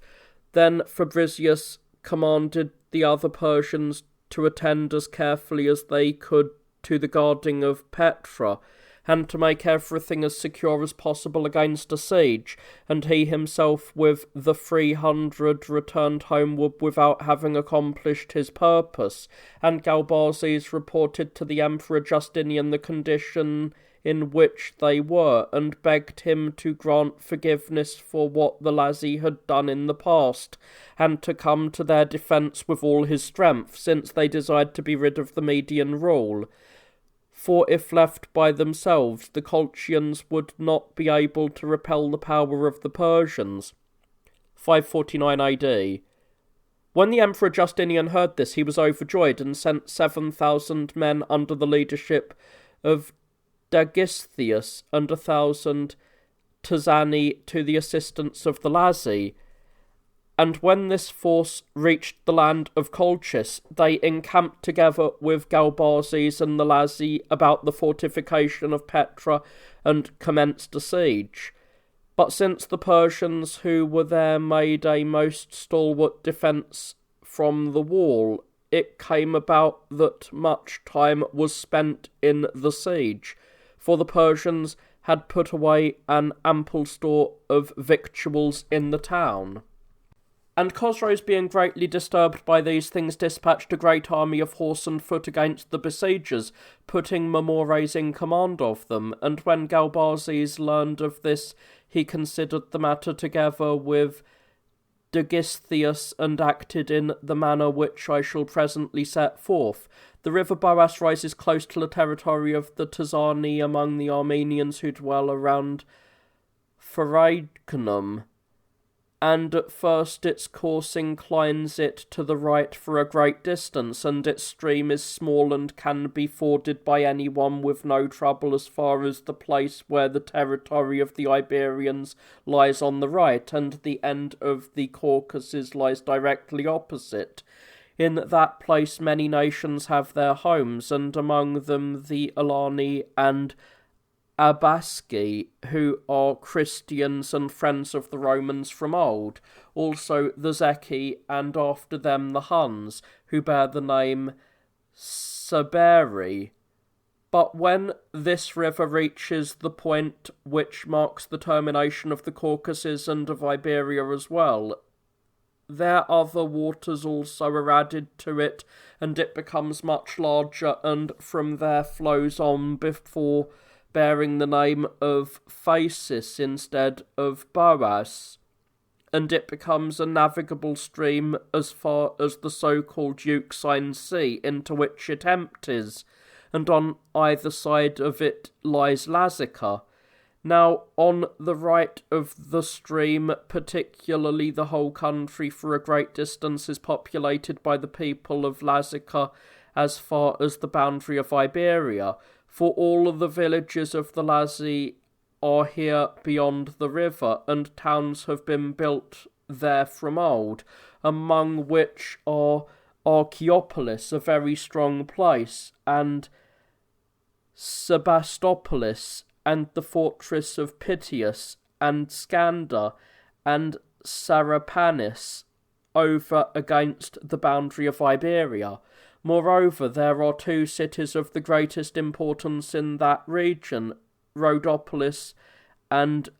Mochersis. But on the left of the river, while the country belongs to Lazica as far as one day's journey for an unencumbered traveller, the land is without human habitation. Adjoining this land is the home of the Romans, who are called Pontic. Now, it was in the territory of Lazica, in the part which was altogether uninhabited, that the Emperor Justinian founded the city of Petra in my own time. This was the place where John, surnamed Ctesibus, established the monopoly, as I was told in the previous narrative, and gave cause to the Lazi to revolt. And as one leaves the city of Petra going southward, the Roman territory commences immediately, and there are populous towns there, and one which bears the name of Rhysium, also Athens and certain others as far as Trapezus. Now, when the Lazi brought in Chosroes, They crossed the river Boas and came to Petra, keeping the Phasis on the right, because, as they said,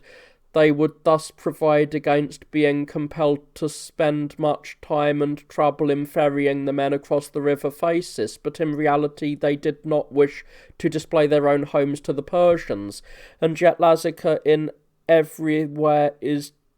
difficult to traverse, both to the right and to the left of the river Phasis. For there are on both sides of the river exceedingly high and jagged mountains, and as a result the passes are narrow and very long. The Romans call the roads through such passes silurae, when they put their own word in a Greek form. But since at that time Lazica happened to be unguarded, the Persians had reached Petra very easily, with the Lazi who were their guides. But on this occasion Galbazes, upon learning of the advance of the Persians, directed Dagistheus to send some men to guard with all their strength the pass, which is below the river Phasis, and he bade him not on any account to abandon the siege until they should be able to capture Petra and the Persians in it. Now it happened that long before he had persuaded the Alani and Saberi to form an alliance with him, and they had agreed for 3 centaria, not merely to assist the Lazi in guarding the land from plunder, but also to render Iberia so destitute of men that not even the Persians would be able to come in from there in the future. And Galbades had promised that the emperor would give them this money. So he reported the agreement to the Emperor Justinian and besought him to send the money for the barbarians and afford the Lazi some consolation in their great distress. He also stated that the treasury owed him his salary for 10 years, for though he was assigned a post among the privy councillors in the palace, he had received no payment from it since the time when Chosroes came into the land of Colchis. And the Emperor Justinian intended to fulfill this request, but some business came up to occupy his attention, and he did not send the money at the proper time. So Galbazes was thus enraged. But Dagistheus, being a rather young man and by no means competent to carry on a war against Persia, did not handle the situation properly, for while he ought to have sent certainly the greater part of the army to the pass, and perhaps should have assisted in person in the enterprise, he sent only 100 men, just as if he were managing a matter of secondary importance. He himself, however, though besieging Petra with the whole army, accomplished nothing, although the enemy were few. For while they had been at the beginning not less than 1,500, they had been shot at by the Romans and Lazi in their fighting at the wall for a long time, and had made a display of valour such as no others known to us have made, so that many were falling constantly, and they were reduced to an exceedingly small number. So while the Persians, plunged in despair and at a loss as to what to do, were remaining quiet, the Romans made a trench along the wall for a short space, and the circuit wall at this point fell immediately. But it happened that inside this space there was a building which did not stand back at all from the circuit wall, and this reached the whole length of the fallen portion, thus taking the place of the wall for the besieged. It rendered them secure nonetheless, but this was not sufficient greatly to disturb the Romans. For knowing well that by doing the same thing elsewhere they would capture the city with the greatest ease, they became still more hopeful than before. For this reason, Dagisteus sent word to the emperor of what had come to pass and proposed that prizes of victory should be in readiness for him, indicating what rewards the emperor should bestow upon himself and his brother, for he would capture Petra after no great time. So the Romans and the Tazani made a most vigorous assault upon the wall, but the Persians unexpectedly withstood them, although only a very few were left. And since the Romans were accomplishing nothing by assaulting the wall, they again tunnelled to digging. And they went so far in this work that the foundations of the circuit wall were no longer on solid ground, but stood for the most part over empty space, and in the nature of things would fall almost immediately. And if Dagisteus had been willing immediately to apply fire to the foundations, I think that the city would have been captured by them straight away. But as it was, he was awaiting encouragement from the emperor, and so, always hesitating and wasting time, he remained inactive. Such then was the course of events in the Roman camp.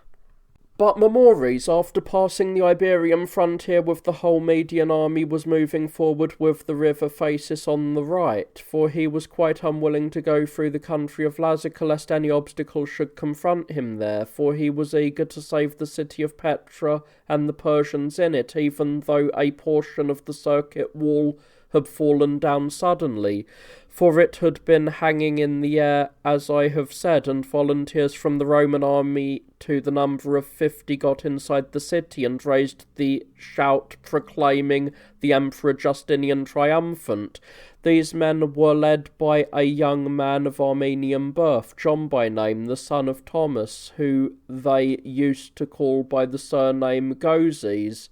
This Thomas had built many of the strongholds about Lazica at the direction of the emperor, and he commanded the soldiers there, seeming to the emperor an intelligent person. Now John, when the Persians joined battle with his men, was wounded, and straightway withdrew to the camp with the followers of his, since no one else of the Roman army came to support him. Meanwhile, the Persian Miranes, who commanded the garrison in Petra, fearing for the city, directed all the Persians to keep guard with the greatest diligence, and he himself went to Dagisteus and addressed him with fawning speeches and deceptive words, agreeing readily to surrender the city not long afterwards. In this way he succeeded in deceiving him so that the Roman army did not immediately enter the city. Now when the army of Mamores came to the pass, the Roman garrison numbering 100 men confronted them there and offered a stalwart resistance, and they held in check their opponent, who was attempting the entrance. But the Persians by no means withdrew, but those who fell were constantly replaced by others, and they kept advancing, trying with all their strength to force their way in. Among the Persians more than 1,000 perished, but at last Romans were worn out with killing, and being forced back by the throng, they withdrew, and running up to the heights of the mountains, they were saved. Dagisteus, upon learning this, straightway abandoned the siege without giving any commands to the army, and proceeded to the river Phasis, and all the Romans followed him, leaving their possessions behind in the camp. And when the Persians observed what was being done, they opened the gates and came forth, and approached the tents of the enemy in order to capture the camp. But the Tazani, who had not followed after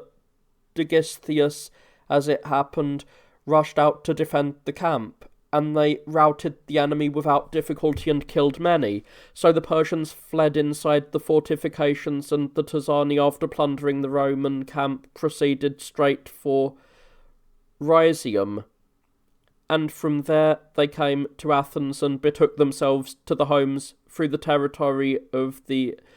Trapezuontites, and Mamores and the Median army came there on the 9th day after the withdrawal of Dagistheus, and in the city they found left of the Persian garrison 350 men wounded and unfit for fighting, and only 150 men unhurt, for all the rest had perished. Now the survivors had in no case thrown the bodies of the fallen outside the fortifications, but though stifled by the evil stench, they held out in a manner beyond belief, in order that they might not afford the enemy any encouragement for the prosecution of the siege, by letting them know that most of their number had perished. And Mamores remarked by way of a taunt that the Roman state was worthy of tears and lamentations, because they had come to such a state of weakness that they had been unable by any device to capture 150 Persians without a wall.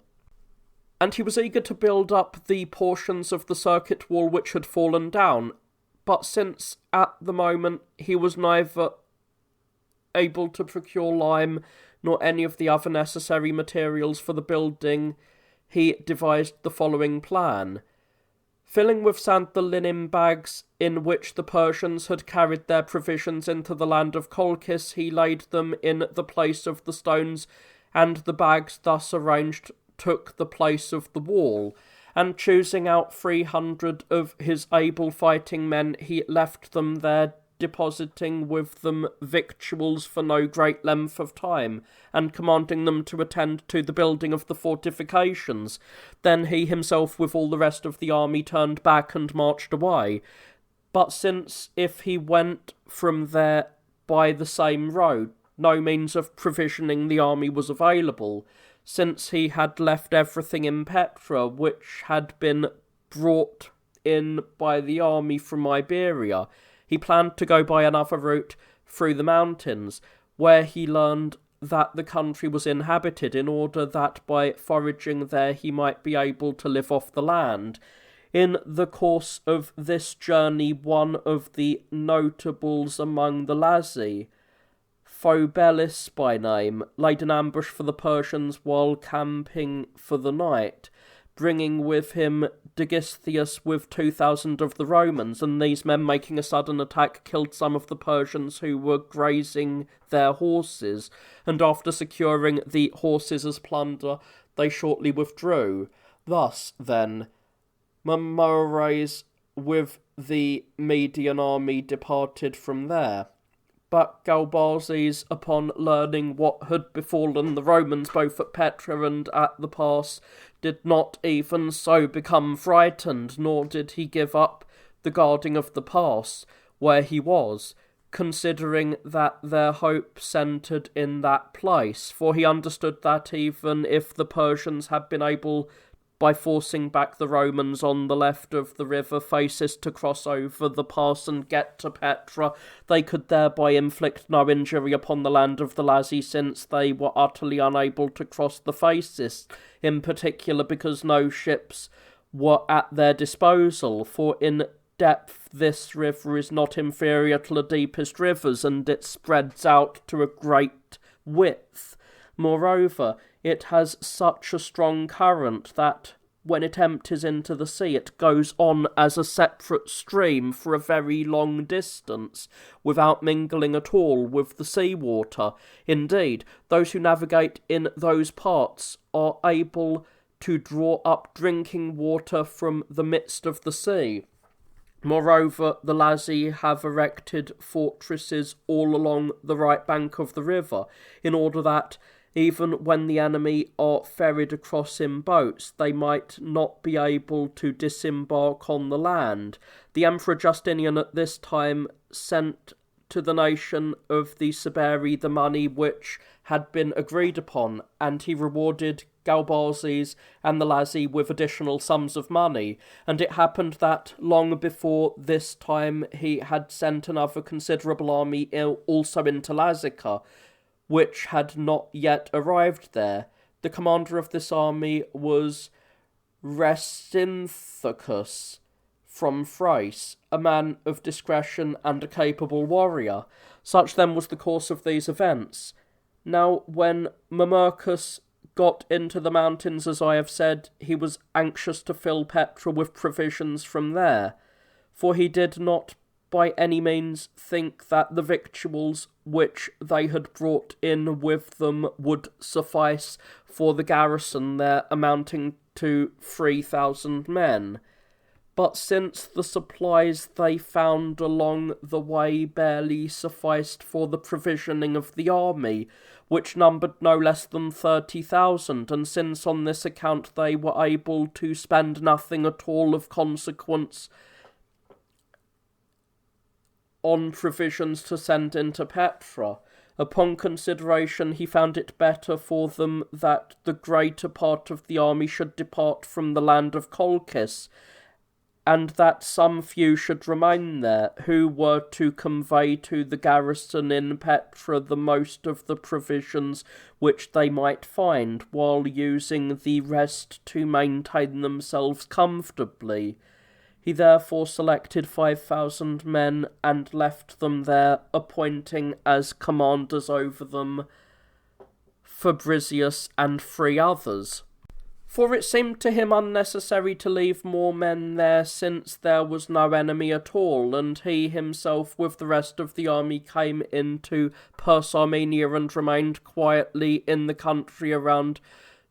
Dubius. Now the 5,000, upon coming near the frontier of Lazica, encamped at a body beside the Phasis river, and from there they went about in small bands and plundered the neighbouring country. Now when Galbases perceived this, he sent word to Dagistheus to hasten there to his assistance, for it would be possible for them to do the enemy some great harm. And he did as directed, moving forward with the whole Roman army with the river Phasis on the left, until he came to the place where the Lazi were encamped on the opposite bank of the river. Now it happened that the Phasis could be forded at this point, a fact which neither the Romans nor the Persians suspected in the least, because of their lack of familiarity with these regions, but the Lazi knew it well, and they made the crossing suddenly and joined the Roman army, and the Persians chose out of 1,000 men of repute among them, and sent them forth that no one might advance against the camp to harm it. And 2 of this force, who had gone out ahead of their fellows to reconnoitre, fell unexpectedly into the hands of the enemy and informed them of the whole situation. The Romans, therefore, and the Lazi fell suddenly upon the 1,000 men, and not one of them succeeded in escaping, but the most of them were slain, while some also were captured, and through these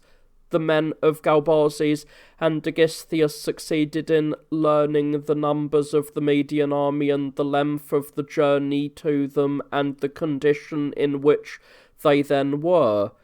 They therefore broke camp and marched against them with their whole army, calculating so that they would fall upon them well on in the night. Their own force amounted to 14,000 men. Now the Persians, having no thought of an enemy in their minds, were enjoying a long sleep, for they supposed that the river was impassable and that the 1,000 men, with no one to oppose them, were making a long march somewhere. But the Romans and Lazi are easily able to wake up, and at early dawn unexpectedly fell upon them, and they found some still buried in slumber and others just roused from sleep and lying defenceless upon their beds. Not one of them therefore thought of resistance, and the majority were caught and killed, while some also were captured by the enemy, among whom happened to be one of the commanders. Only a few escaped in the darkness and were saved. And the Romans and Lazi captured the camp and all the standards, and they also secured many weapons and a great deal of money as plunder, besides great numbers of horses and mules, and pursuing them for a very great distance they came well into Iberia. There they happened upon certain others of the Persians, and slew a great number. Thus the Persians departed from Lazica, and the Romans and Lazi found there all the supplies, including a great quantity of flour, which the barbarians had brought in from Iberia in order to transport them to Petra, and they burned them all. And they left a large number of Lazi in the pass, so that it might no longer be possible for the Persians to carry in supplies to Petra, and they returned with all the plunder and the captives. And the 4th year of the truce between the Romans and Persians came to an end, beginning the 23rd year of the reign of the Emperor Justinian, and John the Cappadocian 1 year before this came to Byzantium at the summons of the Emperor, for at that time the Empress Theodora had reached the term of her life. However, he was quite unable to recover any of his former dignities, but he continued to hold the priestly honour against his will, and yet the vision had often come to the man that he would arrive at royalty, for the divine power is accustomed to tempt those whose minds are not solidly grounded by nature, by holding before their vision on great and lofty hopes, that which is counted splendid among men. At any rate, the marvel-mongers were always predicting to this John many such imaginary things, and especially that he was bound to be clothed in the garments of Augustus. Now there was a certain priest in Byzantium, Augustus by name, who guarded the treasures of the temple of Sophia. So when John had been shorn and declared worthy of the priestly dignity by force, insomuch as he had no garment becoming a priest, he had been compelled by those who were in charge of the business to put on the cloak and the tunic of this Augustus, who was nearby, and in this, I suppose, his prophecy reached its fulfilment.